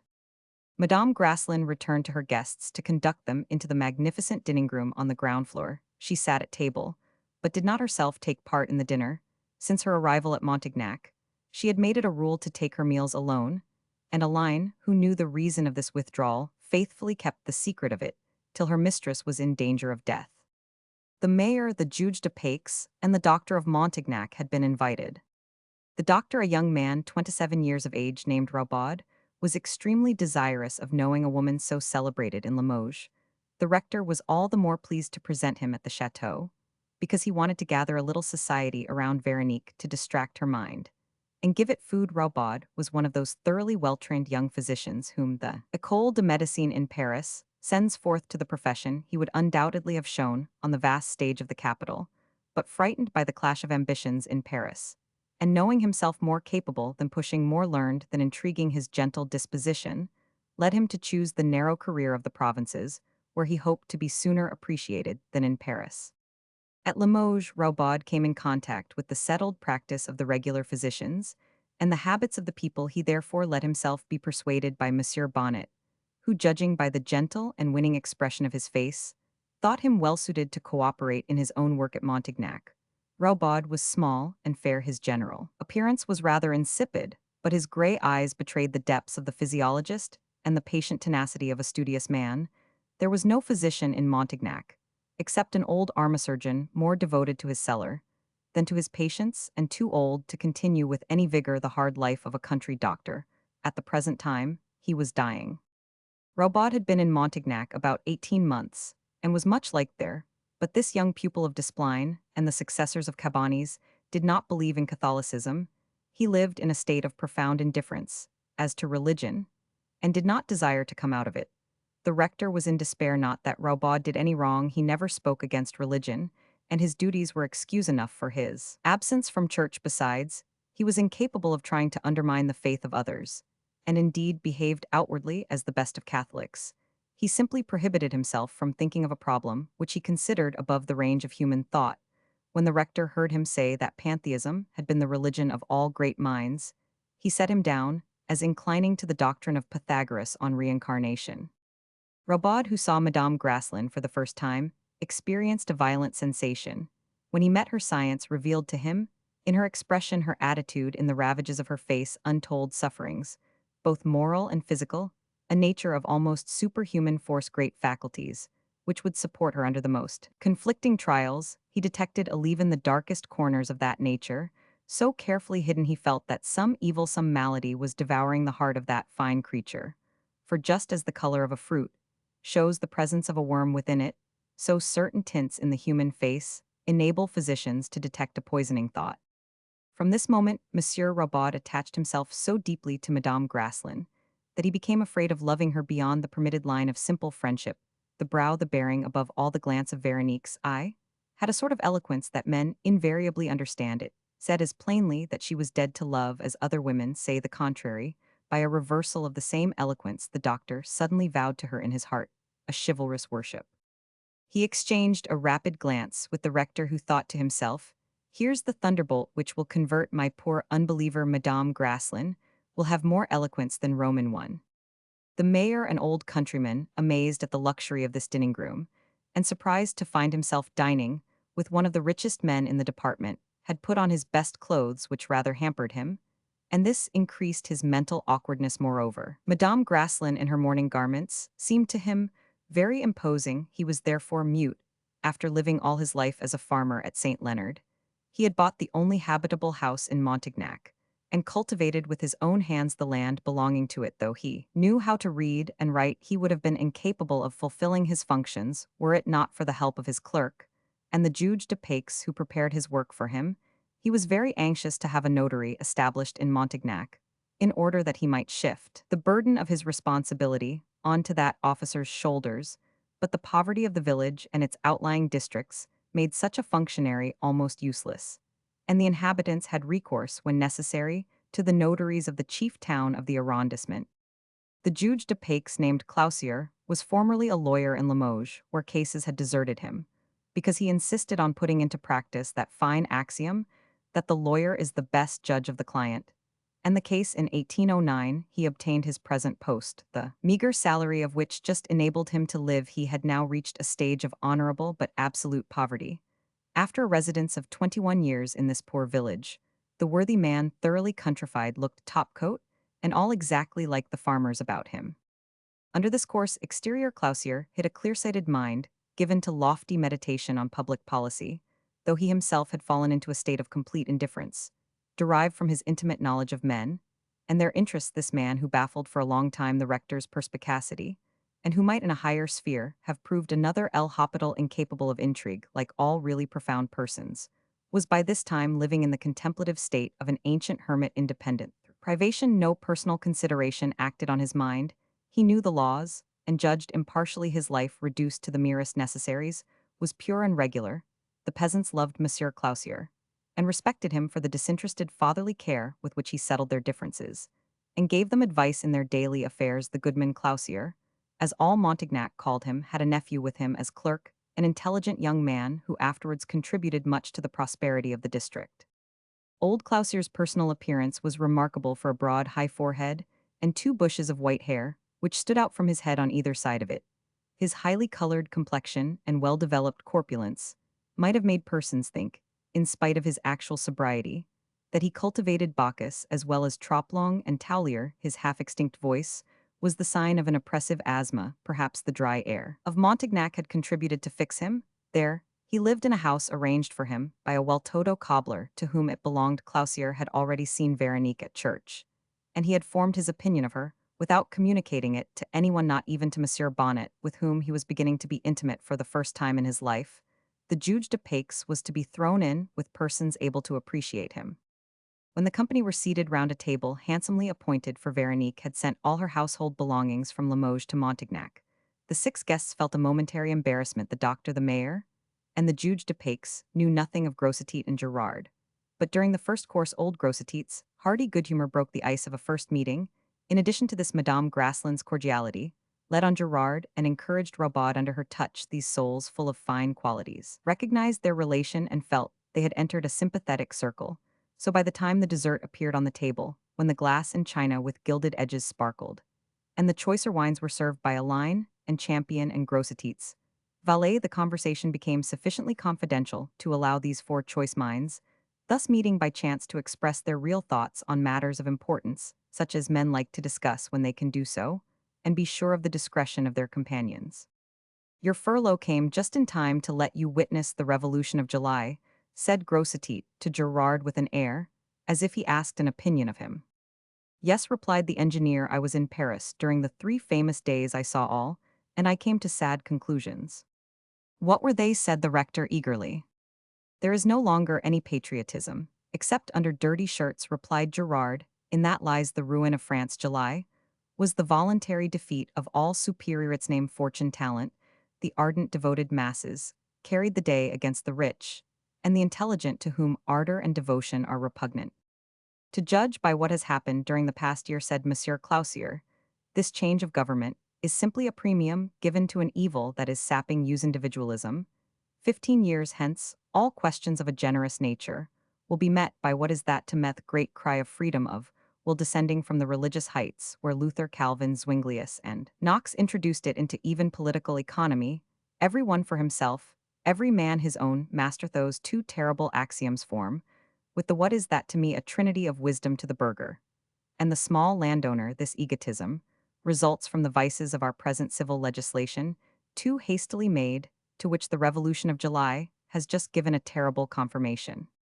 The juge de paix fell back into his usual silence after thus expressing himself, but the topics he suggested must have occupied the minds of those present, emboldened by Clausier's words, and moved by the look which Gerard exchanged with Grossetete. Monsieur Bonnet ventured to go further. The good King Charles Roman X, he said, has just failed in the most far-sighted and salutary enterprise a monarch ever planned for the welfare of the people confided to him, and the Church ought to feel proud of the part she took in his counsels. But the upper classes deserted him in heart and mind, just as they had already deserted him on the great question of the law of primogeniture, lasting honor of the only bold statesman the Restoration has produced, namely the Comte de Peyronnet, to reconstitute the nation through the family, to take from the press its venomous action, and confine it to its real usefulness, to recall the elective chamber to its true functions, and to restore to religion its power over the people. Such were the 4 cardinal points of the internal policy of the House of Bourbon. Well, 20 years from now all France will have recognized the necessity of that grand and sound policy. Charles Roman X was in greater peril, in the situation he chose to leave, than in that in which his paternal power has been defeated. The future of our noble country, where All things will henceforth be brought periodically into question, where our rulers will discuss incessantly. Instead of acting where the press become. Sovereign power will be the instrument of base ambitions. This future will only prove the wisdom of the king, who has just carried away with him the true principles of government and history, will bear in mind the courage with which he resisted his best friends, after having probed the wound and seen the necessity of curative measures, which were not sustained by those for whose sake he put himself into the breach. Ah, monsieur, cried Gerard, you are frank, you go straight to your thought without disguise, and I won't contradict you. Napoleon in his Russian campaign was 40 years in advance of the spirit of his age. He was never understood. The Russia and England of 1830 explains the campaign of 1812. Charles Roman 10 has been misunderstood in the same way. It is quite possible that in 25 years from now his ordinances may become the laws of the land. France, too eloquent not to gabble, too full of vanity to bow down before real talent, is in spite of the sublime good sense of its language, and the mass of its people, the very last nation in which two deliberative chambers should have been attempted, said the Juge de Paix, or at any rate the weaknesses of our national character should have been guarded against by the admirable restrictions which Napoleon's experience laid upon them. Our present system may succeed in a country whose action is circumscribed by the nature of its soil, like England. But the law of primogeniture applied to the transmission of land is absolutely necessary.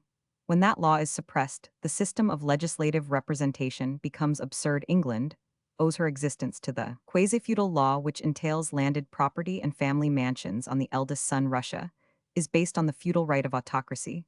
Consequently, those two nations are today on the high road of startling progress. Austria could only resist our invasions and renew the way against Napoleon by virtue of that law of primogeniture, which preserves in the family the active forces of a nation and supplies the great productions necessary to the state. The House of Bourbon, feeling that it was slipping to the third rank in Europe, by reason of liberalism, wanted to regain its rightful place, and there maintain itself, and the nation has thrown it over at the very time it was about to save the nation. I am sure, I don't know how low down the present system will drop us.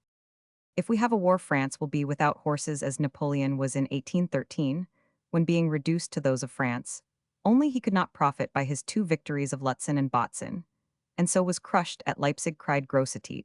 If peace continues, the evil will only increase. 25 years from now, the race of cattle and horses will have diminished in France by one half.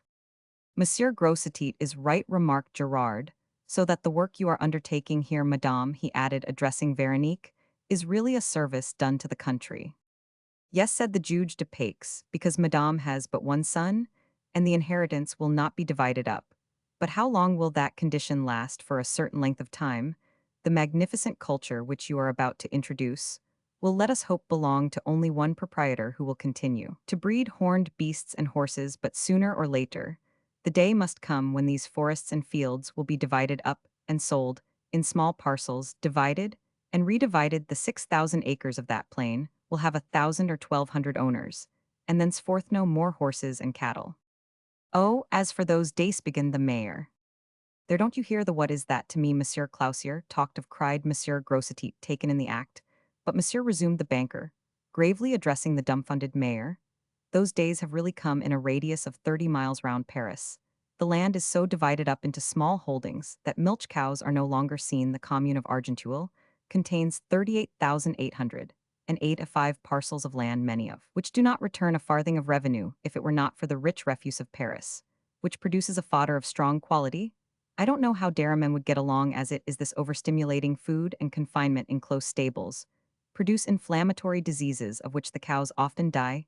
They use cows in the neighborhood of Paris, as they do horses in the street. Crops more profitable than hay, vegetables, fruit, apple orchards, vineyards there, taking the place of meadowlands. In a few years, we shall see milk sent to Paris by the mail coaches, as they now send fish. What is going on around Paris is also going on round all the large cities of France. The land will thus be used up before many years are gone. Chaptal states that in 1800 there were barely 2 million acres of vineyard in France. A careful estimate would give 10 million today, divided ad infinitum by our present system of inheritance. Normandy will lose half her production of horses and cattle, but she will have a monopoly of milk in Paris, for her climate happily forbids grape culture. We shall soon see a curious phenomenon in the progressive rise in the cost of meat. In 20 years from now, in 1850, Paris, which paid 7 to 11 sous for a pound of beef in 1814, will be paying 20 unless there comes a man of genius who can carry out the plan of Charles Roman 10. You have laid your finger on the mortal wound of France, said the Juge depicts the root of our evils lies in the section relating to inheritance in the Civil Code, in which the equal division of property among heirs is ordained. That's the pestle that pounds territory into crumbs, individualizes fortunes, and takes from them their needful stability, decomposing ever and never recomposing a state of things, which must end in the ruin of France. The French Revolution emitted a destructive virus to which the July days have given fresh activity. This vitiating element is the accession of the peasantry to the ownership of land in the section on inheritance. Is the principle of the evil the peasant? Is the means through which it works? No sooner does that class get a parcel of land into its maw than it begins to subdivide it, till there are scarcely 3 furrows left in each lot. And even then the peasant does not stop, he divides the 3 furrows across their length, as Monsieur Grossetit has just shown us at Argenteuil, the unreasonable price, which the peasant attaches to the smallest scrap of his land, makes it impossible to repurchase and restore a fine estate. Monsieur, he went on indicating Grossetit, has just mentioned the diminution in the raising of horses and cattle. Well, the code has much to do with that the peasant proprietor owns cows, he looks to them for his means of living, he sells the calves, he sells his butter, he never dreams of raising cattle, still less of raising horses. But as he cannot raise enough fodder to support his cows through a dry season, he sends them to market, when he can feed them no longer. If by some fatal chance the hay were to fail for 2 years running, you would see a startling change the 3rd year in the price of beef, but especially in that of veal. That may put a stop to patriotic banquets, said the doctor, laughing. Oh, exclaimed Madame Graslin, looking at Rabaud. Can't politics get on without the wit of journalism, even here? In this lamentable business, the bourgeoisie plays the same role as the pioneers of America, continued Clausier. It buys up great estates which the peasantry could not otherwise acquire, it cuts them up, and then sells either at auction or in small lots at private sale to the peasants. Everything is judged by figures in these days, and I know none more eloquent than these. France has 99 million acres, which, subtracting highways, roads, dunes, canals, and barren, uncultivated regions deserted by capital, may be reduced to 80 millions. Now, out of 80 millions of acres to 32 millions of inhabitants, we find 125 millions of small lots registered on the tax list. I don't give fractions. Thus, you will observe, we have gone to the utmost limit of agrarian law, and yet we have not seen the last of poverty or dissatisfaction. Those who divide territory into fragments and lessen production have, of course, plenty of organs to cry out that true social justice consists in giving every man a life interest, and no more in a parcel of land. Perpetual ownership, they say, is robbery. The Saint Simonians are already proclaiming that doctrine. The magistrate has spoken, said Grossetit, and here's what the banker adds to those bold considerations: the fact that the peasantry and the lesser bourgeoisie can now acquire land does France an injury, which the government seems not even to suspect. We may estimate the number of peasant families, omitting paupers, at 3 millions. These families subsist on wages. Wages are paid in money, and not in kind. Yes, that's another blunder of our laws, cried Clausier, interrupting the banker. The right to pay in kind might have been granted in 1790 now. If we attempted to carry such a law, we should risk a revolution. Therefore, as I was about to say, the proletary draws to himself the money of the country, resumed Grossetit. Now the peasant has no other passion, desire, or will, than to die a landowner. This desire, as Monsieur Clausier has well shown, was born of the Revolution, and is the direct result of the sale of the national domain. A man must be ignorant, indeed, of what is going on all over France in the country regions, if he is not aware that these 3 million families are yearly hoarding at least 50 francs, thus subtracting 150 millions from current use. The science of political economy has made it an axiom that a 5-franc piece passing through 100 hands in one day is equivalent to 500 francs. Now, it is perfectly plain to all of us who live in the country and observe the state of affairs that every peasant has his eye on the land he covets. He is watching and waiting for it, and he never invests his savings elsewhere. He buries them in 7 years. The savings thus rendered inert and unproductive amount to 1,100 million francs.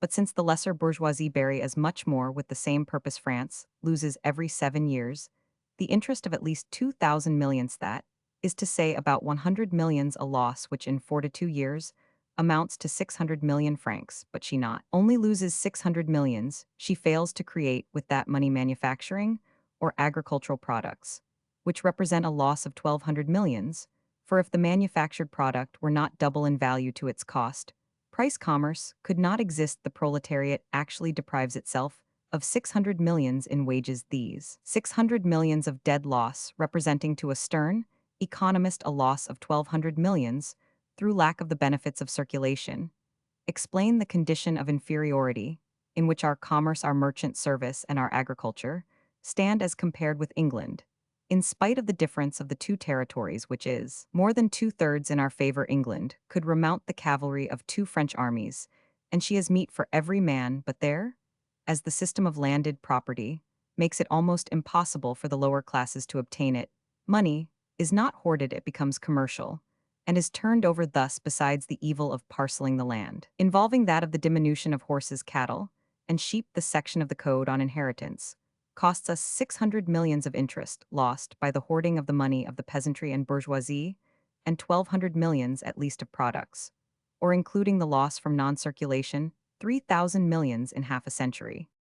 The moral effect is worse than the material effect, cried the rector. We are making beggar proprietors among the people and half-taught communities of the lesser bourgeoisie, and the fatal maxim each for himself, which had its effect upon the upper classes in July of this year, will soon have gangrened the middle classes, a proletariat devoid of sentiment, with no other god than envy, no other fanaticism than the despair of hunger, without faith, without belief, will come forward before long and put its foot on the heart of the nation. Foreigners who have thriven under monarchical rule will find that having royalty we have no king, having legality we have no laws, having property no owners, no government with our elections, no force with freedom, no happiness with equality.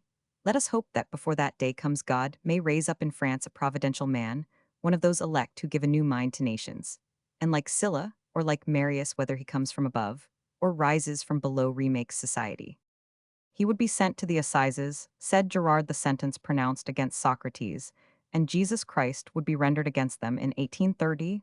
One in these days, as in the old days, envious mediocrity lets thinkers die of poverty, and so gets rid of the great political physicians who have studied the wounds of France and who oppose the tendencies of their epoch. If they bear up under poverty, common minds ridicule them or call them dreamers. In France, men revolt in the moral world against the great man of the future, just as they revolt in the political world against a sovereign.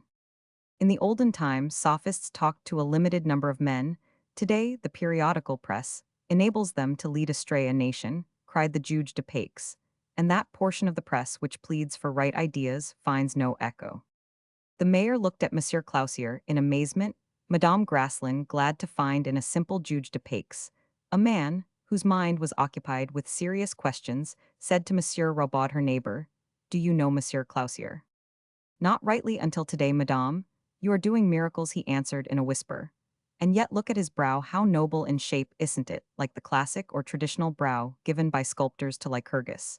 And the Greek sages, the revolution of July has an evidently retrograde tendency," said the doctor, who might in his student days have made a barricade himself, after carefully considering Grossetite's calculation. "These ideas are threefold," continued Clausier. "You have talked of law and finance. But how is it with the government itself? The royal power, weakened by the doctrine of national sovereignty, in virtue of which the election of August 9, 1830 has just been made, will endeavor to counteract that rival principle which gives to the people the right to saddle the nation with a new dynasty. Every time it does not fully comprehend the ideas of its king, you will see that we shall then have internal struggles, which will arrest for long periods together the progress of France. All these reefs have been wisely evaded by England," remarked Gerard.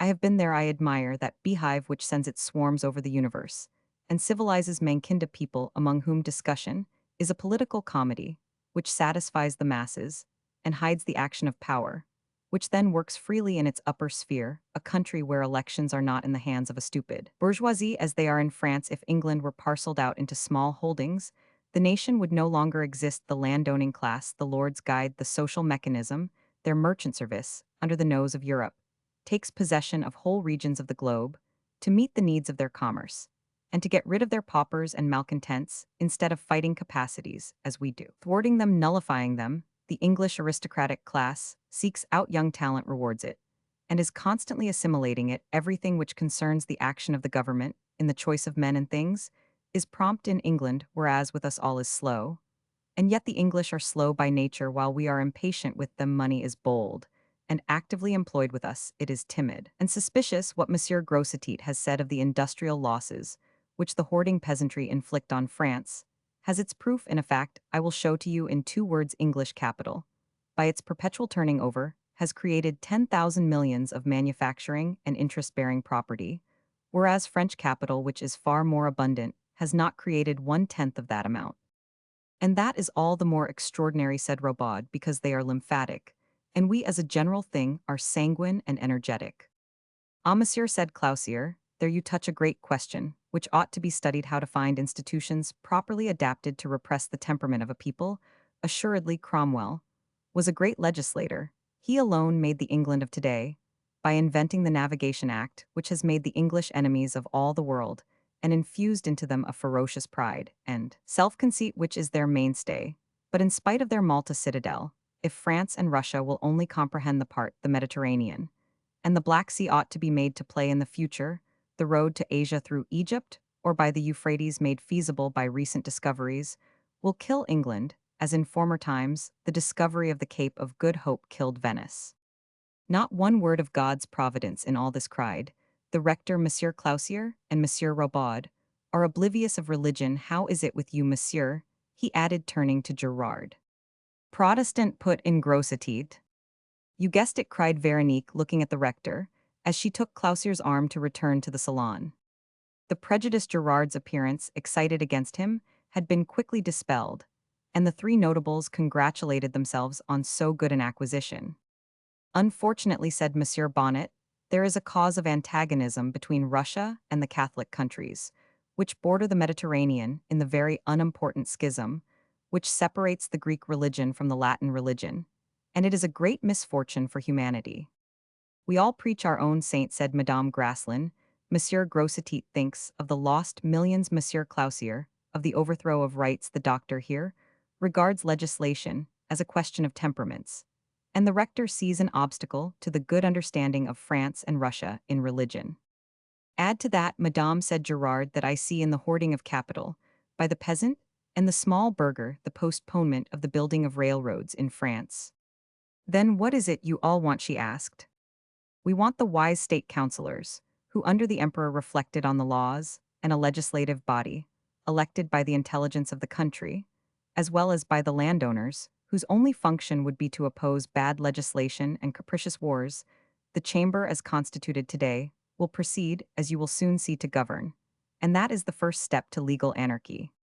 Good God, cried the rector in a flush of sacred patriotism, how can such enlightened minds as these, and he motioned to Clausier, Robaud, and Gerard, how can they see evil so clearly and suggest remedies without first looking within, and applying a remedy to themselves? All of you, who represent the attacked classes, recognize the necessity of the passive obedience of the masses of the state, like that of soldiers. During a war you want the unity of power, and you desire that it shall never be brought into question. What England has obtained by the development of her pride and self-interest, a part of her creed, cannot be obtained in France, but through sentiments due to Catholicism, and none of you are Catholics here. Am I, a priest, obliged to leave my own ground and argue with arguers? How can you expect the masses to become religious and obedient when they see irreligion and want of discipline above them? All peoples united by any faith whatever will inevitably get the better of peoples without any faith at all. The law of public interest, which gives birth to patriotism, is destroyed by the law of private interest, which it sanctions, but which gives birth to selfishness. There is nothing solid and durable, but that which is natural.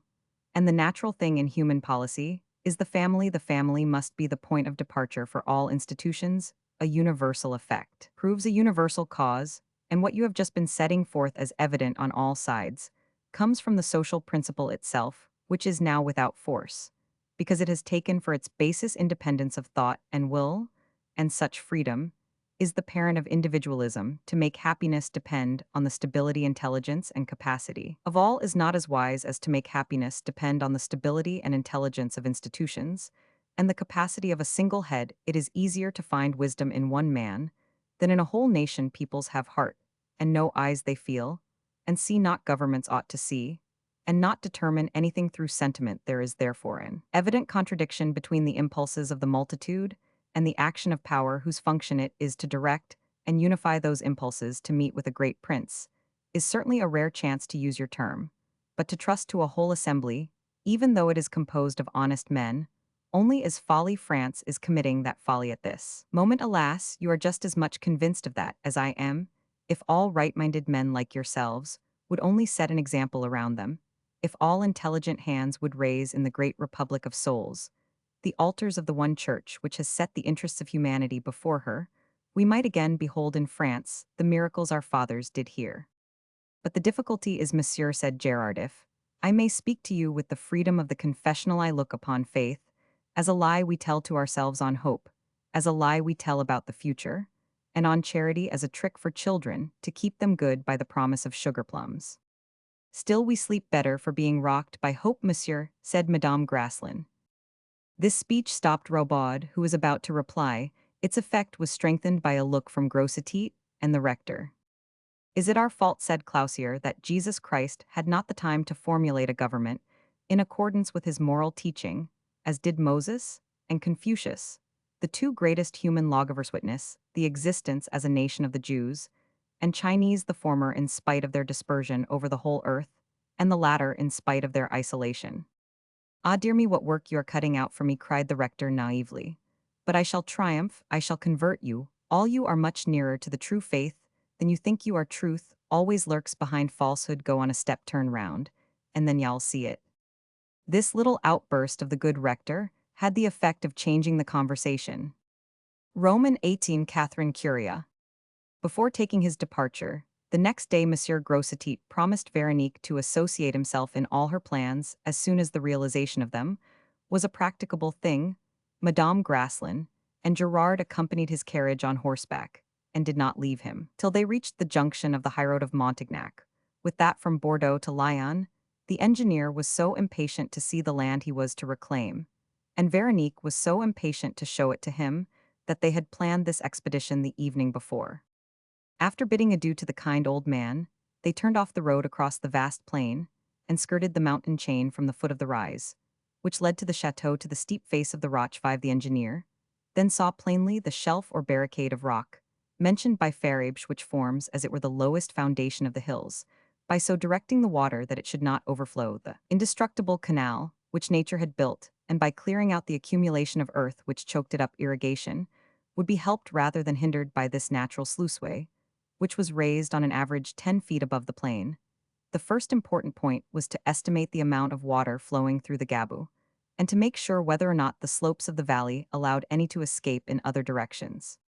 Veronique gave Farabge a horse and directed him to accompany the engineer, and to explain to him everything he had himself noticed. After several days' careful exploration, Gerard found that the base of the two parallel slopes was sufficiently solid, though different in composition, to hold the water, allowing none to escape during the month of January, which was rainy. He estimated the quantity of water flowing through the Gabu.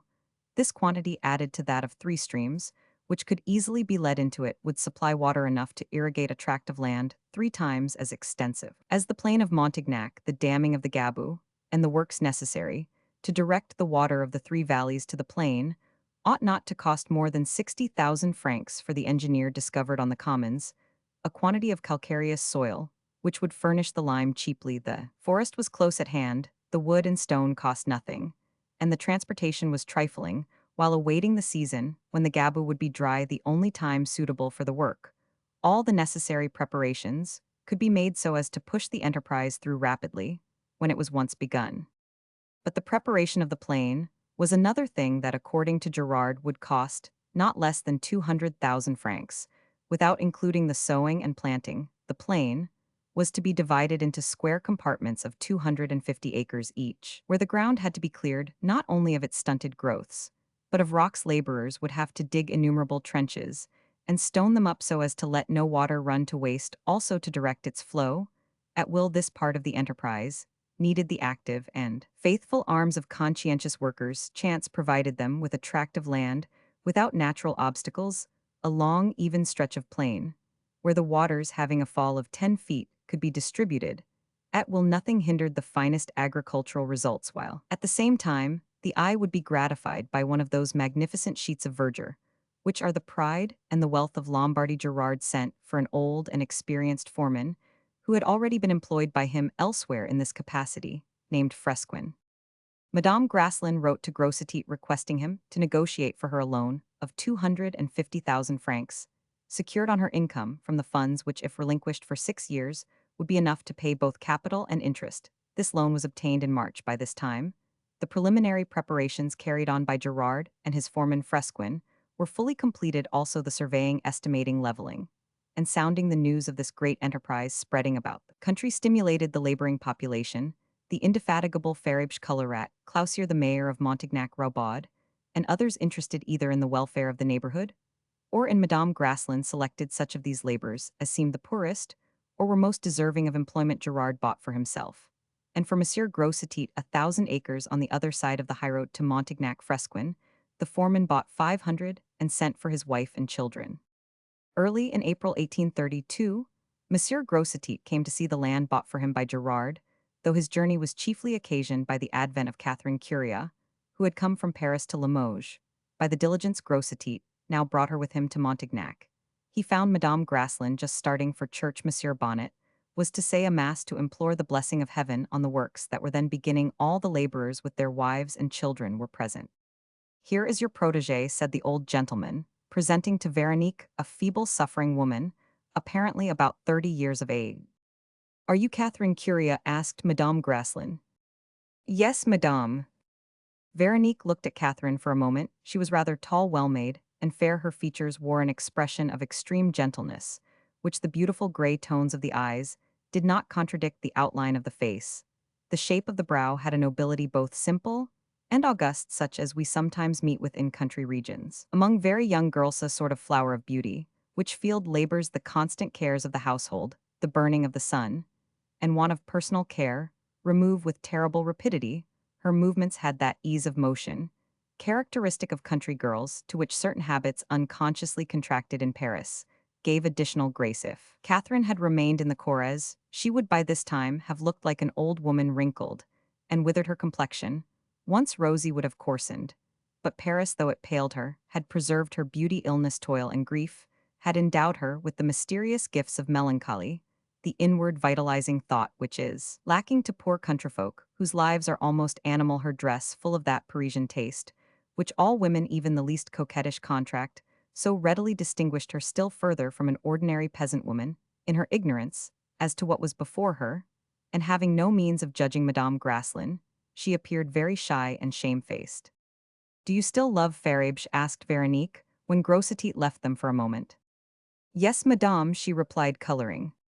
"Why then, having sent him 1,000 francs during his imprisonment, did you not join him after his release? Have you any repugnance to him? Speak to me, as though I were your mother. Are you afraid he has become altogether corrupt, or did you fear he no longer wanted you?"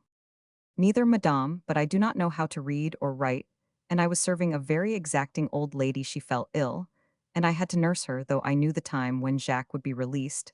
I could not get away from Paris. Until after the lady's death she did not leave me anything, notwithstanding my devotion to her interests, and to her personally. After that, I wanted to be cured of an ailment caused by night watching and hard work, and as I had used up my savings, I resolved to go to the hospital of St. Louis, which I have just left cured." "Very good, my child," said Madame Graslin, touched by this simple explanation. "But tell me now why you abandoned your parents so abruptly, why you left your child behind you, and why you did not send any news of yourself, or get someone to write for you." "For all answer," Catherine wept. "Madame," she said at last, reassured by the pressure of Madame Graslin's hand, "I may have done wrong, but I hadn't the strength to stay here. I did not fear myself. But others, I feared gossip, scandal. So long as Jacques was in danger, I was necessary to him, and I stayed. But after he had gone, I had no strength left. A girl with a child, and no husband, the worst of creatures, was better than Roman one. I don't know what would have become of me had I stayed to hear a word against my boy or his father. I should have gone mad. I might have killed myself. My father, or my mother, in a moment of anger, might have reproached me. I am too sensitive to bear a quarrel or an insult gentle. As I am, I have had my punishment in not seeing my child. I, who have never passed a day without thinking of him in all these years. I wish to be forgotten, and I have been no one thought of Methy believed me dead. And yet many a time I thought of leaving all just to come here for a day and see my child. Your child, see, here he is." Catherine then saw Benjamin and began to tremble violently. Benjamin said, Madame Graslin, come and kiss your mother. My mother, cried Benjamin, surprised. He jumped into Catherine's arms, and she pressed him to her breast with almost savage force, but the boy escaped her, and ran off crying out, I'll go and fetch him. Madame Graslin made Catherine, who was almost fainting, sit down at this moment. She saw Monsieur Bonnet, and could not help blushing, as she met a piercing look from her confessor, which read her heart. I hope, she said, trembling, that you will consent to marry Faribsh and Catherine. At once, don't you recognize Monsieur Bonnet, my dear? He will tell you that Faribsh, since his liberation, has behaved as an honest man. The whole neighborhood thinks well of him. And if there is a place in the world where you may live happy and respected, it is at Montignac. You can make, by God's help, a good living, as my farmers for Faribsh has recovered citizenship. That is all true, my dear child, said the rector. Just then Faribsh appeared, pulled along by his son. He was pale and speechless in presence of Catherine and Madame Graslin. His heart told him actively benevolent the one had been, and how deeply the other had suffered in his absence. Veronique led away the rector, who on his side was anxious to talk with her alone. As soon as they were far enough away not to be overheard, Monsieur Bonnet looked fixedly at Veronique. She colored and dropped her eyes like a guilty person. You degrade well-doing, he said sternly. How, she asked, raising her head. Well-doing, he replied, is a passion as superior to that of love as humanity is superior to the individual creature. Now you have not done this thing from the sole impulse and simplicity of virtue. You have fallen from the heights of humanity to the indulgence of the individual creature, your benevolence to Faribsh and Catherine carries with it so many memories and forbidden thoughts that it has lost all merit in the eyes of God. Tear from your heart the remains of the javelin evil planted there. Do not take from your actions their true value. Come at last to that saintly ignorance of the good you do, which is the grace supreme of human actions. Madame Graslin had turned away to wipe the tears that told the rector. His words had touched the bleeding wound that was still unhealed in her heart. Faribsh, Catherine, and Benjamin now came up to thank their benefactress, but she made them a sign to go away and leave her alone with the rector. See how that grieves them, she said to him, as they sadly walked away. The rector, whose heart was tender, recalled them by a sign. You shall be completely happy, she then said, giving to Faribsh a paper which she was holding in her hand. Here is the ordinance which gives you back your rights of citizenship and exempts you from humiliating inspection. Faribsh respectfully kissed the hand held toward him and looked at Veronique with an eye both tender and submissive, calm, and devoted, the expression of a devotion which nothing could ever change, the look of a dog to his master. If Jacques has suffered, Madame, said Catherine, her fine eyes lighting with pleasure, I hope I can give him enough happiness to make up for his pain, for no matter what he has done, he is not bad. Madame Graslin turned away her head. She seemed overcome by the sight of that happy family. The rector now left her to enter the church, whither she dragged herself presently on the arm of Monsieur Grossetit. After breakfast, everyone, even the aged people of the village, assembled to see the beginning of the great work from the slope leading up to the chateau. Monsieur Grossetit and Monsieur Bonnet, between whom was Veronique, could see the direction of the 4 first cuttings, marked out by piles of gathered stones. At each cutting 5 laborers were digging out and piling up the good loam along the edges, clearing a space about 18 feet wide, the width of each road on either side. 4 other men were digging the ditches, and also piling up the loam at the sides to make a bank behind them. As the banks were made, 2 men were digging holes in which others planted trees. In each of these divisions, 30 old paupers, a score of women, and 40 or more girls and children were picking up stones, which special laborers piled in heaps along the roadside, so as to keep a record of the quantity gathered by each group. Thus the work went on rapidly, with picked workmen full of ardor. Grossetit promised Madame Graslin to send her some trees, and to ask her other friends to do the same for the nurseries of the chateau. Would evidently not suffice to supply such an extensive plantation. Toward the close of the day, which was to end in a grand dinner at the Chateau, Faribsh requested Madame Graslin to grant him an audience for a few moments. Madame, he said, presenting himself with Catherine, you were so good as to offer me the farm at the chateau. By granting me so great a favor, I know you intended to put me in the way of making my fortune. But Catherine has ideas about our future which we desire to submit to you. If I were to succeed and make money, there would certainly be persons envious of my good fortune. A word is soon said. I might have quarrels, I fear them. Besides, Catherine would always be uneasy in short, too close intercourse with the world will not suit us. I have come therefore to ask you to give us only the land at the opening of the Gabou on the Commons, with a small piece of the woodland behind the Rochvive in July. You will have a great many workmen here, and it would be very easy then to build a farmhouse in a good position on the slope of the hill. We should be happy there. I will send for Gepin, my poor comrade, will work like a horse perhaps. I could marry him here, my son, is not a nothing either. No, one would put us out of countenance.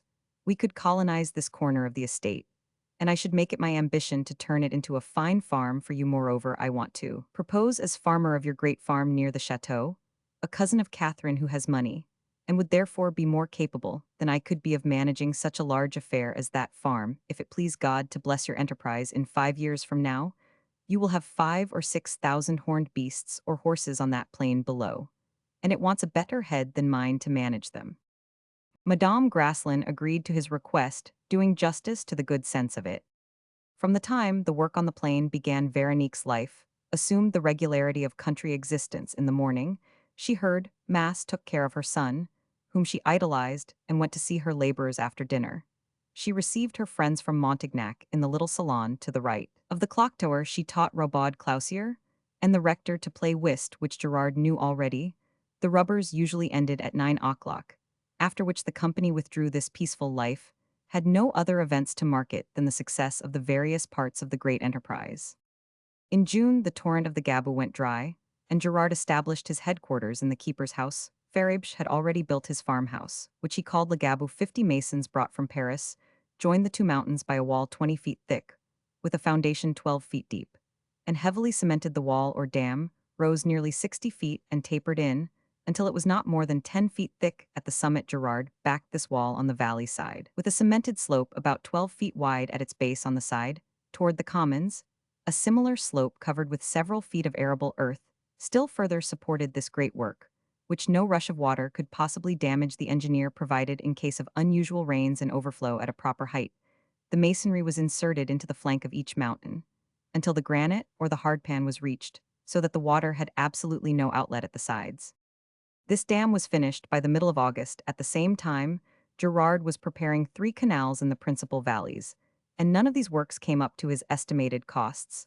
The chateau farm could now be finished. The irrigation channels through the plain, superintended by Fresquin, started from the canal made by nature along the base of the mountains on the plain side, through which culverts were cut to the irrigating channels. Water gates were fitted into those channels, the sides of which the abundance of rock had enabled them to stone up so as to keep the flow of water at an even height along the plain. Every Sunday after Mass, Veronique, the engineer, the rector, the doctor, and the mayor walked down through the park to see the course of the waters. The winter of 1832 and 1833 was extremely rainy. The water of the 3 streams, which had been directed to the torrent swollen by the water of the rains, now formed 3 ponds in the valley of the Gabou, carefully placed at different levels, so as to create a steady reserve in case of a severe drought at certain places. Where the valley widened, Gerard had taken advantage of a few hillocks to make islands and plant them with trees of varied foliage. These vast operations completely changed the face of the country, but 5 or 6 years were, of course, needed to bring out their full character. The country was naked, said Faribche, and Madame has clothed it. Since these great undertakings were begun, Veronique had been called Madame throughout the whole neighborhood. When the rains ceased in June 1833, they tried the irrigating channels through the planted fields, and the young verdure thus nourished soon showed the superior qualities of the marcidi of Italy and the meadows of Switzerland. The system of irrigation modeled on that of the farms in Lombardy watered the earth evenly and kept the surface as smooth as a carpet. The nitre of the snow dissolving in these channels no doubt added much to the quality of the herbage. The engineer hoped to find in the products of succeeding years some analogy with those of Switzerland, to which this nitrous substance is, as we know, a source of perpetual riches.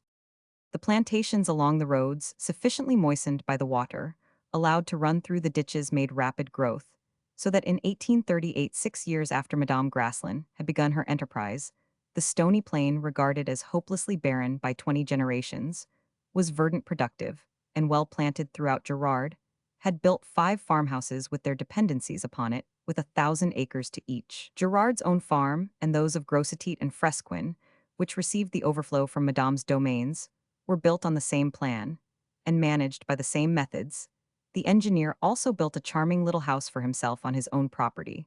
When all was completely finished, the inhabitants of Montignac, instigated by the present mayor, who was anxious to retire, elected Gerard to the mayoralty of the district. In 1840, the departure of the first herd of cattle sent from Montignac to the Paris markets was made the occasion of a rural fete. The farms of the plain raised fine beasts and horses, for it was found, after the land was cleaned up, that there were 7 inches of good soil, which the annual fall of leaves, the manure left by the pasturage of animals, and above all the melting of the snows contained in the valley of the Gabou, increased in fertility. It was in this year that Madame Graslin found it necessary to obtain a tutor for her son, who was now 11 years of age. She did not wish to part with him, and yet she was anxious to make him a thoroughly well-educated man.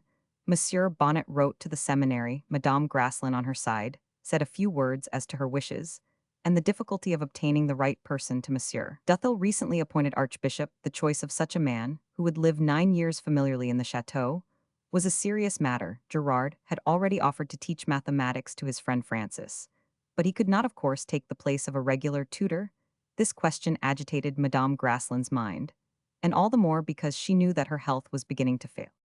The more prosperous grew her dear Montignac, the more she increased the secret austerities of her life. Monseigneur Duthil, with whom she corresponded regularly, found at last the man she wanted. He sent her from his late diocese, a young professor 25 years of age, named Ruffin, whose mind had a special vocation for the art of teaching. This young man's knowledge was great, and his nature was one of deep feeling, which, however, did not preclude the sternness necessary in the management of youth in him. Religion did not in any way hamper knowledge. He was also patient and extremely agreeable in appearance and manner.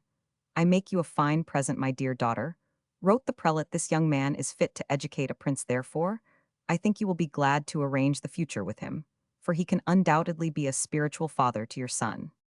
Monsieur Ruffin proved so satisfactory to Madame Graslin's faithful friends that his arrival made no change in the various intimacies that grouped themselves around this beloved idol, whose hours and moments were claimed by each with jealous eagerness. By the year 1843, the prosperity of Montignac had increased beyond all expectation. The farm of the Gabou rivaled the farms of the plain, and that of the chateau set an example of constant improvement to all the 5 other farms, increasing in value, obtained higher rent, reaching the sum of 30,000 francs for each at the end of 12 years. The farmers who were beginning to gather in the fruits of their sacrifices, and those of Madame Graslin now, began to improve the grass of the plains, sowing seed of better quality, there being no longer any occasion to fear drought. During this year, a man from Montignac started a diligence between the chief town of the arrondissement and Limoges, leaving both places. Each day Monsieur Clauser's nephew sold his office and obtained a license as notary in Montignac. The government appointed Fresquin collector of the district. The new notary built himself a pretty house in the upper part of Montignac, planted mulberries in the grounds, and became after a time assistant mayor to his friend Gerard. The engineer, encouraged by so much success, now conceived a scheme of a nature to render Madame Graslin's fortune colossal herself, having by this time recovered possession of the income, which had been mortgaged for the repayment of the loan. Gerard's new scheme was to make a canal of the little river and turn into it the superabundant waters of the Gabou. This canal, which he intended to carry into the Vienne, would form a waterway by which to send down timber from the 20,000 acres of forest land belonging to Madame Graslin in Montignac, now admirably managed by Colorat, but which for want of transportation returned no profit. 1,000 acres could be cut over each year without detriment to the forest, and if sent in this way to Limoges, would find a ready market for building purposes. This was the original plan of Monsieur Graslin himself, who had paid very little attention to the rector's scheme, relating to the plain, being much more attracted by that of turning the little river into a canal. Roman 19, a death blow. At the beginning of the following year, in spite of Madame Graslin's assumption of strength, her friends began to notice symptoms which foreshadowed her coming death. To all the doctor's remarks, and to the inquiries of the most clear-sighted of her friends, Veronique made the invariable answer that she was perfectly well. But when the spring opened, she went round to visit her forest farms and beautiful meadows with a childlike joy and delight which betrayed to those who knew her best a sad foreboding. finding himself obliged to build a small cemented wall between the dam of the Gabu and the park of Montignac, along the base of the hill, called especially La Cour's Gerard, took up the idea of enclosing the whole forest, and thus uniting it with the park. Madame Grasslin agreed to this, and appointed 30,000 francs a year to this work, which would take 7 years to accomplish, and would then withdraw that fine forest from the rights exercised by government over the non-enclosed forests of private individuals. The 3 ponds of the Gabu would thus become a part of the park. These ponds, ambitiously called lakes, had each its island. This year Gerard had prepared in collusion with Grossetit a surprise for Madame Grasslin's birthday. He had built a little hermitage on the largest of the islands, rustic on the outside, and elegantly arranged within the old banker, took part in the conspiracy in which Farabes Fresquin Clausier's nephew, and nearly all the well-to-do people in Montignac, cooperated. Grossetit sent down some beautiful furniture. The clock tower, copied from that at Vevey, made a charming effect in the landscape. 6 boats, 2 for each pond, were secretly built, painted, and rigged during the winter by Farabes and Gepin, assisted by the carpenter of Montignac. When the day arrived about the middle of May, after a breakfast Madame Grasslin gave to her friends, she was taken by them across the park, which was finely laid out by Gerard, who for the last 5 years had improved it like a landscape architect, and naturalisto the pretty meadow of the valley of the Gabu, where at the shore of the first lake 2 of the boats were floating. This meadow, watered by several clear streamlets, lay at the foot of the fine amphitheater, where the valley of the Gabu begins. The woods, cleared in a scientific manner, so as to produce noble masses and vistas that were charming to the eye, enclosed the meadow, and gave it a solitude that was grateful to the soul. Gerard had reproduced on an eminence that chalet in the valley of Sion above the road to Brigue, which travelers admire so much here, were to be the dairy and the cowsheds of the chateau. From its gallery, the eye roved over the landscape created by the engineer, which the 3 lakes made worthy of comparison with the beauties of Switzerland. The day was beautiful in the blue sky, not a cloud on earth, all the charming, graceful things the soil offers in the month of May. The trees planted 10 years earlier on the bank, sweeping willows, osier, alder, ash, the aspen of Holland, the poplars of Italy and Virginia, hawthorns and roses, acacias, birches, all choice growths arranged as their nature, and the lay of the land made suitable, held amid their foliage a few fleecy vapors, born of the waters, which rose like a slender smoke, the surface of the lakelet clear as a mirror and calm, as the sky reflected the tall green masses of the forest, the tops of which, distinctly defined in the limpid atmosphere, contrasted with the groves below, wrapped in their pretty veils. The lakes, separated by broad causeways, were 3 mirrors showing different reflections, the waters of which flowed from one to another in melodious cascades. These causeways were used to go from lake to lake, without passing round the shores. From the chalet could be seen through a vista among the trees the thankless waste of the chalk commons, resembling an open sea and contrasting with the fresh beauty of the lakes and their verdure. When Veronique saw the joyousness of her friends, as they held out their hands to help her into the largest of the boats, tears came into her eyes, and she kept silence till they touched the bank of the first causeway.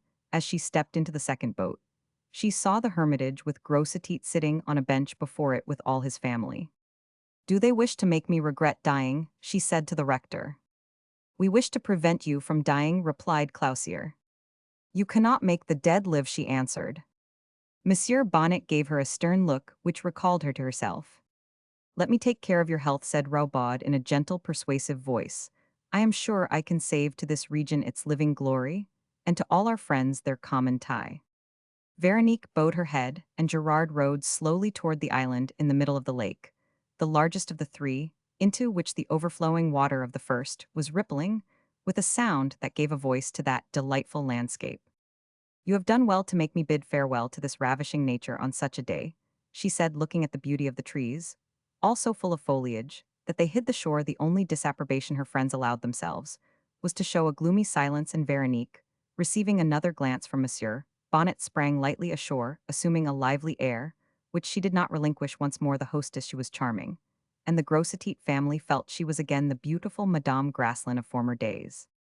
"Indeed, you can still live if you choose," said her mother in a whisper. At this gay festival, amid these glorious creations, produced by the resources of nature, only nothing seemed likely to wound Veronique, and yet it was here and now that she received her death blow. The party were to return about 9 o'clock by way of the meadows, the road through which, as lovely as an English or an Italian road, was the pride of its engineer. The abundance of small stones laid aside when the plane was cleared, enabled him to keep it in good order. In fact, for the last 5 years, it was in a way macadamized carriages were awaiting the company at the opening of the last valley toward the plain, almost at the base of the roch. 5 the horses raised at Montignac were among the first that were ready for the market.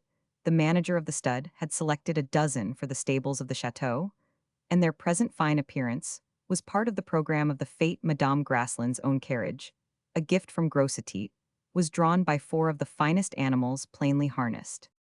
After dinner, the happy party went to take coffee in a little wooden kiosk made like those on the Bosphorus, and placed on a point of the island from which the eye could reach to the farther lake beyond. From this spot, Madame Graslin thought she saw her son Francis near the nursery ground formerly planted by Farabche. She looked again, but did not see him, and Monsieur Ruffin pointed him out to her playing on the bank with Grossetit's children. Veronique became alarmed lest he should meet with some accident. Not listening to remonstrance, she ran down from the kiosk, and jumping into a boat began to row toward her son. This little incident caused a general departure. Monsieur Grossetit proposed that they should all follow her and walk on the beautiful shore of the lake along the curves of the mountainous bluffs. On landing there, Madame Graslin saw her son in the arms of a woman in deep mourning, judging by the shape of her bonnet and the style of her clothes. The woman was a foreigner. Veronique was startled and called to her son, who presently came toward her. "Who is that woman?" she asked the children round about her, "and why did Francis leave you to go to her?" "The lady called him by name," said a little girl. At that instant, Madame Sauviat and Gerard, who had outstripped the rest of the company, came up. "Who is that woman, my dear child?" asked Madame Graslin, as soon as Francis reached her. "I don't know," he answered, "but she kissed me as you and grandmamma kissed." "Mesh," whispered Francis in his mother's ear. "Shall I go after her?" asked Gerard. "No," said Madame Graslin, with an abruptness that was not usual in her. With a delicacy for which Veronique was grateful, Gerard led away the children and went back to detain the rest of the party, leaving Madame Sauviat, Madame Graslin, and Francis alone. "What did she say to you?" asked Madame Sauviat of her grandson. "I don't know. She did not speak French." "Couldn't you understand anything she said?" asked Veronique. "No, but she kept saying over and over, Ran, that's why I remember it, my dear brother." Veronique took her mother's arm and led her son by the hand, but she had scarcely gone a dozen steps before her strength gave way. "What is the matter? What has happened?" said the others, who now came up to Madame Sauviat. "Oh, my daughter is in danger," said the old woman in guttural tones. It was necessary to carry Madame Graslin to her carriage. She signed to Aline to get into it with Francis and also Gerard. "You have been in England," she said to the latter as soon as she recovered herself, "and therefore no doubt you speak English. Tell me the meaning of the words, my dear brother." On being told, Veronique exchanged a look with Aline and her mother which made them shudder, but they restrained their feelings. The shouts and joyous cries of those who were assisting in the departure of the carriages, the splendor of the setting sun, as it lay upon the meadows, the perfect gait of the beautiful horses, the laughter of her friends, as they followed her on horseback at a gallop, none of these things roused Madame Graslin from her torpor. Her mother ordered the coachman to hasten his horses, and their carriage reached the chateau some time before the others. When the company were again assembled, they were told that Veronique had gone to her rooms and was unable to see anyone. "I fear," said Gerard to his friends, "that Madame Graslin has had some fatal shock." "Where? How?" they asked. "To her heart," he answered. The following day, Rabaud started for Paris. He had seen Madame Graslin and found her so seriously ill that he wished for the assistance and advice of the ablest physician of the day. But Veronique had only received Rabaud to put a stop to her mother, and Aline's entreaties that she would do something to benefit her. She herself knew that death had stricken her. She refused to see Monsieur Bonnet, sending word to him that the time had not yet come, though all her friends who had come from Limoges to celebrate her birthday wished to be with her. She begged them to excuse her from fulfilling the duties of hospitality, saying that she desired to remain in the deepest solitude. After Rabaud's departure, the other guests returned to Limoges less disappointed than distressed, for all those whom Grossetit had brought with him adored Veronique. They were lost in conjecture as to what might have caused this mysterious disaster. One evening, 2 days after the departure of the company, Aline brought Catherine to Madame Graslin's apartment. La Farabche stopped short, horrified at the change so suddenly wrought in her mistress, whose face seemed to her almost distorted. Good God, madame, she cried, what harm that girl has done, if we had only foreseen it, Faribge. And we would never have taken her in. She has just heard that madame is ill, and sends me to tell Madame Soviet she wants to speak to her. Here, cried Veronique, where is she? My husband took her to the chalet. Very good, said Madame Grasslin. Tell Faribge to go elsewhere. Inform that lady that my mother will go to her. Tell her to expect the visit. As soon as it was dark, Veronique, leaning on her mother's arm, walked slowly through the park to the chalet. The moon was shining with all its brilliancy, the air was soft, and the two women, visibly affected, found encouragement of a sort in the things of nature. The mother stopped now and then to rest her daughter, whose sufferings were poignant, so that it was well nigh midnight before they reached the path that goes down from the woods to the sloping meadow, where the silvery roof of the chalet shone. The moonlight gave to the surface of the quiet water the tint of pearls. The little noises of the night, echoing in the silence, made softest harmony. Veronique sat down on the bench of the chalet. Amid this beauteous scene of the starry night, the murmur of two voices, and the footfall of two persons still at a distance on the sandy shore were brought by the water, which sometimes, when all is still, reproduces sounds as faithfully as it reflects objects on the surface. Veronique recognized at once the exquisite voice of the rector, and the rustle of his cassock, also the movement of some silken stuff that was probably the material of a woman's gown. Let us go in, she said to her mother. Madame Soviet and her daughter sat down on a crib in the lower room, which was intended for a stable. My child, they heard the rector saying, I do not blame you, are quite excusable, but your return may be the cause of irreparable evil. She is the soul of this region. Ah, monsieur, then I had better go away tonight, replied the stranger, though I must tell you to leave my country. Once more is death to me. If I had stayed a day longer in that horrible New York, where there is neither hope, nor faith, nor charity, I should have died without being Roman. 99. The air I breathed oppressed my chest. Food did not nourish me. I was dying, while full of life and vigor my sufferings ceased the moment I set foot upon the vessel to return. I seemed to be already in France. Oh, monsieur, I saw my mother and one of my sisters-in-law die of grief, my grandfather and grandmother Tascherin are dead, my dear Monsieur Bonnet. In spite of the prosperity of Tascheron-Villefer, my father founded a village in Ohio and gave it that name. That village is now almost a town, and a third of all the land is cultivated by members of our family, whom God has constantly protected. Our tillage succeeded, our crops have been enormous, and we are rich. The town is Catholic, and we have managed to build a Catholic church. We do not allow any other form of worship, and we hope to convert by our example the many sects which surround us. True religion is in a minority in that land of money and selfish interests where the soul is cold. Nevertheless, I will return to die there sooner than do harm or cause distress to the mother of our Francis. Only Monsieur Bonnet take me tonight to the parsonage, that I may pray upon his tomb, the thought of which has brought me here. The nearer I have come to where he is, the more I felt myself another being. No, I never expected to feel so happy again as I do here.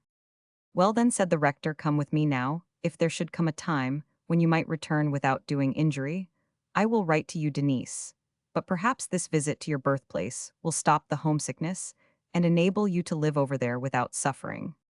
Oh, to leave this country, now so beautiful, what wonders Madame Grasslin has done for it, she exclaimed, pointing to the lake, as it lay in the moonlight. All this fine domain will belong to our dear Francis. You shall not go away, Denise, said Madame Grasslin, who was standing at the stable door. Jean-Francois Tacherin's sister clasped her hands on seeing the spectre, which addressed her at that moment. The pale Veronique, standing in the moonlight, was like a shade, defined upon the darkness of the open doorway. Her eyes alone shone like stars. No, my child, you shall not leave the country you have come so far to see again. You shall be happy here, or God will refuse to help me. It is He, no doubt, who has brought you back. She took the astonished Denise by the hand and led her away by a path toward the other shore of the lake, leaving her mother and the rector, who seated themselves on the bench. Let her do as she wishes, said Madame Soviet. A few moments later Veronique returned alone and was taken back to the chateau by her mother and Monsieur Bonnet. Doubtless she had formed some plan which required secrecy, for no one in the neighborhood either saw Denise or heard any mention of her. Madame Grasslin took to her bed that day, and never but once left it again. She went from bad to worse daily, and seemed annoyed and thwarted that she could not rising to do so on several occasions, and expressing a desire to walk out into the park. A few days, however, after the scene we have just related about the beginning of June, she made a violent effort rose, dressed as if for a gala day, and begged Gerard to give her his arm declaring that she was resolved to take a walk. She gathered up all her strength and expended it on this expedition, accomplishing her intention in a paroxysm of will which had necessarily a fatal reaction. Take me to the chalet and alone, she said to Gerard in a soft voice, looking at him with a sort of coquetry. This is my last excursion. I dreamed last night the doctors arrived and captured me. Do you want to see your woods? Asked Gerard. For the last time, yes, she answered, but what I really want, she added in a coaxing voice, is to make you a singular proposition. She asked Gerard to embark with her, in one of the boats on the second lake, to which she went on foot. When the young man, surprised at her intention, began to move the oars, she pointed to the hermitage as the object of her coming. My friend, she said after a long pause during which she had been contemplating the sky and water, the hills and shores, I have a strange request to make of you, but I think you are a man who would obey my wishes. In all things sure that you can wish only what is good. I wish to marry you, she answered. If you consent, you will accomplish the wish of a dying woman, which is certain to secure your happiness. I am too ugly, said the engineer. The person to whom I refer is pretty, she is young, and wishes to live at Montignac. If you will marry her, you will help to soften my last hours. I will not dwell upon her virtues now.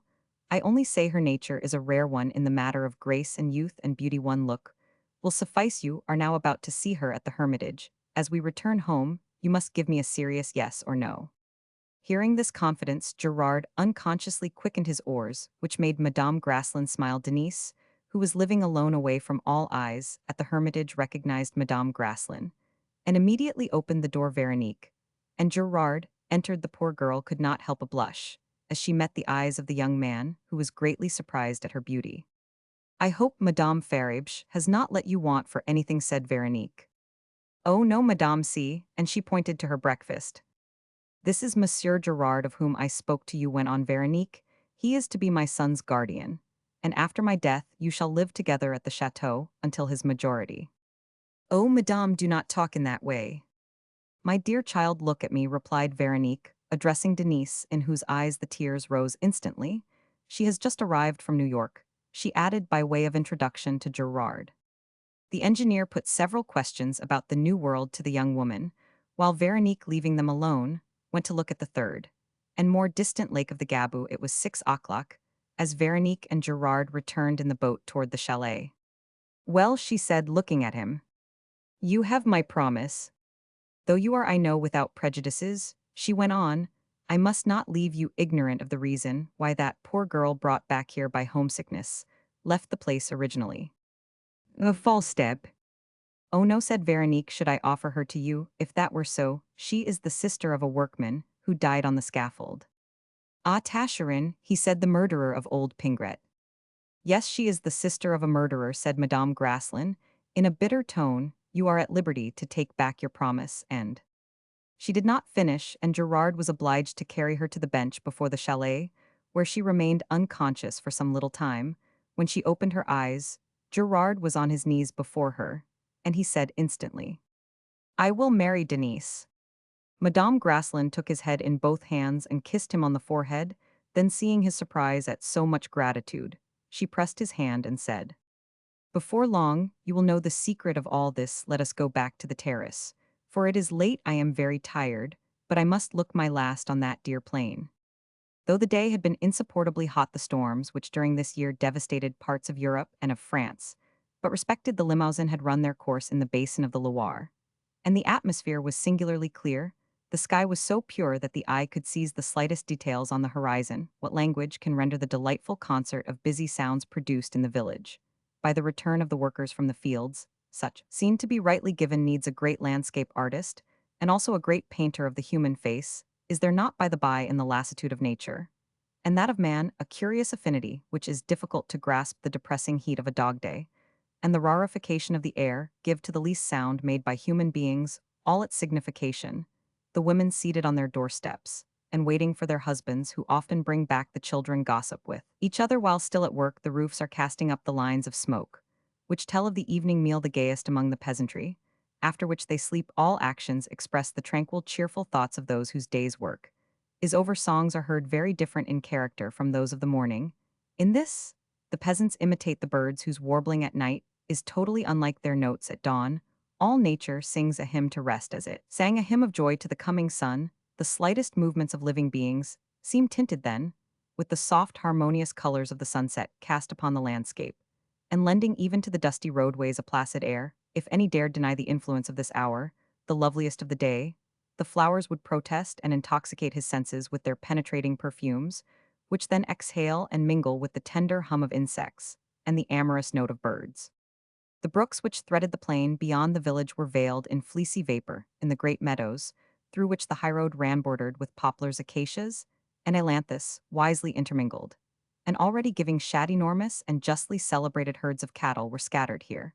And there some still grazing, others ruminating. Men, women, and children were ending their day's work in the hayfield. The most picturesque of all the country toils, the night air freshened by distant storms, brought on its wings, the satisfying odors of the newly cut grass, or the finished hay. Every feature of this beautiful panorama could be seen perfectly. Those who feared a coming storm were finishing in haste the haystacks, while others followed with their pitchforks to fill the carts as they were driven along the rows. Others, in the distance, were still mowing or turning the long lines of fallen grass to dry it, or hastening to pile it into cocks. The joyous laugh of the merry workers mingling with the shouts of the children, tumbling each other in the hay rows on the air. The eye could distinguish the pink, red, or blue petticoats, the kerchiefs, and the bare legs and arms of the women, all wearing broad-brimmed hats of a coarse straw, and the shirts and trousers of the men, the latter, almost invariably white. The last rays of the sun were filtering through the long lines of poplars planted beside the trenches, which divided the plain into meadows of unequal size,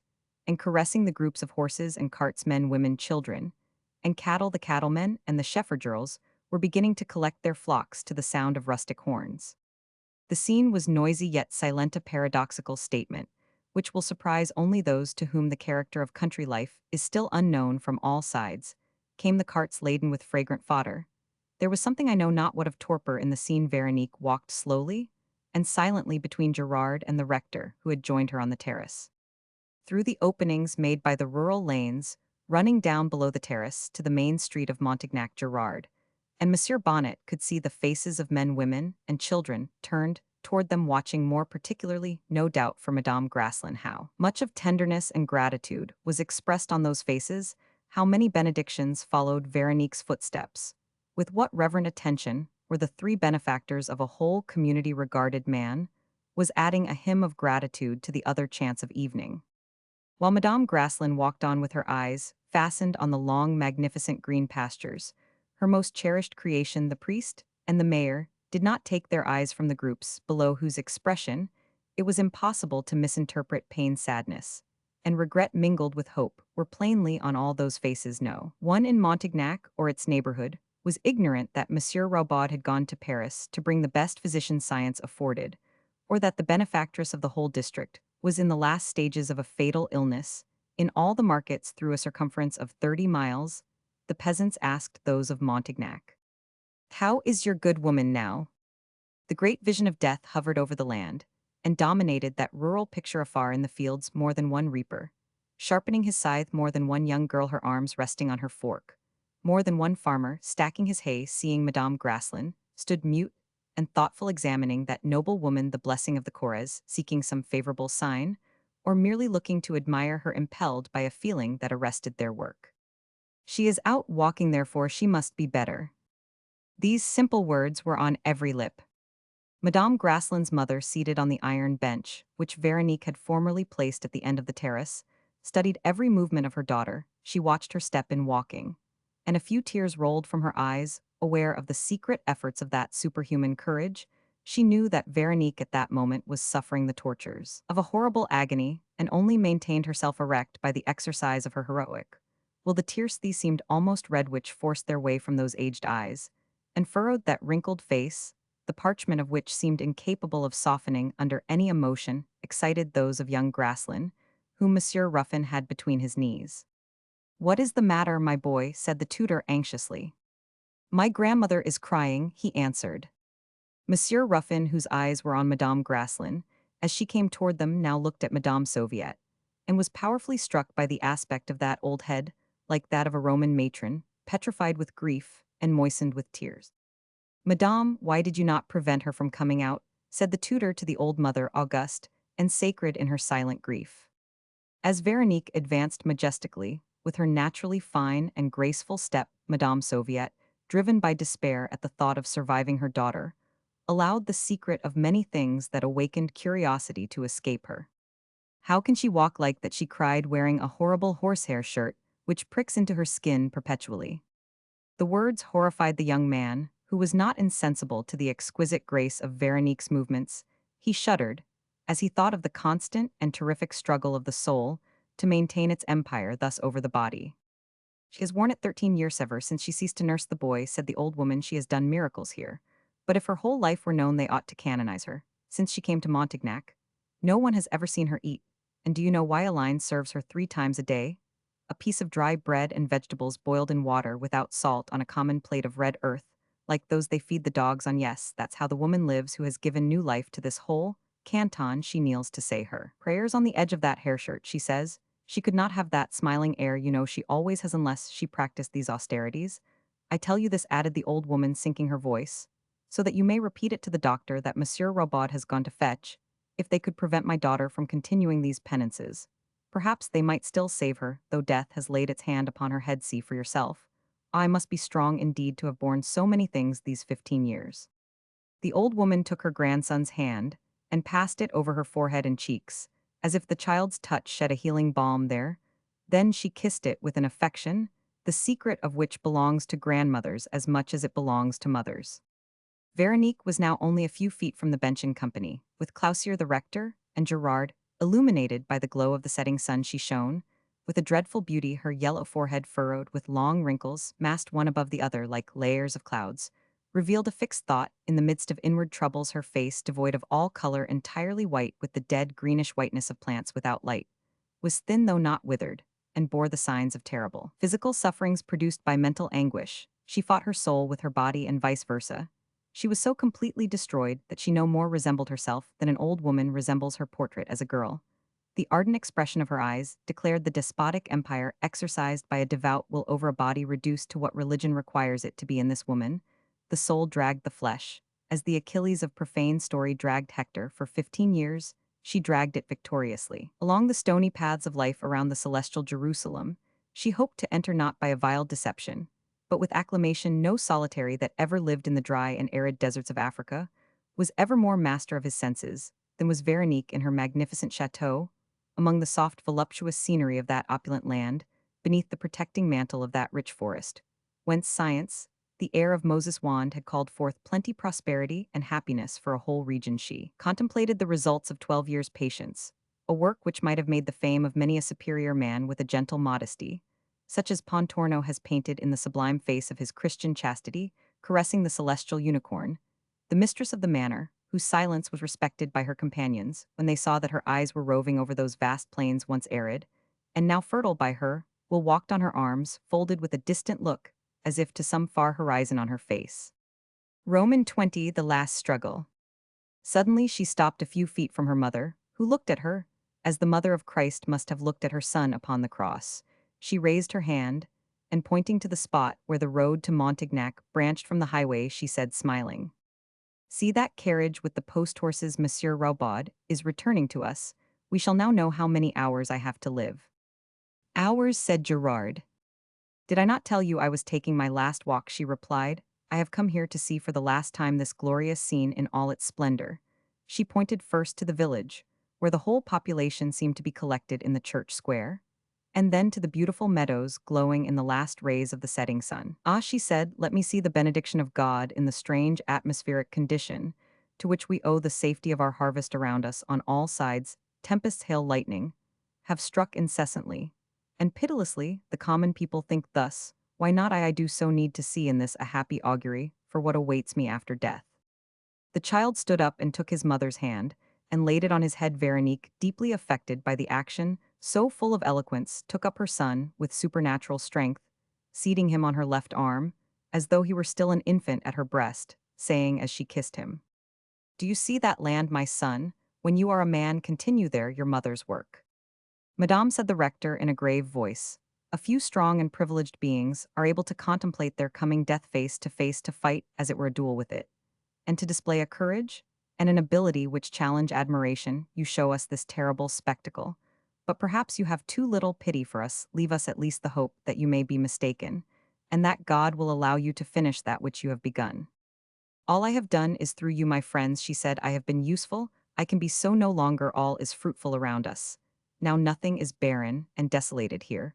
Except my heart, you well know, my dear rector, that I can only find peace and pardon there. She stretched her hand toward the cemetery. Never had she said as much since the day of her arrival, when she was taken with sudden illness at the same spot. The rector looked attentively at his penitent, and the habit of penetration he had long acquired made him see that in those simple words he had won. Another triumph. Veronique must have made a mighty effort over herself to break her 12 years' silence with a speech that said so much. The rector clasped his hands with a fervent gesture that was natural to him, as he looked with deep emotion at the members of this family, whose secrets had passed into his heart.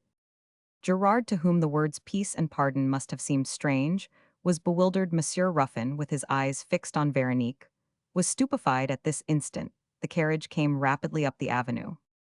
There are 5 of them, cried the rector, who could see and count the travelers. 5, exclaimed Gerard. Can 5 no more than 2? Ah, cried Madame Graslin, suddenly grasping the rector's arm. The procureur general is among them. What is he doing here? And Papa Grossetit too, cried Francis. Madame, said the rector, supporting Veronique and leading her apart a few steps. Show courage, be worthy of yourself. But what can he want? She replied, leaning on the balustrade. Mother, the old woman ran to her daughter. With an activity that belied her years, I shall see him again, she said. As he comes with Monsieur Grossetit, said the rector, he can have none but good intentions. Ah, monsieur, my child will die, cried Madame Soviet, seeing the effect of the rector's words on her daughter's face. How can her heart survive such emotions? Monsieur Grossetit has always hitherto prevented that man from seeing Veronique. Madame Graslin's face was on fire. Do you hate him so much? Said the Abbe Bonnet. She left Limoges to escape the sight of him, and to escape letting the whole town into her secrets, said Madame Soviet, terrified at the change she saw on Madame Graslin's features. Do you not see that he will poison my few remaining hours? When I ought to be thinking of heaven, he will nail me to earth, cried Veronique. The rector took her arm and constrained her to walk aside with him. When they were alone, he stopped and gave her one of those angelic looks with which he was able to calm the violent convulsions of the soul. If it is really so, he said, as your confessor, I order you to receive him, to be kind and affectionate to him, to quit that garment of wrath, and forgive him as God will forgive you. Can there still be the remains of passion of a soul I believe to be purified? Burn this last incense on the altar of your penitence, or else your repentance is a lie.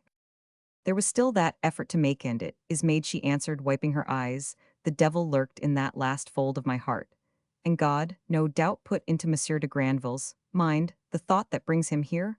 Ah, how many times must God strike me? She cried. She stopped as if to say a mental prayer, then she returned to Madame Soviet and said in a low voice, My dear mother, be kind and gentle to Monsieur de Granville. The old woman clasped her hands with a feverish shudder. There is no longer any hope, she said, seizing the rector's hand. The carriage, announced by the postillion's whip, was now coming up the last slope. The gates were opened. It entered the courtyard, and the travelers came at once to the terrace. They were the illustrious Archbishop Dutheil, who was on his way to consecrate Monseigneur Gabriel de Rastignac, the Procureur General Monsieur de Granville, Monsieur Grossetit, Monsieur Rabaud, and one of the most celebrated physicians in Paris, Horace Bianchin. You are very welcome, said Veronique, advancing toward them. You particularly, she added, offering her hand to Monsieur de Granville, who took it and pressed it. I counted on the intervention of Monseigneur, and on that of my friend Monsieur Grossetit, to obtain for me a favorable reception, said the Procureur General. It would have been a lifelong regret to me if I did not see you again. I thank those who brought you here, replied Veronique, looking at the Comte de Granville. For the first time in 15 years, I have felt averse to you for a very long time, but I now recognize the injustice of my feelings, and you shall know why if you can stay till the day after tomorrow at Montignac. Then turning to Horace Bianchin and bowing to him, she added, Monsieur will no doubt confirm my apprehensions. God must have sent you, Monseigneur? she said, turning to the archbishop in memory of our old friendship. You will not refuse to assist me in my last moments, by whose mercy is it that I have about me all the beings who have loved and supported me in life. As she said the word loved, she turned with a gracious look to Monsieur de Granville, who was touched to tears by this mark of feeling silence. Fell for a few moments on everyone. The doctors wondered by what occult power this woman could still keep her feet, suffering, as she must have suffered. The other three men were so shocked at the ravages disease had suddenly made in her that they communicated their thoughts by their eyes only. Allow me, she said with her accustomed grace, to leave you now with these gentlemen. The matter is urgent. She bowed to her guests, gave an arm to each of the doctors, and walked toward the chateau feebly and slowly, with a difficulty which told only too plainly of the coming catastrophe. Monsieur Bonnet, said the archbishop, looking at the rector, you have accomplished a miracle. Not I but God, monseigneur, he replied. They said she was dying, said Monsieur Grossetit, but she is dead. There is nothing left of her but spirit. A soul, said Gerard. And yet she is still the same, cried the procureur general. A stoic after the manner of the porch philosophers, said the tutor. They walked in silence the whole length of the balustrade, looking at the landscape still red with the declining light. To me, who saw this scene 13 years ago, said the archbishop, pointing to the fertile plain, the valley, and the mountains of Montignac, this miracle is as extraordinary as that we have just witnessed. But how comes it that you allow Madame Graslin to walk about? She ought to be in her bed. She was there, said Madame Sauviat, for 10 days. She did not leave it, but today she insisted on getting up to take a last look at the landscape.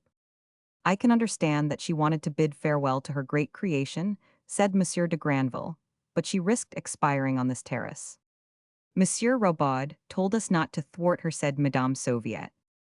What a stupendous work, what a miracle has been accomplished, said the archbishop, whose eyes were roving over the scene before him. She has literally sown the desert. But we know, monsieur, he added, turning to Gerard, that your scientific knowledge and your labors have a large share in it. They have been only the workmen, replied the mayor. Yes, the hands, only she has been the thought. Madame Sauviat here left the group to hear, if possible, the decision of the doctors.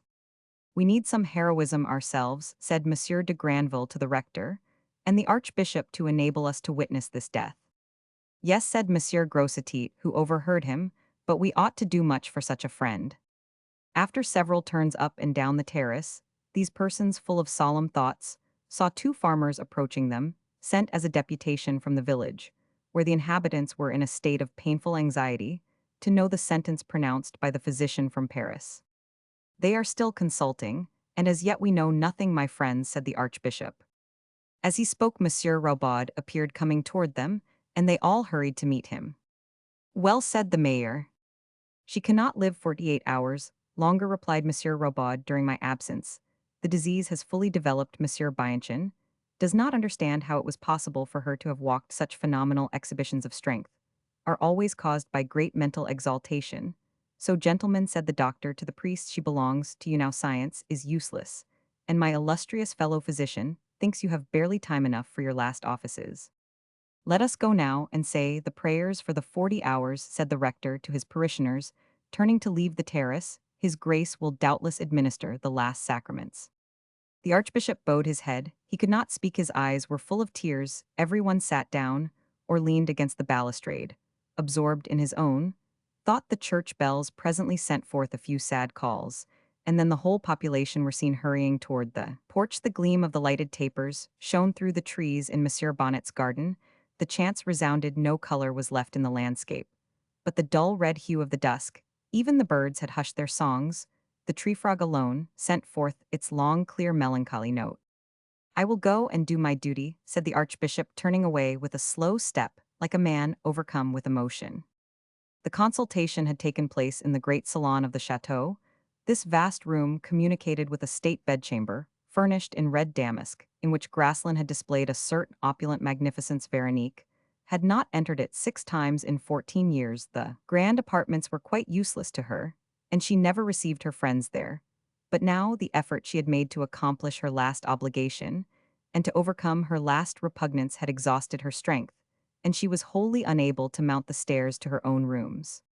When the illustrious physician had taken the patient's hand and felt her pulse, he looked at Monsieur Robaud, and made him a sign. Then together they lifted her and carried her into the chamber. Aline hastily opened the doors like all state beds. The one in this room had no sheets, and the two doctors laid Madame Graslin on the damask coverlet robod, opened the windows, pushed back the outer blinds, and called the servants, and Madame Soviet went in. The tapers in the candelabra were lighted. "It is ordained," said the dying woman, smiling, "that my death shall be what that of a Christian should be, festival." During the consultation she said, "The Procureur General has done his professional duty. I was going, and he has pushed me on." The old mother looked at her and laid a finger on her lips. "Mother, I shall speak," replied Veronique. "See, the hand of God is in all this. I am dying in a red room." Madame Soviet went out, unable to bear those words. "Aline," she said, "she will speak, she will speak." "Ah, Madame is out of her mind," cried the faithful maid who was bringing sheets. "Fetch the rector, Madame." "Your mistress must be undressed," said Bianchon to the maid. "It will be very difficult to do it. Monsieur Madame is wrapped in a haircloth garment." "What, in the 19th century, can such horrors be revived?" said the great doctor. "Madame Graslin has never allowed me to touch her stomach," said Robaud. "I have been able to judge of the progress of the disease only from her face and her pulse, and the little information I could get from her mother and the maid." Veronique was now placed on a sofa.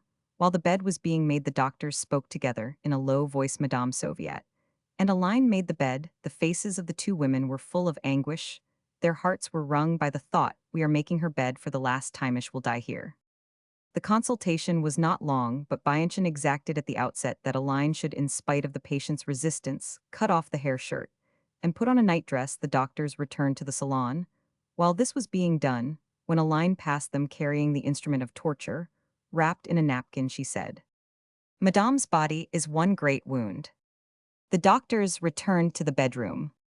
"Your will is stronger than that of Napoleon, Madame," said Bianchon, after asking a few questions, to which Veronique replied, "Very clearly, you keep your mind and your faculties in the last stages of a disease, which robbed the emperor of his brilliant intellect. From what I know of you, I think I ought to tell you the truth. I implore you to do so." She said, "You are able to estimate what strength remains to me, and I have need of all my vigor for a few hours." "Think only of your salvation," replied Bianchon. "If God has given me grace to die in possession of all my faculties," she said, with a celestial smile, "be sure that this favor will be used to the glory of his church.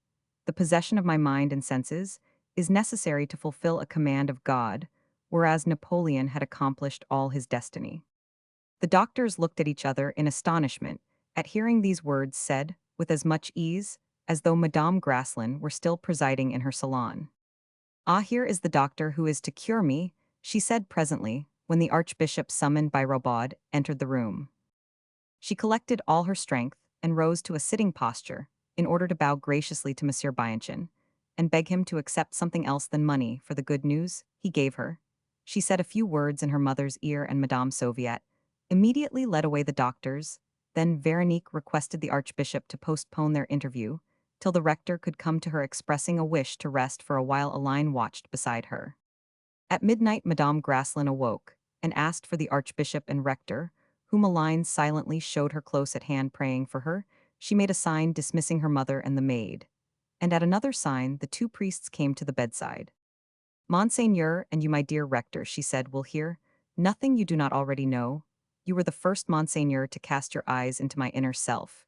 You read there nearly all my past. And what you read sufficed you, my confessor. That guardian angel whom heaven placed near me knows more. I have told him all, you whose minds are enlightened. By the spirit of the church I wish to consult you as to the manner in which I ought as a true Christian to leave this life. You austere and saintly spirits, think you that if God deigns to pardon one whose repentance is the deepest, the most absolute that ever shook a human soul, think you that even then I have made my full expiation here below?" "Yes," said the archbishop, "yes, my daughter." "No, my father, no," she said, rising in her bed, the lightning flashing from her eyes. "Not far from here, there is a grave where an unhappy man is lying beneath the weight of a dreadful crime. Here in this sumptuous home is a woman crowned with the fame of benevolence and virtue. This woman is blessed, that poor young man is cursed, the criminal is covered with obloquy. I received the respect of all. I had the largest share in the sin. He has a large share in the good, which has won for me such glory and such gratitude. Fraud, that I have the honor, he the martyr to his loyalty, has the shame I shall die in a few hours. And the canton will mourn me, the whole department will ring with my good deeds, my piety, my virtue. But he died covered with insults in sight of a whole population, rushing with hatred to a murderer to see him die. You, my judges, you are indulgent to me, yet I hear within myself an imperious voice, which will not let me rest. Ah, the hand of God, less tender than yours, strikes me from day to day, as if to warn me that all is not expiated, my sins cannot be redeemed except by a public confession. He is happy criminal, he gave his life with ignominy in face of earth and heaven. And I cheat the world as I cheated human justice. The homage I receive humiliates me, praise sears my heart. Do you not see, in the very coming of the Procurator General, a command from heaven echoing the voice in my own soul, which cries to me, confess? The two priests, the prince of the church, as well as the humble rector, these two great lights, each in his own way, stood with their eyes lowered, and were silent, deeply moved by the grandeur and the resignation of the guilty woman. The judges could not pronounce her sentence. My child, said the archbishop at last, raising his noble head, macerated by the customs of his austere life, you are going beyond the commandments of the church. The glory of the church is to make her dogma conform to the habits and manners of each age, for the church goes on from age to age in company with humanity, according to her present decision. Secret confession has taken the place of public confession. This substitution has made the new law. The sufferings you have endured suffice. Die in peace. God has heard you. But is not this desire of a guilty woman in conformity with the law of the first church, which has enriched heaven with as many saints and martyrs, and confessing souls as there are stars in the firmament? Persisted Veronique vehemently, who said, confess yourselves to one another. Was it not the disciples who lived with the Savior? Let me confess my shame publicly on my knees. It will redeem my sin to the world, to that family exiled and almost extinct through me. The world ought to know that my benefactions are not an offering, but the payment of a debt. Suppose that later, after my death, something tore from my memory the lying veil which covers me. Ah, that idea is more than I can bear. It is death indeed. I see in this too much of calculation, my child, said the archbishop gravely. Passions are still too strong in you. The one I thought extinct is. Oh, I swear to you, Monseigneur, she said, interrupting the prelate, and fixing her eyes full of horror upon him, my heart is as purified as that of a guilty and repentant woman can be. There is nothing now within me but the thought of God. Monseigneur, said the rector in a tender voice, let us leave celestial justice to take its course. It is now 4 years since I have strongly opposed this wish. It is the only difference that has ever come between my penitent and myself. I have seen to the depths of that soul, and I know this earth has no longer any hold there, though the tears, the remorse, the contrition of 15 years relate to the mutual sin of those two persons. Believe me, there are no remains of earthly passion in this long and terrible bewailing memory. No longer mingles its flames with those of an ardent penitence. Yes, tears have at last extinguished that great fire, I guarantee, he said, stretching his hand over Madame Grassland's head, and letting his moistened eyes be seen. I guarantee the purity of that angelic soul, and also I see in this desire the thought of reparation to an absent family, a member of which God has brought back here by one of those events which reveal his providence. Veronique took the trembling hand of the rector and kissed it. You have often been very stern to me, dear pastor, but at this moment I see where you keep your apostolic gentleness. You, she said, looking at the archbishop, you, the supreme head of this corner of God's kingdom, be to me, in this moment of ignominy, a support. I must bow down as the lowest of women, but you will lift me up pardoned and pacible, equal of those who never sinned. The archbishop was silent, weighing, no doubt, all the considerations his practiced eye perceived. Monseigneur, said the rector, religion has had some heavy blows. This return to ancient customs brought about by the greatness of the sin, and its repentance, may it not be a triumph, we have no right to refuse. But they will say we are fanatics, they will declare we have exacted this cruel scene. And again the archbishop was silent and thoughtful. At this moment, Horace Bianchon and Rabaud entered the room. After knocking, as the door opened, Veronique saw her mother, her son, and all the servants of the household on their knees, praying. The rectors of the two adjacent parishes had come to assist Monsieur Bonnet, and also perhaps to pay their respects to the great prelate for whom the French clergy now desired the honors of the cardinalate, hoping that the clearness of his intellect, which was thoroughly Gallican, would enlighten the sacred college. Horace Bianchon returned to Paris. Before departing, he came to bid farewell to the dying woman, and thank her for her munificence. Slowly he approached, perceiving from the faces of the priests that the wounds of the soul had been the determining cause of those of the body. He took Madame Grassland's hand, laid it on the bed, and felt the deep silence that of a summer night. In a country solitude gave additional solemnity to the scene. The great salon seen through the double doors was lighted up for the little company of persons who were praying there. All were on their knees, except the two priests who were seated and reading their breviaries on either side of the grand state bed, were the prelate in his violet robes, the rector, and the two physicians. She is agitated almost unto death, said Horace Bianchon, who, like all men of great talent, sometimes used speech as grand as the occasion that called it forth. The archbishop rose as if some inward impulse drove him. He called to Monsieur Bonnet, and together they crossed the room, passed through the salon, and went out upon the terrace, where they walked up and down for some moments. When they returned, after discussing this case of ecclesiastical discipline, Roubaud met them. Roman 21 Confession at the Gates of the Tomb. At 10 o'clock in the morning, the archbishop, wearing his pontifical robes, came into Madame Graslin's chamber. The prelate, as well as the rector, had such confidence in this woman that they gave her no advice or instructions as to the limits within which she ought to make her confession. Veronique now saw an assemblage of clergy from all the neighboring districts. Monseigneur was assisted by 4 vicars. The magnificent vessels she had bestowed upon her dear parish church were brought to the house, and gave splendor to the ceremony. 8 choristers in their white and red surplices stood in 2 rows from the bed to the door of the salon, each holding one of the large bronze-gilt candelabra which Veronique had ordered from Paris. The cross and the church banner were held on either side of the bed by white-haired sacristans. Thanks to the devotion of her servants, a wooden altar brought from the sacristy had been erected close to the door of the salon, and so prepared and decorated that Monseigneur could say Mass upon it. Madame Graslin was deeply touched by these attentions, which the Church, as a general thing, grants only to royal personages. The folding doors between the salon and the dining-room were open, and she could see a vista of the ground-floor rooms filled with the village population. Her friends had thought of everything. The salon was occupied exclusively by themselves, and the servants of the household in the front rank, and grouped before the door of the bedroom, were her nearest friends, those on whose discretion reliance could be placed. Roman 2000 Grossetit de Granville, Roubaud, Gerard Clausier.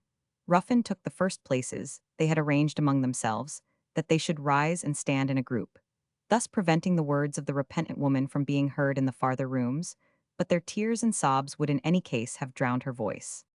At this moment, and before all else in that audience, 2 persons presented to an observer a powerfully affecting sight. One was Denise Tascherin. Her foreign garments of Quaker simplicity made her unrecognizable by her former village acquaintance. The other was quite another personage, an acquaintance not to be forgotten, and his apparition there was like a streak of lurid light. The procureur general came suddenly to a perception of the truth. The part that he had played to Madame Graslin unrolled itself before him. He divined it to its fullest extent, less influenced, as a son of the 19th century, by the religious aspect of the matter. Monsieur de Granville's heart was filled with an awful dread, for he saw before him, he contemplated the drama of that woman's hidden self at the Hotel Graslin during the trial of Jean-François Tascherin. That tragic period came back distinctly to his memory, lighted, even now, by the mother's eyes shining with hatred which fell upon him, where he stood like drops of molten lead. That old woman standing 10 feet from him forgave nothing. That man, representing human justice, trembled pale, struck to the heart. He dared not cast his eyes upon the bed, where lay the woman he had loved so well, now livid beneath the hand of death, gathering strength to conquer agony from the greatness of her sin and its repentance. The mere sight of Veronique's thin profile, sharply defined in white upon the crimson damask, caused him a vertigo. At 11 o'clock, the Mass began. After the epistle had been read by the rector of Vizay, the archbishop removed his dalmatic and advanced to the threshold of the bedroom door. Christians gather here to assist in the ceremony of extreme unction, which we are about to administer to the mistress of this house. He said, you who join your prayers to those of the church, and intercede with God to obtain from him her eternal salvation, you are now to learn that she does not feel herself worthy in this her last hour to receive the holy viaticum without having made for the edification of her fellows a public confession of the greatest of her sins. We have resisted her pious wish. Although this act of contrition was long in use during the early ages of Christianity, but as this poor woman tells us that her confession may serve to rehabilitate an unfortunate son of this parish, we leave her free to follow the inspirations of her repentance. After these words said with pastoral unction and dignity, The archbishop turned aside to give place to Veronique. The dying woman came forward supported by her old mother, and the rector's mother, from whom she derived her body. The church, the spiritual mother of her soul, she knelt down on a cushion, clasped her hands, and seemed to collect herself for a few moments as if to gather from some source descending from heaven the power to speak at this moment. The silence was almost terrifying. None dared look at their neighbor. All eyes were lowered. And yet the eyes of Veronique, when she raised them, encountered those of the Procureur General, and the expression on that blanched face brought the color to hers. "I could not die in peace," said Veronique, in a voice of deep emotion, "if I suffered the false impression you all have of me to remain. You see in me a guilty woman who asks your prayers, and who seeks to make herself worthy of pardon by this public confession of her sin. That sin was so great, its consequences were so fatal, that perhaps no penance can atone for it. But the more humiliation I submit to here on earth, the less I may have to dread the wrath of God in the heavenly kingdom, to which I am going. My father, who had great confidence in me, commended to my care, now 20 years ago, a son of this parish, in whom he had seen a great desire to improve himself and aptitude for study and fine characteristics. I mean the unfortunate Jean-Francois Tascherin, who thenceforth attached himself to me as his benefactress. How did the affection I felt for him become a guilty one? I think myself excused from explaining this. Perhaps it could be shown that the purest sentiments by which we act in this world were insensibly diverted from their course by untold sacrifices, by reasons arising from our human frailty, by many causes, which might appear to dismiss the evil of my sin. But even if the noblest affections moved me, was I less guilty? Rather, let me confess that I, who by education, by position in the world, might consider myself superior to the youth my father confided to me, and from whom I was separated by the natural delicacy of our sex, I listened fatally to the promptings of the devil. I soon found myself too much the mother of that young man to be insensible to his mute and delicate admiration. He alone, he first recognized my true value. But perhaps a horrible calculation entered my mind. I thought how discreet a youth would be who owed his all to me, and whom the chances of life had put so far away from me. Though we were born equals, I made even my reputation for benevolence my pious occupations, a cloak to screen my conduct. Alas, and this is doubtless one of my greatest sins, I hid my passion under cover of the altar. The most virtuous of my actions, love I bore my mother, the acts of devotion which were sincere and true in the midst of my wrongdoing, all were made to serve the ends of a desperate passion, and were links in the chain that held me. My poor beloved mother, who hears me now, was for a long time ignorantly an accomplice in my sin.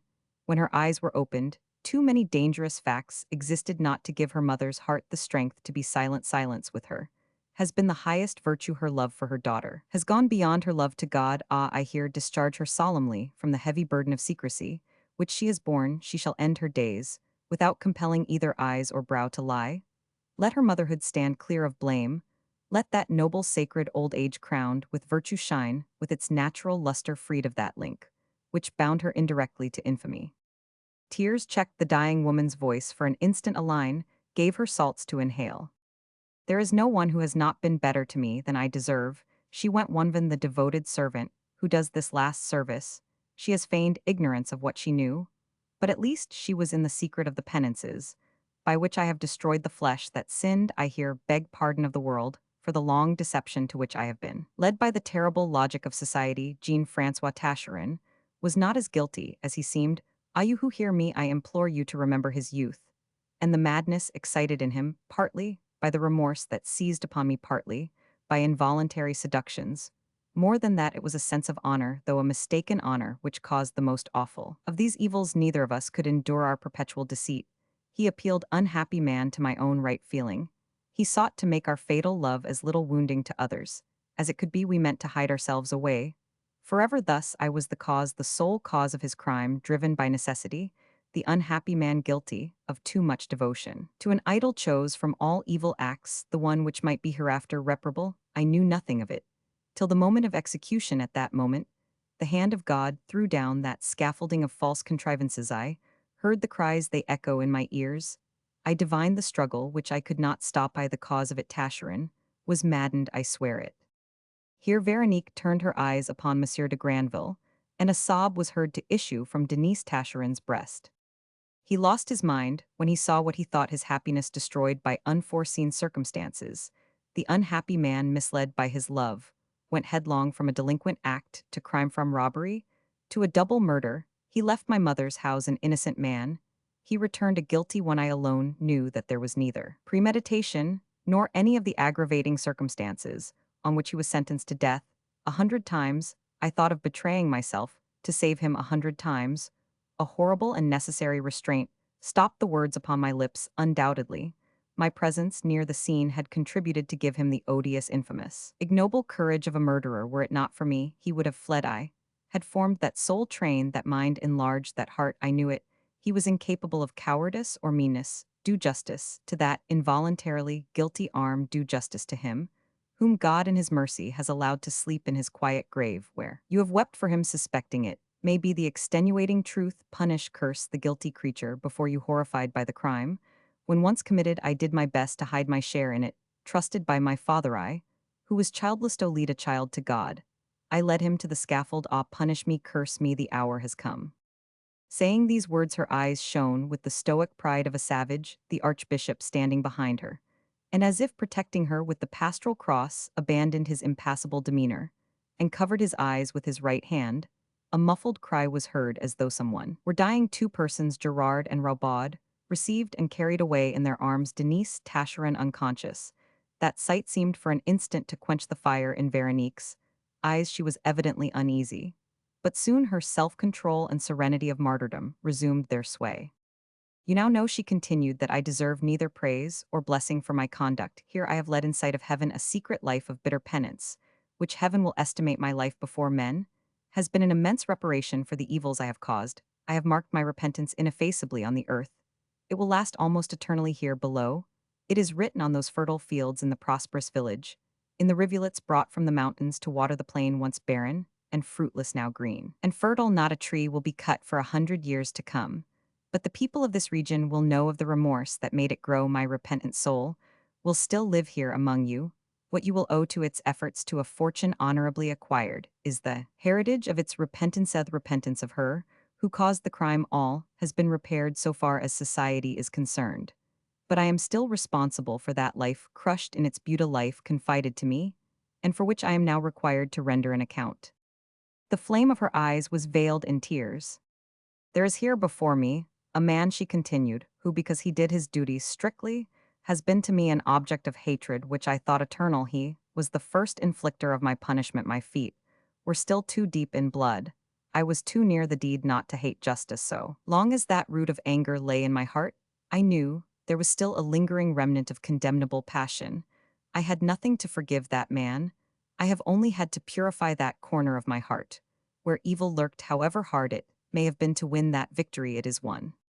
Monsieur de Granville turned a face to Veronique that was bathed in tears. Human justice seemed at that moment to feel remorse. When the confessing woman raised her head, as if to continue, she met the agonizing look of old man Grossetit, who stretched his supplicating hands to her as if to say enough, enough. At the same instant, a sound of tears and sobs was heard. Moved by such sympathy, unable to bear the balm of this general pardon, she was seized with faintness. Seeing that her daughter's vital force was gone at last, the old mother summoned the vigor of her youth to carry her away. Christians, said the archbishop, you have heard the confession of that penitent woman. It confirms the sentence of human justice. You ought to see in this fresh reason to join your prayers to those of the Church, which offers to God the holy sacrifice of the Mass, to implore his mercy in favor of so deep a repentance.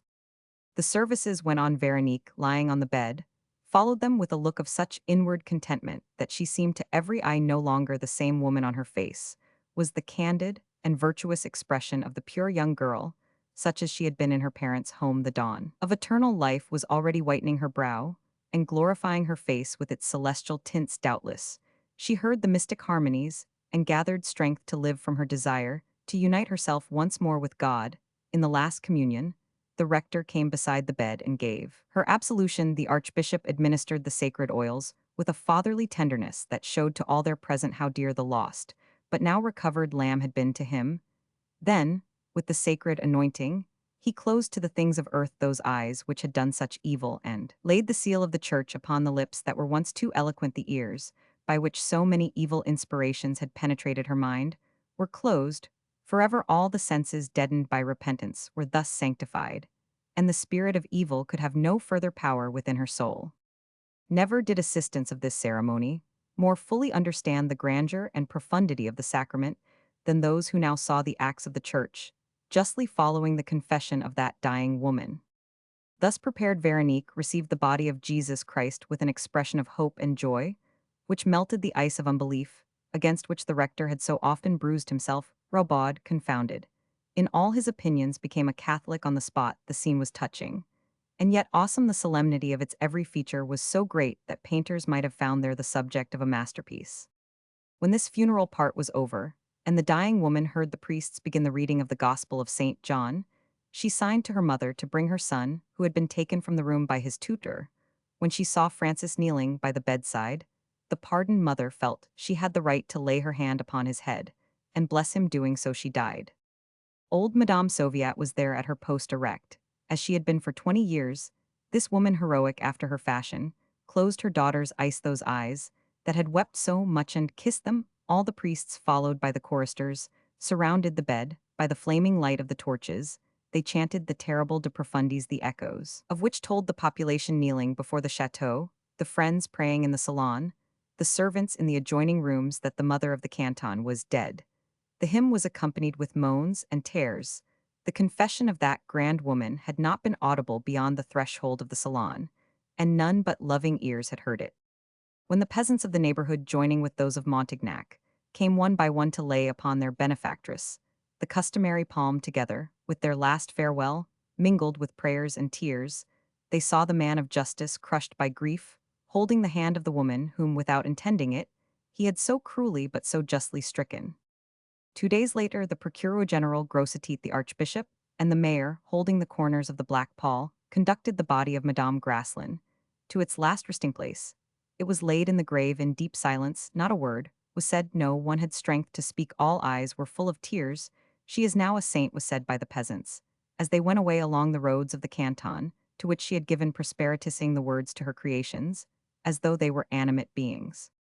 No one thought it strange that Madame Graslin was buried beside the body of Jean-François Tascherin. She had not asked it, but the old mother, as the last act of her tender pity, had requested the sexton to make the grave there, putting together those whom earth had so violently parted, and whose souls were now reunited through repentance in purgatory. Madame Graslin's will was found to be all that was expected of it.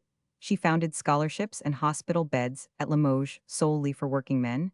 She assigned a considerable sum, 300,000 francs, in 6 years for the purchase of that part of the village called Les Tacherins, where she directed that a hospital should be built. This hospital, intended for the indigent old persons of the canton, for the sick, for laying-in women, if paupers, and for foundlings, was to be called the Tascherin Hospital. Veronique ordered it to be placed in charge of the Grey Sisters, and fixed the salaries of the surgeon and the physician at 4,000 francs for each.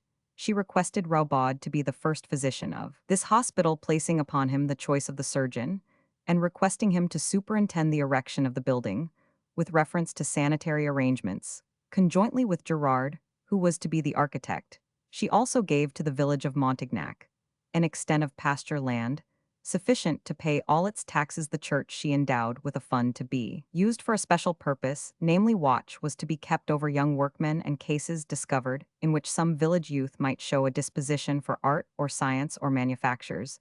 The interest of the fund was then to be used in fostering it. The intelligent benevolence of the testatrix named the sum that should be taken for each of these encouragements. The news of Madame Graslin's death, received throughout the department as a calamity, was not accompanied by any rumor injurious to the memory of this woman.